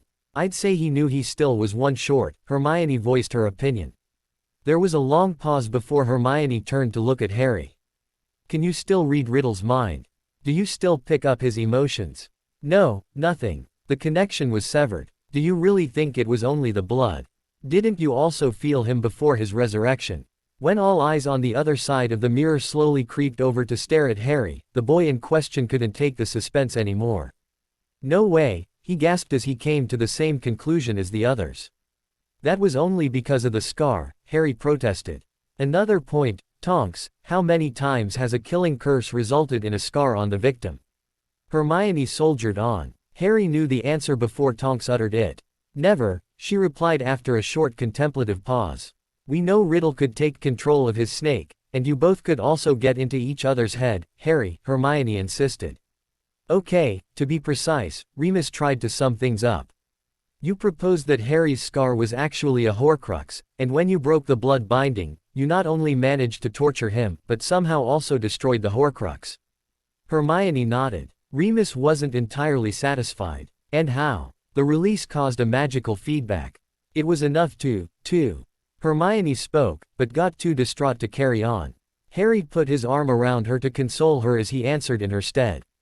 You know, it killed me. Only the fact that Mum is a doctor saved me. She brought me back after a minute or so. And the Horcrux died with you, Tonks completed the theory. Still, I don't think that qualifies. He tried to kill you. Why make you a Horcrux, first? What if he wanted to use Harry to make one? Hermione speculated. If I remember correctly, you said the spell to isolate the split soul fragment must be cast before the splitting. Remus nodded. According to our sources, yes. The soul would heal too fast to cast it afterwards. Using the death of the one who was destined to kill him to make himself even more immortal. Sounds like something he would do, Harry agreed. And when all went wrong, that fragment somehow got embedded in you. I don't know, but it's starting to look too close to be pure coincidence, Remus replied with a hint of a smile playing around his lips. We should bounce this off Bill, for confirmation. Speaking of Bill, is it possible that one is stored in a vault? I mean, Malfoy had the diary, Harry thought loud. He might be able to investigate. Maybe we can negotiate with the goblins. Remus laughed out loud, slapping his thigh. That's the son of James and Lily, always thinking out of the box. That could work, there is not much love between them and him. I'm sure they'll come up with something, as long as we can pay. If they get me Tom's soul on a pike, they can have all the black money, for all I care, Harry joked. For enough gold, they might even make you such a pike. Never mind, I'll take care of that, Remus returned the banter. Which means there is only the one hidden in Hogwarts left. Harry allowed himself a moment of confidence. Provided he doesn't make any new ones, Hermione said sourly. Tonks' shoulders slumped visibly as she turned to glare at her. Way to kill the mood, girl. Can he even do that? She asked Remus. I seriously doubt it. The first got half his soul, the second one a quarter, and so on. I doubt that you can even fragment what little is left, Remus stated. At least I doubt he would even try unless he finds out we're playing Reaper on him. Satisfied? Tonks asked Hermione smugly. Provided I stand a chance against him, Harry remarked darkly. I have to get back in shape. Yesterday. He barked angrily. You're right, but take it slow. You're no better off if you relapse and lose even more time, Tonks warned him while Remus was looking at something off axis of the mirror. It's getting late, Remus said. You better get going, we don't want you to miss curfew. I keep in touch about Bill. An office in Gringotts, March 15th. The old goblin stared them down across his ornate desk, waiting for all of Harry's party to be seated. He continued his stare for a couple of seconds, before opening his mouth in a toothy half-frown. Mr. Smith, we heard unsubstantiated rumors by no one in particular that you are interested in negotiations with us about a certain object that might or might not be in our care. He carefully spoke, but in a manner someone would speak to a child. Harry glanced at Remus for help. Noticing that Remus and Tonks were scanning the room intently, it occurred to him that these walls might have ears. These rumors are fact, Harry replied. My friends and I are indeed looking for that item to add to our collection, which is almost complete, he implied. Is that so? The goblin replied, one of his eyebrows rising slightly. Provided our ability to locate this object, what would you propose, say, in terms of compensation for our efforts? It has come to my attention that you are interested in obtaining several objects in the Black Vaults and properties, Harry spoke, referring to a vast amount of goblin-made jewelry and, mostly dark, artifacts the Blacks had amassed over the centuries. Harry almost smiled as the goblin's head rose slightly at that proposal. Bill had briefed Harry that while humans always considered a sale being a final thing, goblins, on the other hand, considered a sold artifact only to be leased for a lifetime. Still, the fact that his eyes had also narrowed reminded Harry that dispute had caused a good quarter of all goblin revolts directly or indirectly, and always was a sore point in most human-goblin interactions.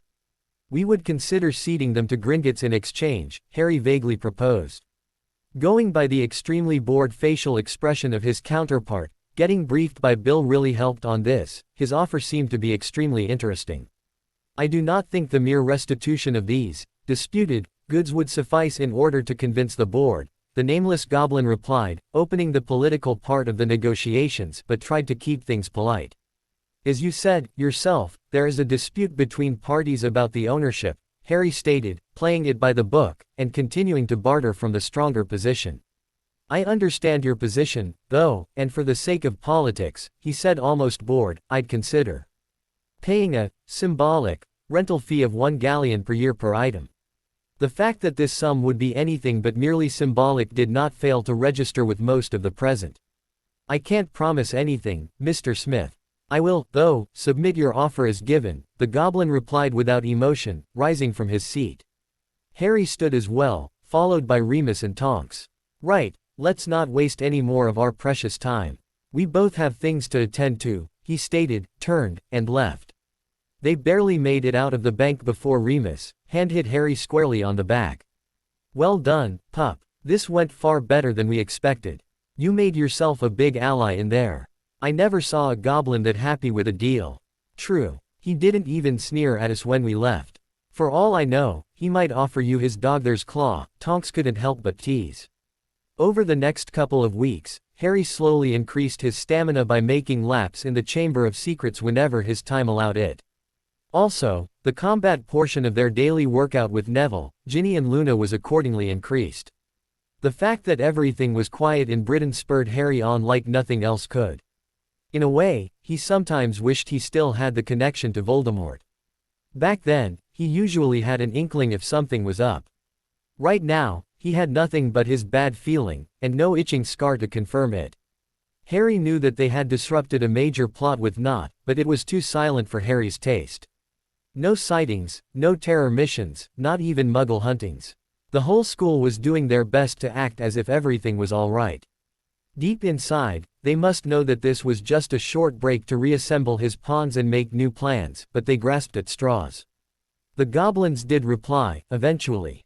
They sent a note to every vault holder in Britain that they had a general vault security inspection to have various dark infestations eradicated, all in order to keep customers safe, apologizing for any inconvenience caused.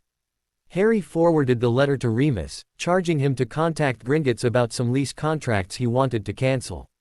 When the news about Susan Bones' aunt recovering hit Hogwarts, people were so elated about the good part of the news that they completely ignored the dark secret behind it. Madame Bones never fully recovered, and chose to go into retirement, making the acting head Scrimgeour the designated one. That led to a long period of political infighting, in which he had to outlast various favorites of the quarreling factions of the Wizengamot. Scrimgeour prevailed, but only barely, and was deeply indebted to various people who would now try to use their leverage to advance their agendas. It wasn't a break, it was a snake coiling for a strike, and Harry would do his best to be ready. May 3rd, Strand, London. We did it. Hermione screamed as she barreled towards the table in the Wellingtons' outside seating area, where her parents sat. Her mother had just enough time to rise, before Hermione had reached her and thrown her arms around her. A few seconds later, she had her dad in a hug, as well. Harry followed at a more sedate pace, trailed by a chuckling Tonks and a broadly smiling Remus. "Congratulations, you two," Henry said as he handed his daughter over to his wife, and picked up their coats. Hugging Harry with one arm, he whispered into his ear, "We better get moving, after that entrance all ears will be locked on us." After a short look around, revealing that all other patrons of the pub were indeed straining to hear everything without being too obvious, Harry agreed with a laugh and nod. Henry quickly fished for some notes and left £30 on the table, shooing his women forward, into Wellington Street. To have a nice, long walk. They had agreed on this meeting point since it was extremely public, and far enough removed from the Ministry of Magic to be safe for Margaret and Henry to wait, but at the same time straight down the road if they had to rush to get to fetch them. Also, Margaret was deeply in love with the fish and chips there. "How was the test, son?" Henry asked as he put his arm around Harry's shoulders, once the group was on their way. Hermione was already talking a mile a minute, recounting everything in minute detail. Harry proved to be his eloquent self, as usual. "Fine." Henry turned his head, surprised by the snort of laughter that came from behind, courtesy of Tonks. "Fine, he says. Fine." She guffawed. "This boy's true mastery is understatement, I tell you." She laughed as she launched into telling the full tale. 4 hours earlier, Ministry of Magic, Board of Education Examination Room 2. "All right, who invented the entrail expelling curse, Mr. Potter?" "Rackharrow, Urquhart," Harry immediately answered. He still remembered the portrait he saw when they had visited Mr. Weasley in St. Mungo's. Raquel Wodark's shoulders slumped a little when she made another mark on her sheet. She had hoped to catch the Potter boy with a question that definitely wasn't in the standard curriculum, but to no avail. Looking at her co-examiner, she only received a look of resignation that matched her own. Gregorianus Cantor was also at his wit's end. In the last hour and a half, they tried everything they could to avoid the unthinkable, but there was no help. The Potter boy had managed to pass his newts, a year early. With full marks. With a sigh of frustration, Raquel signed the protocol and shoved it across the desk to have Gregorianus countersign. He then tapped it with his wand, and the 3 sheets separated, 2 of them folding up into paper airplanes that soared off into the ministry, and one rolling up tightly. Another spiritless tap created a Department of Education wax seal on it. Sporting a fake smile, Gregorianus handed the scroll over to Harry. "Congratulations, Mr. Potter. A solid outstanding, full marks." Harry didn't notice the brief cringe of the examiners as Hermione cheered for him. He already was on his way to the seats at the far side of the examination room, where she, Remus and Tonks were waiting for him. "Next, Hermione Granger," Raquel barked. Her eyes narrowed only slightly as she said this.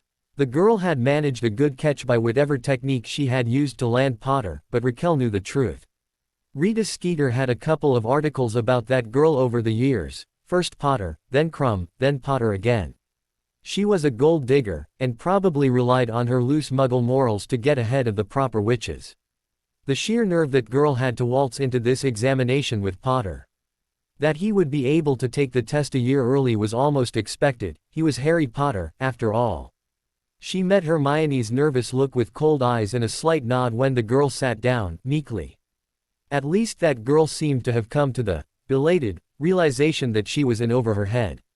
A cold smile played around her lips as she decided to put that girl back into her proper place.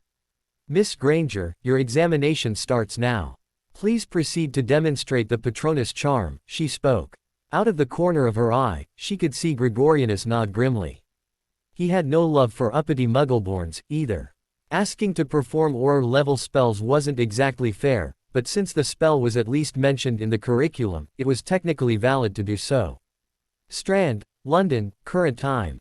I'll never forget her face as Hermione's otter jumped all over the desk. Tonks roared loudly, causing some strangers passing by to cross the road in order to avoid the punk woman that talked about non-standard pets.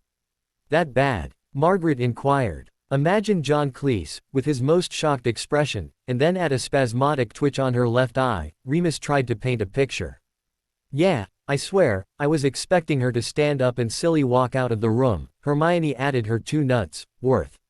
Serves her right, the old cow was blatantly trying to fail me with extracurricular stuff. Hermione, language, Margaret chided her daughter.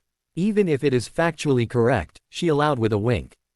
"How was Harry's mastery?" she asked, almost causing Tonks to collapse on the street with laughter. Half an hour earlier, Ministry of Magic, Board of Education Examination Room 1. "Mr. Potter, I want to be frank," Andrew Boyd, the chairman of the 5-person jury sitting behind the long desk, addressed Harry after he had stiffly bowed to them, with no reply by them, at all. "We know that you have scored outstanding on your newts," he said, waving briefly with one of the papers on his desk. "While laudable, and extremely impressive for a wizard of your age, you seem to be suffering delusions of grandeur to file for a mastery," he continued, getting a general murmur of approval from his fellow examiners.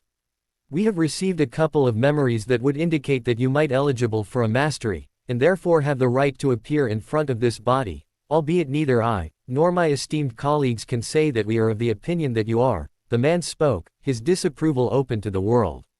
"True, you have been in serious trouble, and have managed to get out alive, and even victorious, in one case, but that is simple proof of luck, not skill in what we refer to as an art," he continued, the other men rapping their knuckles on the table in support of his speech.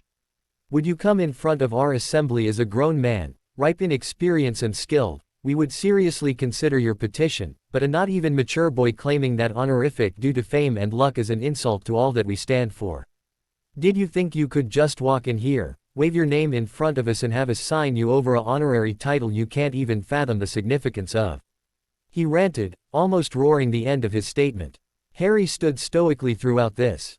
He had almost expected a certain degree of enmity by the board, but this was a bit too much for his taste. After having witnessed the treatment of Hermione by the Newt panel, which was nothing but an hour-long quest for the most obscure topics that could still be loosely connected to the syllabus, his temper was a wee bit short. As his reply, he simply raised his hand, and pointed his index finger at the chairman. In the background, Hermione and the others were already warned by Harry's stiff posture, and started to cringe slightly, although none of them was willing to take cover and miss the show. That gesture didn't fare too well with the man, who obviously felt insulted by it. He was already preparing to lay into Harry, when the world exploded around him. Without a movement, sound, or even twinkle of his eyes that bore coldly into the man's, Harry called upon his Patronus with as much power he could muster. Immediately, the room was filled with blinding light as a bright white stag materialized out of Harry's finger, rushing headlong at the screaming man and charged right through him, his antlers lowered as if to skewer the man. Prongs managed a full circle around the room and came to a standstill right next to Harry, nuzzling right through his cheek in an attempt to rub his nose at it, before the man finally stopped screaming. Harry locked his steely gaze with the man's panicked one for several seconds, until the man dropped back into his chair. "No, I didn't." Harry finally answered the question. "Strand, current time. So they really signed it right after that?" Henry inquired mirthfully. "I'd never believed it when Tonks claimed they would.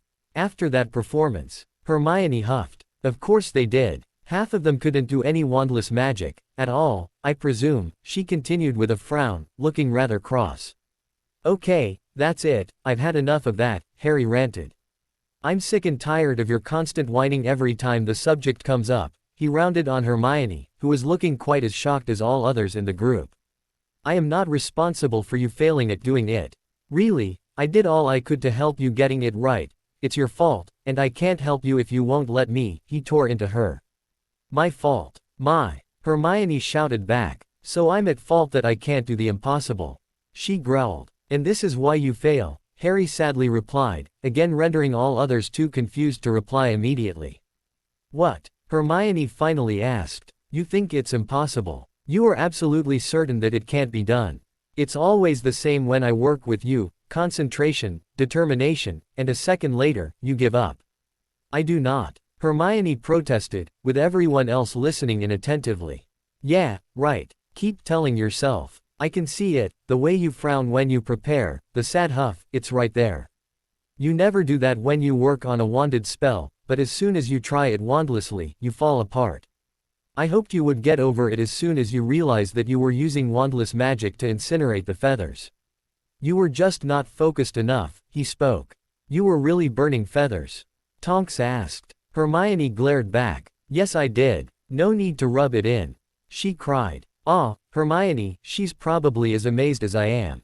That's actually quite an achievement, Remus tried to calm the irate girl down. Why did you never mention that? I, Hermione stammered. I was ashamed, she confessed, hanging her head in shame. I didn't want to admit that I couldn't do it, no matter how much I tried, she spoke softly. Harry pulled her into a hug. You can do it, it's just your inner perfectionist that's getting in the way.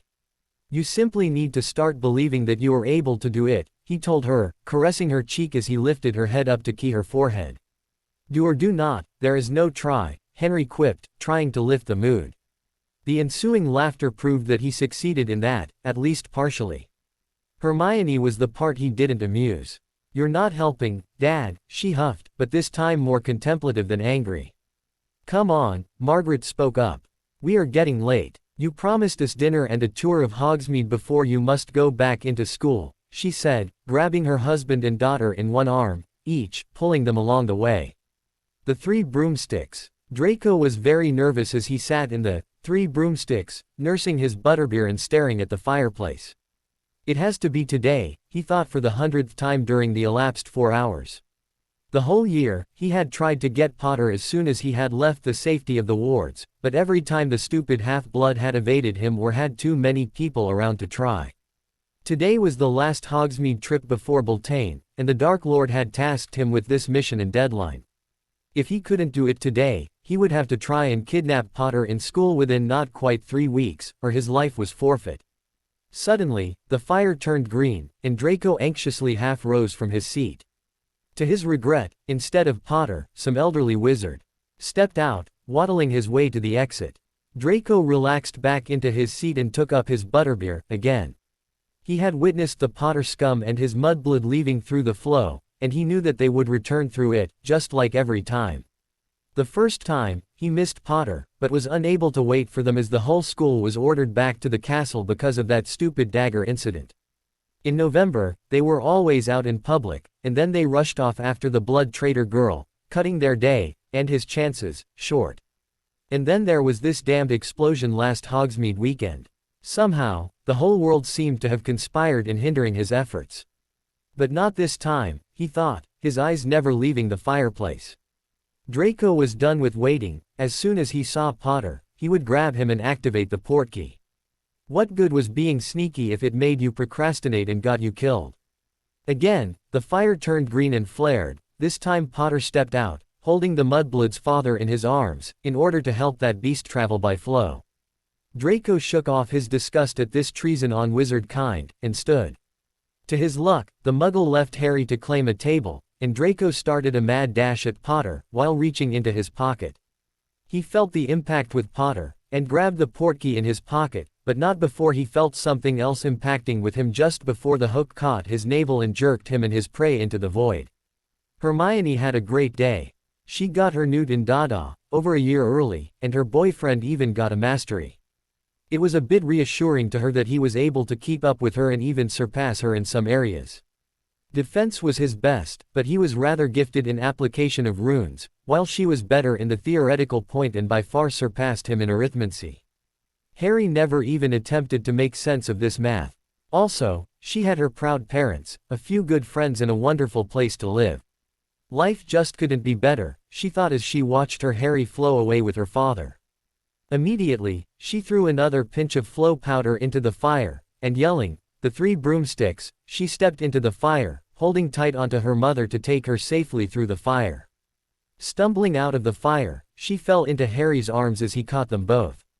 She had a brief moment to smile to her helpful man before suddenly, she felt the telltale signs of a portkey activating. A fraction of a second later, the portkey dumped them all on the ground. Hermione had just enough time to notice the unmistakable face Harry had told her about, and the presence of Draco, as she was hit by a petrification spell. Harry had just arrived at the 3 broomsticks, with Henry in his arms. No, not that way, it was to guide him through the flow. Tumbling out of the grate, he released Henry and patted some soot off his shoulders. Henry went to get a table for them, but Harry decided to stay and catch the girls, since the exit from the grate was a bit uneven here. A few moments later, the fire flashed green, and Hermione and her mother barreled out. Somebody shoved him from behind, but he still managed to catch the women, and suddenly, a hook in his navel pulled them all away. Harry only had the time to groan before he hit the ground. Pulling away, he dizzily recognized the graveyard he arrived on, and jumped to his feet, reaching for his wand. The very moment, a petrification spell or two hit him, and he fell down. A few dizzying moments of being levitated while being petrified, Harry found himself bound to a headstone. And not only a headstone, but the headstone. The petrification was lifted, and he was able to take in his surroundings. He knew the graveyard, and the headstone he was currently bound to, and of course, the big stone cauldron right in front of him. Great, that was a scene he would have preferred to never see again. There were some changes to the setup. First, Voldemort in adult form was already present. He's not looking too great, Harry had to think as he noticed the grayish look of his skin, and the fact that he lacked a bit of his presence. He was only terrifying instead of, wetting your pants, terrifying. His next companion was very close to the latter category, as she stood tall behind her lord and master. Bellatrix was smiling in her usual crazy way as she waited to carry out whatever her orders would be. There were 3 more people present, 2 men and Draco. Now Draco's presence answered the question of who exactly had kidnapped them. One of the men was vaguely familiar from the Ministry battle aftermath. Harry believed him to be Crabbe's father. If the stupid look was an indication, the other bloke would be Goyle, Sr. These 2 were probably the only ones available at short notice. Or the only ones stupid enough to be trusted completely. After all, he needs a hand, Harry thought in a bout of inappropriate humor. As his sweep of the surroundings continued, he finally found Hermione and Margaret, both tied to gravestones near Malfoy. Harry found out that he was not only bound, but also silenced when he tried to scream in anger as Draco started to fondle Hermione's B***easts. Strangely, Voldemort came to her aid, in a way. "Draco, leave that for later. You will have time to play after we have finished the important part of the day," he said in his silky voice, which had a rasp to it, Harry noticed. Bella added her own glare at her nephew who couldn't hold his baser instincts in check near his lord, so Draco complied, but not before he backhanded Hermione across the face and shot Harry a cruel smirk. "And again, I will have to change my plans for you. Harry Potter," Voldemort whispered as he came over to Harry, in the gliding motion he was notorious for. His movements laughed at his perceived weakness. He was still deadly. "Because of you, my plans to kill Dumbledore failed," he whispered into Harry's face, continuously moving in front of Harry like a snake dancing to a flute as Harry glared back. This act of defiance seemed to amuse Voldemort, who started to move his hand over Harry's face as if to caress it. "So I sadly cannot risk to wait for the perfect time, and must perform the necessary ritual, also due to your actions, I must admit, now," he continued with a smile, his silent whisper almost hypnotizing Harry, who knew he had to act fast. The odds were bad, 5 against Hermione, him, and Margaret. Their wands and bags lay in a pile near where Malfoy and the elder bookends stood. A quick mental check showed that he still had his battle wand on him, in the concealed holster, but unreachable while bound. He could free them all wandlessly, but the odds were bad. Potter, Potter, Potter. Voldemort sadly chided him as he noticed the boy's eyes darting around. Already looking for an escape, again. I find your defiance amusing, he said, with a grotesque smile on his face. Let me help you, make it easier for you to accept fate, he whispered silkily, and waved his wand briefly. He almost carelessly held out his other hand and caught Harry's wand as it soared by. Your wand, your precious wand, you would so like to have it now, don't you, Potter? He said, with the minions in the background engaging in murmured horseplay, but careful not to drown out their master. You would like to have another duel, right? Voldemort asked as he moved his face so close to Harry's that their foreheads almost touched.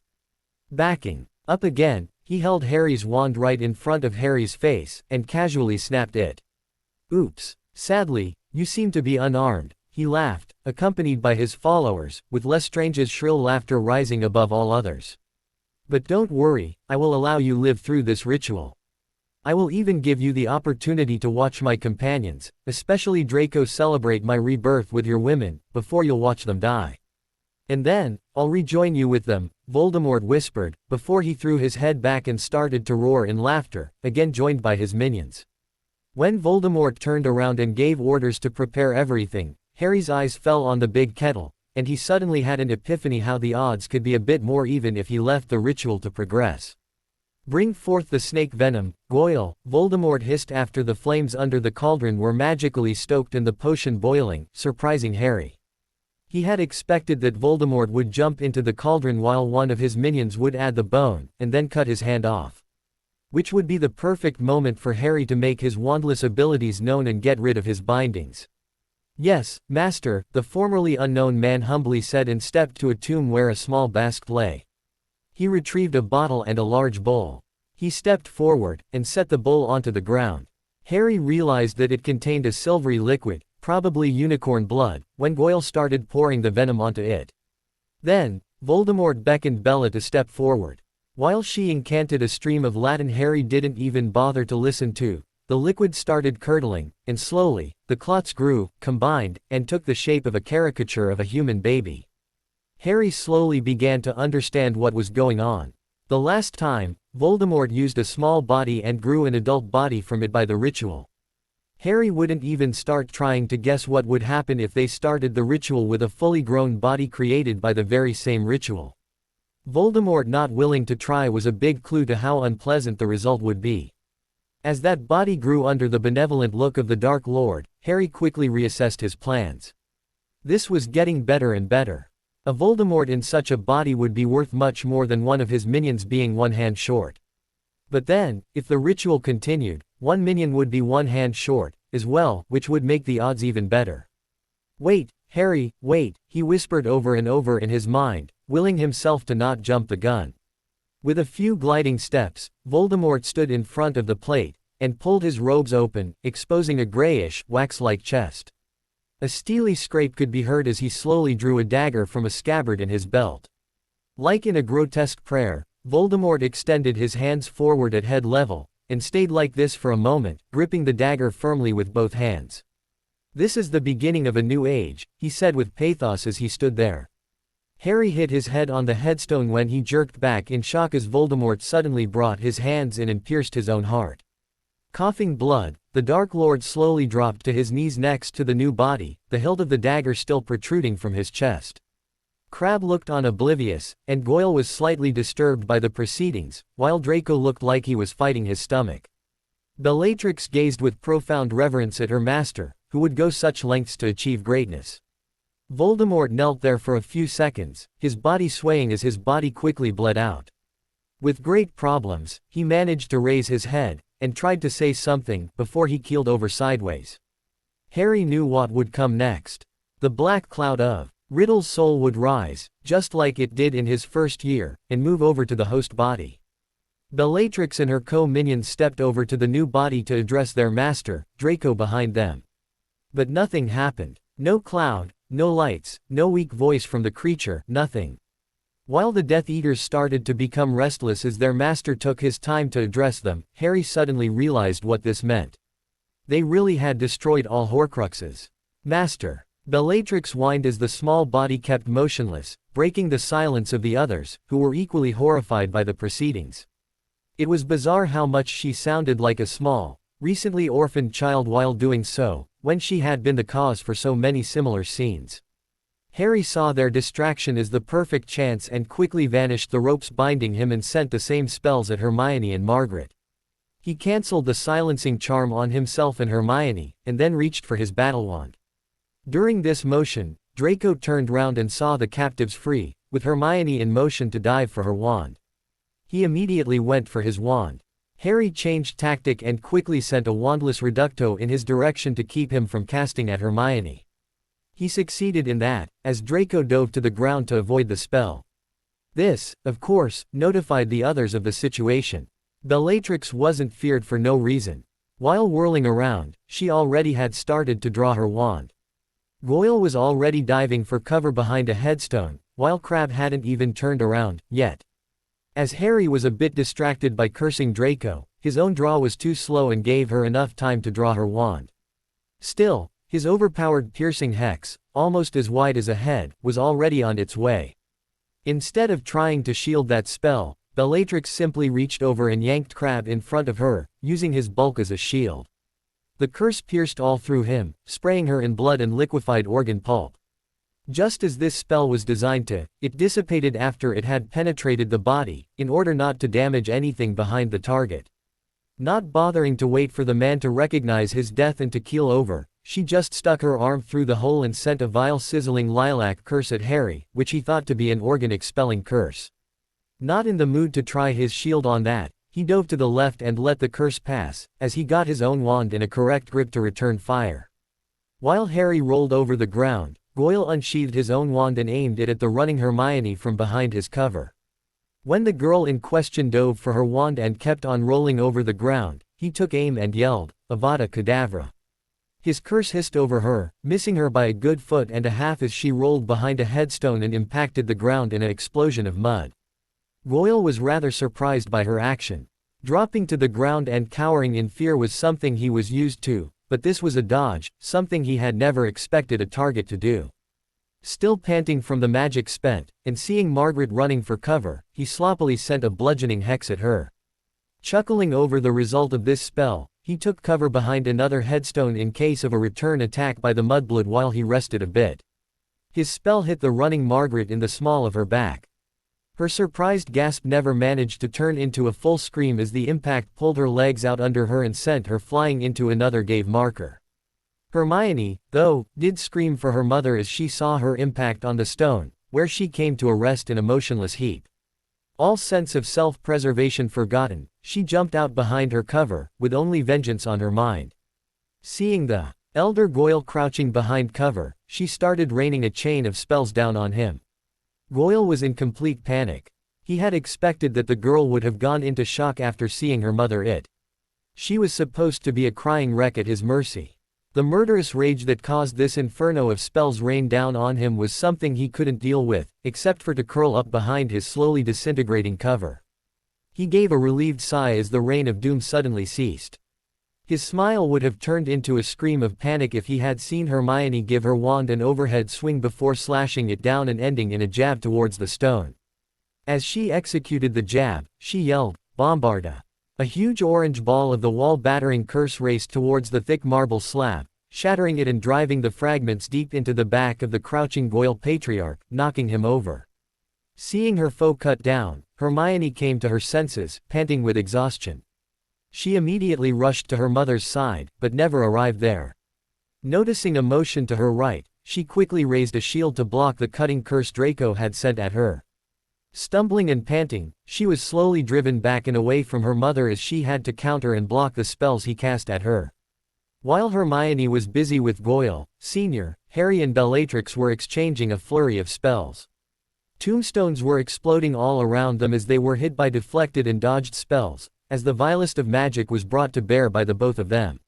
My, what spells did they teach you these days?" Bellatrix taunted Harry as she finished the crouched spin to dive under his organ-expelling curse that made a tree behind her wither. "That's our newest class, crushing evil vermin," Harry replied against better knowledge. He had to throw himself back to stop as a spike of red-hot metal crossed the path he was on. Feeling the heat singe his hair as the spike cleared him by inches, he slowly realized that he was outclassed. He bought himself some time to take a breath by animating a stone angel next to her, but Lestrange had no sense for the fine art of transfiguration, and simply blew it to pieces. Still, she managed to dodge the cutting course that Harry sent at her back with a grotesque contortion. For a short moment, Harry pondered the question whether one of her personalities was watching her back during fights. The ghastly lilac light that he just barely avoided taking straight in his face ended that philosophical discourse. A kneecap-crushing, a heart-stopping and a bladder-perforating curse later, Harry knew that he was living on borrowed time. If Voldemort hadn't done the decent thing, they'd all be strung up by their spleens by now. Harry was starting to feel the latest injury as he was forced to dodge almost constantly. Bellatrix, on the other hand, hadn't even broken into sweat, yet. Her movements were erratic, and completely unpredictable as she moved around, casting in a fury, always shrieking and taunting. Harry had no idea where to aim at, and was sure that half the time, even Bellatrix didn't know where she was going and what she'd be casting next. Only the fact that every single one of his spells was higher overpowered and forced her to dodge and lose her aim had saved him so far. It was only a matter of time until she got him if he kept playing her game. In a practical application of "insane enemies require insane tactics," a direct quote of Flitwick, Harry switched to a different approach, and used a flurry of rolls and twists to close the distance. Bellatrix was completely surprised with that approach, and her shrieked question of what the stupid boy was doing was answered when Harry suddenly stood face to face with her. Batting her wand to the side as she was about to cast a stream of acid at him. The jet impacted with a marble angel guarding over a grave site, whose surface sizzled and melted away in a white goop as the acid worked on breaking it down. Harry didn't really notice that, he was busy sticking his wand into Bellatrix's face and casting a cutting curse. The crazy woman was of course disagreeing with that course of action, and used her offhand to bat his wand out of alignment, while spinning to bring her wand to bear again, only to be blocked by Harry, who used his inertia to swing his wand into position under his blocking left arm. Lestrange gyrated back in the other direction, her elbow shoving his wand out of danger, his eviscerating curse digging a deep gouge into the lawn. His disadvantage in mobility negated and Bellatrix seriously discomforted by the close combat, Harry felt his chances increase by a huge margin as they pushed, pulled and grappled in order to bring their wands to bear, Harry drawing as heavily on his fencing skill as Bellatrix on her insanity.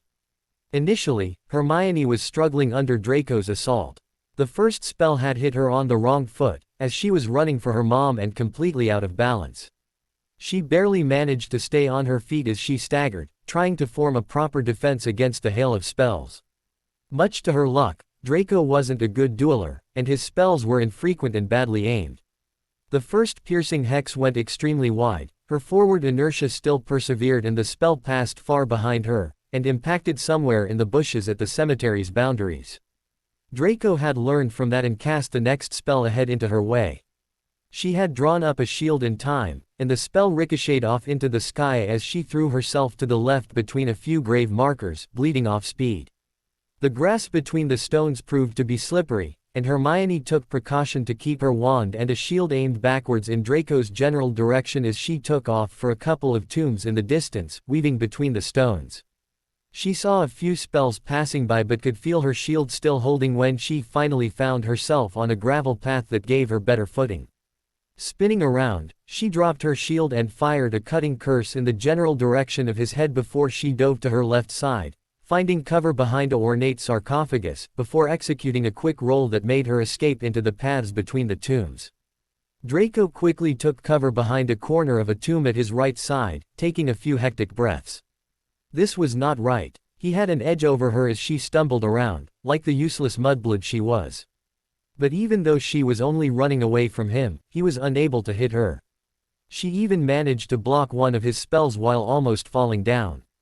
He was already attributing this to stupid muggle luck, but then she stopped, turned and returned a spell that almost impacted, and just barely missed his ear before escaping in a flurry of movements. The shock had brought his vicious attacks to an immediate halt. This was far too close for his comfort. Hectic, he took a quick look around the corner, finding no one. Tense and very careful, he made his way round his cover, his eyes darting around for any sign of motion, not noticing the slight motion at the corner behind him. With a shrill scream, Bellatrix launched her fist at Harry's face after he had again shoved her wand out of the very same. This fighting style was extremely confusing to her. She preferred long range, where her good aim and agility worked to her advantage. Just like her reputation, most people tried to stay as far away as possible from her in a fight. That stupid whelp in front of her actually hadn't gotten that memo. Her triumphant cry as her fist connected with his cheek turned into a surprised one as he did not only refuse to fall, but stubbornly held onto her wand arm, yanking her with him as he spun. That yelp was in turn converted into a moan as Potter used his free arm to lodge his elbow in her side. She barely managed to pull her face away as he tried to hit her with the back of his head. Her wand arm still in his grip, she simply punched him in the kidneys. Harry cried out in pain as her fist connected, and spun around, forcing her wand hand up high in order to do so safely. Extending his wand, he tried to cast another spell at her at point blank. Out of other options she simply bit in his hand. She didn't really draw blood, as he quickly pulled his hand back, but it gave her a chance to wrestle her wand arm down and try to aim it at his midsection. Only a sharp pain in her left knee stopped her from achieving this.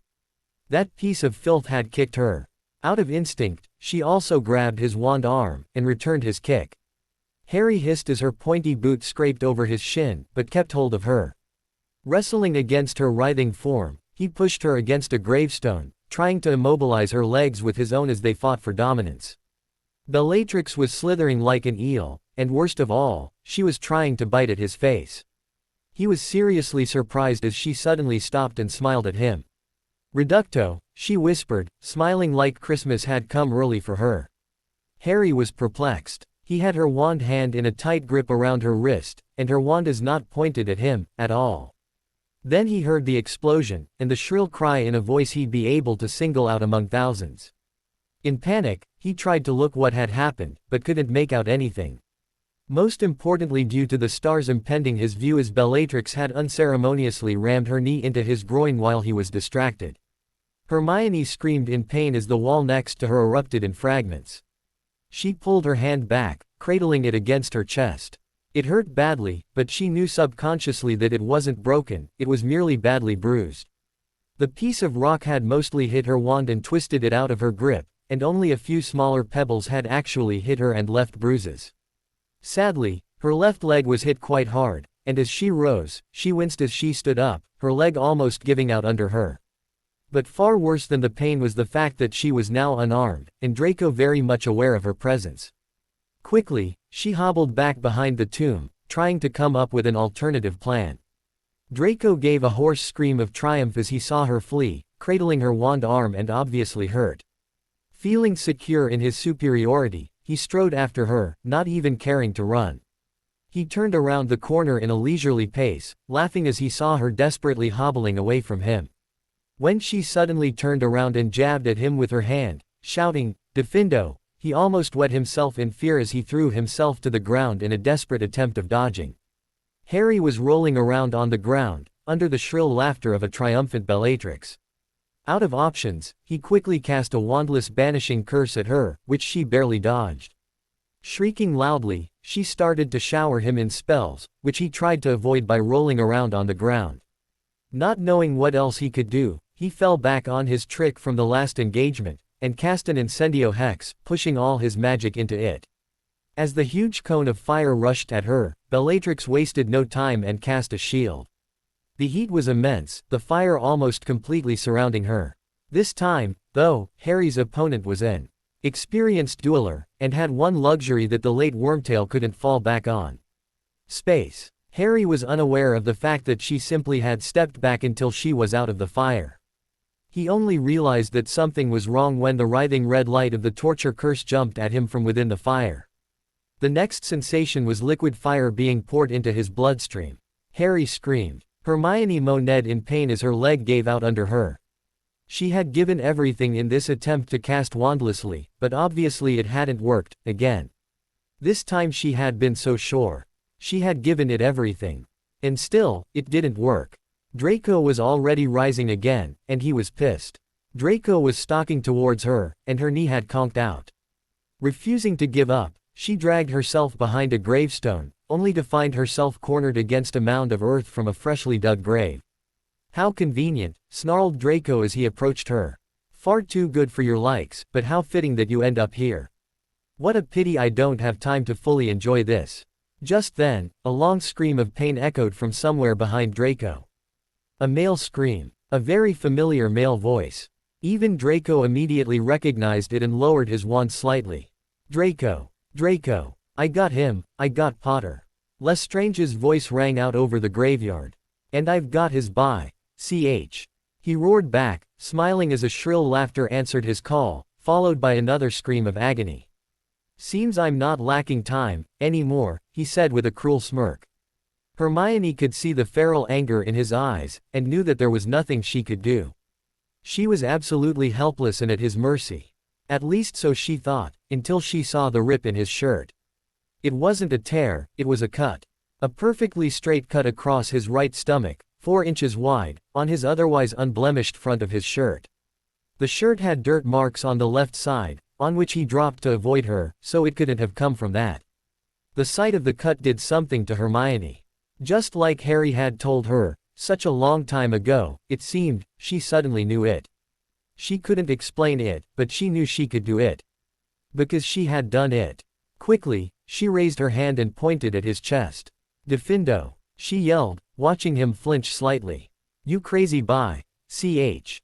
Draco yelled back. With a sharp slash of his wand, Hermione's head was thrown to the side as a hard slap impacted on her cheek. You are disarmed and helpless. Do you really think I'd fall for this trick, twice?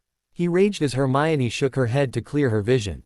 The coppery taste of blood was in her mouth as she slowly turned back to glare at him. She felt betrayed and elated as she saw a second gash on his shirt.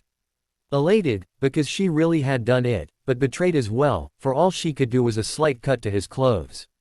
Still, being Hermione Granger, she was already pondering the ramifications of this while Draco continued berating her at one point. Just before the second slap hit her on the other cheek, she had figured it out.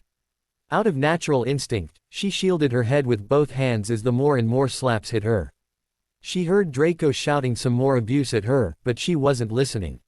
She was focusing herself and waiting for a chance. She pulled every little bit of what was left of her magical reserves together.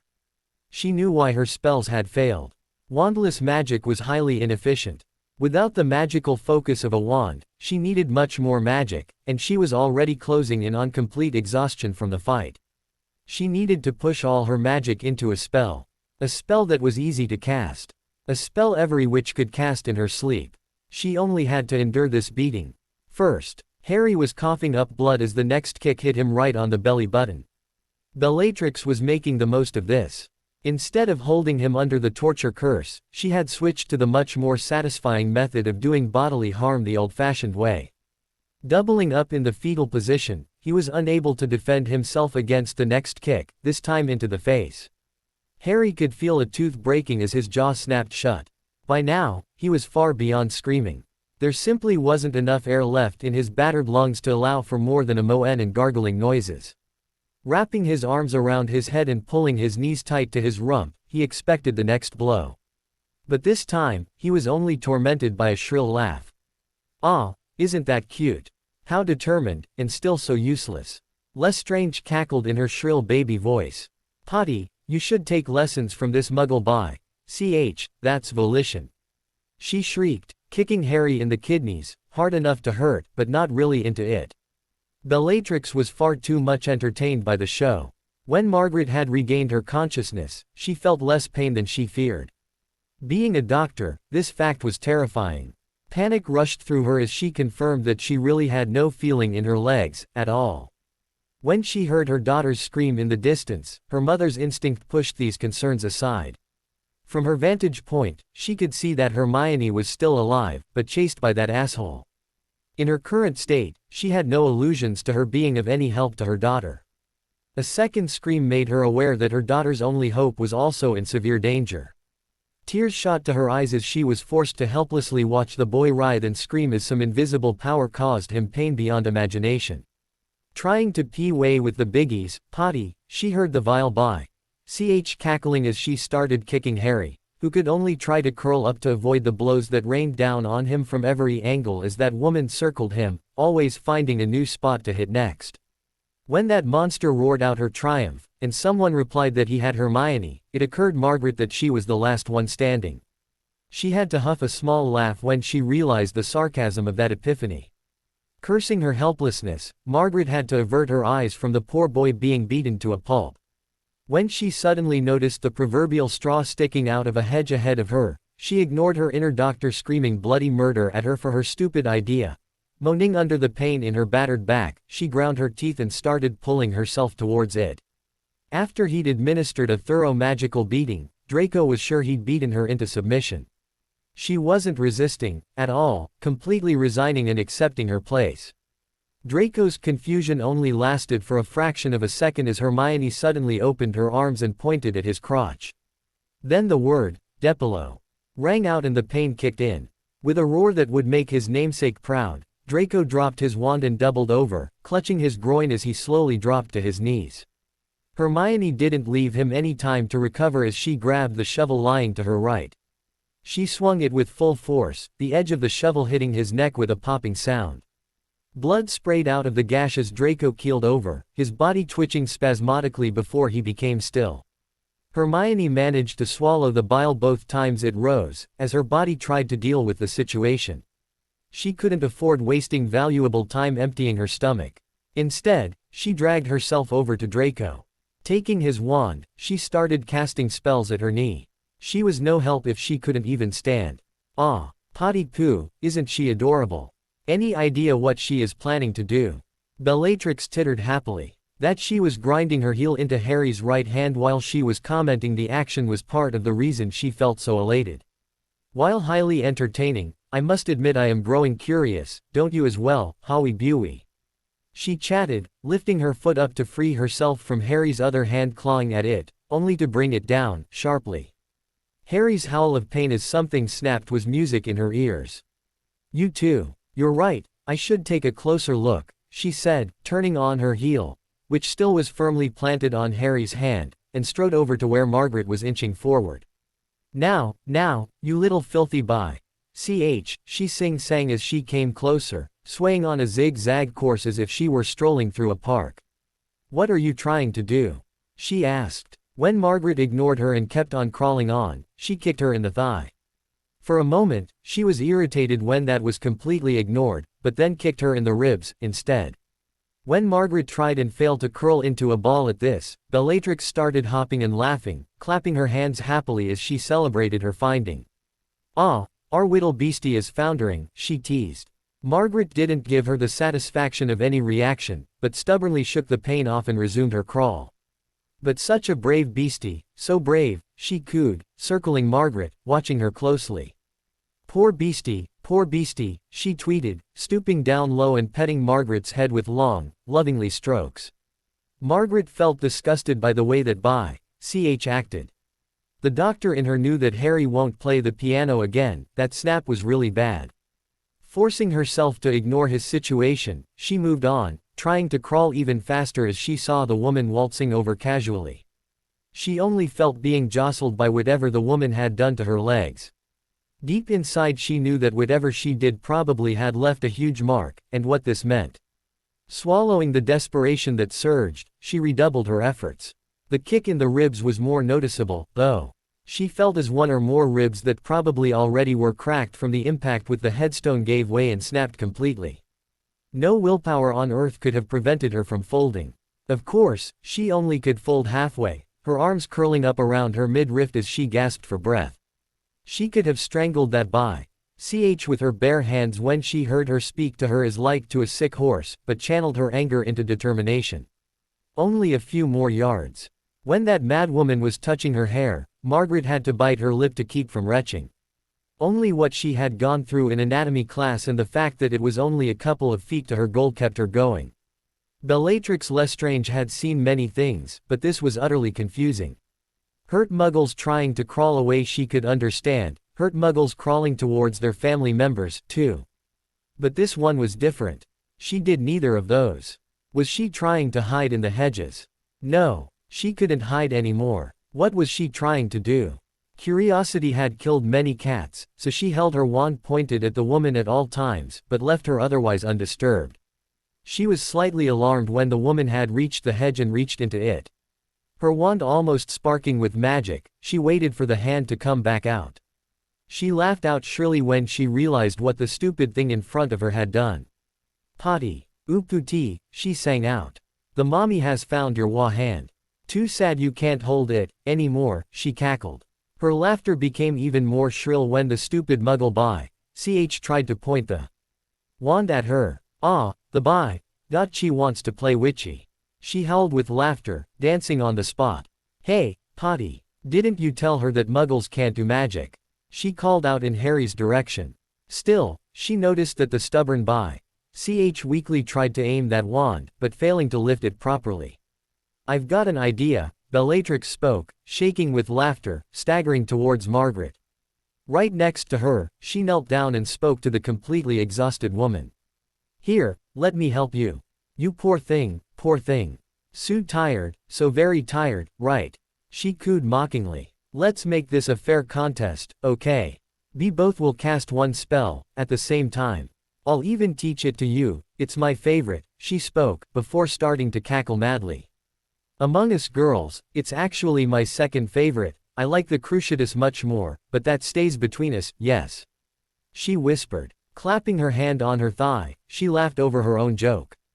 Anyway, back to class, it's really straightforward, all you have to do is to wish for me to die, and then you say the words, Avada Kedavra, okay? A-va da Kedavra. Easy, isn't it? Now, together, on three. She spoke, slowly putting her wand on Margaret's head. Hermione never felt such pain in her whole life. Magical exhaustion was cruel. It felt like fire was flowing through her body instead of magic as she kept the spell up. The normally bright light of the healing spell was a weak glow, but it worked. Ending the spell and panting, she weakly staggered to her feet. It wasn't perfect, and far from fully healed, but she could at least put weight on her leg. Stumbling, she paused and reached for the shovel she had used on Draco. Using it as crutch, she hobbled back on the way she had come from. It took her more than a minute to trace the way back. She only had taken a few seconds to run, earlier, but she managed. Carefully, her back pressed to the cold stone of the tomb, she crept closer to the edge. Reaching it, she threw a quick glance around the corner. The glance turned into a long stare as she saw a picture that would haunt her for a long time. Harry, a motionless lump on the ground, with Bellatrix Lestrange kneeling over her mother. Hermione sighed as she looked at the useless wand in her hand. In her current state, she could only use it to poke an eye out. Anything she could cast would only make Bellatrix angry.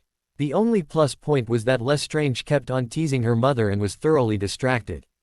Taking a good grip on her shovel, she crept closer.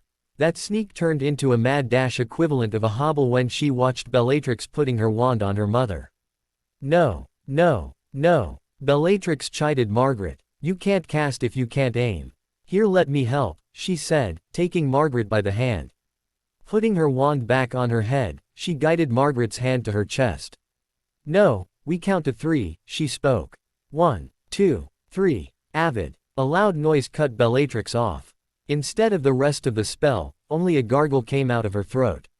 A look of extreme surprise was on her face. For the last few moments it was recognizable. Then, Hermione's shovel impacted with full force on her right cheek. Hermione was like a demon unleashed as she reached the spot her mother laid. Somewhere inside, she noticed the sound, but she was too focused on her intention to recognize it. With a scream that held all the fury she had built up over the last minutes, she swung the shovel as hard as she could, trying to stop Bellatrix from casting the spell.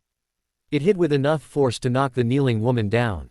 Hermione felt a painful sting in her wrists at the impact, almost dropping her makeshift weapon. Her anger fueled by the pain, she swirled around and hit Bellatrix again, this time full on the forehead, once more screaming in fury as she did so. Lifting the shovel for another blow, she finally noticed the huge wound on her victim's chest. With a soft thud, the shovel dropped on the grass. Henry. The man in question left his place at Grimald Place's fireplace and sprinted towards the entry hall. When the other had been abducted, Tonks had assumed command. She had put Remus in charge at the Three Broomsticks, and had taken Henry to the Black Manor. There, she had assumed watch duty at the entrance door, knowing that their emergency portkeys would take them there. Henry's job was to mind the fireplace, in case that they'd be contacted by someone. He had already thoroughly ruined the carpet in that room when Tonks called out for him. Sprinting through the hallway, his mind replayed all the pictures that it had come up in the last 20 minutes. When he reached the hall, he was in part relieved that not all of his fears had come true. But 2 out of 3 wasn't the result he'd hoped for. What happened? He gasped as he found Hermione trying to care for Margaret, who was prone on the ground. Tonks was meanwhile waving her wand like mad over a bloodied bundle that he knew must be Harry. The hiss that the bundle emitted as Tonks said something about bones in Latin confirmed his thoughts. "It's a case of, you should see the other, Henry," Margaret said, ending in a pained hiss, her small chuckle causing her pain in her bruised side. "Stop this shit, Margaret. What happened? Are you all right?" Henry almost exploded as he dropped to his knees next to her. "I'm fine, darling, Hermione is well, and Tonks will fix Harry up in no time. They made it, Henry, Voldemort is dead." "He is. Really?" Finally, Henry sighed. "You can't imagine what I have been through since you were kidnapped. I thought I'd never see you all again." Henry cried as he embraced his wife and daughter in a hug. "I'm so glad you all are fine," he choked out, pulling out of the hug. He barely managed to catch Margaret as she slumped down. "Wait a moment, you said you are fine. What is wrong?" he stammered. Margaret caressed his cheek softly as she smiled at him, crying softly. "Hermione is alive, Harry is alive, and I am alive, as well. I am fine. I'll miss dancing, though." "No. No." Henry cried as it hit home, cradling his wife as she cried on his shoulder. "Hermione, what happened?" he demanded. "Dad, a spell threw her into a stone. Her back." Hermione tried to explain, but failed to continue. Finally, the adrenaline rush from the encounter ebbed off, and she lacked the strength to keep herself together. Henry found himself once more in a hug with both of his women. "But, you have magic. Tonks, can't you do anything?" Henry called out helplessly, trying to look around for Tonks. "We can. Let me just finish patching up Harry," Tonks replied coolly from Harry's side. It wasn't the first time she had to patch someone up. Being all torn and upset won't help her magic. She was a professional, and could cry later. And usually, if you kept it together, there was no need to cry, then. "So, that's it. I can't do anything about the cruciatus, now, but the rest should be fine. We'll regrow the teeth, later.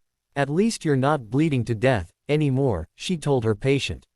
"Try breathing shallow for the next few minutes, the ribs are still setting. Same for the hand. And be careful when you stand up, you've lost quite a lot of blood, and I have no potion at hand." Standing up, Tonks rolled her head and shoulders until a crack sounded. Breathing in deep and exhaling fully, she turned and went over to her next charge. "Okay, let's get her patched up for transport. We need a real healer on her. A severed spine is beyond my skill." "Stand back," she said. As soon as Henry had lowered Margaret to the floor, she cast some spells at Margaret. "Seems fine," she concluded.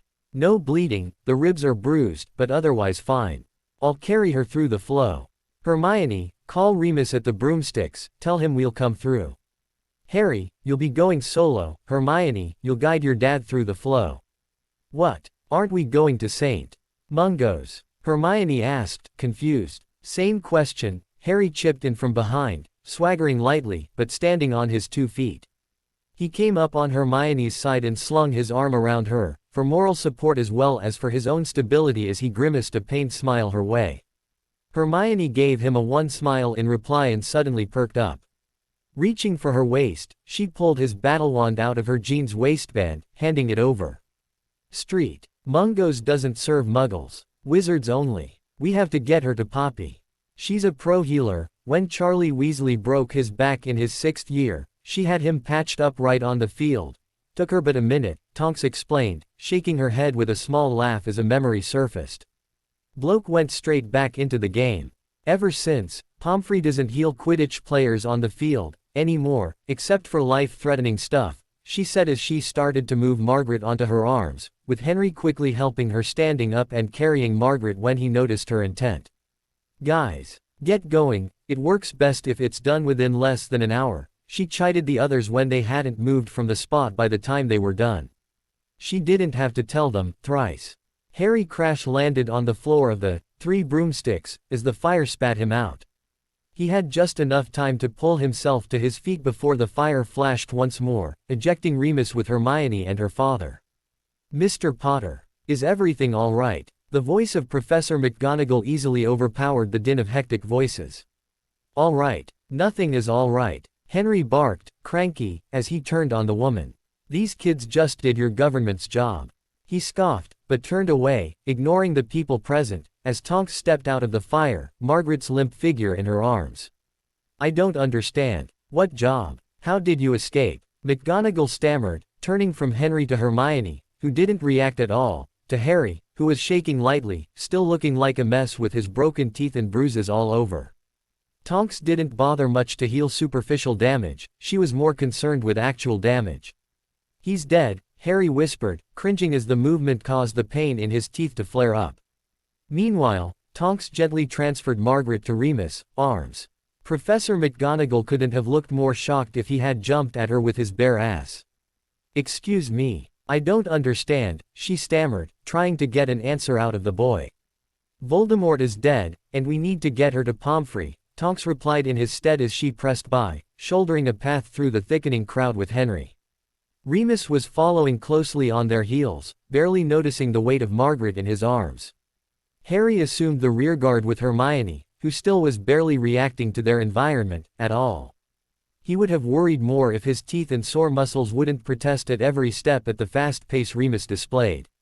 Not breaking his step, he put his hand at his jaw to cast a wandless pain relief spell. Still, they hadn't even made it out of Hogsmeade before it became blatantly obvious that Hermione and he were holding the group back. Everywhere, students and adults were crowding them, demanding answers or just rubbernecking. "Get her to Poppy, we'll follow at our pace," Harry wheezed, cradling his stomach. "Being healed by magic didn't mean you didn't feel like shit, still." "Don't," he said when Tonks made motions to fall behind with them. "Half the order is here and none of the Death Eaters still left is stupid enough to try a thing in broad daylight. They're probably still trying to find out why exactly their tattoos faded. I need you with Mum, in case some Slytherin gets stupid. Only Remus can carry her this fast, and Henry can't help against wands. He'll even need your help to get into the castle." Tonks evaluated the situation for a moment before she nodded. "Good luck," she said, indicating something behind Harry with a jerk of her head, and fell into a trot. As Remus and Henry matched her pace and gained speed, Harry had to suppress a groan as he turned and saw said half of the order catching up to him. "Mr. Potter, I need a statement," Kingsley asked as soon as he had come up along Harry. "Voldemort is dead," Harry replied, hobbling along with determination, his arm wrapped around a silent Hermione. He did roll his eyes, though, when half the group gasped at his words. He was fairly sure some younger ones had actually fainted. "That's good news, but I'm afraid I need a little more than that," Kingsley prodded. "Bellatrix, too," Harry replied, continuing to ignore the attempt to slow him down and entangle him in a conversation. Another gasp ran through the crowd at the statement.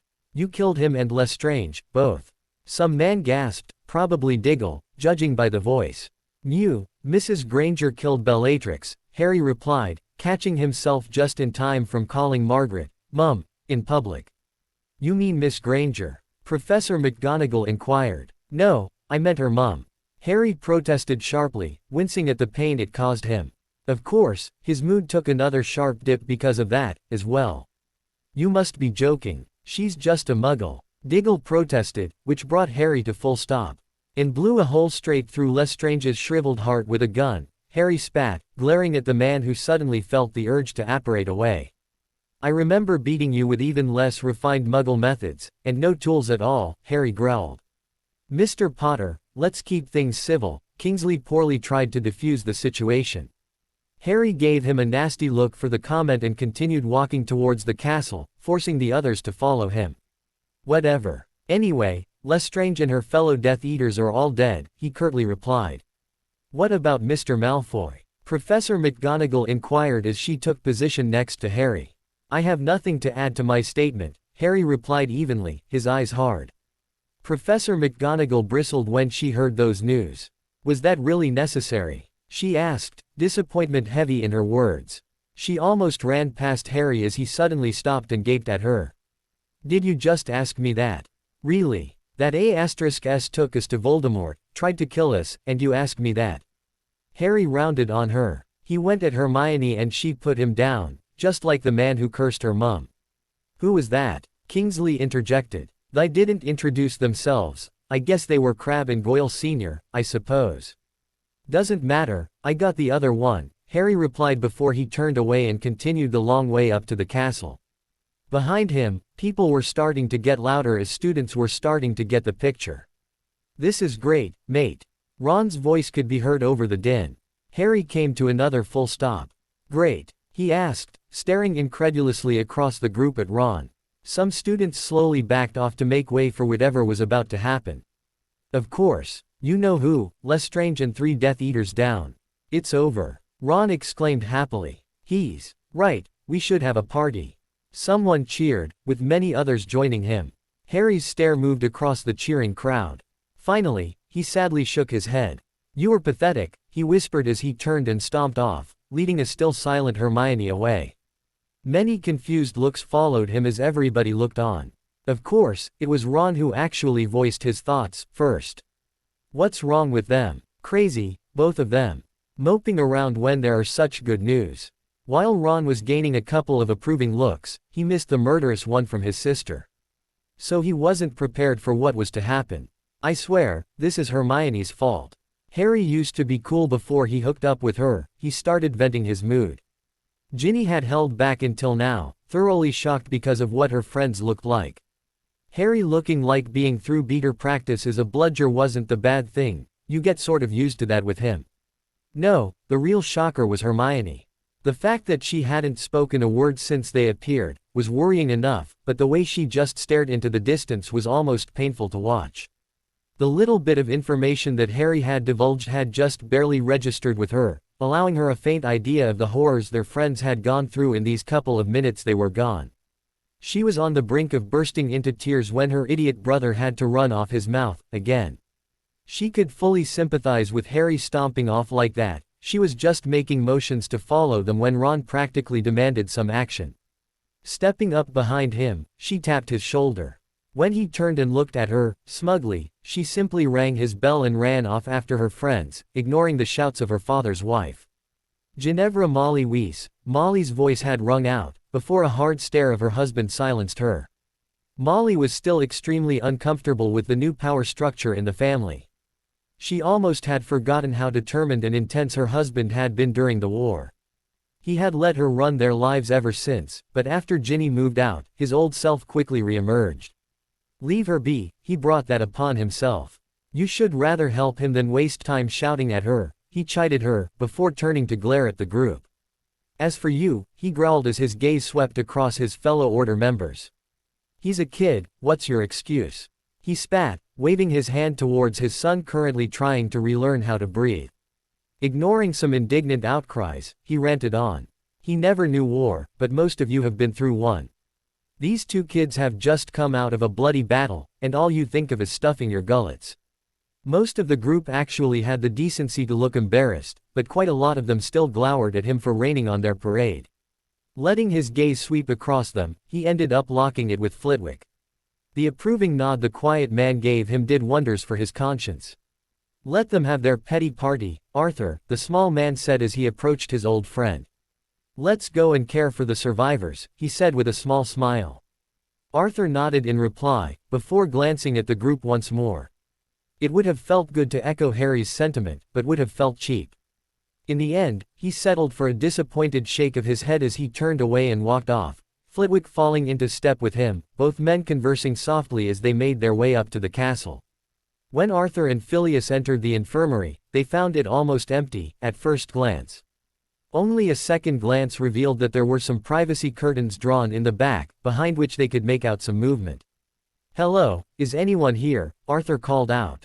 As he approached the curtain rustled a bit as the figures shifted behind it, and revealed Remus. "Oh, hello, Arthur, Phileas," Remus greeted them friendly, while Tonks stepped out behind the other curtain, as well.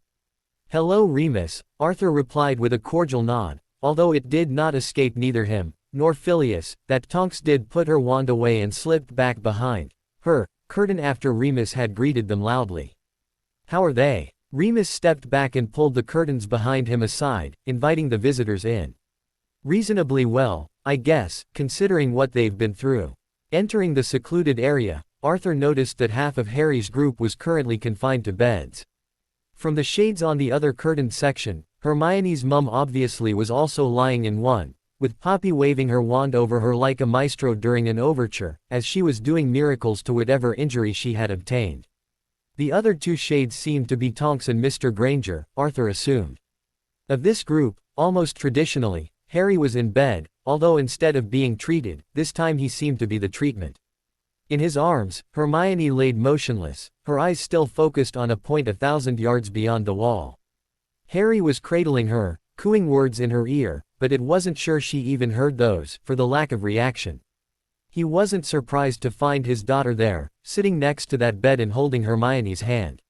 "Phileas," Poppy's voice cried out from behind the other curtain. "I could use an extra hand here." Obviously, Tonks had relayed the identity of the newcomers. The small man didn't need a second call to hurry over to her, stripping off his coat as he did so. He knew very well how taxing magical healing on muggles was, especially such extensive procedures as Poppy was currently attempting. Without any magic of her own, her patient couldn't make use of any potions, and doing all the work with charms alone was extremely taxing. Meanwhile, Arthur made his way over to his daughter's side. "Hey Ginny, Hermione, Harry," he spoke softly as he took his place there. He smiled sadly as he got only 2 replies. "You might consider giving Hermione a calming potion," he spoke after a long pause. "Calming potion? I don't think she needs to get any calmer," Harry replied weakly. "Trust me, Harry, I've seen my share of spell shock in my days. It won't heal her, only time and love will, but it should help drawing her out of this state." "Ask Remus," Arthur replied. "He is right, Harry," Remus remarked. "I didn't want to give one to her as I didn't want to deal with her snapping out of it, earlier," he confessed calmly. "Why?" Harry demanded, a bit harsher than expected. "Why did you leave her like this if a simple potion could have helped?" "Because we had more important things to do, and still have," Remus spoke softly. "I'll get her one, I know where Poppy has her supplies hidden."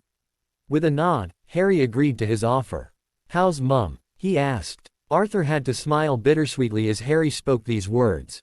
Merlin knew that Molly had tried to all but force Harry for years to call her that. That Hermione's mother had managed that Harry called her so, and completely naturally, spoke volumes about her. Molly would never have understood this. "She's in good hands, with Phileas helping out. I'm sure Poppy will have everything under control. As we do have some time to burn, how about fixing your teeth?" "I'm quite proficient with that spell," Arthur proposed, trying to change the topic. Harry, he laughed as he received a questioning look from the boy. "Didn't you ever wonder how the twins became that good with bludgers?" He quickly glanced in the direction of the door, even though the curtains hid them from view. "Anyway, Molly must never hear what I'm telling you now. We do have my old one hidden in my shed, and they practiced with it whenever Molly was out at the grocer's during summer." Arthur smiled broadly, not unlike the twins did, when Harry rose a surprised eyebrow. "Yes, I played beater in my old days, and I taught them all I knew. Merlin only knows how often I had to regrow a molar or incisor, or patch up bruises and broken bones before Molly would come home and notice anything." "Good times," Arthur said, sadly, his eyes unfocused for a moment as his memories carried him away for a short stint back in time. "Now, if you would hold still for a moment, I promise it won't twinge a bit," he spoke, winking at Harry, who was shaking his head mirthfully as he tried to imagine the twins as kids, shooting each other off their brooms. Ginny obviously drew on some memories from her childhood, and started giggling, which set Harry off, as well. Nonetheless, Arthur was already working on the task at hand. In fact, it would have been a novel experience for him to cast these spells on a boy not fooling around while he did so. Harry was still getting used to his new teeth when Henry and Tonks stepped in through the divider. Seeing Hermione fitfully sleeping next to Harry, Henry immediately inquired about her. "How's Hermione doing?" "She's asleep now." Remus fetched her a calming potion. She almost instantly started blabbing before she fell asleep. "How's Mum?" Harry returned the question. "They're still working on her. I won't bother you with the details, but there is quite a bit of damage there. They say they can handle it together, but the doctor and me can't really believe it," Henry replied with a sigh. "I know you'd rather sleep for a week, but since we do have time now, I'd like to ask the question we all have been holding back. What exactly happened out there, Harry?" Though he in fact did look every bit as Henry said, Harry nodded tiredly and launched into his tale. "And then I used Hermione's necklace to get us home." Harry concluded his recount that left out most of the gory details. It never registered with Harry that he actually lost all sense of his current surroundings as he recounted the tale. He actually had to take a quick look to remind himself where he was. He could see Ginny's lower lip tremble ominously as she held his left hand in a death grip. Arthur's hand on his shoulder was heavy, but comforting. The other people present held a mixture of expressions, from pitiful to thoughtful, with Henry breaking the silence. So he did the decent thing and offed himself. He stated flatly. He'd have done the world a favor if he'd done it as a child, already, Ginny commented, with no one correcting her statement, as they couldn't find too much fault with it. Tonks, in her charming way, was commenting on the practical aspects of it. "Harry, you're back to basic training with me once we're back," she growled. "Huh, you still haven't been properly untrained," Tonks replied with a hint of anger. "You're casting a bad light on me when you act so stupid." Harry gave a deep sigh before he chose to reply. "Tonks, I'm not even remotely in a state to follow your logic. Could you please, please tell me, in more than 10 words, what I did wrong?" "Ahem, Tonks," he asked when instead of an answer, Tonks started to cast silencing charms at the curtains. One-way silencing charms, to be precise. Harry actually recoiled when Tonks suddenly turned and stalked at him, her index finger jabbing at his chest while her nose almost touched his. "You didn't run, you stupid hero." Tonks growled at him, her finger almost stabbing him in the eye as she gesticulated strongly while she started talking herself into a rage. "I thought you guys were ambushed and fought your way out, but no, I must find out that you once more failed to listen. Again and again, I told you that if you are outnumbered, you cut and run. You were alone, with 2 unarmed companions, one of those a muggle." She yelled while her face took on harpy-like features as her form subconsciously reacted to her anger. "Who couldn't even summon things to her? And instead of summoning one of your portkeys and make it like the thrice-cursed trees, you though it would be a good idea and try shooting one of 4 armed killers in the back." She hissed, almost spitting in his face with barely held back fury, her arms flailing at her side. After few more tense moments of impending violence, Tonks turned so abruptly away that Harry instinctively flinched away in anticipation of a hit. Pacing up and down furiously, Tonks continued her tirade, while Harry's hand involuntarily felt for the necklace that Harry now wore again. "You almost effing killed all of you with that stunt. What if they hadn't simply banished Margaret away? What if she had fallen a bit more unlucky and snapped her neck? What if Hermione hadn't managed to outfight the others while you were losing to Bellatrix?" Tonks ranted, before almost storming back to Harry and targeting him directly, again. "I wasn't losing, I was actually winning," Harry replied hotly.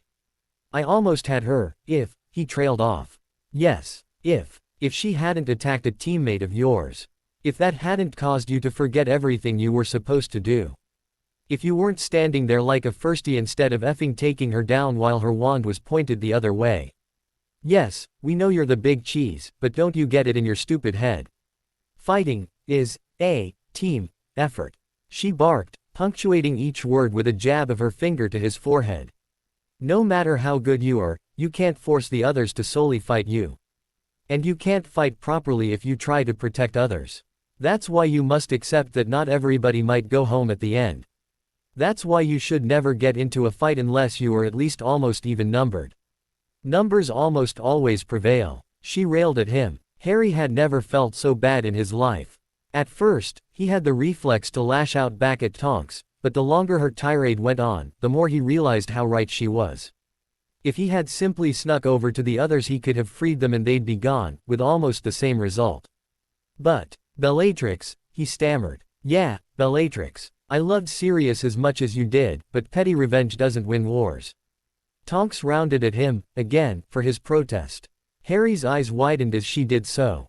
No, it wasn't. It was. Voldemort was already down, it was a huge success already, but you wanted to get her, as well. You wanted it so much that you ignored common sense. While dangerous, she is a mere rabid dog, she'd probably would have turned up somewhere for a fight, and would have gone down quickly, as she is useless without someone holding her leash. She can't plan and can't rally an army around her. The Death Eaters would have fallen apart and we could have hunted her down in numbers. Harry was shocked when she laid the facts out before him. And even more by the fact that she was right. Voldemort was dead, already, just getting away safely would have made it into an utter fiasco for the other side. He lucked out, again, but only barely. I'm sorry, he choked out. Not yet. After all the training, you still have the habit of instantly forgetting all you learned and just winging it when the shit hits the fan. I taught you how to fight as a team, I taught you how to escape and evade, but no.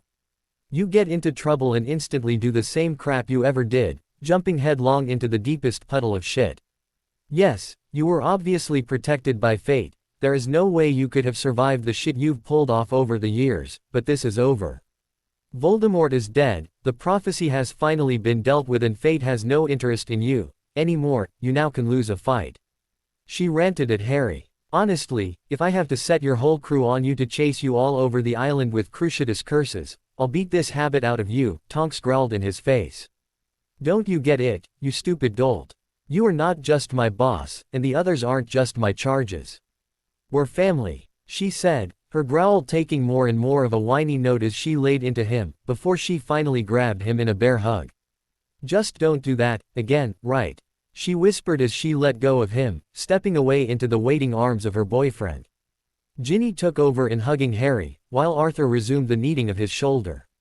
Henry, Harry started an apology, but was cut off by a wave of Henry's hand. I understand. You were in over your head and made a wrong decision, Henry stated as he walked over and put his hand on his shoulder. Learn your lesson, and we won't talk of it again, okay?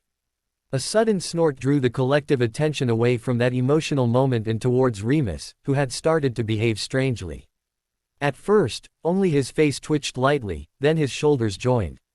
Remus? Tonks asked confused as her boyfriend started leaning onto her, his whole body shaking with laughter. He knows not. Remus suddenly gasped. Tonks rolled her eyes. And now he finally has gone mad, she growled. He knows not. Remus gasped again, his arm curled around his belly as the laughing caused his lungs to protest violently.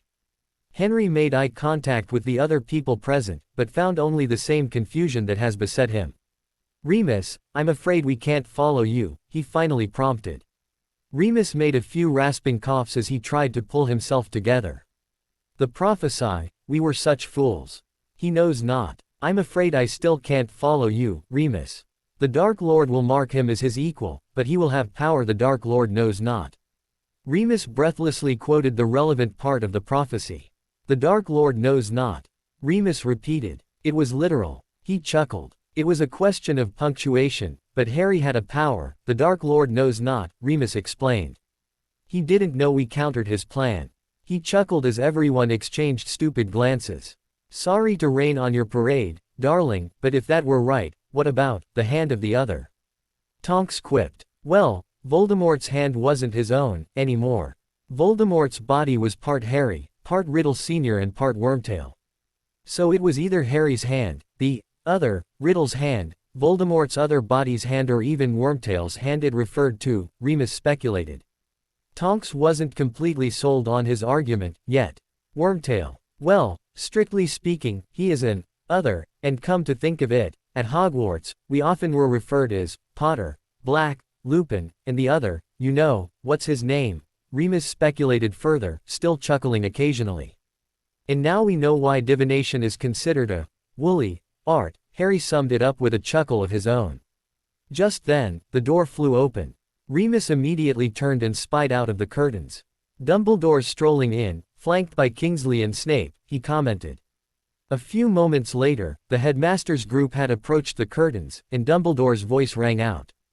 "Hello, Mr. Potter." For a few moments, Harry contemplated faking a coma, but he knew that the old man wouldn't believe that. With a sigh, he rose from the bed and stepped out to meet the headmaster.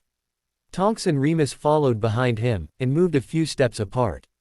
Not much, but enough to get a proper angle to create a crossfire situation, if needed. Henry, Arthur and Ginny followed not far behind, pulling behind Harry. "I still have a couple of questions for the official report, Mr. Potter," Kingsley began, with Dumbledore taking over. "And I would also be interested in hearing the tale," he added. "However, I do believe that this is the wrong venue for such a delicate tale," he continued. "I believe my office would be better suited for this, wouldn't it?" He mused, although his eyes were locked with Harry's while he spoke. "With all due respect, I don't think this is the right time, Headmaster, Mr. Kingsley." I insist," Dumbledore added. "We wouldn't want to disturb Madame Pomfrey's patients, won't we?" He spoke, glancing at the curtains behind which Pomfrey and Professor Flitwick still fought for Margaret. Harry's eyes narrowed slightly at these words, but then he turned to look at his companions. "Tonks, Remus, would you please stay with the Grangers?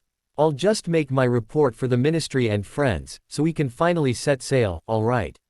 He chuckled while he exchanged a few looks with Tonks and Remus, his eyes darting around between the curtains. "Care if we join you?" Arthur casually asked Harry, indicating Ginny and himself. "Arthur, I don't think that." Dumbledore tried to protest, but was cut off by Arthur. "As head of misuse of Muggle artifacts, it is my duty to investigate. Also, Mr. Potter needs some counsel and a witness if he is going to testify, isn't he?" he said with a slight smirk. Of course, Dumbledore conceded the issue. "But I don't believe your daughter has a need to be there." "Neither has Snape," Harry said evenly. 10 points from Gryffindor, Snape thundered. "And 1,000 points from Slytherin for a student joining Voldemort, kidnapping 2 students and their head of house being too stupid to notice that I'm no longer a student," Harry thundered back. If Dumbledore hadn't been so surprised by Harry making a scene, he would have noticed Tonks and Remus having a silent conversation. "See, I can do this, as well," he continued evenly, smiling sweetly. "This is preposterous. Potter is obviously lying. Mr. Malfoy hasn't done anything like that and Potter is certainly a student." 10 more points. Snape ranted. "I have at least 24 eyewitnesses for the abduction, and you will find his body at the Little Hangleton graveyard, among his fellow Death Eaters and the corpse of Voldemort," Harry retorted. "And in case you didn't notice, I was in London to take my newts, passing them means I'm no longer a student." More baseless accusations. "And clearly, Potter is making this up," Snape snapped back. Henry was only inches from jumping at the sanctimonious bastard, if Harry hadn't shot Snape down so thoroughly. "Naturally, I'll submit to Veritaserum for court, if needed. We could even use the pensieve in the headmaster's office. Other than Mr. Snape here, I like to prove my statements, instead of just voicing opinions as facts." "You little, arrogant," Snape wound up, but got stopped by Dumbledore before he could dig his hole deeper. "Severus, please. Harry, as head of house, he has a right to be there." "No. He is openly hostile towards me ever since I stepped into Hogwarts, for some things my father, whom I don't even know, did. And since this is a criminal investigation instead of a disciplinary school issue, he will not attend the meeting," Harry stated adamantly.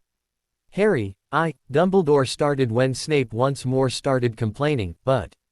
Harry cut him off. "I insist, Headmaster," Harry demonstrated that 2 could play that game. For a couple of moments, Harry's glare met Dumbledore's stoic look, before Dumbledore acknowledged the deal with a nod. "Well, I told you that your behavior would turn around and bite you one time, Severus.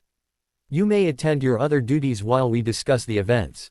Snape was too shocked to say anything. He settled for a petulant glare before he stormed out of the infirmary. Although he didn't say a word, Harry was dying to know whether he was going to cry.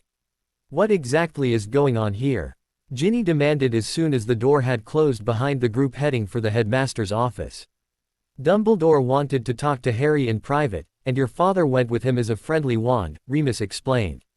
"Why?" she inquired. "I'm not quite sure. I believe he wants to negotiate the official story," Remus speculated, exchanging questioning glances with Tonks and Henry.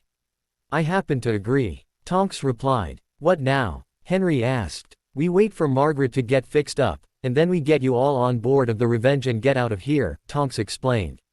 We need to tell Dobby, he has to clear out the manor and destroy the portkeys, Remus continued plotting. There's no way this will end well. What? Why? Ginny called out. Didn't we win? I guess we too had the same revelation when Dumbledore said that bit about Hermione and her mum, Remus sighed as he slumped a bit. What? Did he threaten them? Ginny gasped. Tonks shook her head, sadly. No. At least I don't think he did. I doubt he knows enough to put the puzzle together, yet. Sighing as well, she continued. It's because of the Malfoy brat. He is dead, and his father isn't the forgiving type. And as you know, he has the minister firmly in his hand. Ginny didn't take long to curse softly. Crap. Exactly. He can't touch Harry, yet, but I'll show you my true form if he doesn't try going after Hermione and Margaret. Bugger, even dead, that jerk causes nothing but trouble, Ginny summed up what everybody else was thinking. It didn't take long until they finally walked into the headmaster's office. While the others filtered in through the door, half of them still on the staircase, Dumbledore strode around his desk and sat down in his overstuffed chair. Harry, who entered behind Kingsley, would have liked to say that he was surprised to see that there were no chairs for visitors, but that would have been a lie. Without hesitation, Harry drew his wand and created 2 seats, not too stuffy, but comfortable. Offering them to Arthur, who waved off, he vanished the other and immediately sat down in the right one, figuring that Kingsley would suit himself. Oh, I see you already have taken a seat. Forgive me for being such a bad host, Dumbledore spoke as if he hadn't paid attention as the events unfolded. In my age, you will find yourself seeking a seat instantly as well, he chuckled as with a flick of his wand, he created ample seating for the entire group. Arthur waved off, again, and Kingsley also declined, and remained standing next to the wall, towering over the proceedings. Well, Harry, I think it would be best if we start with you recounting the events, I suppose, Dumbledore continued. Seeing this as a logical demand, Harry complied. Of course. Hermione and I were just returning from London, Harry began. Why have you been there? Kingsley interrupted. Fair question, we were having our newts. With full marks, and an entire year early, Harry replied. Kingsley nodded as Harry correctly guessed his next question. Anyway, we were just returning to the 3 Broomsticks, with our family, to celebrate that happy occasion. That's when we were abducted by a junior Death Eater, Harry spoke. Of course, he was interrupted by Dumbledore. We don't know for sure if Mr. Malfoy is a Death Eater, the man tried to play down the role the boy had played. Harry turned his head lightly to look the man straight in the eyes. Correct. He was, he replied, goading the man on purpose. If you like to deny the facts, you are welcome, but still, that boy had abducted me and others in front of witnesses, brought us to Voldemort, was helping them to prepare that ritual and was trying to kill us. I know that for you, he'll always be the golden boy, but to me, and everyone else, it makes him a Death Eater, Harry spoke without any sign of emotion. In fact, he didn't care anymore. He was simply too tired to argue anymore. Still smiling gently, Dumbledore quickly stopped Kingsley from interrupting by raising his arm. Actions, which he was, no doubt, forced to do, either by extortion or magic, Dumbledore replied kindly. I do understand your righteous anger, but would it really be necessary to add such unnecessary weight onto the already burdened shoulders of grieving parents? He asked, guilt-tripping like a champion. Who were members of Riddle's club, so who cares, Harry reminded Dumbledore. We could stand here all day and assign blame, or we could shake the past off and step into a brighter future together, Dumbledore proclaimed. Isn't this what we all want? He asked, his eyes twinkling as he smiled at all present. Which is a polite way to say that they have enormous political power and would fight us every step of the way if we don't throw them a bone, Arthur translated for Harry. Whatever, Harry sighed, rolling his shoulders to loosen some of the post-cruciatus cramping that was starting to set in, and continued to recount the events from earlier that day. And then he jabbed the dagger into his heart. Harry recounted the main events for the second time this day. I don't quite understand, Kingsley commented. If it weren't for his occasional questions, you'd forget that the man was even present. Why would, you know who, kill himself? You see, Dumbledore took the lead before any untoward information might be shared. Riddle had taken some precautions that allowed him to reside on this plane, even if his body were destroyed, he explained. He already performed the ritual Harry described once, in order to create an artificial body to reside his spirit in. Sadly for him, Harry barged in. That body was badly damaged back then, when I threw off the blood wards, he said, turning the knife in the old wound. Dumbledore did not give him the satisfaction of showing any reaction to that barb, and carried on as if nothing had happened. So in order to repair that body, he obviously wanted to retrace the steps and create a new body for him, and probably made a mistake somewhere along the line. Anyway, what happened after it became obvious that the magic had failed this time? Dumbledore steamrolled over the details, again trying to withhold information to anyone he didn't deem in the need to know. Rolling his eyes, Harry continued his tale. You'd think that the second time around, it would have been easier, but Kingsley practically dissected every word he spoke. Dumbledore was just looking pensive, and Arthur did what he was best in, being supportive. Completely lost in recounting the events to the detail Kingsley required, Harry never noticed Dumbledore perking up, frowning slightly, even before Kingsley's badge chimed. Mr. Lupin, you know very well that she should not be moved at this very moment, Pomfrey protested half-hearted when Remus and Tonks had started to round up everybody to leave the infirmary. I know, and I assure you, we will take every precaution necessary to not undo the marvelous work you have done, Remus buttered up to her as he came closer and put an steadying arm around her. But she is a muggle, and doesn't belong here, he continued as he led her towards her office, continuing to sweet talk. Tiredly, Phileas watched Tonks starting to conjure a stretcher for Margaret. Try adding a bit more upward movement to your flick at the second twirl, he stated as it started to take form. That should make the structure a bit sturdier than the lazy swishing you've developed since you left my care, he commented, ever the teacher. Tonks simply nodded and corrected her movements accordingly. She was out of school, but still, old habits died hard. And you would be bonkers to ignore advice given freely by a master. Having the stretcher done, which did look better on the side she had conjured last, she had to admit, she started levitating Margaret onto it, taking extra care to exercise the swish and flick motion precisely. Does she need remedial classes? Remus teased from behind her. Oh no, she's doing splendidly. She always had a talent for charms work, Flitwick replied happily, ending in a slight yawn. My, that was quite a bit of workout, I must admit. Long time since I did such work. Almost forgot how tiring it is, he spoke, stretching his neck a bit. Give me a nice, fierce duel, any time over this. I don't especially like this kind of work. These endless repetitive curls and waves make me fall asleep, he chuckled. No place for creativity, neither, he added with a grin. Shaking his head, Henry noticed that Ginny seemed to be amused at the thought of trying to be creative with healing spells.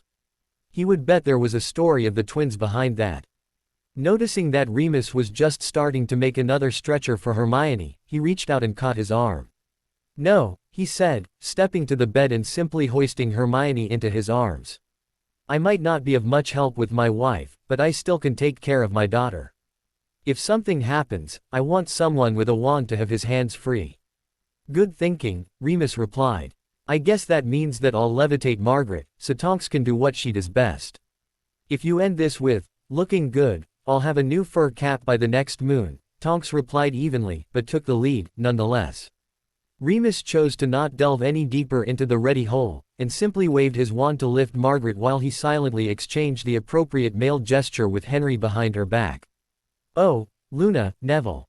Where have you been? Ginny called out as soon as they left the infirmary and met the couple waiting in front of the door. At the lake, Neville spoke, his cheeks gaining a rosy hue as he tried to avoid eye contact. Not now, Nevy, Luna cut in, you can brag later. How are they? And where is Harry? They are fine, but asleep. Harry's with the headmaster and Kingsley, and Auror, making a statement. And you were running off without him? Neville asked. Oi, he cried as Luna slapped him on the back of the head. Neville, Hogwarts is buzzing with the news, just add 1 and 1. I'd bet that by now, Lucius Malfoy is demanding that the minister unleashes his Rotfang army to avenge his poor son, she chided him.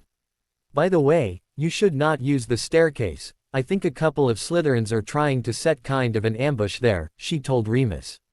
Is that so? Flitwick said with a cold undertone. I think I'll have a nice stroll in that direction, Having a chat with some students, he excused himself, striding off, his usual jovial mien gone. Well, I vote for the staircase behind the tapestry of Alric the Clumsy fighting a dragon, Remus said as he guided his stretcher the other way. The Clumsy, indeed, Henry laughed as they approached the animated depiction of a knight hopping on one foot, holding the other in both hands, with a huge hammer of war lying next to him. The dragon was just having his second go at setting fire to the man's cape when Ginny pulled it aside to reveal a staircase going up. "Don't we need to go down?" he asked. "Don't think about it, Mr. Granger," Luna assured him. "It's just trying to look like that. In fact, it goes both ways. It simply doesn't like being used, so it makes you think it goes the wrong way." Henry wasn't sure whether she was pulling his leg or not as she swept by and vanished up the stairs. A couple of minutes later, and a number of non-existent walls, hidden doors and entirely too many stairs, he was rather sure they hadn't made it to a different floor, but probably once around the castle. The only reason why he was sure that this wasn't kind of a prank on him was that it was due to the three kids running scout for them, steering the group clear of any groups of students. They only had encountered a handful of them, and he noticed that these wore yellow trim on their cloaks, which would mean that they were Hufflepuffs, if he remembered right. Albus was puzzled by the story. The part of Tom killing himself was sound. That particular ritual, so his own research had shown, only worked with a spirit possessing a certain kind of homunculus. But why didn't the transfer work? He was pondering the implications when suddenly, the roll call for the infirmary updated. The Grangers had left. The reports he had all implied that the injuries of Mrs. Granger had been extensive, so it was unlikely that she simply walked out. The buzz of Kingsley's badge reminded him that he couldn't allow this at the current time. Surreptitiously drawing his wand, he pointed it at the floor, frowning slightly as the usual headache hit him when he tapped into his connection to the castle. "Uh-oh," Ginny could be heard from the entrance hall as the others rounded the corner and stepped onto the stairway. "What is it?" Tonks asked as she guided the stretcher down the stairs. Shit," she answered her own question as she slowed down to a halt on the middle of the stairs. "What is it?" Henry echoed Tonks' phrase as he came around the corner. "The door bars are locked," Remus explained. "Can't you open it? Something like an open sesame spell. Or simply blasting a hole in it?" Henry asked as he realized the problem. Remus shook his head. "No, we'd need a lot more wands to do that. If the bars are engaged, then the headmaster has locked down the castle. There is no way in or out of it unless he wants to." "What about the hunchbacked witch?" Tonks asked as she lowered Margaret's stretcher to the ground. "The same, she's locked down as well. The tunnel under the Whomping Willow is still open and would get us past the gates if we need to, but as we want to get to the lake, it's not our problem. Still, for now, we are locked in here. Can we get help from the outside? Maybe the twins. We could send them an owl, maybe." Henry asked as he leaned against a wall, resting Hermione's weight partly on it. Remus hesitated for a moment, but Tonks denied the idea. "The Ollery is closed off, as well. We can't even send a Patronus messenger out. Hogwarts is warded against every known means of communication when it is locked down, to prevent somebody collaborating with the attackers." "Well, then we will have to resort to an unknown one, won't we?" Remus said with an extremely smug smile, before he walked over to Ginny and whispered something into her ear that made her eyes widen gradually as he spoke on. "You want to do what?" she asked, obviously less than pleased with his plan. More whispering. It didn't seem to be very convincing. "I would be what? Seriously, why?" she protested. Once more, Remus whispered in her ear. "Could you two stop this secrecy thing?" Henry sighed, getting frustrated. "Okay, makes sense. But why me?" Ginny whined. More whispering followed. After some time, Ginny shot Tonks an amused glance. "Really? That bad? I'd love to see that," she chuckled. "I do believe we will have to have a chat as well, Fleabag," Tonks growled in reply. This time, Remus was the one who cringed. "Okay, I get why Mr. Granger is out, but why has it to be me?" Ginny continued their discussion. Remus again started whispering. A bit into his explanation, Ginny gave Luna, who was currently using her wand and a Lumos spell to make shadow animals, a very brief look, before finally looking at Neville. "What about him?" she asked, resigned, but still somewhat hopeful. Remus blushed brightly when he started to explain the reason. At first, Ginny was listening with interest, until it clicked with her what he was referring to. You're kidding me. When Remus looked straight in the eyes and shook his head, her blush intensified quite a bit. She whispered back, sketching a nod at Neville.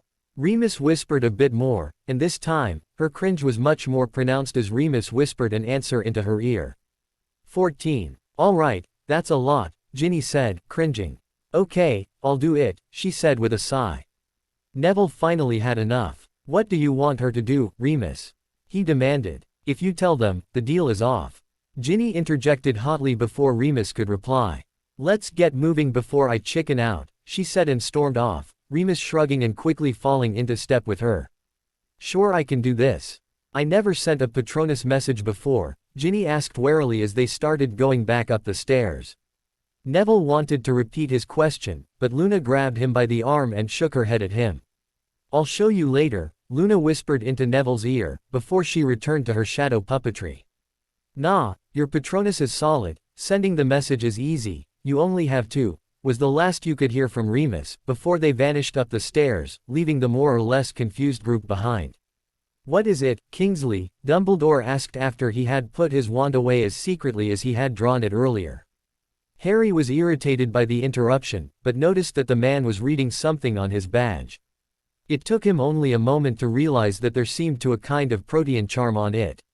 The bodies have been retrieved, Kingsley recited, before he tapped his badge with his wand. Immediately, the script vanished. Only to reappear promptly. M with F, S called, Kingsley read out loud. Malfoy has arrived at the Ministry, and is having an audience with the Minister. They have sent for Scrimgeour, he translated only moments later. That was quicker than I thought, Dumbledore frowned as they heard the news. Obviously, Lucius hadn't wasted much time to mourn his son. What exactly do you mean? Arthur cast the question all of them were currently thinking of. It took a moment for Dumbledore to give the explanation. I would lie if I said this comes unexpected. We all know that the unfortunate death of Mr. Malfoy would have repercussions, he started. This is a farce, and you know it. He was a Death Eater, Harry harumphed. Dumbledore frowned as he leaned his head to one side, then to the other, as if he were pondering the question. So you say, but the evidence. He might as well be the victim of an imperious curse, and Lucius will insist vehemently on this version. And monetarily, Arthur grumbled. Harry, he already owns Fudge and Scrimgeour, he will not rest. Until he has Hermione in Azkaban for murder, and her mother obliviated to a vegetable, he called out as he realized the scope of the problem. Well, that means that I need to cut this short, Harry said as he rose from his seat. You are not going anywhere until we are done, Dumbledore said with finality, his steely gaze locked with Harry's eyes. We are done, Harry said. I told you the story, and I have nothing to add. Of course you did, but now, we have to decide what kind of truth we should present the public, Dumbledore said. This is a historic moment, and we have to take care to maximize the benefits to our cause, he appealed to his audience.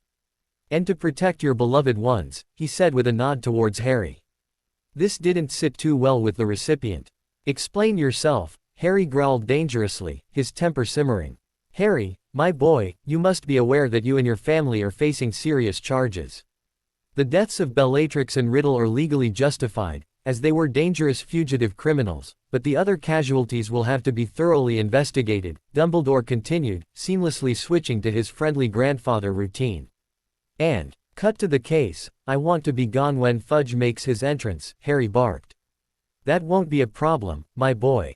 By the time he is here, all problems will be resolved, but you need to do something for it, Dumbledore spoke cryptically. Sounds good to me, but could you be a bit more precise? Harry asked. Your duties concerning Lord Voldemort are far from over, Harry. There is still one sacrifice you have to make, the headmaster continued, still beating around the bush. What? I just killed the bastard for the second time. What more do you want? Harry hissed through clenched teeth. This was grating on his nerves. All he wanted was to get into bed and sleep, while Margaret's miracle injection took care of the after effects of the Cruciatus. While you have disposed of him again, he has already proven his ability to come back from death, Dumbledore stated firmly. I am sorry to be the one to tell you this, but I am positive that you are also one of his Horcruxes. So even with all the others destroyed, as long as you are alive, Lord Voldemort will be able to return. Dumbledore halted his speech at this point, focusing intently on Harry. The still battle-worn boy's eyes narrowed as he had a very bad feeling that he wouldn't like what comes next, not at all. Harry, for to kill Voldemort irrevocable, you need to die, Dumbledore spoke with a grave voice. Harry could hear Arthur inhale sharply. Are you taking some funny potions? You don't expect me to fling myself out of your window right now, don't you? Harry huffed, while Arthur gaped openly at the old man. I knew that you would have a hard time to perceive the necessity of this. I am very sorry about that, but it is for the greater good. It's your duty to Wizarding Britain to ensure that he can't return another time, the headmaster said with a sigh. The wizarding world can key my ass. For years I've been either lauded as hero, or vilified as the next Dark Lord. I have been attacked by pardoned Death Eaters, their children, escaped convicts, magical beasts, politicians, a Dark Lord and Dementors. All the time, the public and the ministry sat on their fat asses and claimed it was my duty to help them, so they could continue to twiddle their frigging thumbs. I am fed up. And now you sit here and tell me to die. Harry ranted, his pain forgotten for a moment as his anger kept spilling out of him. The way the headmaster had spoken to him goaded him into a fiery rage. I am done with this effing country. If they want to be saved and have sacrifices made, they shall start doing it themselves. I'm done with Britain. That said, I am out of here, old man. Harry said, and stood to leave. Before he could take even one step towards the door, Kingsley had positioned himself to block the way. You are not going anywhere, Mr. Potter, he said, his hand at his wand. Dumbledore's dog, as well. Harry growled dangerously. Kingsley ignored the insult, replying in an even voice. It's for Britain, nothing personal. Albus, you can't be serious, Arthur Weasley spoke up, finally having shrugged off the shock. I know that this is a huge shock to you, Arthur, but there is no other way. Dumbledore tried to put some lipstick on the pig. In the night back then, Voldemort accidentally put a piece of his soul into Harry, and as long as Harry lives, Voldemort will live, as well. You don't understand, Dumbledore continued as Arthur tried to interrupt. Voldemort already possessed Harry, once, and this piece of him will not rest until it manages to take control. I simply cannot sit around a second time and watch the problem being handed down to the next generation. He explained his rationale to the Weasley patriarch, before addressing Harry, again. It would also keep your family safe, Harry. With you dead, we could claim that you killed everyone during the fight, managed to rescue everyone, but succumbed to your injuries in the infirmary. Malfoy can charge you as much as he wants, but he can't touch the Grangers. I'll personally vouch for your legal marriage, they will inherit everything. And we know that they will be safe on the Black Island, wherever that is located, he proposed. Your cunning plan has a slight mistake, Headmaster, Harry harumphed. I would be dead, and that's an experience I don't want to repeat. For a short moment, Dumbledore lost control of his facial expressions. He recovered much quicker as the other wizards present. Yes, you heard right, Harry said with a smirk, savoring the moment a little. While your theory about me being an Horcrux might be correct, it is superfluous. When Hermione managed to break the blood bond you put on me, it killed me. And still, you reside amongst the living. Dumbledore replied, his voice heavily laced with doubt.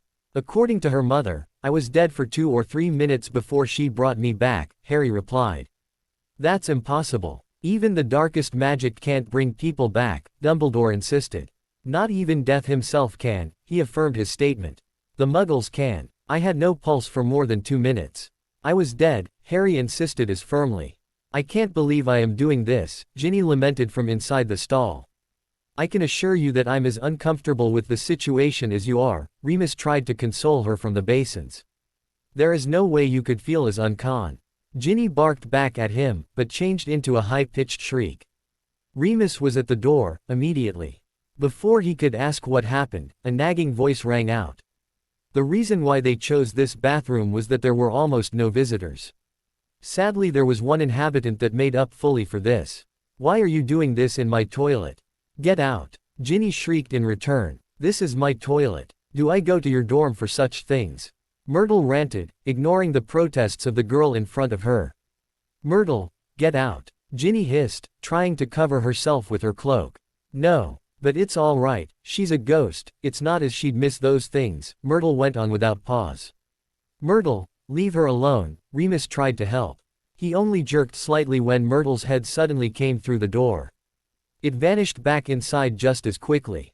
With a teacher listening in. My, aren't you an adventurous one? He could hear her whisper in an odd tone. He's not a teacher. Ginny protested forcefully, out of her wits. Well, that changes things a bit, I guess, so you have a thing for older men. Myrtle chatted on like it were a visit for tea. Remus suppressed the urge to laugh and decided to end this. Myrtle, I still know these exorcism spells, he said casually. Again, an ethereal head popped out of the door, staring him down, angrily. Fine, but I'm going to tell everyone about you too, she shrieked, before flying up and diving into the toilet. You will teach me those spells, Ginny demanded coldly. Later, okay. We're in a hurry, Remus replied.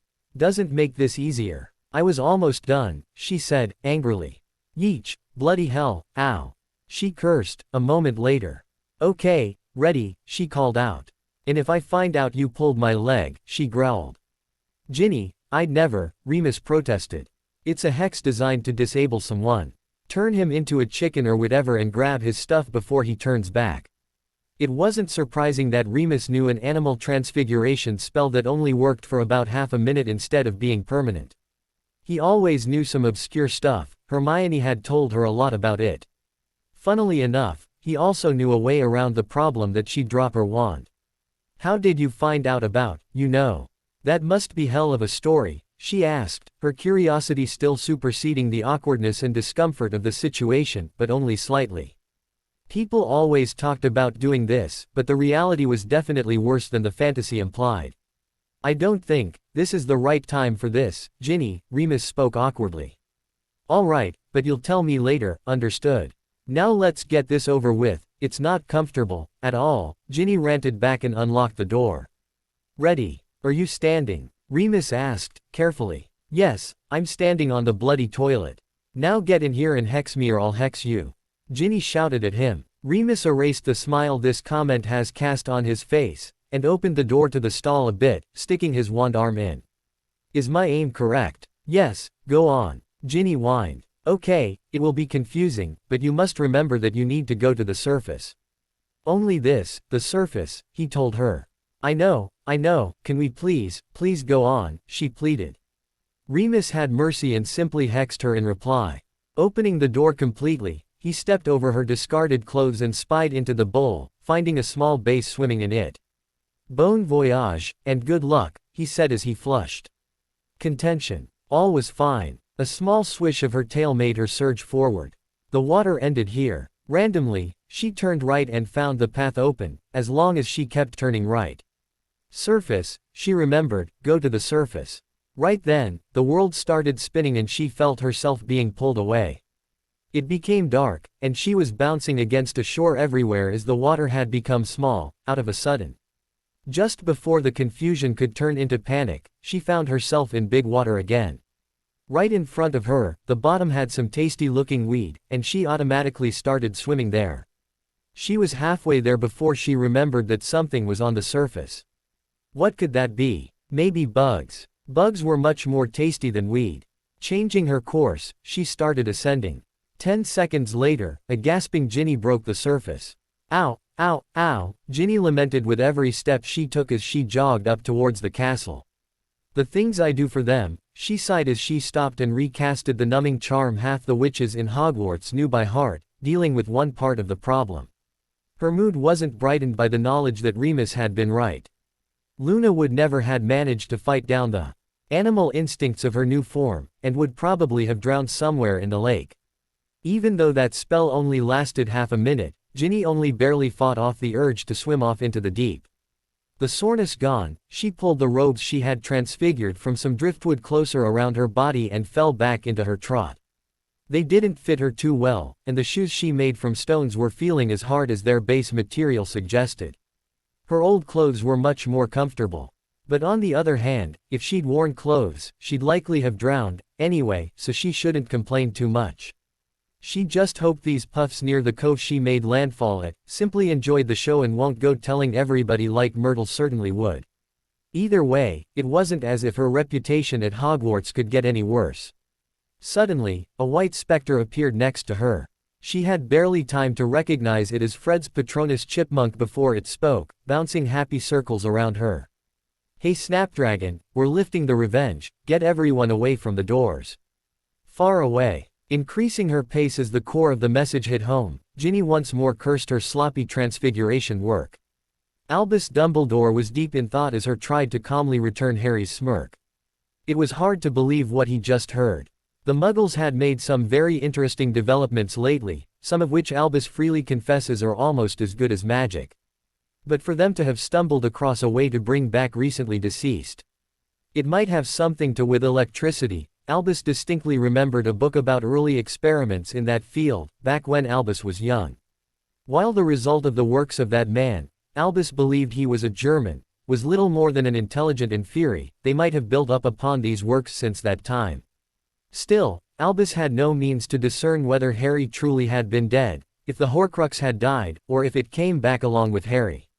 If it was gone, it would be over, they'd only have to deal with Malfoy. But deep inside, Albus had sincere doubts. If Harry really had been dead, what had happened to his soul? Had it been damaged by it? Was that the reason why Harry had changed so much, had become so ruthless? Could he take a chance? The last time he did, it had grave consequences. Dumbledore didn't like what he would have to do, but this was his burden, his duty. His legacy. He had to make sure that this chapter of history was closed for good. He knew his time was running out fast, and he might not live long enough to finish that task. Every day, he could feel his powers waning, ever since his arm was injured as he destroyed the Gaunt Ring. He even had made arrangements in his will for others to continue the quest for the remaining hidden Horcruxes, detailing what he knew about the remaining pieces of Voldemort's soul. This might be obsolete, now, but he needed to have the pieces found and checked.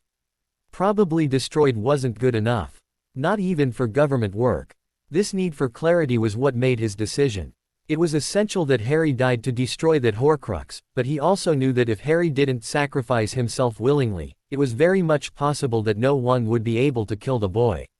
The boy had improved vastly during this year, and was already too good a fighter for almost anyone else to take him on, and to Dumbledore's taste much too close to turning dark, himself, from all the things he had experienced. Dumbledore always had feared that the ever-present influence of Voldemort's soul fragment might push the boy over the edge over time. And true enough, the boy in front of him was anything but a shining beacon of light. Coupled with the fact that Mr. Potter knew about Horcruxes and how to make them, there was a risk of history repeating itself. Determined to not let another, probably even stronger Dark Lord emerge under his nose, he pushed his qualms aside and drew his wand. It has to be done. Defindo. Harry was too tired and too distracted by his anger to react properly. When Dumbledore suddenly stood and extended his wand at him, all he could do was to raise his hand and casting a Protega shield with all the power he could muster. The cutting curse slammed into his shield with enough momentum to topple him over, taking his chair and Kingsley with him. With a metallic clang, the curse ricocheted off his shield and back at the headmaster, who had to jump aside in order to dodge his own spell. His ornate chair, lacking the mobility and awareness to do so, took the spell and had his backrest split in half, the cotton stuffing flying all over the office, making it look like an oversized snow dome. Dumbledore was shocked when the boy produced a wandless shielding charm of that power. That feat was nearly unheard of, even he himself was only able to do some parlor tricks wandlessly. Albus was now even more determined of his course of action. The risk of the boy staying alive was just too great. Because of the severe beating the Harry had received by Voldemort's lackey only a few minutes before, Dumbledore was the first back on his feet. Frowning, he lined up his wand once again. "Albus, have you gone mad?" Arthur roared. He had drawn his wand and put himself between the headmaster and Harry. Harry would have been cheering him on if he weren't that busy lifting his carcass onto his feet. He gritted his teeth and ignored his muscles groaning from moving far faster than their battered state allowed. Harry couldn't help but to smirk when Kingsley's eyes rolled up as Harry's stunner knocked him out. Part of the satisfaction was the fact that Harry used a punch in the face to deliver it. "Arthur, please, step aside. It has to be done," Dumbledore commanded, trying to circle the man in order to get a clear shot. "Albus, you can't. Can't you see it? This isn't Harry Potter we know, anymore. Can't you see that he was corrupted by the part of Voldemort residing within his body? How else could he block a spell like that? Although he didn't believe this was possible, Harry's respect for Arthur Weasley grew even further when he immediately told the man in front of him off. Albus, you are delusional. This young man is every bit the boy I learned to know and love. He always was an exceptional wizard for his age. He's manipulating you, look how he has divided your family. Dumbledore tried another angle. Don't you dare to bring my family into this. Arthur barked. We were being manipulated for a long time, by the greatest puppeteer of all. But these days are over, Albus. I no longer follow you. The Weasleys stand proud again, and we stand with Potter Black. There you have it. He is tearing the light side apart. We have to prevent that from happening, Dumbledore continued, ignoring everything not consistent with his worldview. Over my dead body, was the hissed reply as the man glared at the ancient wizard. If it can't be helped. Ginny shouldered her path through the crowd in front of the entrance, ignoring all protests. Move on, get away from here. You are in danger, she huffed, a bit winded by the run back to here. What is the meaning of this? Professor Sprout spoke out from next to the door. Ginny, I seriously hope you have an explanation for your behavior. Molly could be heard somewhere behind her. Why did you do this? Ron also had a question. Dumbledore locked the doors to capture Harry Potter's family. They'll break out, soon, Ginny briefly addressed Sprout's question, before drawing her wand. Sonorous, she whispered as she pointed it at her throat. Ginevra M. Molly started a rant, but was overpowered. Remus. It was amazing how loud her voice became using this spell, she couldn't even hear her mother. Ginny. Good job. A shout answered her call. Get out of there, now. They will use the revenge to open the door. The revenge? They wouldn't. Henry gasped as the implications registered fully. It's the twins we're talking about, Tonks replied. Shelling the castle is probably quite high up on their list. And what else should they do? It's the most appropriate tool. Stop talking, start running. Remus commanded, his voice back to normal. Tonks, grab onto the other side, carrying us faster, he said as he rushed to the stretcher. Great Hall, the anteroom next to the teacher's table. We'll have the stairs between us and the door, he said as they lifted it. A few paces brought them through the door. The castle is under attack, Remus barked at the few students lounging about in the hall. Take shelter in the room over there. Due to the fact that he was running, carrying a stretcher and they still remembered him as a former teacher they respected, most students instantly complied. The rest did so a couple of moments later, albeit in a much less orderly fashion, and with a lot more screaming. Miss Weasley. Revenge can't open this door, only the headmaster can, Sprout remarked. Why did you hit me? Ron complained, oblivious to everything else going on. Oh, she can, believe me. Everybody, get away from the door. Ginny shouted, ignoring her brother completely. Ginevra Weasley. You will, Molly Weasley started anew, only to be shouted down by her daughter. Shut you. Shut up. Shut the bloody hell up. She shouted, all her anger finally venting. Molly was standing in the crowd, strongly resembling a carp, with her wide open eyes and her mouth opening and closing with no word coming out. Would you, just once in your life, shut your trap and listen? I'm trying to save lives here. Ginny screamed. The whole crowd was too surprised by that outburst to do anything but listening as she once more addressed them. Listen, everybody, in a few moments, all hell will break loose around this door. If you want to live to tell the tale, you better get as much distance between yourself and that door, she told them. By that time, the surface of the lake had already started bubbling, and the mast tips were just breaking through the surface. With a loud splash, the Revenge popped out of the water, bouncing like a cork for a few seconds until the huge waves dissipated. What in Merlin's name is that? Somebody yelled as the wooden behemoth came around to a profile view. Is that Durmstrang? Somebody else asked, although the difference should have been obvious. No, that's the Revenge, Ginny called out, slightly shocked by the size of the boat, herself. She only had seen the town's boat, and even that had seemed quite dangerous. This boat was easily 4 times as big. She had only one thing left to say. Ruun. Most people stared incredulously at the girl that took off in a sprint, not moving the slightest bit. The bewilderment increased when, dot by dot, 2 series of black dots appeared on the side of the ship, as the twins readied their decks. By the time they were halfway through, the Canute dropped with some of the Muggleborns and Halfbloods. "Holy F!" some Ravenclaw yelled, following Ginny in a full sprint. "Are they running out their cannons?" Dean Thomas asked, observing properly, but not really computing the facts, yet. About 5 seconds later, everyone with blue trim on their robes started running, proving that they indeed were the smartest lot. Their flight triggered the instinctive reaction to flee along with the herd. Even then, if someone were to observe closely, you could spot the moment when someone connected the dots. It was when their efforts to get away doubled. Professor Sprout, Molly and Ron, along with some students, by means of standing in the middle of the dispersing crowd, were the last to realize what was about to happen. By the time they did, a distant thunder sounded, along with a lance of fire erupting from one of the many, many, dots along the ship's side. Only a couple of moments later, a huge crash sounded when the ball smashed into the roof of North Tower. It punched a neat hole, rushed through centuries of cobwebs and stuck a strut on the way out. For a split second, the whole side of the roof ballooned, before the strut gave way to the ball's energy and broke. The upper half followed the impulse of the impact, and swung upwards as the ball broke through, sending a spray of shingle fragments raining down on the courtyard. It also sent Trelawney sprawling as the whole tower shook and a chandelier came down. Moments later, the strut coming down again from his swing was too much for the fastenings that had held for almost a millennium. It came loose and crashed into the roof's interior space, along with an avalanche of shingles that suddenly were without support. A cloud of dust, which had accumulated since the time of the founders, rose above the spot, marking the impact site for all to see. "Makes one galleon, and dibs on the first broadside," a smug Fred said. "You barely scratched it. I can't even see the hole," George protested.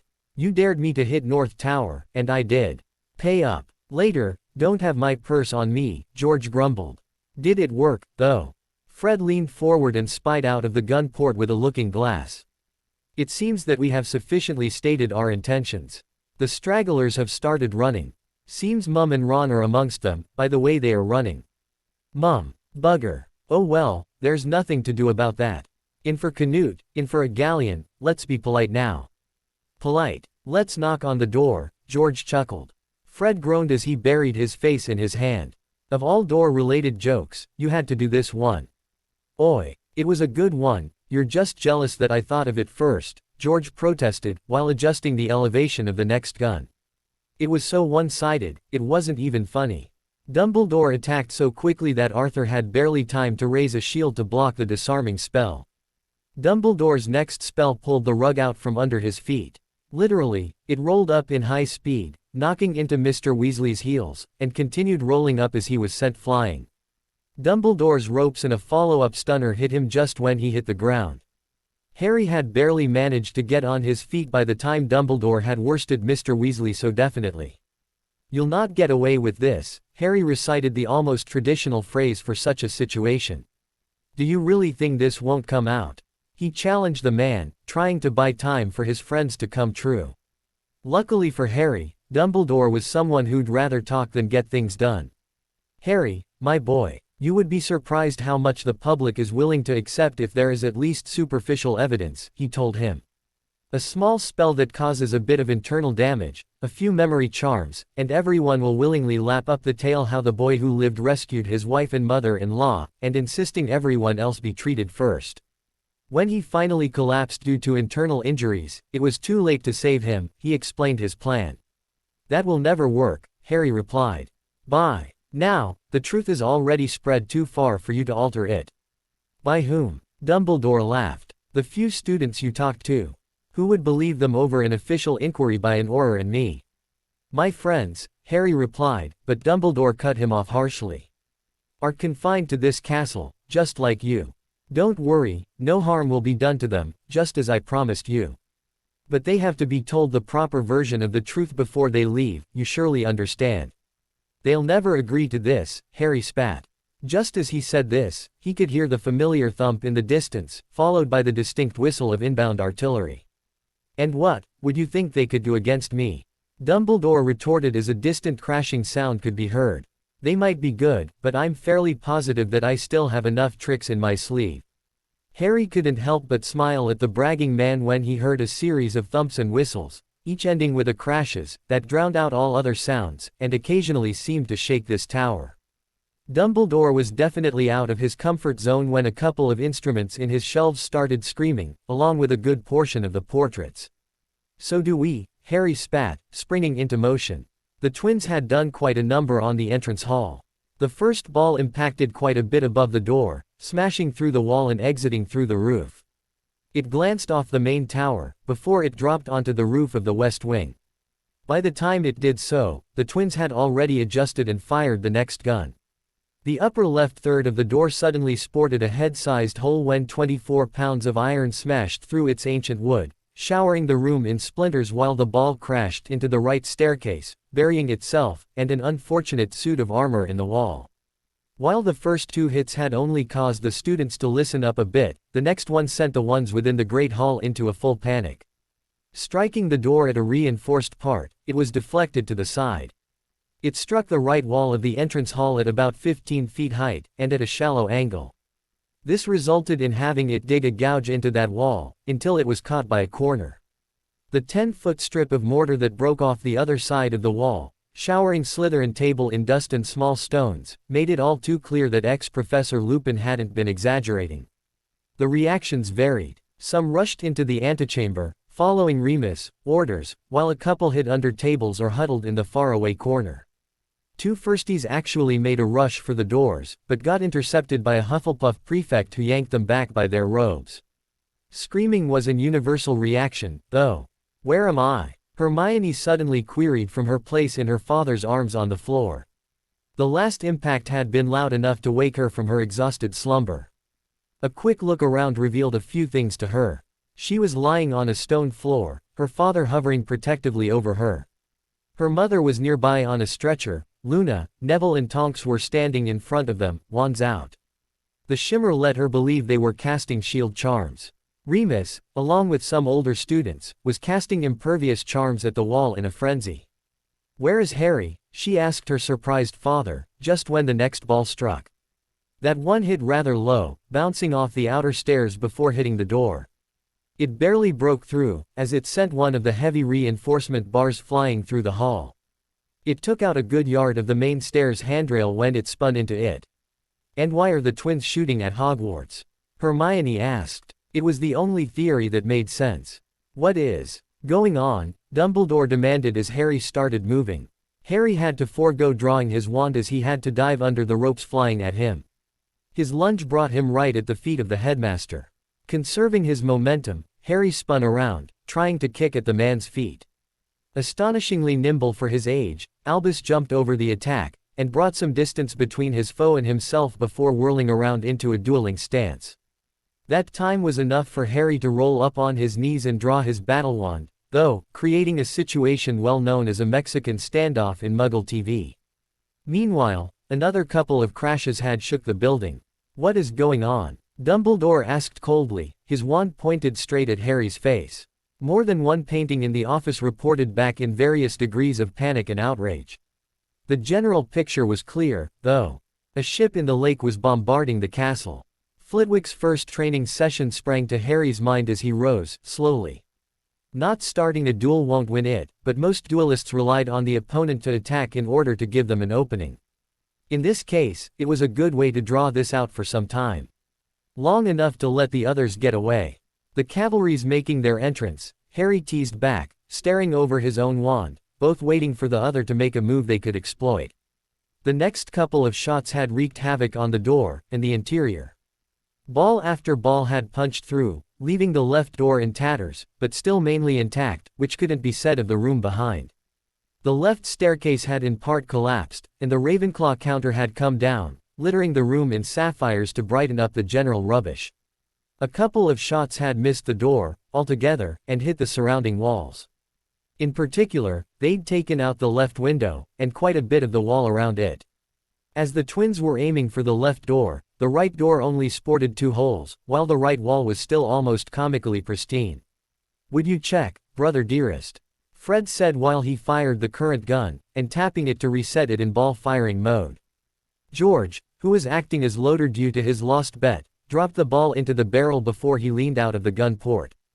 Pulling his glass, which was 2 inches longer than his brother's, as he liked to tease him with, out of his belt pouch, he surveyed the damage. Pulling himself back in, he frowned. We're not doing enough damage. Let's try blasting shots to finish it off, and we'll switch targets for my turn, he called out. I'll inform our little Snapdragon. Fine with me, Fred replied, putting a ball into the wall next to the door that caused a good portion of the upper window frame to come down, adding to the rubble. He tapped the gun for blasting curse charge, and went to unload the next gun in the quickest way possible. The shot went a bit wide, hitting the wall right to the door, embedding itself in it. Got any idea what you'd like to shoot at? It's quite hard to choose, he chatted back, tapping that gun, as well. George took another look out of the gun port, smiling wide as he turned back to his brother. I think you'll like what I've come up with, he said with a chuckle that sounded like music to Fred's ears. The sheer extent of the damage was mesmerizing. Although it would have been prudent to get away as far as possible, the students found themselves inching closer towards the epicenter of destruction. The group had grown steadily, as students who found the view from the towers and parapets insufficient, had joined them. There was a suppressed collective shriek when the by now accepted picture changed. While the impacts of iron balls had been impressive, the magic projectiles were a wholly different kettle of fish. When the red bolt of the first shot impacted, it was as if an angry god had spat on the door. A good dozen square feet simply ceased to exist as a fine shower of splinters and sawdust was equally distributed in what was left of the entrance hall. With a wailing screech, the top quarter of the door, now only supported by one hinge, slowly swung inwards and bent downwards until its lower edge came in contact with the rest of the door. The next shot hit the wall, taking out a good cubic yard of stone, which led to one of the gargoyles coming down in a steep dive. The stone wings failed to provide any lift as it followed a trajectory shared with bricks, anvils, pianos and other heavy objects, shattering on the stairs. With their next try, they finally hit the door perfectly. A complete corner of the door, easily 6 or 7 feet high and half as wide, snapped off and cartwheeled through the entrance hall, where it split a couple of stairs in half before it came to a rest in a heap of sapphires. Another shot struck the wall, digging a crater and scorching it, before a long silence interrupted the now so familiar pattern of distant booms and nearby crashes. By the time everyone, or at least most, had realized that it was over, Ginny already had a white visitor bouncing around her. All clear, we're creating a diversion for you, it squeaked. As she started running, she was wondering whether Hogwarts would survive the day. Wondering strongly enough to miss that she was being followed. The situation in the anteroom was dire. Not because of the bombardment, they were safe from that by virtue of a load-bearing castle wall and a marble staircase between them and ground zero. Some would prefer being out there instead of in here with an irate Hermione, though. You left him with them. She hissed at her father, not even flinching when another impact could be heard outside. She had gotten more and more restless while she was brought up to speed, and at one point had jumped up and started pacing in front of the wall. Everyone else gave a wide berth. It wasn't as if we had a choice, he gave us very specific orders, Henry replied calmly, wisely refraining from calling the pacing witch, pumpkin, in public. And he was right, we were in a very bad tactical situation and nothing to bargain. Also, he has Arthur with him, Tonks helped him out. He's not bad, and his presence will help moderate their actions, as well, she added when Hermione stopped pacing and gave her a doubtful look. Instead of replying, Hermione resumed her pacing, much to the relief of a couple of students, who were already fearing a wand fight breaking out in here. A couple of tense minutes later, a glowing white rodent gambled through under the door, heading for Hermione. Get out, we're covering your retreat, it squeaked while somersaulting around, then dispersing in a cloud of sparkles. Hermione turned on her heels, storming out into the great hall before anyone could react. Follow her, I get Margaret, Remus called out, being the first to read the situation. Not needing to be asked twice, Henry rushed to the door, Tonks not far behind. But instead of having to chase after a running girl, they found Hermione at Slytherin table, waving her wand over something, with nothing happening. Looking up as they approached, Hermione let out a sigh. Tonks, adapt this for me, she said, stepping away from the broadsword she'd taken from one of the suits near the wall. Noticing Remus levitating the stretcher in Followed by the braver part of the still scared students, she approached him and started going through her mum's bag. "There you are," she called put triumphantly when she pulled out Margaret's pistol. Quickly checking the lock, she put it into the waistband of her jeans. "Dad, you got yours with you?" she asked. Startled, Henry patted his side, nodding as he found it under his jacket. Not that he needed to check, but it was human nature to do so when asked. "You go with Tonks and Remus, get Mum out of here."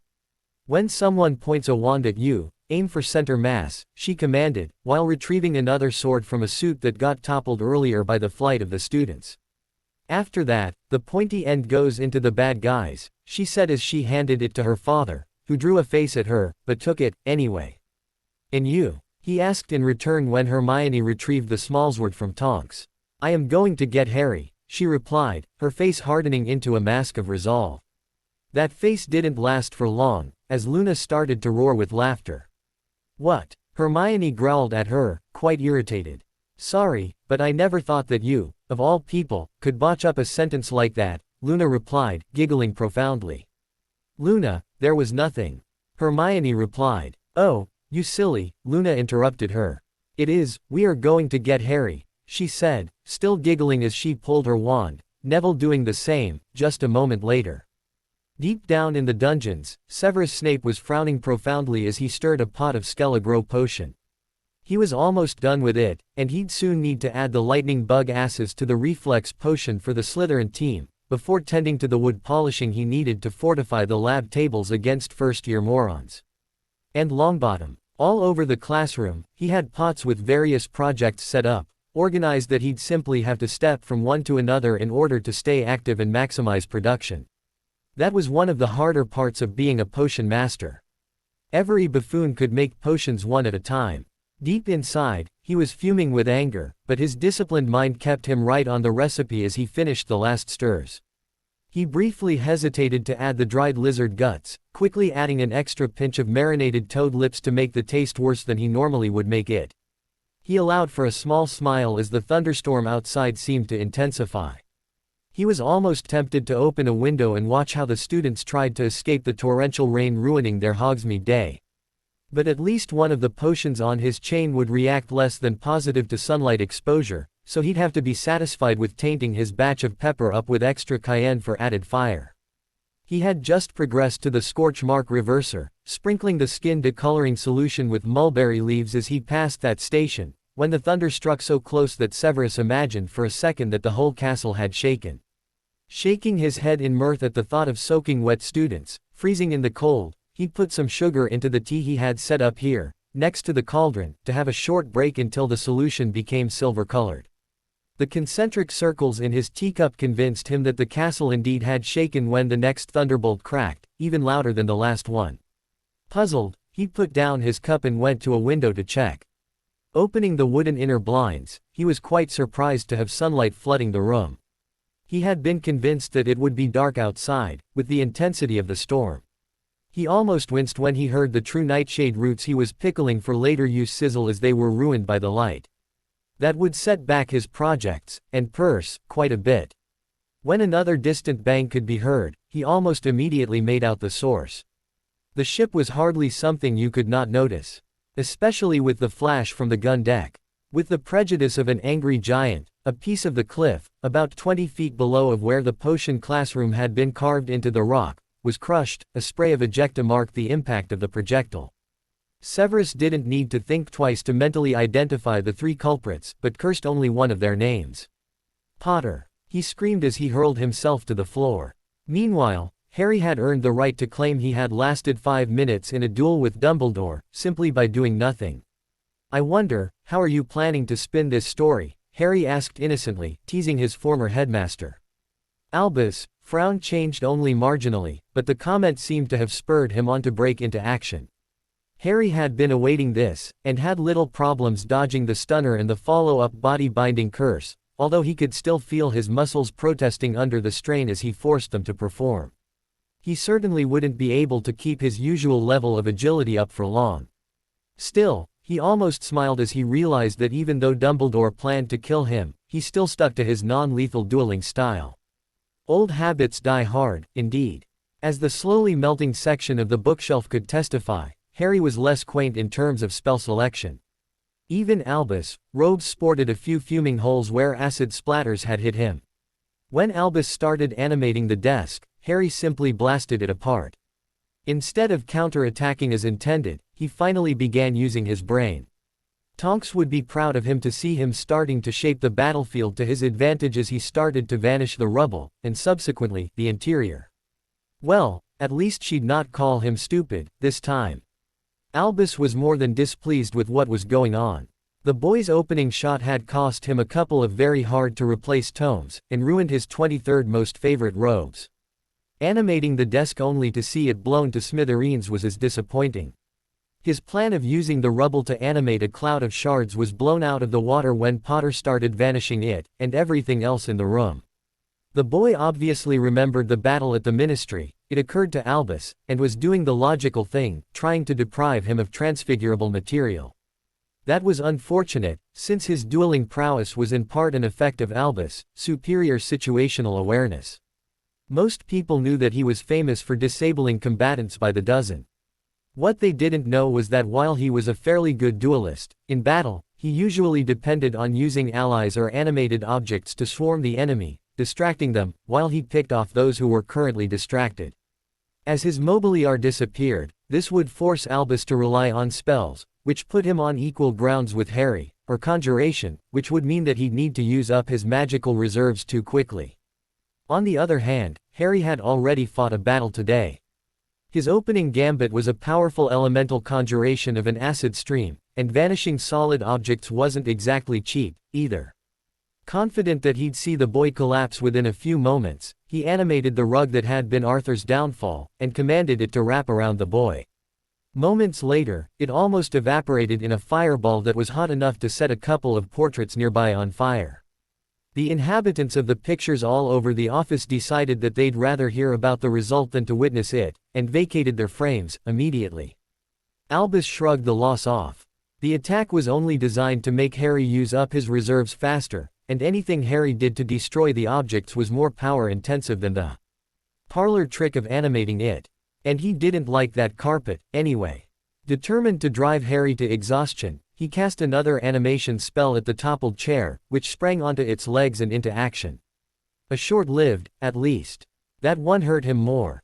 He really loved that chair. For a moment, he thought about using the books, but decided that he'd draw the line here, before the boy destroyed something that was irreplaceable. Somebody trying the door, followed by two unmistakable booms, reminded him that time had become an issue. Casting a body bind spell, he went into the offensive. Panting slightly, Hermione and her entourage arrived at the staircase to the headmaster's office. All thoughts of catching a bit of their breaths evaporated at the sounds of spell fire from above.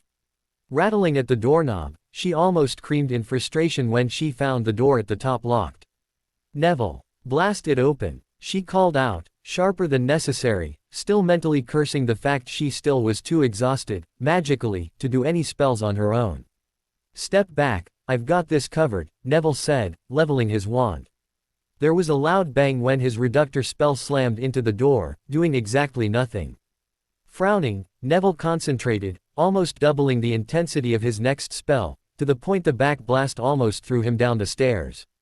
Cursing under his breath, he took a deep breath and took aim, again. A dainty hand pushed his wand down as Luna stepped around him. "Men," she muttered as she stepped past him. Always trying to push harder, instead of using finesse, she ranted absent-mindedly. "Evanesco, Evanesco, Accio door," she incanted, vanishing the door's upper hinge, the lower hinge, and then pulled the door towards her. Still held by the enchanted door latch, it shuddered slightly, before the latch slipped free. Almost in slow motion, the door toppled towards them. A quick swish of Luna's wand later, it leaned neatly against the right wall, granting them a view into the room. Hermione wasted no time. Stepping through the doorway, her pistol almost flew into her hand. Neville would later claim it actually did, and the trigger pull was simply a reflex once the target and the muzzle were lined up. Dumbledore had luck beyond measure. He was rather slim, wore white robes and was moving. This added up with the fact that those guns ignited slow, and their smooth-bore barrels allowed for enough windage that you could miss at 10 paces. Barely 1 inch was all that saved him from being hit. He could feel the ball passing through his robes, and in combination with the loud bang, it was enough to break his concentration, letting his spell go wide. He barely managed to spin to the side as Harry cast a banishing curse back at him when the boy noticed he didn't need to dodge.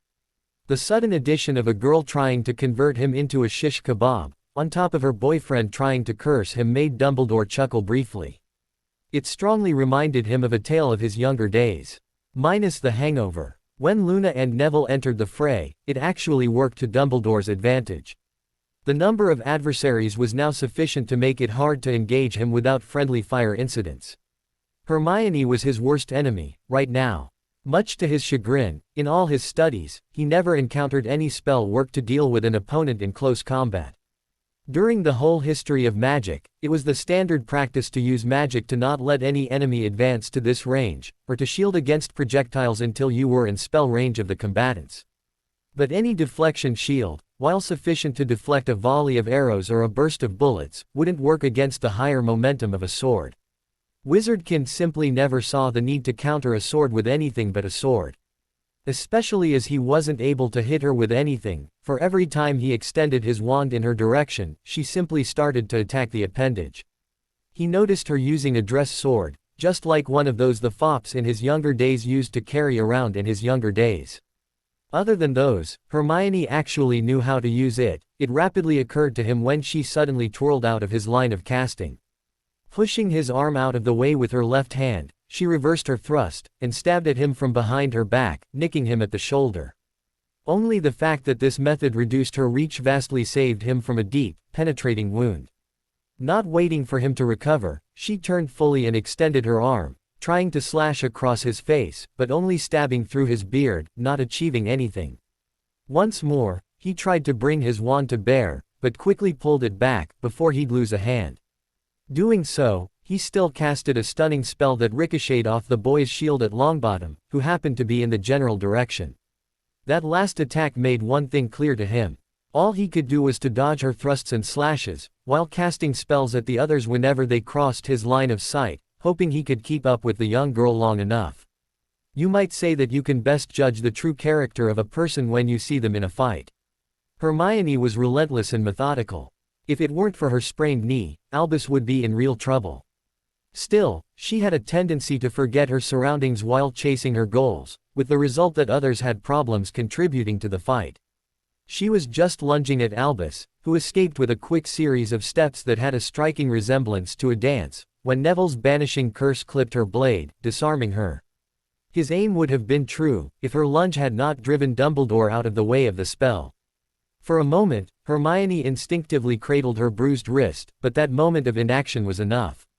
Albus banished her into a wall, hard enough to knock her out, and preserving his free space to move around. Harry barely controlled his impulse to rush to her side, and instead heeded Tonk's orders to take care of the fight first. His covering hail of fire actually forced Albus to shield himself as Harry drove him away. Neville showed his true colors, too, as he wasted not a single thought to step over Hermione, shielding both her and Luna, who had stopped casting at Dumbledore and began waving her wand over Hermione in a diagnostic pattern. Seeing Hermione being cared for, Harry could focus on fighting. This was needed, for without Hermione, Dumbledore had far too much time at his hands. Albus had mixed feelings about the outcome of his successful attack. The fact that the steel poker was no longer in his face or ruining his robes was a definite positive. He had more than one scratch from when the blade scraped him when it came too close for comfort. For his age, he wasn't exactly limping, but he wouldn't have kept up with the girl any longer.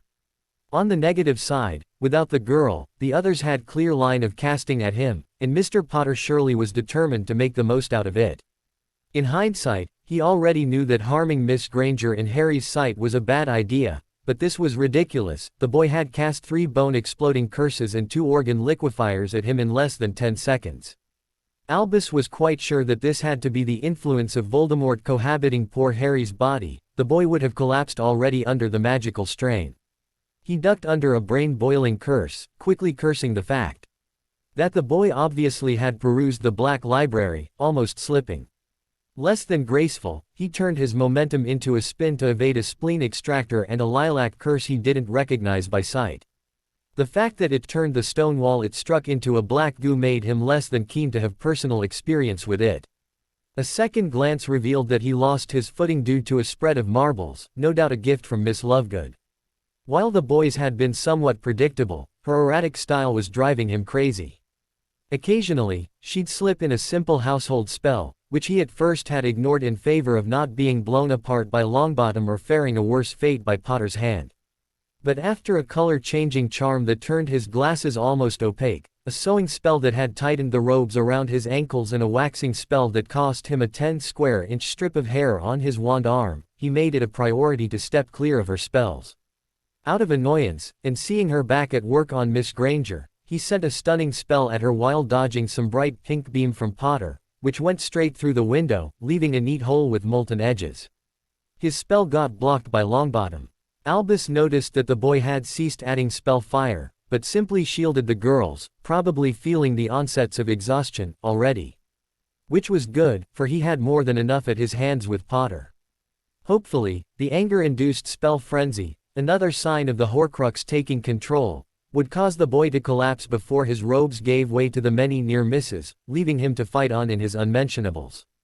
Which would be soon, because the amounts of magic used by the boy would have Albus panting, already. He cursed himself for goading Lady Luck on when Miss Weasley barged in, taking one look at her bound father and at the downed Hermione and screamed like a harpy as she cast an almost ancient spell at him. Even with his almost encyclopedic knowledge of spells, Albus only barely remembered that one. It was a non-lethal, but highly distracting, not to mention extremely gross, animal creation from nasal mucus, he believed, but he hadn't seen it cast for almost a century. Where the hell did she learn that one? When the girl started to cast Reductor cursed like throwing candy at a parade, causing serious crossfire and widespread destruction on his bookshelf, he decided that enough was enough. He was too physically exhausted to fight the young, powerful athletes, and watch out for pot shots, as well. He needed to control the whole group, at once. Another quick glance around revealed that there wasn't much left he could destroy, so his decision was easy. All planned motions in the room instantly ceased when Albus turned around his axis, creating a fire whip while he did so. Within the confines of the office, it was almost filling the whole room with its twirls. The first pass caused Ginny to stumble, singing a good portion of her hair as it flowed behind her fall. The close call also caused some blisters to form on her cheeks, just by the intense heat alone. Harry only barely stopped casting his current spell, in order to rise a shield, being the main target. His shield held up, even though it sparkled and fizzled all the time it took for the full length of the whip slide across it. While Dumbledore hadn't really aimed for them, the erratic tip of the whip was a danger to everyone in the room. Neville managed to raise a shield in time, only to have it fizzle out of existence at the first touch of the whip. It seared his robes as it passed across his arm, on its way to a second pass at Harry, still cowering behind his shield. As Dumbledore twirled, the whip grew larger, creating an almost closed circle which erratically raised and descended, putting everybody in harm's way. It passed over Ginny, who was huddled on the ground where she fell, covering herself with a shield that dissolved in a hiss when the fiery whip licked at it. Instinctively, Ginny threw her arms over her head to protect herself as the heat drove the air from her lungs. Luna was too distracted by Hermione coming around under her ministrations, concentrating on caring for the coughing girl, as to realize the danger when the whip dipped lower on the second pass. Again, Neville showed his true colors when he simply dove at Luna and Hermione, shielding them with his body. His scream was loud as a lion's roar when the stream flames scraped across his back, his robes bursting into flames at the edge of the rip. Molly was wheezing when she finally made it to the headmaster's office. She certainly wasn't in good shape. Certainly not good enough to chase after a fit girl 1/3 her age, across rubble and staircases. A loud, painful yell from the office made her double her efforts to climb the stairs. When she stepped in, she found a horror scenario. Her husband laid at the floor, bound and petrified, Kingsley unconscious next to him. In a corner, the Longbottom boy was lying across some girls. She immediately knew that he had been the source of the scream when she saw the horrible gash across his back, and the smell registered with her. Obviously, he had protected them with his own life. The pale girl, which she only now realized to be her daughter's friend Luna, frantically tried to pat the fire on his robes out, still buried under his bulk, while an extremely bruised Hermione only moaned in pain. In the middle of the room, Albus was standing, using a spell that obviously was the source of the boy's injuries, with Harry trying to shield himself and another girl from the swirling flames. It took her a moment to realize that the girl in fetal position at the floor was Ginny, her hair almost gone, the rest molten into a frizzy mass. Her reaction was predictable. "Not my daughter, you bastard," she yelled as she pulled her wand and started sending cutting curses at Albus, her mother bear instincts thoroughly triggered. Her curses were weak, and aimed badly, but they distracted Albus enough to make him lose control over his spell as he suddenly had to evade that onslaught. Harry used that moment to drop his shield and use the stream of magic he'd started channeling to hold the shield against forces it wasn't designed for, to power the biggest stunner he could muster. There was a blinding red flash when he let go, a stunner of almost a yard in diameter racing across the 5 or 6 yards distance. The magic accumulated was so intense that people could feel their hair raise as the air became static. Dumbledore, still in motion from evading a spell, tried to drop down under that monster. He almost made it, but the sheer size made sure it clipped his shoulder as it passed over him, knocking him out clean. "What the bloody hell was that?" Molly asked, still trying to blink the after-image away, and far too stunned to mind her own language. "A stunner," Harry replied absent-mindedly as he approached Dumbledore at one point. "Oh my," Molly sighed, before reminding something important. She hurried over to her daughter, who was already slowly getting to her feet. "Are you all right?" she asked, gasping when Ginny turned around. She was a wild sight, the left side of her head all but shaved, the molten mess crumbling away to leave uneven stubbles behind when Ginny touched the spot. Ginny flinched as she did so, for her left cheek and temple were covered in small blisters, the rest of her face completely red, as if she'd fallen asleep in the sun. It was an awkward scene when Molly reached out to touch her daughter's shoulder. "Don't worry, that can be put right in no time," she said. "The hair will grow back to a proper length soon," she added, picking some more burnt hair from Ginny's head, frowning. Ginny recognized the look Molly sported as she did so. She'd frowned the same way when Bill grew his hair out. Obviously, her new look was kind of cool. Looking around, she found that a few shards of a mirror had survived the battle. "I don't know," she said, picking at the stubble, and brushing her hair back with her hand. "I kind of like it, a bit of cleaning the edges and it's fine." "Sure easier to care for," she replied, not even lying. She hated washing her hair. The gulp and stammer behind her cemented her opinion. Before Molly could try to argue, Ginny noticed something in the mirror and whirled around, rushing to assist Luna and Hermione. "Neville, please, stop trying, Ginny's here." Luna cooed, trying to keep Neville from moving too much. He was bravely gritting his teeth, but the wound on his back prevented him from lifting himself up. Which didn't keep him from trying. Luna and Hermione had stopped trying to free themselves in order to keep him from injuring himself further. "Ginny, could you please levitate him up a bit? Just enough to let us crawl out," Hermione pleaded. Ginny quickly complied, but when she wanted to lower Neville back, Molly stopped her. "Wait a moment," she called out, just finished vanishing the ropes on her husband. Quickly casting the counter to the petrification spell on him before stepping over. "We need to clean this up first," she spoke, vanishing the dust, shards and ashes on the floor as she spoke. "So, now you can lower him. Carefully. We need some potions for him," she stated as she vanished a big part of his robes to gain access to the wound. "But we need to get the dirt out of the wound first," she spoke as she started casting small spells to clean up the area, bit by bit. "Could someone check for Kingsley, please?" she said, rocking back when someone tied said man up with a rope charm in response to her request.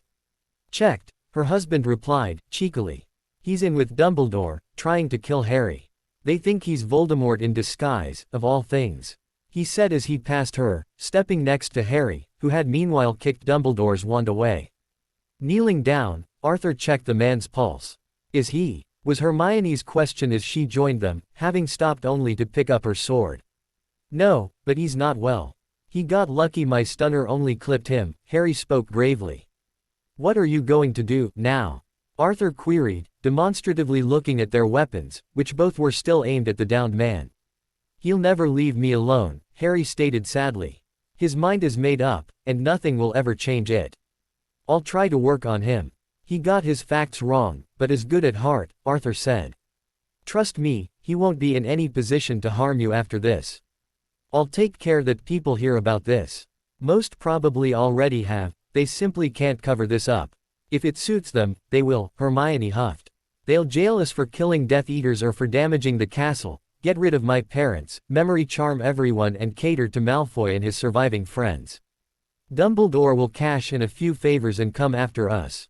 Nothing will ever change, they'll do anything to preserve the status quo. She spat, her face livid. For a moment, Arthur was sure she'd kill Albus, right now. Everyone watched tensely, even Molly stopped cleaning up Neville's wound while watching, but not daring to speak. Hermione loomed over Dumbledore for a couple of seconds before she slowly lowered her blade. She made moves as if to kick him, but never did.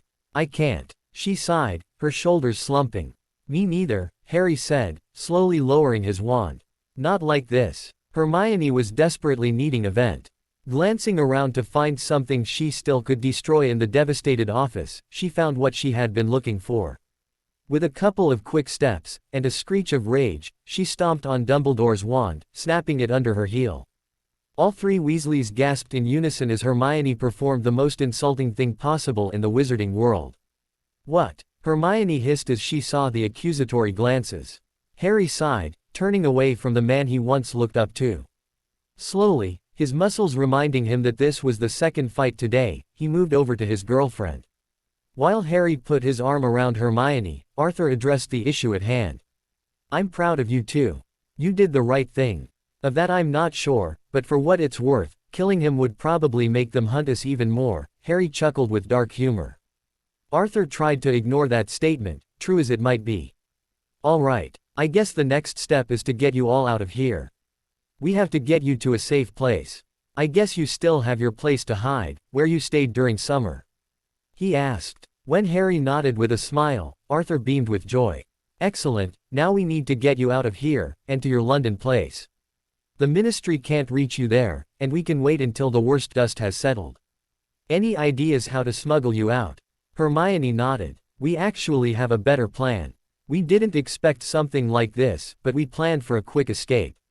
We need to get to the boat shed. Where the first years arrive? Arthur asked with confusion visible on his face. Why? For transport, Hermione smiled at the kind man. We need to get onto the Revenge. Hermione, are you all right?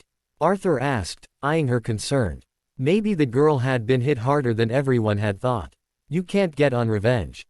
It's not tangible. Hermione rolled her eyes. No, not Revenge, the Revenge. It's Harry's ship. It's at the lake, waiting for us. Once we're aboard, we will sail through the underwater passage to a safe place. Oh, really? Now that would solve everything quite handily.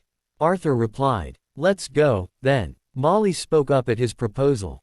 Arthur, I'm staying. This boy needs medical assistance. I can only do so much without any potions. We need to bring him to the infirmary, or St. Mungo's, and to a real healer. I'm staying with Neville, Luna said, adamantly, never ceasing to stroke said boy's shoulder. Arthur contemplated the situation briefly, before addressing Harry. I think I need to stay, too, he stated. I need to start explaining this to the teachers, and spread the word in the Ministry, and the Prophet, before someone can put a spin on it. But maybe I can create a diversion to let you sneak out. Seems like Fred and George got that covered, Ginny noted when another gunshot could be heard. Fred, George, Arthur inquired. What did they have to do with all this? They are using the ship's guns, that's how we got in, she explained. Guns. Oh, so that's this thunder outside. Yes, they smashed the doors to the entrance hall, Ginny giggled. Fascinating. Molly harumphed as she'd have used a different word for this mayhem. Suddenly remembering something, she spoke up. Harry, I know I am not in the position to ask anything from you, but you need to take Ginny with you, she said. She's not safe here, anymore. What? Why? Ginny protested, out of habit. Not that she'd be averse to moving to the island, but she didn't like others making decisions on her behalf. Ginny, people saw that you were part of the attack, Molly argued. At least, they'll expel you. Ginny's eyes widened for a moment at the realization set in. Oh bugger, she gasped. Harry and Hermione only exchanged a brief glance to come to a consensus. Expulsion was a given, Even though this would de facto bar her from doing magic, it would be the least of her worry. With no one else available, she'd be the scapegoat the ministry needed. Azkaban wasn't entirely out of question. Of course, she'll always have a place with us, if she wants to. The whole Weasley family does.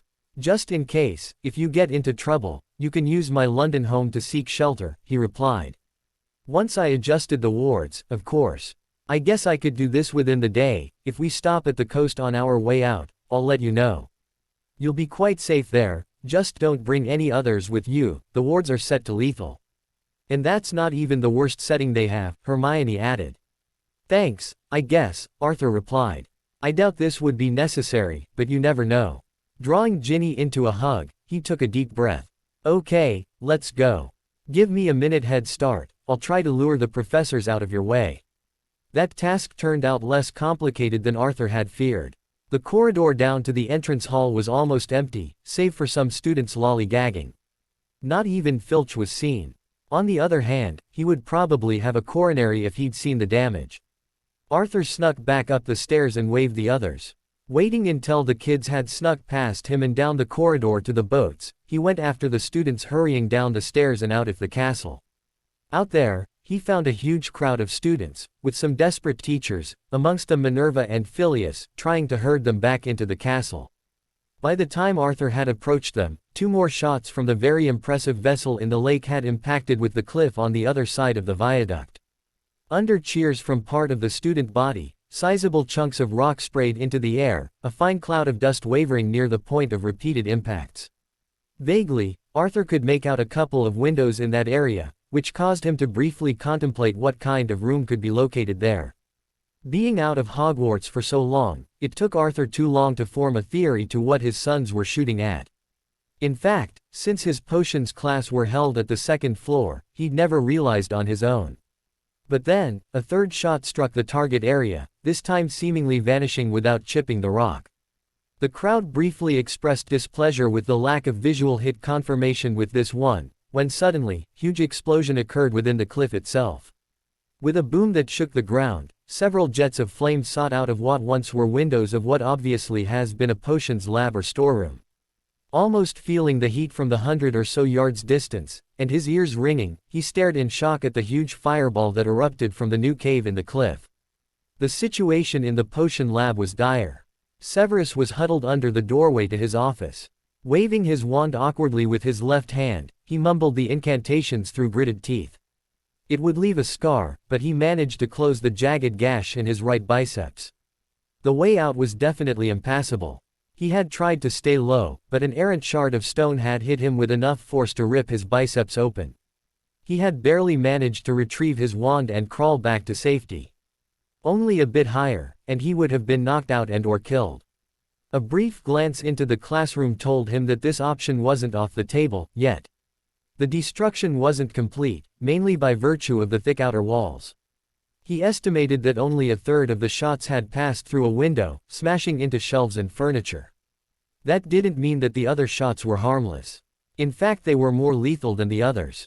Clean hits through windows were predictable. Ball flies in, smashes a shelf and digs into the wall. Splinters from the shelves fly around. The other shots caused a spray of jagged rock fragments to erupt from the outer wall, which were unpredictable and potentially lethal, as Severus knew now. By the time he had mended his arm, a full section of the wall had come down near the middle of the classroom. This had knocked over the table where Longbottom used to sit. Of course, this had caused a fire. He should never had let the boy into his lab. He had cursed it. Anyway, the spreading fire, with various potion ingredients and spilled potions all over the floor, was a volatile situation. He instinctively stooped lower when another impact sent a shelf flying apart. This time, it set off a chain reaction. The ball had grazed the upper window frame, and had been deflected downwards, taking out another table, and smashing the cauldron there to pieces before coming to a rest deep in the wall behind the once existing shelf. Splatters of potion flew through the room, some falling into other cauldrons, some onto ingredients on the floor. Most potions were simply ruined, but 2 or 3 reacted badly, causing cauldron meltdowns that added to the mayhem in the classroom. Within 2 or 3 seconds, a good quarter of the classroom was in flames. It took about that long for fate to prepare the next step of Armageddon Light. With the lower part of the shelf reduced to splinters, the top part was only held by a sticking charm to a now crumbling wall. Severus' eyes widened in realization when it slowly, almost as if it wanted to taunt him, leaned forward, pulling the next shelf with it. By the time 3 shelves, most still half filled with ingredients, were at the brink of tipping over into the flames, Severus finally snapped out of his trance. Ignoring the hazard of crossing cannonballs, for it didn't matter anymore, he half ran, half stumbled through the rubble that once was his office. He was lucky that his desk was still intact, so instead of having to rely on arresto momentum spells and his skill in swimming, he grabbed his escape broomstick from underneath his desk. Just in time. He was halfway to the still intact window at the viaduct side of his office, when the shelves finally tipped over. The shock wave hit him in mid-jump, engulfing him and shattering the window, before hurling him outside, just before the flames consumed the office. While Professor Snape was still mending his arm under battle conditions, and the others carefully sneaking down to the entrance hall, Molly Weasley was busy searching the area near the office's fireplace. "Found it," she cried in triumph as she spied the broken pot of flow powder instead the remnants of some silvery instrument. Grabbing a handful of the spilt flow powder, she kicked a burning piece of picture frame into the fireplace. "Let's hope it still works," she told Luna as she took a pinch of it and threw it into the fire. "Yes," she called out triumphantly when the flames turned green. Turning around, her euphoria was dampened when she realized that the boy was quite large. "Luna, he's too heavy for us to carry. We need to get him on his feet and hold him up in the flow," she remarked. "Sorry, my boy, but this is going to hurt," she mumbled as she reached for Neville's arm. Luna was crying freely by the time they had managed to wrestle Neville to his feet. They dragged him into the green flame, where Molly shouted out their destination. By the time they stumbled out of the flow, Neville was unconscious. Luna and Molly dragged him away from the fireplace, Molly already calling for healers. "What's that?" a female nurse asked, looking up from closing a gash on some small boy's forehead, alarmed by the fact that somebody was dragged into street. Mungo's, bare-chested. Stepping closer, that nurse's alarm turned into professional hectic when she got a glimpse of Neville's back. "Merlin," she gasped as she saw the wound. "Healer assistance in arrivals," she yelled as she grabbed a rolling bed and pushed it over to them. "Put him here, gently." "Who did this?" she inquired, already rushing to collect some stuff from a nearby trolley, while Luna gently lowered Neville onto the bed, face down. "Dumbledore," Luna huffed, causing all action in the room to freeze. Dumbledore attacking and wounding a student was unthinkable. The nurse even shot a questioning glance at Molly for confirmation. The other patients started whispering amongst each other. "It's true, I helped subduing him, he was trying to kill a handful of students with this fire spell," Molly confirmed. "Unfathomable, why would he do this?" Some man behind them gasped.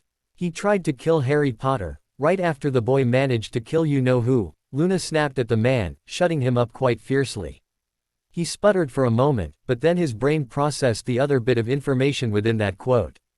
Among others, which caused a quite noisy murmur of questions and muted celebration arise. Not that Luna or Molly cared for that. "Will you now take care of Neville?" Luna ranted at the nurse, but still running her hand softly through the boy's hair, even though she sported a fierce glare. Neville's breath still came in gasps as he tried to deal with the pain. "There is no need to raise your voice, miss," the nurse argued back, quite angry to be told to do her job, even, or maybe because, it was justified. "See, help is on the way," she said as a man in healer's robe jogged closer. Seeing she had gathered cleaning supplies, Molly informed her of the boy's status. "I cleaned up the wound already." "Maybe, but we have to be thorough," the second healer spoke as he arrived at the boy's side and started waving his wand. "You said you helped subduing Dumbledore. Is he in custody?" the female healer asked, while dropping her burden on the nightstand next to Neville. "No, he's tied up in his office, along with Auror Kingsley, who was in with him on killing Harry. Both tied up, not in need of any healer assistance," the healer asked, still waving his wand, while the nurse started to apply some green goop to Neville's back. Although it started to bubble and hiss where it touched the burnt flesh, Neville visibly relaxed under the treatment. "Come to think of it," Arthur said, "Albus wasn't too well, he was hit by a quite powerful stunner," Molly stammered, just now remembering that part. A stunner. At his age. He spoke. That is extremely dangerous. I hope he is being cared for, he remarked. After what I've seen, I couldn't care less, Molly growled. Luna only huffed, and continued stroking Neville's head. Most people would think it was difficult to mount a broom in midair. Actually, it wasn't that hard. Put it between your legs and use it. The only constraint to this was altitude. And gravity. Not that Severus was aware of the fact, but he was currently subjected to an acceleration of roughly 9.8 meters per square second. He was aware of the fact, though, that the water was coming closer at amazing and increasing speed. He actually managed to activate the broom, particularly the brakes, but inertia, another concept of physics wizard kind had only a rough grasp of, demanded its toll, as well. Snape caused a big splash. Rising out of the water. Sputtering from the cold, Snape was livid. He had been bombarded, wounded, blown up and tossed out of a window. Actually, none of this was a first. But no one ever managed to toss him into the lake. Snape was wet, cold, and his backside did hurt profoundly from the impact. Worst of all, his hair had gotten wet, and was starting to curl. And all his hair products had been incinerated. Drifting in the small bay beneath the aqueduct, Severus was toying with the thought to assault the ship. The thing that kept him from doing so was the realization that such a ship probably housed a crew of at least a dozen. Also, he wasn't a good enough swimmer to board a ship. Snape wasn't one for heroics, unlike Potter. It suddenly occurred to him that this boy should be available to receive his wrath, at the headmaster's office. Contemplating what parts of said boy could be turned into potion ingredients and what he would brew of it, Severus sped up his strokes, closing in on the aqueduct and the maintenance entry near its shore. Fred, cease fire. Why, I just started a magnificent one, the other twin replied with a wide grin. You got nothing better. George mocked back. Well, give me an hour or two, and I'll think up the perfect spontaneous reply for a situation like this. Seems legit. Speaking of, Git, you think we got him? I doubt so. Even if not, I doubt this day could get any better. Well, remember the fact that the Slytherin common room has a window into the lake. The balls are going to bounce a lot, George voiced his concerns. Any idea how Angie and Alicia are doing? Fred asked. Mind, gutter, out. George laughed, but couldn't stop following that path of thought, himself. Look, a boat is closing in, he suddenly alerted his brother. Both immediately turned serious. They exchanged a look, drew their wands and rushed upside to ready the deck guns to repel boarders, if necessary. Quite handy, having a werewolf in your team, Henry remarked as Remus pulled the oars with long, powerful motions. He had to use one hand on the rough wood of the boat to steady himself. The other hand, he used to steady Margaret's head in his lap. Remus had to smirk as he heard that comment a second time within a couple of minutes. The first time he heard it was when he had almost ran down the stairs, not hindered in any way by Margaret's weight. Minuscule weight, his well-mannered conscience, or maybe survival instinct corrected him. Remus knew very well that there was no easier way to earn the wrath of a woman than not to instantly deny that she had any mass, at all. He shook his mirth off and corrected the course slightly. He had instinctively corrected for waves, and since the lake was flat and motionless, he had not veered off as much as he had expected. Pulling both oars again, it once more crossed his mind that using oars was definitely faster than the slow glide the boats were charmed for.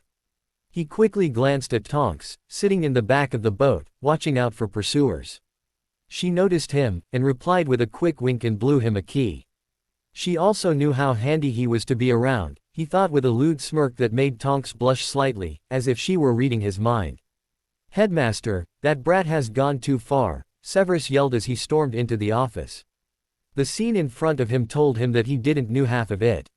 He ignored Kingsley, who was tied up right next to the door, his mouth and jaw full of encrusted blood that seemed to come from the very crooked nose, and stepped over him. A few more steps took him across the barren office. There wasn't any furniture left, and the bookshelves would make Pants cry. He absent-mindedly noted that maybe 1 out of 5 or 6 might be salvageable. The alchemistic manuals he always wanted to study, someday, were gone, as were most of the portraits. The sticking enchantments still held the scorched, teared and dissolved remnants to the wall, which was full of long, scorched lines, and holes of various origin. Approaching Albus, he quickly dispelled the ropes, but his spell failed. Trying once more, he finally resorted to a cutting charm to free his boss. Checking his pulse, he frowned and started waving his wand. His frown turned into a scowl as some gray spots were visible in the yellowish glow around his body, his withered hand registering as black. Twisting his wand in a complicated pattern, the glow changed and several shades of gray made the picture more detailed. He was no healer, but skilled enough to know that he was out of his depth here. With a shout of, "Expecto Patronum," a misty doe sprang to life from his wand, walking across the room, as if looking for something to charge at. "Poppy, Dumbledore needs your help." Massive stunning spell overexposure, he spoke to the fake animal, before he swished his wand, and it took off, straight out of the door. Waiting for the nurse to arrive, Severus did his best to stabilize the man. Poppy rushed in a couple of minutes later. Ignoring Kingsley but for a quick spell that made him glow orange, she stepped over him and dropped to her knees next to Albus, already uncorking a flask to pour into his mouth, before using a spell to make him swallow. Severus stopped casting his supporting spells, knowing that most magics do mix, and usually for the worse. And he didn't want to hear the line about professional help again. He felt insulted whenever Poppy said it, true as it was. "Where is Fawkes?" Pomfrey asked, working diligently. "I could use his help here." Snape shrugged. "Don't know. Haven't seen him for days, I think. Not the first time he disappears for a time." "Albus might know," he remarked, looking out of the window. His eyes tightened into slits when he noticed a small boat approaching the huge ship in the lake at slow pace. He whirled around when he heard a cough behind him. "Headmaster, are you all right?" he asked, even though he already knew the answer. "Severus." The suddenly frail man moaned. "Yes, I'm here." "What happened?" Severus asked. Poppy frowned and barked at him. "Severus, leave him be, he needs his rest." "Headmaster, please. I need to stabilize you a bit more before I can transport you to St. Mungo's," she told everyone, trying to exert authority. Albus always had problems respecting any authority but his own, but he could read the signs. He wasn't feeling too chipper, and there was at least one thing he needed to be told. "Severus, go to my quarters, the library," he croaked. "Yes, Headmaster," Severus replied, earning himself a sharp look from the nurse. "You shouldn't talk, Headmaster," Poppy protested. "There is a file," Albus continued, ignoring her. "In the right," he said, interrupted by a cough. "Right drawer of study desk," he wheezed. "Professor Snape, you are disturbing my patient.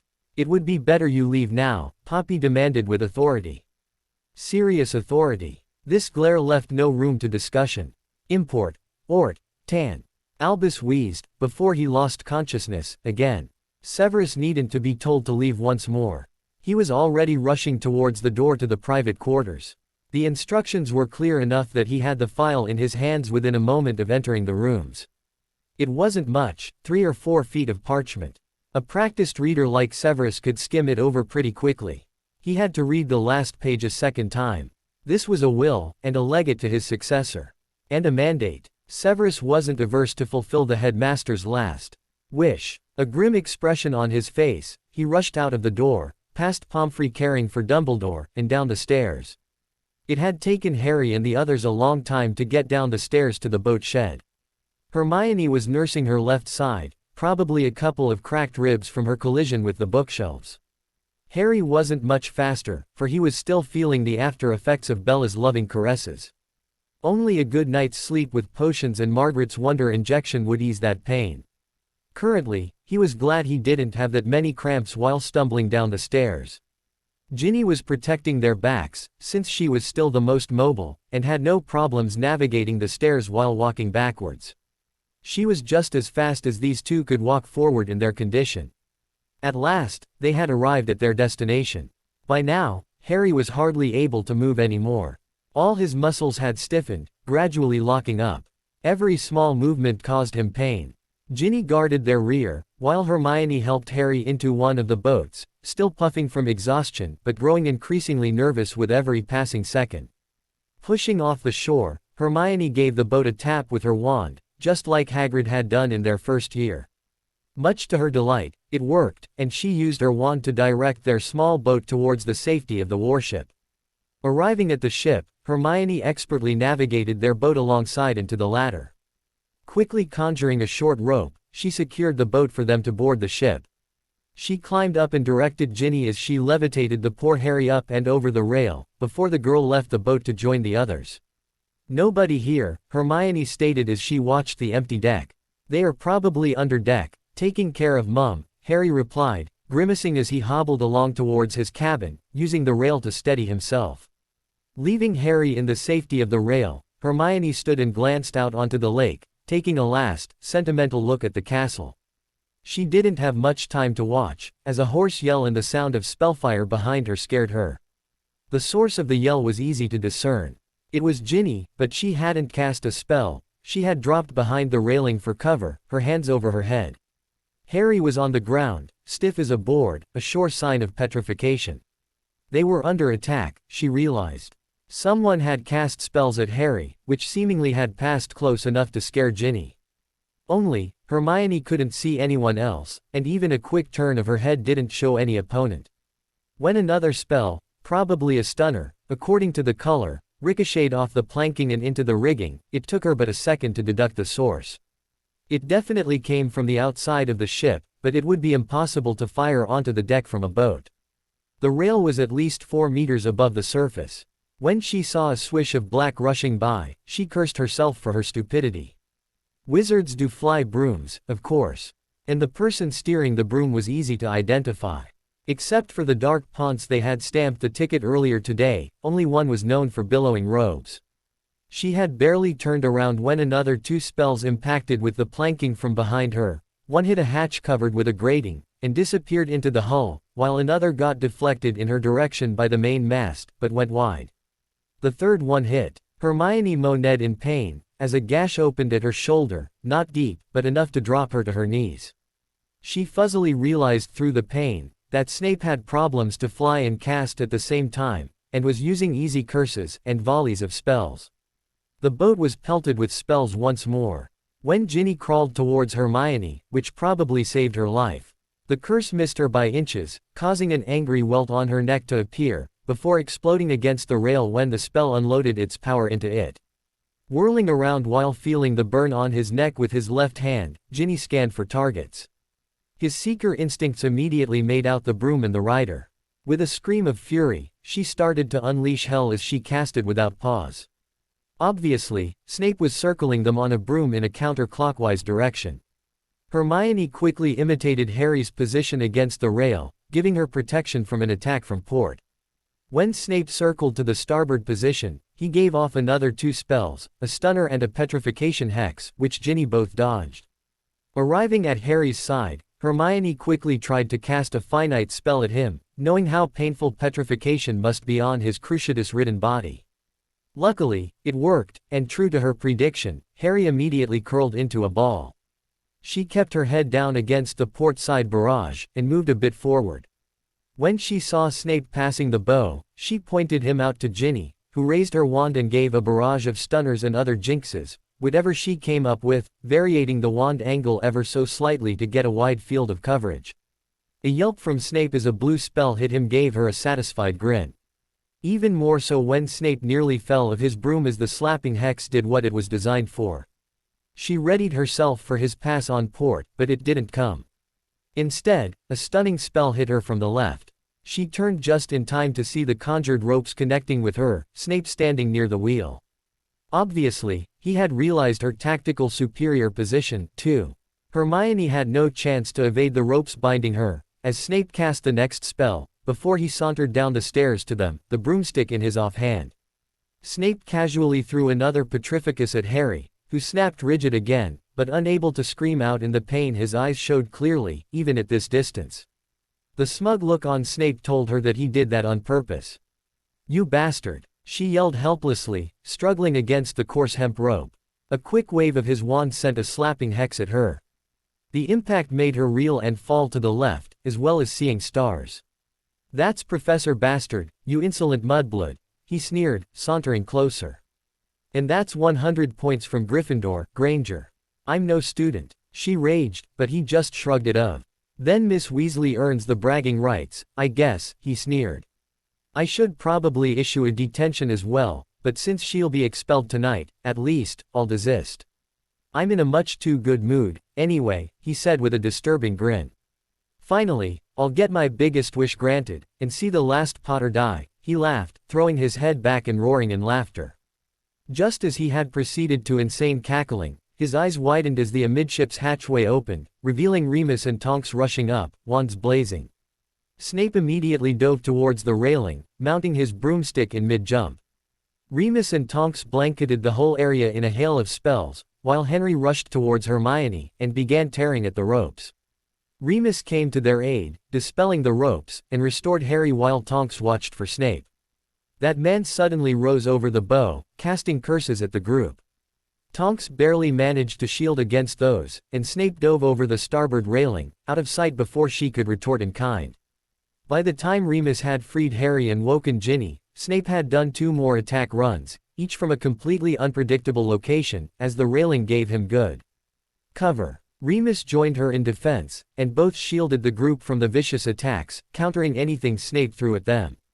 The man was weaving over the ship almost undisturbed, in erratic patterns, hailing spellfire at them.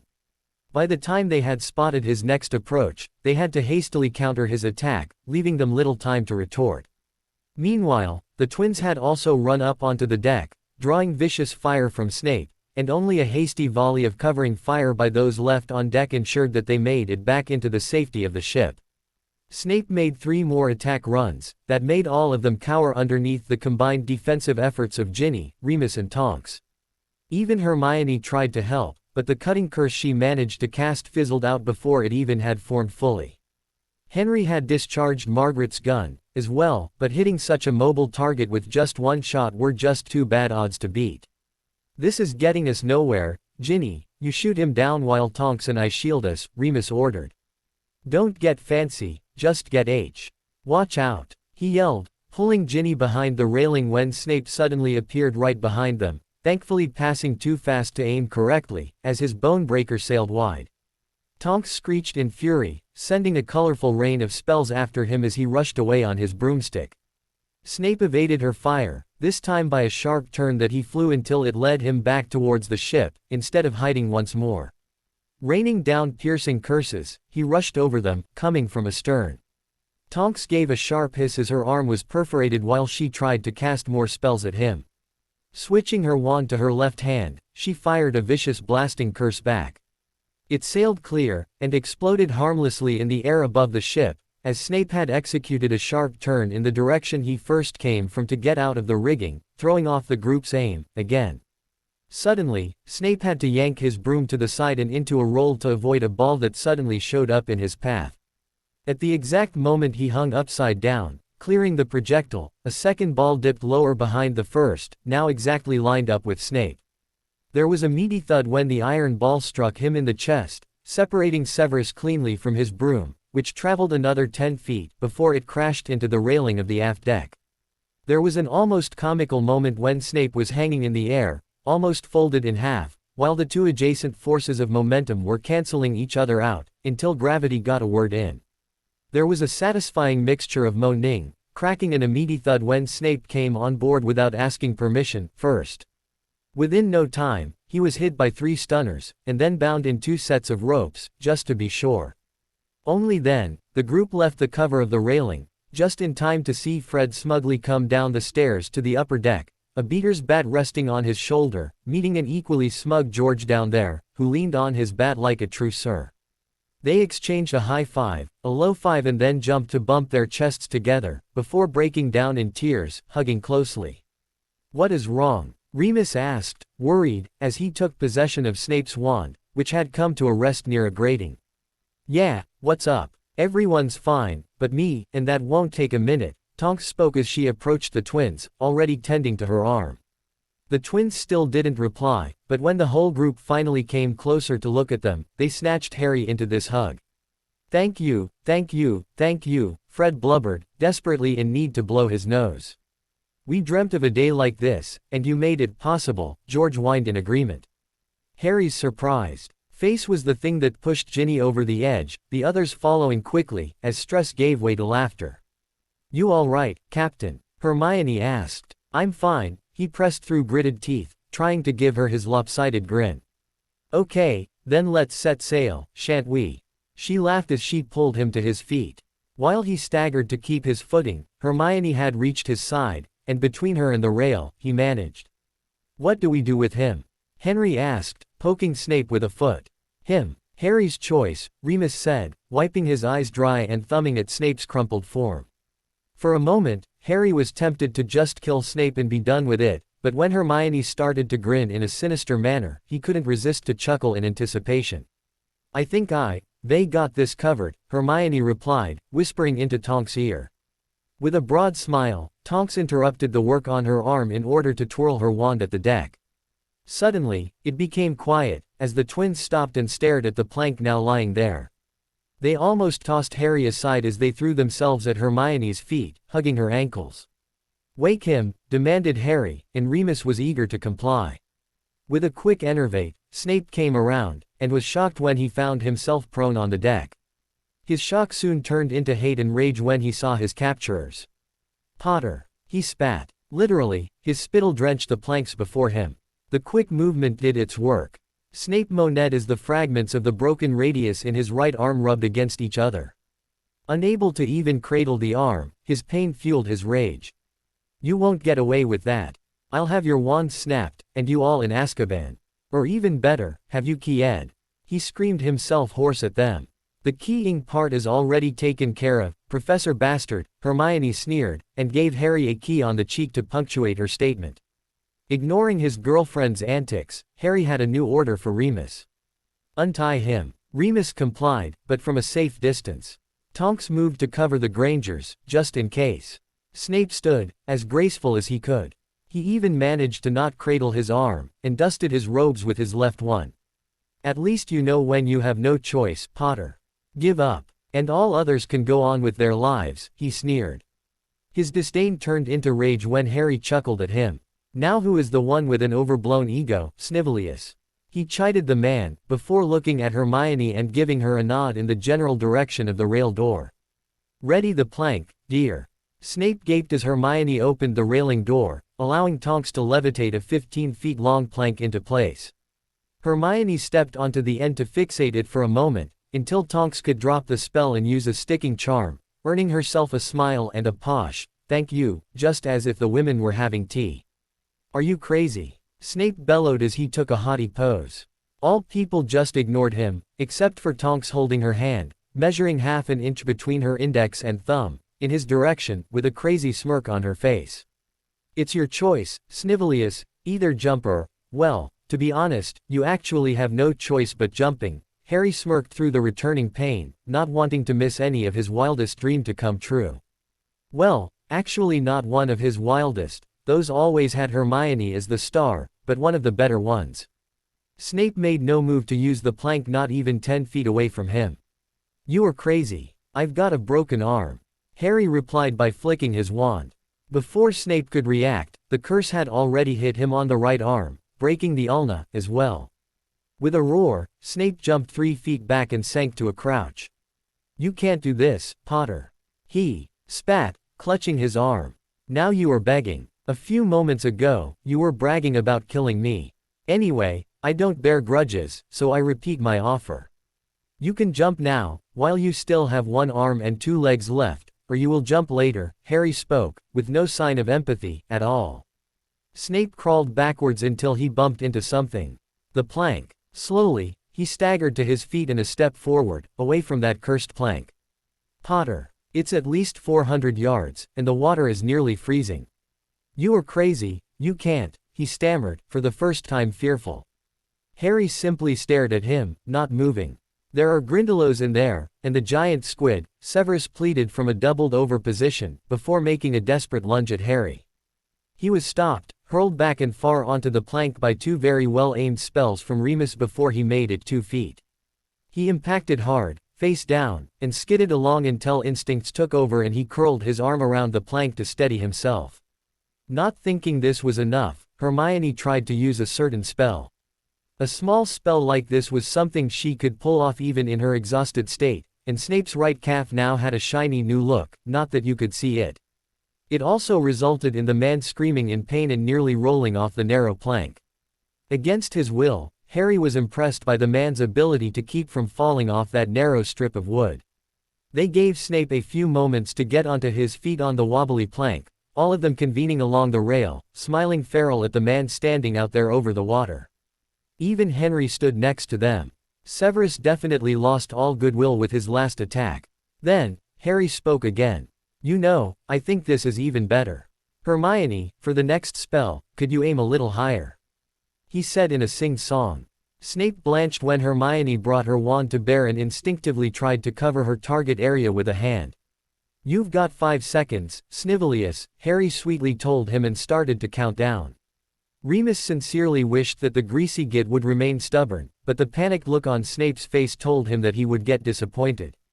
Well, not that it wouldn't be that bad to see him walk the plank, but if he were to fall in while tucked into a squeaking ball would be so much better. To his credit, Snape waited until 1 before he took the jump. Captain Potter and his crew were laughing heartily as Snape squealed and flailed around in the lake, Harry leaning heavily onto the rail, ignoring the now considerable pain to savor every last moment of Snape struggling to keep afloat. "You know, it's far from over," Remus said while they watched Severus shedding his robes before they pulled him down. "If they want to try, I say, bring it on." Harry replied through clenched teeth. "I fought too hard to just give up. Freedom is something worth fighting for. Let's get out of here."